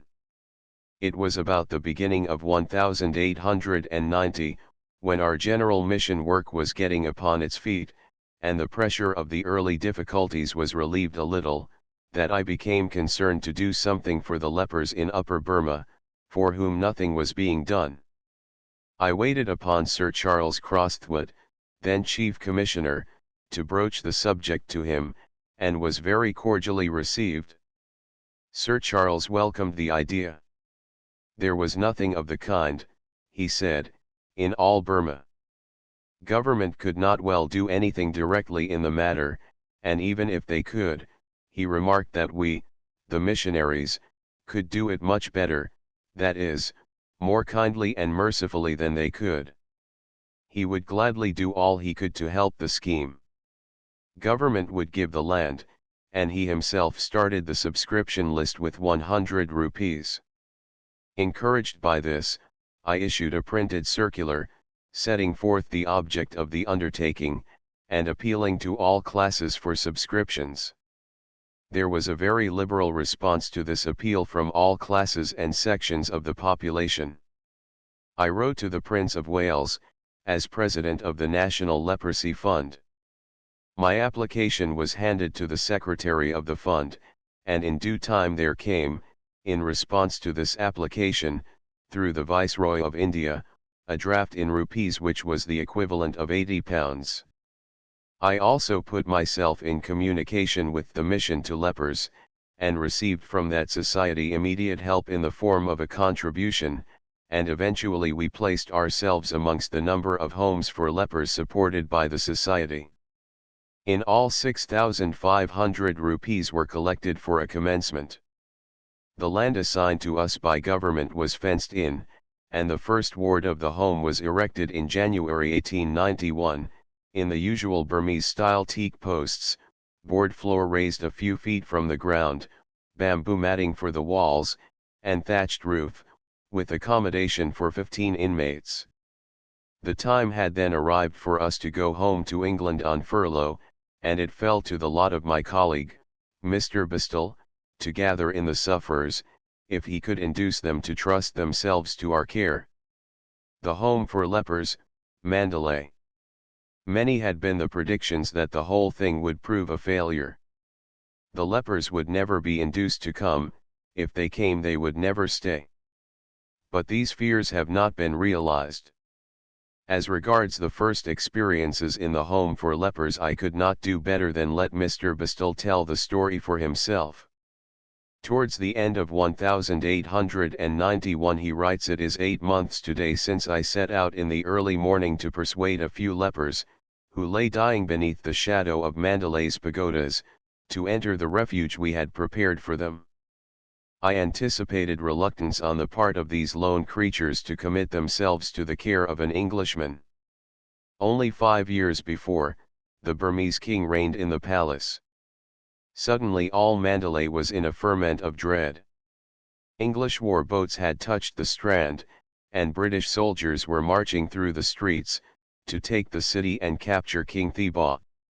Only last year the crack of our rifles was heard in many parts of the country, and even as I write British troops are marching out of the city to take part in fresh expeditions on the frontiers.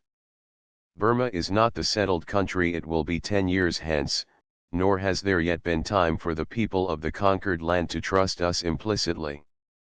I quite expected, therefore, suspicion and fear on the part of these, the poorest and most desolate of our Burmese fellow subjects.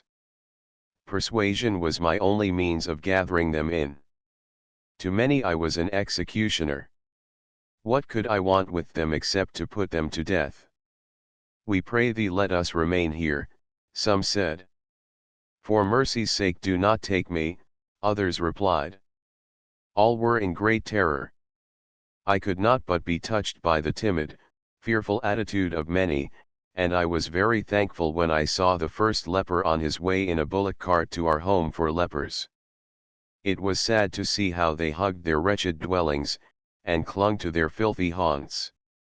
Christian philanthropy they could not understand. I promised them permission to return if they did not like the home. The first day's work of rescue was a long one, and the breakfast ran into the tea hour before I returned with 7 inmates for the Home for Lepers. Bazaars, where the people congregate to buy and sell all sorts of food, are always centers of attraction to paupers, lepers, and pariah dogs. It is not uncommon to see a poor old leprous native handle the orange or banana on the stall, and ply the worldwide query how much. It is a sad and even disgusting state of things, and it is a dangerous one too.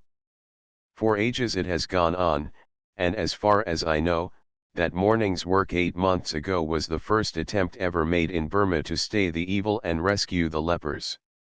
We started with a small bungalow capable of housing 15 inmates. In a little while the number was completed, and I thought of extending the work. I made use of the sufferers already gathered in, sending them out in bullock carts, in charge of a faithful Tamil helper, to advertise the comforts of the home to their leprous countrymen. Narayanaswamy took a great interest in this work, and was invaluable as an assistant. He met a dreadful fate whilst living at the home, as I shall afterwards describe, but for 6 months his fidelity and zeal in leper rescue work were admirable. You should have seen his face light up when he met me at the gate on my daily visit.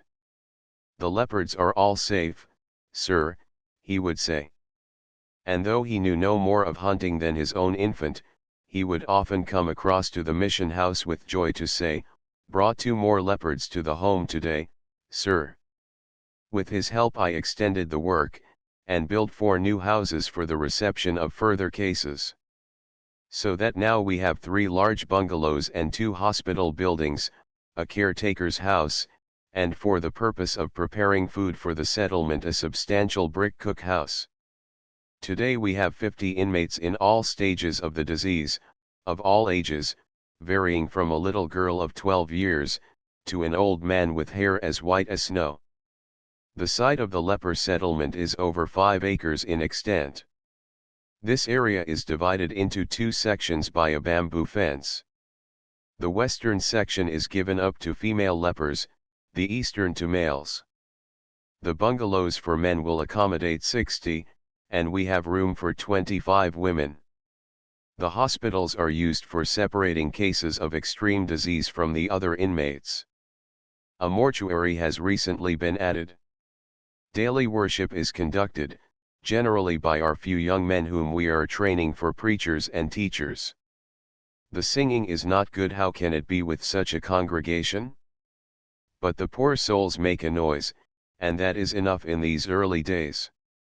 If they can't sing, they can and do listen. In preaching we have to begin at the beginning and finish there.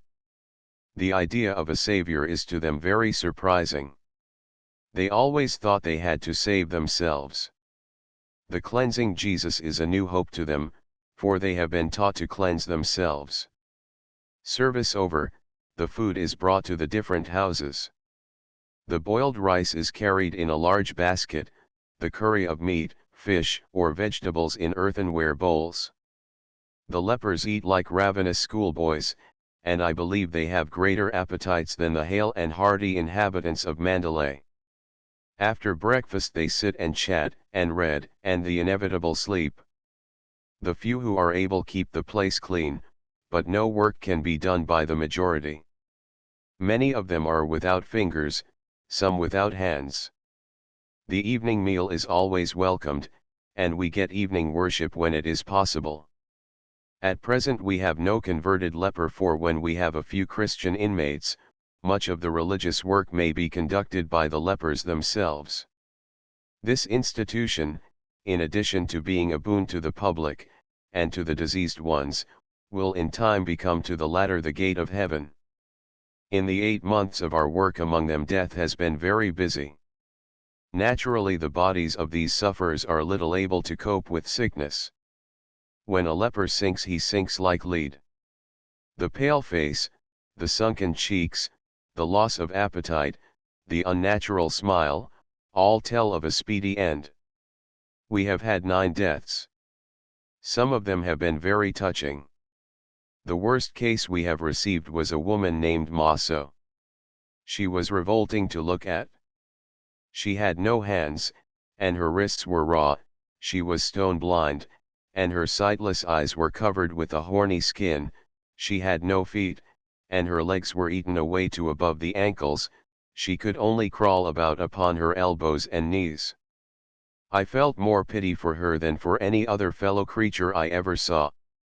I preached to her in a little hut made on purpose for her. She was in dense ignorance. It was very difficult work indeed. She became ill, and was quite helpless. She lingered for a week. Often she would say, "I want to die, it is no good living, I can't eat, can't sleep, I want to die." I asked her, "Where are you going?" "I don't know." "Would you like to go to Jesus?" "Yes, but I don't know him." I told her to repeat after me, "Lord Jesus, I am Maso, a dying leper, take me in my weakness and save me now. Amen." She repeated the short prayer, and died during the night. I never saw a case of more utter misery, and never did a soul pray to Christ from a lower depth of emaciation and disease. Was not that prayer answered? One night a young man came of his own accord to the home. "Let me in, I am very ill," he said. He had only 5 days to live. Dysentery, fever, and leprosy, a hideous trio, were all dragging him, as the Burmans say. We had the opportunity of directing him to Christ in the last hours of his life. And other instances of dying lepers listening to the news of the leper's Savior come to me as I write. But these cases are sufficient to show the nature of our spiritual work among this class of the population. Our greatest trial has been the loss of the caretaker. On my return from Rangoon recently we rode over to visit the home. Narayanaswamy met us at the gates, but his face wore so unnatural an expression that I at once asked him, "Down with fever again?" "No, sir," he replied, "but I have a bad pain here," pointing to the back of his head. He looked so strange that I told him to go to the doctor. A bullock gharry stood at the gate. The poor fellow walked to it, but had to cross a bridge over a little ditch, in which lay some water. Immediately he saw the water he uttered a great cry, pressed his sides violently with his hands, and rushed, a very mad man, back to the house. In a moment every nerve in his body seemed to spring to life. Nothing could cross his vision without causing him to start violently. Water gave him a terrible fright, and I beheld before me the first case of hydrophobia I have ever seen. For the next 24 hours I had no rest. He was removed to our own premises, to keep him from terrifying the lepers. He rapidly grew worse, and he who, but a few days previously, had been the best, quietest, and most willing helper I had, became a raving maniac. A whole night of paroxysms preceded his death. "I want to bite you," was his frequent cry. All the native people fled, and I had to face him alone. The doctor did what could be done. Strange to say, though it is not strange to the disease, in the last hour of his life he was as quiet and reasonable as when in health. "A little dog scratched my ear," he said to me. On looking I saw the smallest of marks behind his right ear. He died quite suddenly whilst in the act of taking medicine. Our aim in establishing and carrying on the Home for Lepers in Mandalay is somewhat wide and far-reaching as a philanthropic enterprise. 1. To succor and provide for the wretched, helpless, outcast lepers. We call this institution not a jail, nor an asylum, but a home, and it is our constant endeavor to make it as much of a home to them as the sad circumstances will permit. That the lepers have taken to it is clear from the fact that there has only been one case, since we commenced the work, in which there was a desire to live again the old mendicant life, and that was the case of a young leper gifted with a fair voice and able to make a good living outside.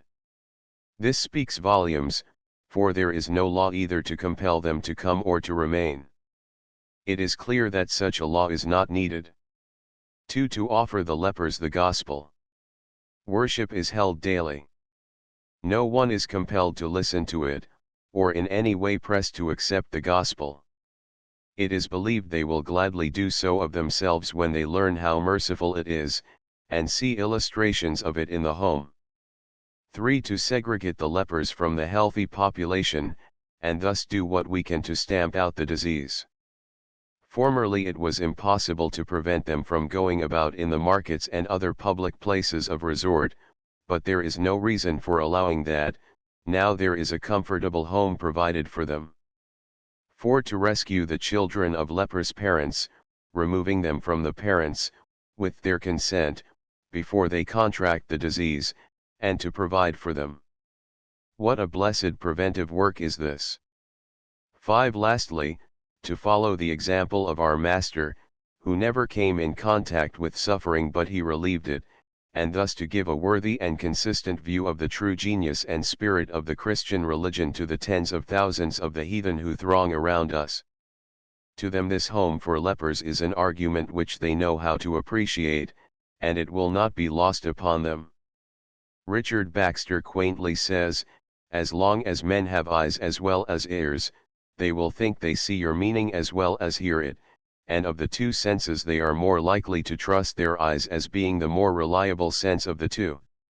So if we can let them see Christianity as well as hear it, we may hope that they will embrace it the sooner. No one knows philanthropy when he sees it better than a native of the East. Here, then, we trust there will always be Christianity writ large before their eyes." Is not this the fast that I have chosen, to loose the bands of wickedness, to undo the heavy burdens, and to let the oppressed go free, and that ye break every yoke? Is it not to deal thy bread to the hungry, and that thou bring the poor that are cast out to thy house, when thou seest the naked, that thou cover him, and that thou hide not thyself from thine own flesh? Then shall thy light break forth as the morning, and thine health shall spring forth speedily, and thy righteousness shall go before thee, the glory of the Lord shall be thy reward.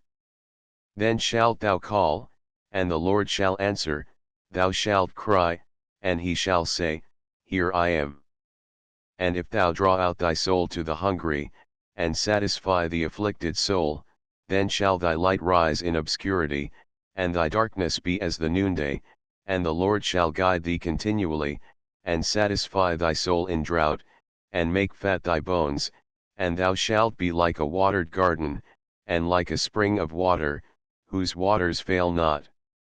And they that shall be of thee shall build the old waste places, thou shalt raise up the foundations of many generations, and thou shalt be called, the repairer of the breach, the restorer of paths to dwell in. Isaiah 6-12. With this divinely inspired encomium upon practical godliness, the godliness that does something to make the world brighter and better around it, as distinguished from the bare and empty profession, I close this humble effort. The putting together of these chapters has been a labor of love, on behalf of the country and people I wish to serve, accomplished with some difficulty, during the brief breathing spaces afforded in the intervals of a busy life, almost filled up with missionary advocacy, whilst on furlough in England, and in the hope of returning very shortly to Mandalay. I have here sought to give some information about a country mostly new to English people, rich in interest as regards its different races, their religions and customs, and the circumstances attending the first few years of British rule.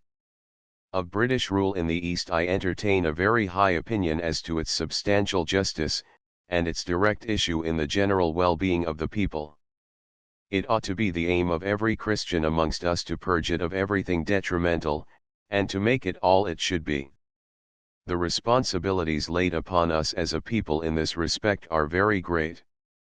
That Burma is destined to play an important part in the development and civilization of the Far East, there can be little doubt, now that our frontier is brought up to the confines of China, and that a railway is to be constructed from Mandalay through the northern Shan states, that will bring us within measurable distance of the great celestial empire.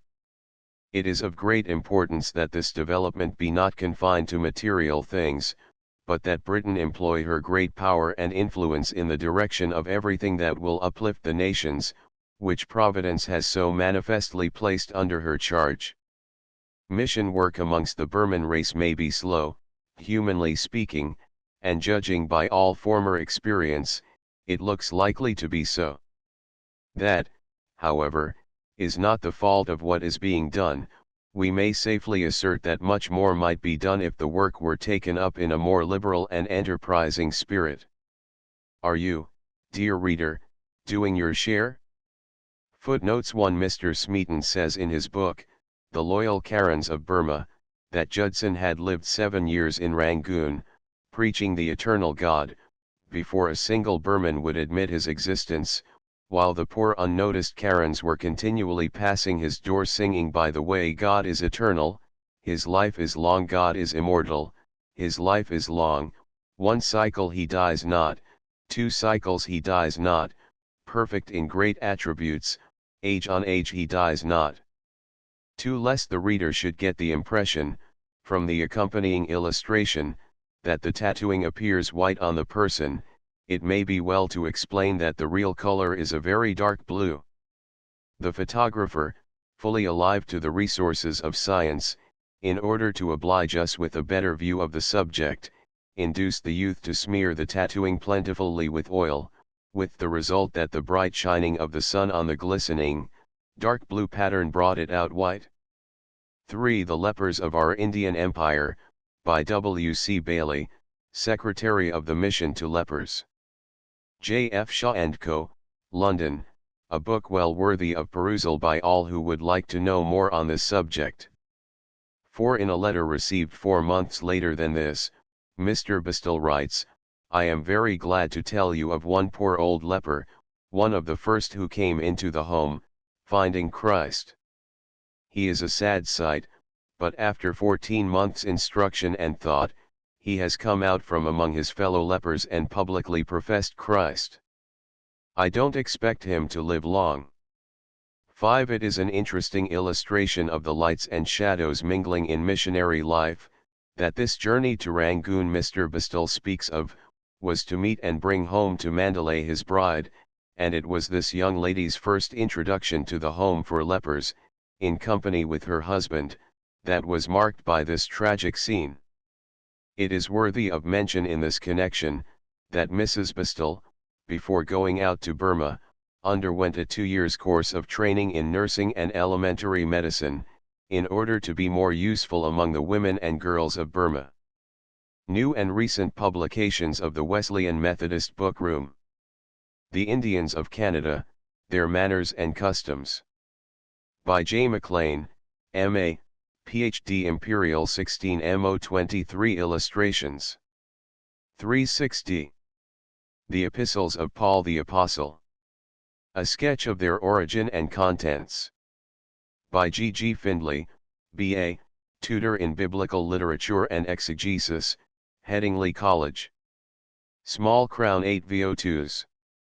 6D Light from the Old Lamp, or, Homespun Homilies. By Reverend J. Jackson Ray. Crown 8 VO2s. 6D Thomas Cook's Early Ministry, with Incidents and Suggestions Concerning Christian Work. By Reverend H. T. Smart. Crown 8 VO. With Portrait. 260. Thoughts Spoken in Class, from a Leader's Notebook. By R. Jessup. With a full index of subjects. Crown 8 VO1s.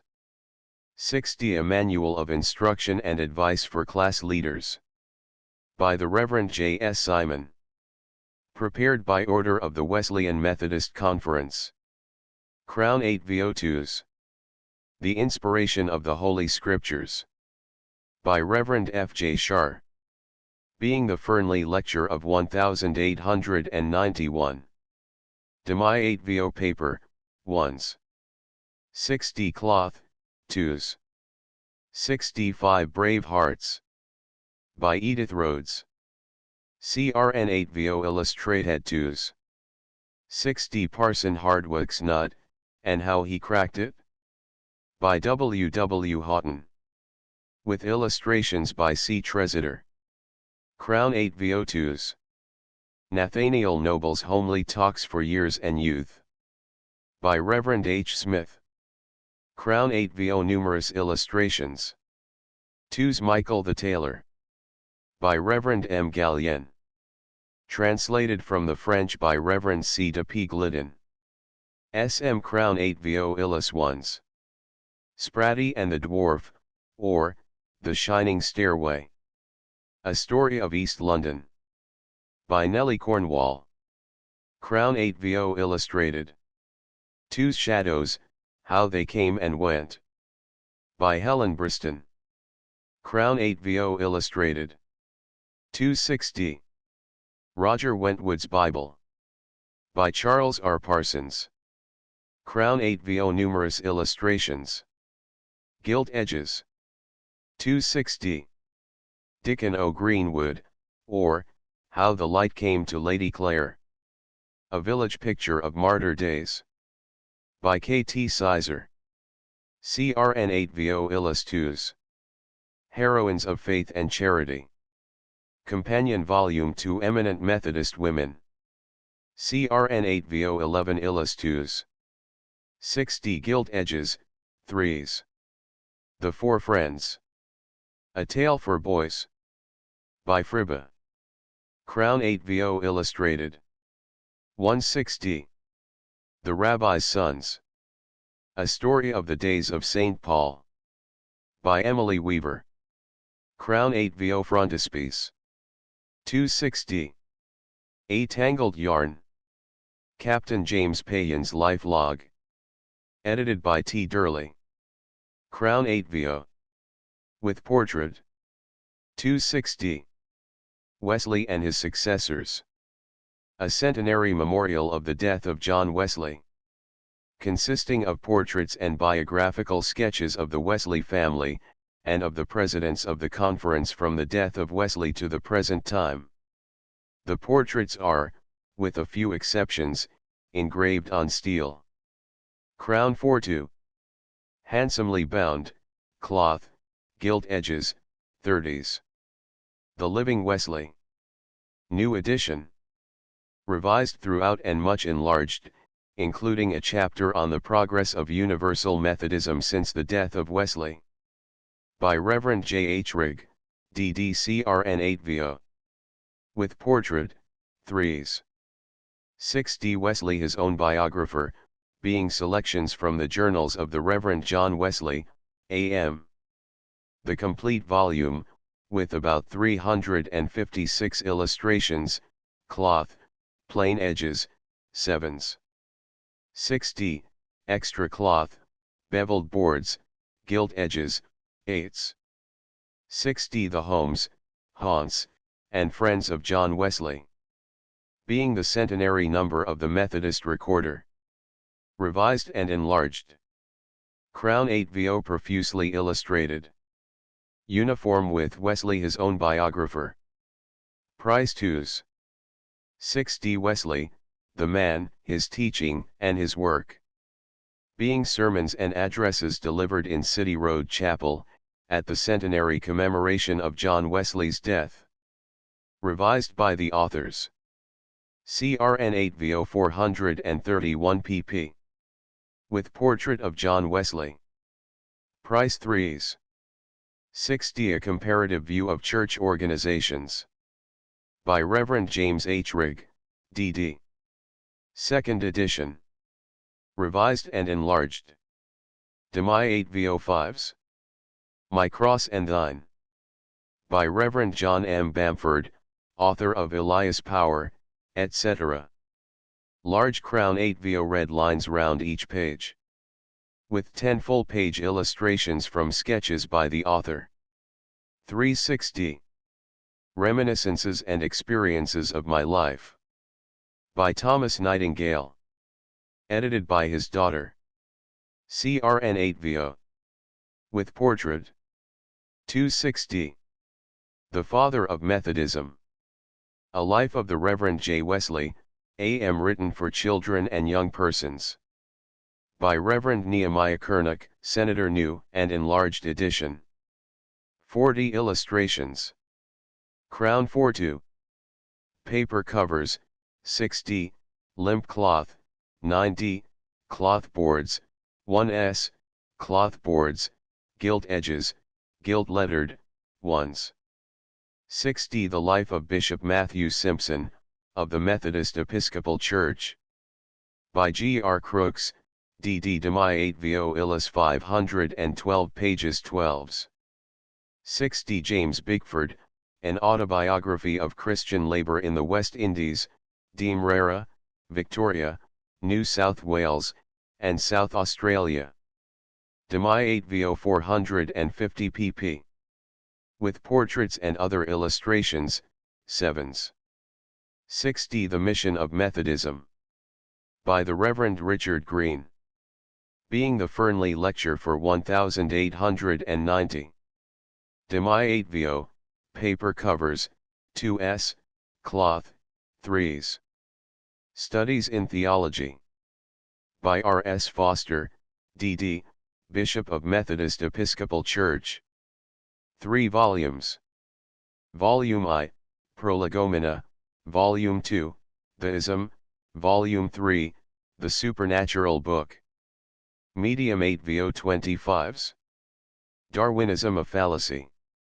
By W. W. Pocock, B.A., Friba, Crown 8vo. 1s. 6d. R. Sigurd Isle, English Scenes and Scenery Delineated. By Reverend J. Marat. 2nd edition. Enlarged. 217 illustrations and map, Imperial 16 MO3s. 6D Marion West. By Mary E. Shepard. Crown 8VO, 5 illustrations. Cloth, 3s. Cloth, gilt edges, 3s. 6D A Modern Exodus. By Faye Huntington, author of Those Boys. Crown 8VO frontispiece. 260. Copyright edition. Black Country Methodism. By A.C. Pratt. Crown 8VO 6 illustrations.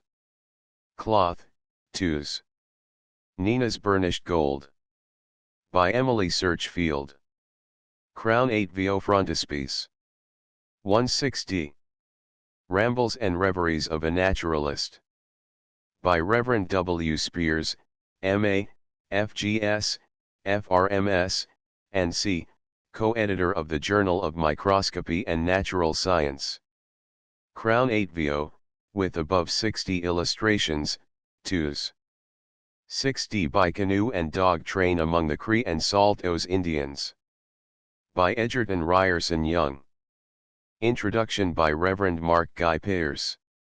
10,000. With photographic portraits of the Reverend E.R. Young and Mrs. Young, map, and 32 illustrations. 360. A Piece of an Honeycomb Meditations for Every Day in the Year. By H.G. McKenney. Crown 8VO red lines round each page, extra cloth, red edges. 4 superior bindings for presentation aids. 2/16.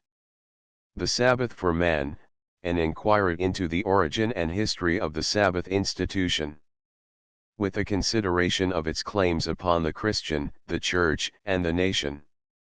By Reverend W. Spears, M.A., F.G.S., F.R.M.S., and C. Crown 8VO2s. 6D We commend this book very highly as an able exposition and successful defense of orthodox teaching on the Christian Sabbath. Methodist New Connection Magazine. The Credentials of the Gospel, a Statement of the Reason of the Christian Hope. The Fernley Lecture for 1889. By Reverend J. A. Bede. 5000. Demai 8VO paper covers, 1s. 6D cloth, gilt lettered, 2s. 6D an uncommonly interesting production.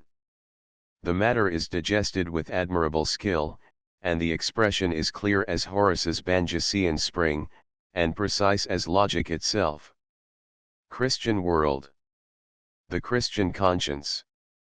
A Contribution to Christian Ethics. By Reverend W. T. Davison, M.A. being the Fernley Lecture of 1888. Demai 8VO paper covers, 2s, cloth, 3s. The Foundation Scholar, and Other Stories. By Jenny Perrott. Small Crown 8VO frontispiece. 1's The Creator, and What We May Know of the Method of Creation. By Reverend W. H. Dollinger, Doctor of Laws, F.R.S. being the Fernley Lecture of 1887. 10,000. Paper covers, 1s. 6D, cloth, 2s. 6D Sermons, Addresses, Charges. By Reverend Joseph Bush, ex-president of the conference.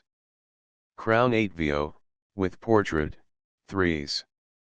6D Prayers for Christian Families. Containing prayers for the morning and evening of each day for 9 weeks, and for special occasions.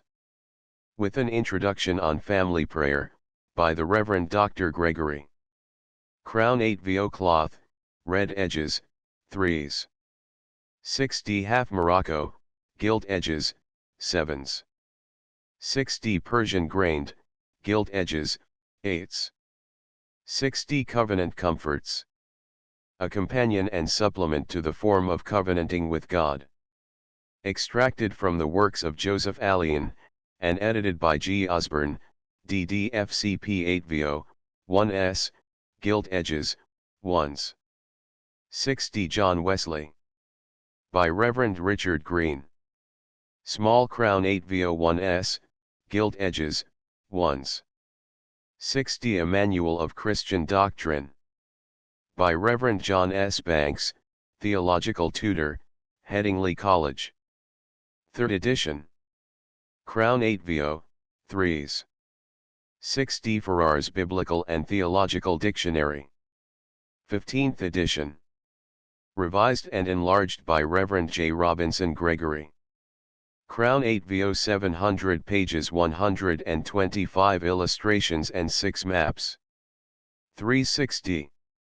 Eminent Methodist Women. By Annie E. Keeling. Crown 8vo, with 4 portraits, 2s. 60 gilt edges, 3s. The Aggressive Character of Christianity, or, Church Life and Church Work. By Reverend W. Unsworth. New and Revised Edition. Crown 8vo 3s. 60 The King's People, or, The Glorious Citizenship of Zion. By Reverend C. North. Edited, with preface, by Reverend W. Unsworth. Crown 8vo 16 illustrations. Gilt edges, 3s. 60 Cheap Edition, 2s. The Class Meeting, its value to the Church, and suggestions for increasing its efficiency and attractiveness.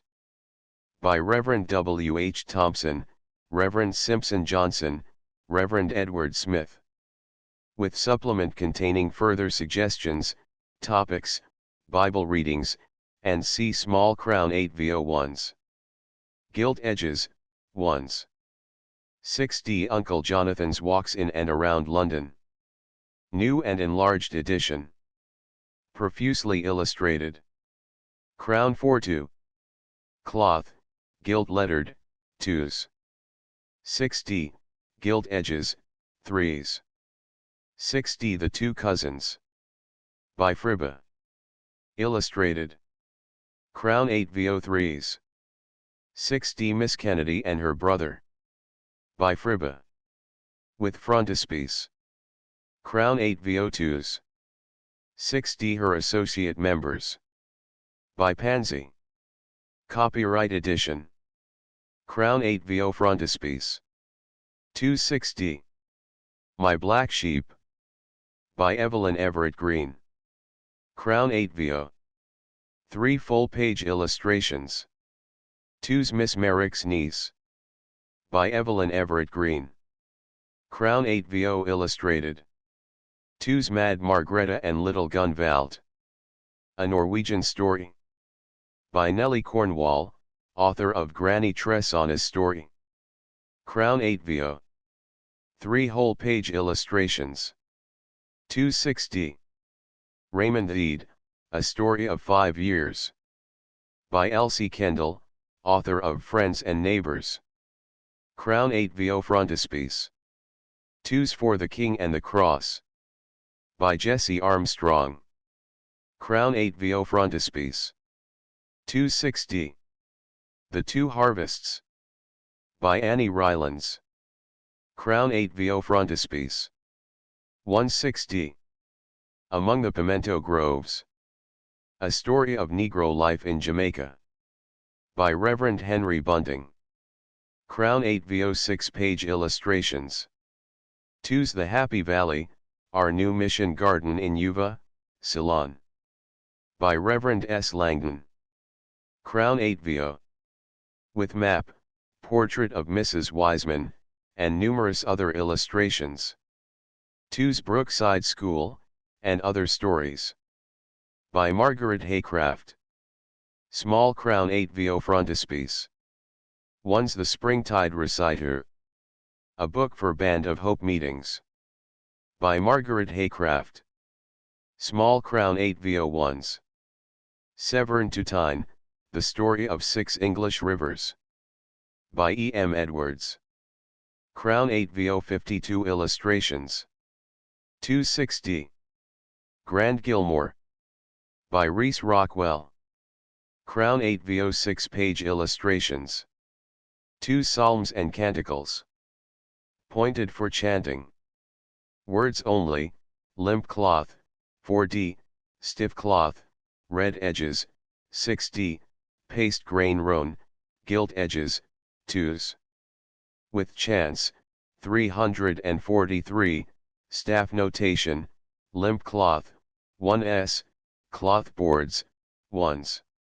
6d with chance, tonic sulfate, limp cloth, 1s, cloth boards, 1s. 6d with chance, organ edition, 4-2. Cloth, red edges, 3s. The book supplies a great want in a way that should make it popular in our congregations. London Quarterly Review. Psalms and Canticles, words only, with sacramental, baptismal, and covenant services. Limp cloth, 8d, stiff cloth, red edges, 10d, cloth boards, 1s. Wesley's hymns with tunes and psalms and canticles with 343 chants, in one volume. Staff notation. Crown 8 VO, 8 times 6 inches, 1/4 in thick. 4 choirs. SD cloth 40 linen cloth, red edges 50 limp roan, gilt edges 60 half Persian calf, marbled edges 6 Persian calf, grained, gilt edges 90 Morocco, gilt edges 14 Morocco antique, red under gilt edges 17/6 crown 4-2. 9 times 8 1/2 in, 1/2 in thick. For organ and piano forte. SD cloth, red edges 10/6 linen cloth, red edges 11/6 half Persian calf, marbled edges 13/6 half Morocco, gilt edges 17/0 Persian calf, grained, gilt edges 17/6 Morocco, gilt edges 24/0 Morocco antique, red under gilt edges 30/0 the general hymnary. Containing 500 hymns and 8 canticles for mission and special services. Small type. Paper covers 2D. Limp cloth 3D. Cloth boards, red edges 6D. Large type. Limp cloth 6D. Cloth boards 9D. Linen cloth, red edges 1s.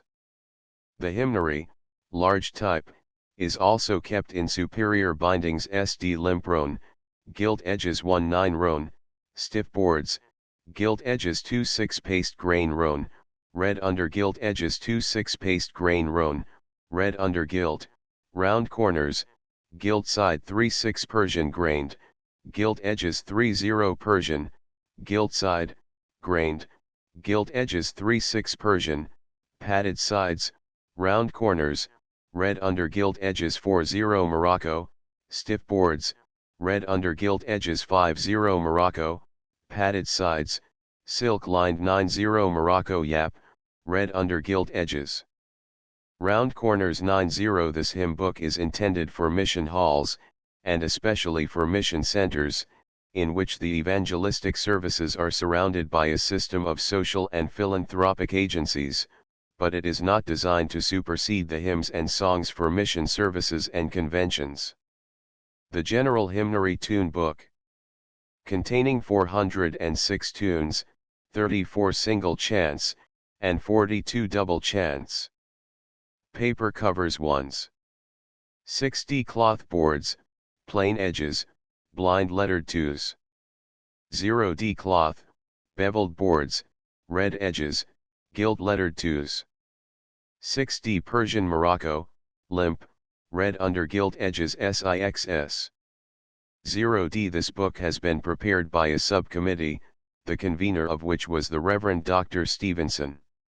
The musical editorship has been entrusted to Mr. Alfred Rhodes, ARAM, to whose skill and interest the committee are much indebted.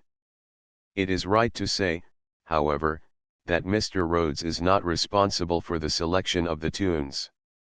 It is obvious that in a book intended for use in great popular gatherings, many compositions must be included which do not meet the demands of severe musical taste. Their utility for the purposes contemplated in the publication is the justification of their presence. The unusual metrical form of very many of the hymns has called for many new tunes. In supplying them, the committee are happy to have been able to secure the assistance of several able composers. Cheap editions of popular religious books. In Crown 8 VO, stiff covers, ones. Each, cloth, gilt-lettered, ones. 60 Lessons of Prosperity, and other addresses delivered at noonday in the Philosophical Hall, Leeds.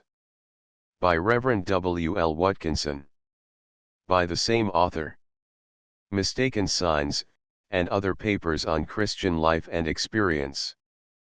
5000. By the same author. Noonday addresses delivered in the Central Hall, Manchester. Loving Counsels, Sermons and Addresses. By Reverend Charles Garrett. 13,000. Little Abe, or, the Bishop of Barry Brow. Being the Life of Abraham Lockwood, a quaint and popular Yorkshire local preacher. By F. Jewell. 16,000. The Man with the White Hat, or, The Story of an Unknown Mission. By C. R. Parsons. 21 illustrations. 17,000. The Vicar of Barry Bridge. By C. R. Parsons. 7,000. 37 illustrations. The Backwoods Preacher. Being the autobiography of Peter Cartwright, an American Methodist traveling preacher. 22,000. Leaves from my log of 25 years' work amongst sailors and others in the Port of London. By T. C. Garland. 9,000. East End Pictures, or, More Leaves from My Log. By T. C. Garland. 5,000. The Village Blacksmith, or, The Life of Samuel Hick. By James Everett. 47,000. In Crown 8 VO, cloth, ones. Each, cloth, gilt-lettered, ones. 60 John Wesley, His Life and His Work. By Reverend M. Leliever, D.D. John Nelson's Journal. The Marrow of Methodism. 12 Sermons by J. Wesley. With introduction and analysis by Dr. Gregory. By the Reverend W. L. Watkinson. Lessons of Prosperity, and other addresses delivered at noonday in the Philosophical Hall, Leeds. Crown 8 VO paper covers, 1s, cloth, ones. 60 noonday addresses delivered in the Central Hall, Manchester. CRN 8 VO paper covers, 1s, cloth, ones. 60 The Influence of Scepticism on Character. The Fernley Lecture of 1886. Demi 8 VO paper covers, ones. 60, cloth, twos. 60 John Wycliffe. With portrait and 11 other illustrations. Crown 8 VO twos. 60 Mistaken Signs, and other papers on Christian life and experience. 5000. CRN 8 VO paper covers, 1s, cloth, ones. 60 The Beginning of the Christian Life. 6000. 16 MO1s. The Program of Life. 5000. Demi 16 MO1s. By the Reverend John M. Bamford. My Cross and Thine. Large Crown 8 VO red lines round pages. 10 full-page illustrations. Cloth, red edges. 360. Hugh Axe, of Hephzibah. Crown 8 VO 6-page illustrations, ones. 60, gilt edges, twos. Father Fervent. 6000. Crown 8 VO 18 illustrations, ones. 60, gilt edges, twos. 60 A Week of Life. Small CRN 8 VO. With frontispiece, cloth, 60. Elias Power, of Ease in Zion. 18,000. CRN 8VO17 illustrations, 1s. 6D, gilt edges, 2s. 6D John Conscience, of King Seal. 9,000. CRN 8VO18 illustrations, 1s. 6D, gilt edges, 2s. 6D by Charles R. Parsons. The Vicar of Berry Bridge. CRN 8VO37 illustrations, 1s. 6D, gilt edges, 2s. 6D The Man with the White Hat, or, The Story of an Unknown Mission. 21 illustrations. 17,000. CRN 8VO paper covers, 1s, cloth, 1s. 6D, gilt edges, 2s. 6D Roger Wentwood's Bible. Crown 8VO numerous illustrations. Gilt edges, 2s. 6D Purity and Power. Crown 8VO cloth, red edges, 2s. 6D Farmer Reed's Kingdom, the story of one poplar farm. 18 illustrations. Crown 8VO 1s. 6D The Little Woman in Gray, scenes and incidents in home mission work. 22 illustrations. Crown 8VO 2s. 6D by Mrs. Robert A. Watson.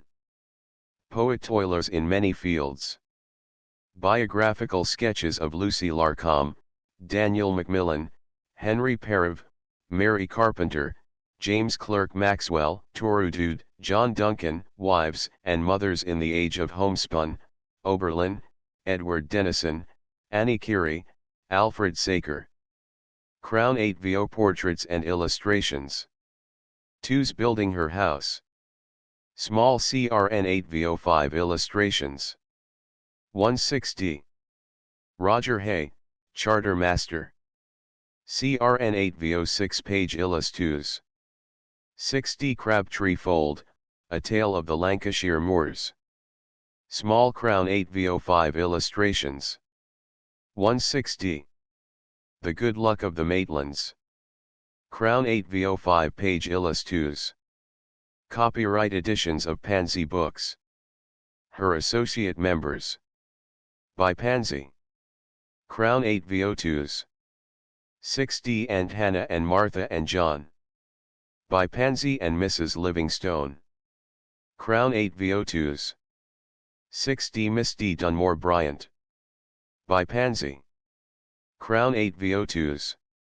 6D Judge Burnham's Daughters. By Pansy. Crown 8VO 2s. 6D 87, A Chautauqua Story. By Pansy. Crown 8VO 2s. A Modern Exodus. By Faye Huntington. Crown 8VO 2s. 6D Price 5 shillings. The Light of the World, Lessons from, The Life of Our Lord for Children. By the Reverend Richard Newton, D.D. Foolscap 42. Numerous illustrations. May also be had with gilt edges, price 6s. Price 3 and 6pence. Marion West. By M. E. Shepherd. Crown 8VO 5 illustrations. Gilt edges. By Canoe and Dog Train Among the Cree and Saltos Indians. By Edgerton Ryerson Young. Introduction by Reverend Mark Guy Pearce. 8,000. With photographic portraits of the Reverend E. R. Young and Mrs. Young, map, and 32 illustrations. The Two Cousins. By Fribba. Frontispiece.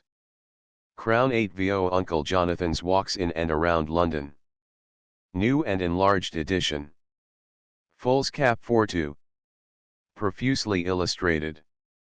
Cloth, gilt lettered. Gilt edges. R.C. Gert-Isle, English Scenes and Scenery Delineated. By the Reverend Jabez Marat. 2nd edition. Enlarged. 217 illustrations and map. Imperial 16 mo price 3 shillings. Eminent Methodist Women. by Annie E. Keeling. Crown 8 VO. With 4 portraits on steel. Gilt edges. Marion West. By Mary E. Shepard. CRN 8 VO 5 illustrations. Price 2 and 6pence. A Modern Exodus. By Faye Huntington. Crown 8 VO illustrated. Eminent Methodist Women. By Annie E. Keeling. Crown 8 VO. With 4 portraits on steel. Aunt Hannah and Martha and John. By Pansy and Mrs. Livingstone. Crown 8 VO illustrated. Judge Burnham's Daughters. By Pansy. Crown 8 VO illustrated. Miss D. Dunmore Bryant. By Pansy. Crown 8 VO illustrated. More Than Kin. By Emma E. Hornibrook. Crown 8 VO Uncle Jonathan's Walks in and Around London. New and enlarged edition. Foolscap 4-2. Profusely illustrated. Elias Power, of Ease in Zion. By Reverend John M. Bamford. 18,000. Crown 8 VO 15 illustrations. Gilt edges. John Conscience, of King Seal. By Reverend John M. Bamford. Crown 8 VO 18 illustrations. Gilt edges. 7,000. Father Fervent. By Reverend John M. Bamford. 5,000. Crown 8 VO gilt edges. With illustrations. The Hallam Succession. A Story of Methodist Life in Two Countries. By Amelia E. Barr. Crown 8 VO frontispiece. Fought and Won. By Ruth Elliott. Crown 8 VO. With frontispiece. Undeceived, Roman or Anglican. A Story of English Ritualism. By Ruth Elliott. Crown 8 VO 8,000. Then Many Sparrows. By A. E. Courtenay. Crown 8 VO. With frontispiece. Orphans of the Forest, or, His Little Jonathan. By Annie E. Courtenay. Foolscap 8 VO 300 pp. 4 illustrations. The Opposite House, and Other Stories for Cottage Homes. By A. F. Parham. Crown 8 VO frontispiece. The Shadow of Nobility. By Emma E. Hornibrook. Crown 8 VO frontispiece. For the King and the Cross. By Jesse Armstrong. Crown 8 VO frontispiece. Mad Margrethe and Little Convalt. A Norwegian Story. By Nellie Cornwall. Crown 8 VO. 3-page illustrations. The Little Woman in Grey. Scenes and Incidents in Home Mission Work. By Charles R. Parsons. Crown 8 VO numerous illustrations. The Vicar of Berry Bridge. By Charles R. Parsons. Crown 8 VO 37 illustrations. Gilt edges. Miss Kennedy and Her Brother. By Fribba. With frontispiece. Crown 8 VO. The Man with the White Hat, or, The Story of an Unknown Mission. By C. R. Parsons. 17,000. Crown 8 VO 21 illustrations. Cloth. Gilt edges. General Gordon, Hero and Saint. By Annie E. Keeling. Crown 8 VO portrait and 8 illustrations. Sunny fountains and golden sand. Pictures of missionary life in the south of the Dark Continent. By Arthur Brigg. Crown 8 VO 9-page illustrations. The 9 Famous Crusades of the Middle Ages. By Annie E. Keeling. Crown 8 VO illustrated. Severn to Tyne, The Story of 6 English Rivers. By Edith M. Edwards. Crown 8 VO 53 illustrations. History of the English Bible. By Dr. Moulton. New and Revised Edition. Crown 8 VO Nature Musings on Holy Days and Holidays. by the Reverend Nehemiah Kernick. With introduction by Dr. Dollinger. CR 8VO41 Illustrations. Rambles and Reveries of a Naturalist. By Reverend W. Spears, M.A., F.G.S., F.R.M.S., etc., co-editor of the Journal of Microscopy and Natural Science. Crown 8VO. With above 60 illustrations.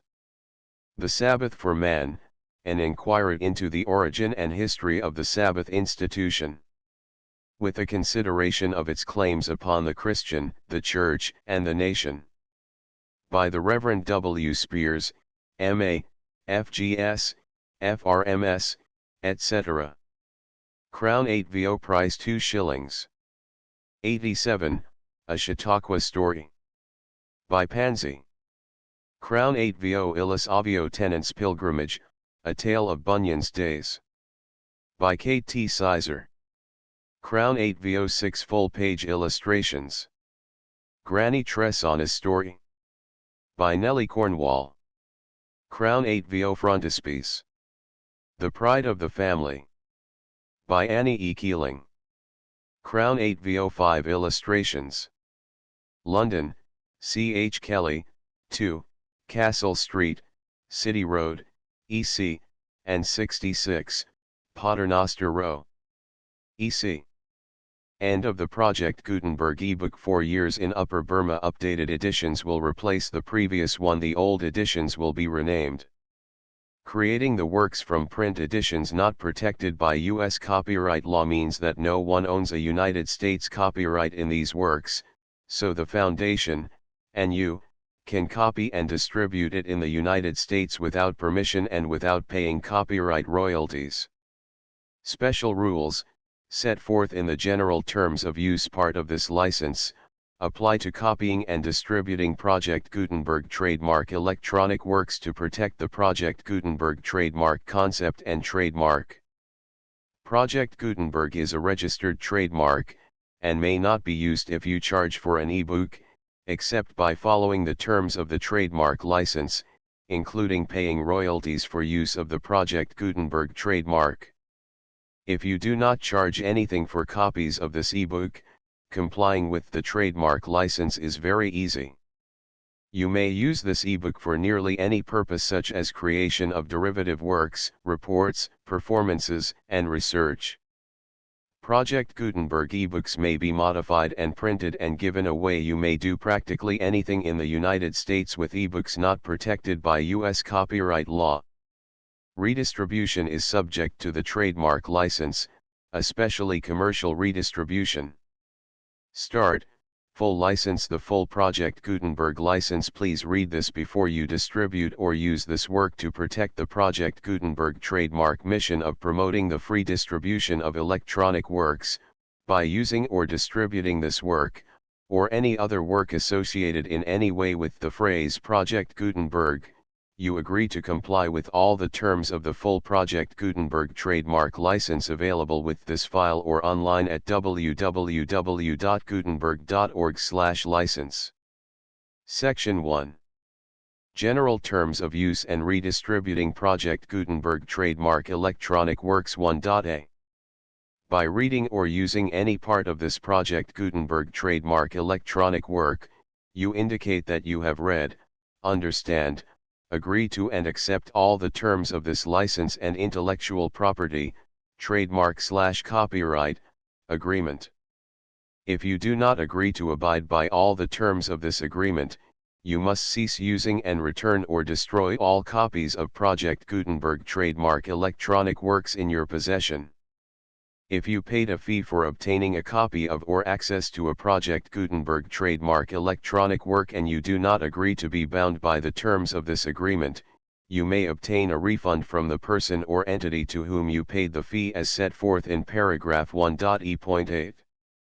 1.b Project Gutenberg is a registered trademark. It may only be used on or associated in any way with an electronic work by people who agree to be bound by the terms of this agreement. There are a few things that you can do with most Project Gutenberg trademark electronic works even without complying with the full terms of this agreement. See paragraph 1.c below. There are a lot of things you can do with Project Gutenberg trademark electronic works if you follow the terms of this agreement and help preserve free future access to Project Gutenberg trademark electronic works. See paragraph 1.e below. 1.c. The Project Gutenberg Literary Archive Foundation, the Foundation or PGLOF, owns a compilation copyright in the collection of Project Gutenberg trademark electronic works. Nearly all the individual works in the collection are in the public domain in the United States. If an individual work is unprotected by copyright law in the United States and you are located in the United States, we do not claim a right to prevent you from copying, distributing, performing, displaying, or creating derivative works based on the work as long as all references to Project Gutenberg are removed. Of course, we hope that you will support the Project Gutenberg trademark mission of promoting free access to electronic works by freely sharing Project Gutenberg trademark works in compliance with the terms of this agreement for keeping the Project Gutenberg trademark name associated with the work. You can easily comply with the terms of this agreement by keeping this work in the same format with its attached full Project Gutenberg trademark license when you share it without charge with others. 1.d. The copyright laws of the place where you are located also govern what you can do with this work. Copyright laws in most countries are in a constant state of change.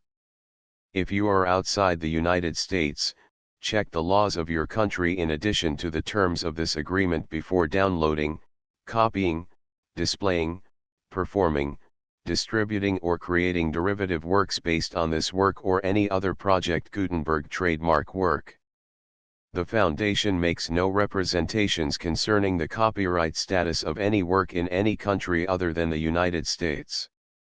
1.e. Unless you have removed all references to Project Gutenberg, 1.e.1. The following sentence, with active links to, or other immediate access to, the full Project Gutenberg trademark license must appear prominently whenever any copy of a Project Gutenberg trademark work, any work on which the phrase Project Gutenberg appears, or with which the phrase Project Gutenberg is associated, is accessed, displayed, performed, viewed, copied or distributed. This ebook is for the use of anyone anywhere in the United States and most other parts of the world at no cost and with almost no restrictions whatsoever. You may copy it, give it away or reuse it under the terms of the Project Gutenberg license included with this ebook or online at www.gutenberg.org. If you are not located in the United States, you will have to check the laws of the country where you are located before using this ebook. 1.e.2.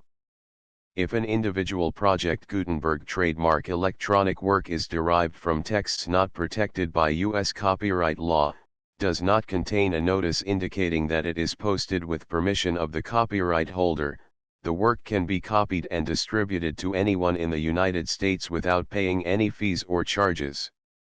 If you are redistributing or providing access to a work with the phrase Project Gutenberg associated with or appearing on the work, you must comply either with the requirements of paragraphs 1.e.1 through 1.e.7 or obtain permission for the use of the work and the Project Gutenberg trademark as set forth in paragraphs 1.e.8 or 1.e.9. 1.e.3. If an individual Project Gutenberg trademark electronic work is posted with the permission of the copyright holder, your use and distribution must comply with both paragraphs 1.e.1 through 1.e.7 and any additional terms imposed by the copyright holder. Additional terms will be linked to the Project Gutenberg trademark license for all works posted with the permission of the copyright holder found at the beginning of this work. 1.e.4. Do not unlink or detach or remove the full Project Gutenberg trademark license terms from this work, or any files containing a part of this work or any other work associated with Project Gutenberg trademark. 1.e.5. Do not copy, display, perform, distribute or redistribute this electronic work, or any part of this electronic work, without prominently displaying the sentence set forth in paragraph 1.e.1 with active links or immediate access to the full terms of the Project Gutenberg trademark license. 1.e.6. You may convert to and distribute this work in any binary, compressed, marked up, non-proprietary or proprietary form, including any word processing or hypertext form. However, if you provide access to or distribute copies of a Project Gutenberg trademark work in a format other than plain vanilla ASCII or other format used in the official version posted on the official Project Gutenberg trademark website, www.gutenberg.org, you must, at no additional cost, fee, or expense to the user, provide a copy, a means of exporting a copy, or a means of obtaining a copy upon request, of the work in its original plain vanilla ASCII or other form. Any alternate format must include the full Project Gutenberg trademark license as specified in paragraph 1.e.1. 1.e.7. Do not charge a fee for access to, viewing, displaying, performing, copying or distributing any Project Gutenberg trademark works unless you comply with paragraph 1.e.8 or 1.e.9. 1.e.8. You may charge a reasonable fee for copies of or providing access to or distributing Project Gutenberg trademark electronic works provided that, you pay a royalty fee of 20% of the gross profits you derive from the use of Project Gutenberg trademark works calculated using the method you already use to calculate your applicable taxes. The fee is owed to the owner of the Project Gutenberg trademark, but he has agreed to donate royalties under this paragraph to the Project Gutenberg Literary Archive Foundation. Royalty payments must be paid within 60 days following each date on which you prepare, or are legally required to prepare, your periodic tax returns. Royalty payments should be clearly marked as such and sent to the Project Gutenberg Literary Archive Foundation at the address specified in Section 4, Information about donations to the Project Gutenberg Literary Archive Foundation. You provide a full refund of any money paid by a user who notifies you in writing, or by email, within 30 days of receipt that he does not agree to the terms of the full Project Gutenberg trademark license. You must require such a user to return or destroy all copies of the works possessed in a physical medium and discontinue all use of and all access to other copies of Project Gutenberg trademark works.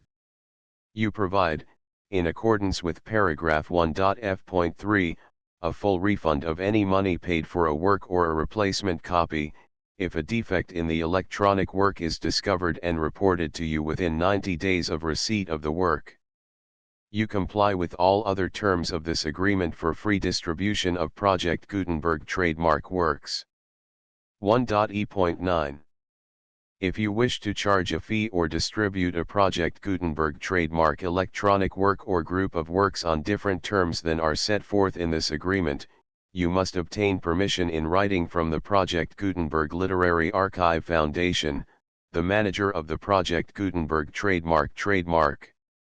Contact the Foundation as set forth in Section 3 below. 1.f.1.f.1. Project Gutenberg volunteers and employees expend considerable effort to identify, do copyright research on, transcribe and proofread works not protected by U.S. copyright law in creating the Project Gutenberg trademark collection. Despite these efforts, Project Gutenberg trademark electronic works, and the medium on which they may be stored, may contain defects, such as, but not limited to, incomplete, inaccurate or corrupt data, transcription errors, a copyright or other intellectual property infringement, a defective or damaged disk or other medium, a computer virus, or computer codes that damage or cannot be read by your equipment. 1.f.2. Limited warranty, disclaimer of damages, except for the right of replacement or refund described in paragraph 1.f.3, the Project Gutenberg Literary Archive Foundation, the owner of the Project Gutenberg trademark, and any other party distributing a Project Gutenberg trademark electronic work under this agreement, disclaim all liability to you for damages, costs, and expenses, including legal fees.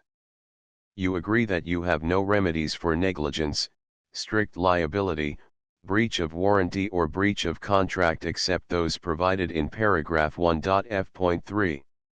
You agree that the foundation, the trademark owner, and any distributor under this agreement will not be liable to you for actual, direct, indirect, consequential, punitive, or incidental damages even if you give notice of the possibility of such damage.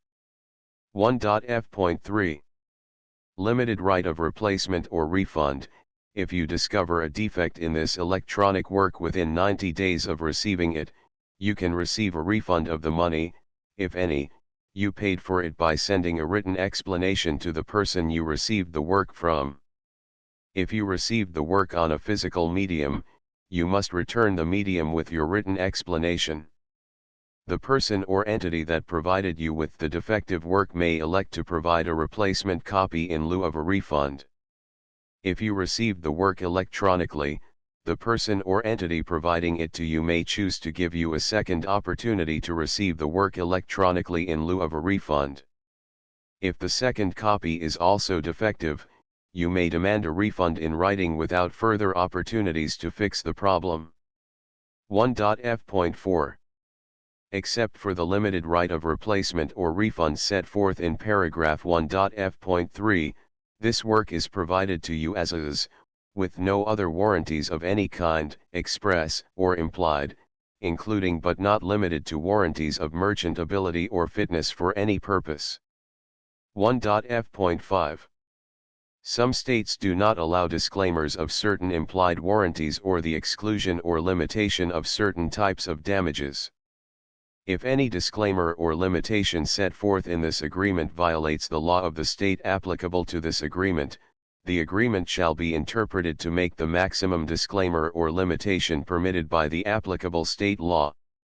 The invalidity or unenforceability of any provision of this agreement shall not void the remaining provisions. 1.f.6. Indemnity. You agree to indemnify and hold the foundation, the trademark owner, any agent or employee of the foundation, anyone providing copies of Project Gutenberg trademark electronic works in accordance with this agreement, and any volunteers associated with the production, promotion, and distribution of Project Gutenberg trademark electronic works, harmless from all liability, costs, and expenses, including legal fees, that arise directly or indirectly from any of the following which you do or cause to occur. A. Distribution of this or any Project Gutenberg trademark work. B. Alteration, modification, or additions or deletions to any Project Gutenberg trademark work, and C. Any defect you cause. Section 2.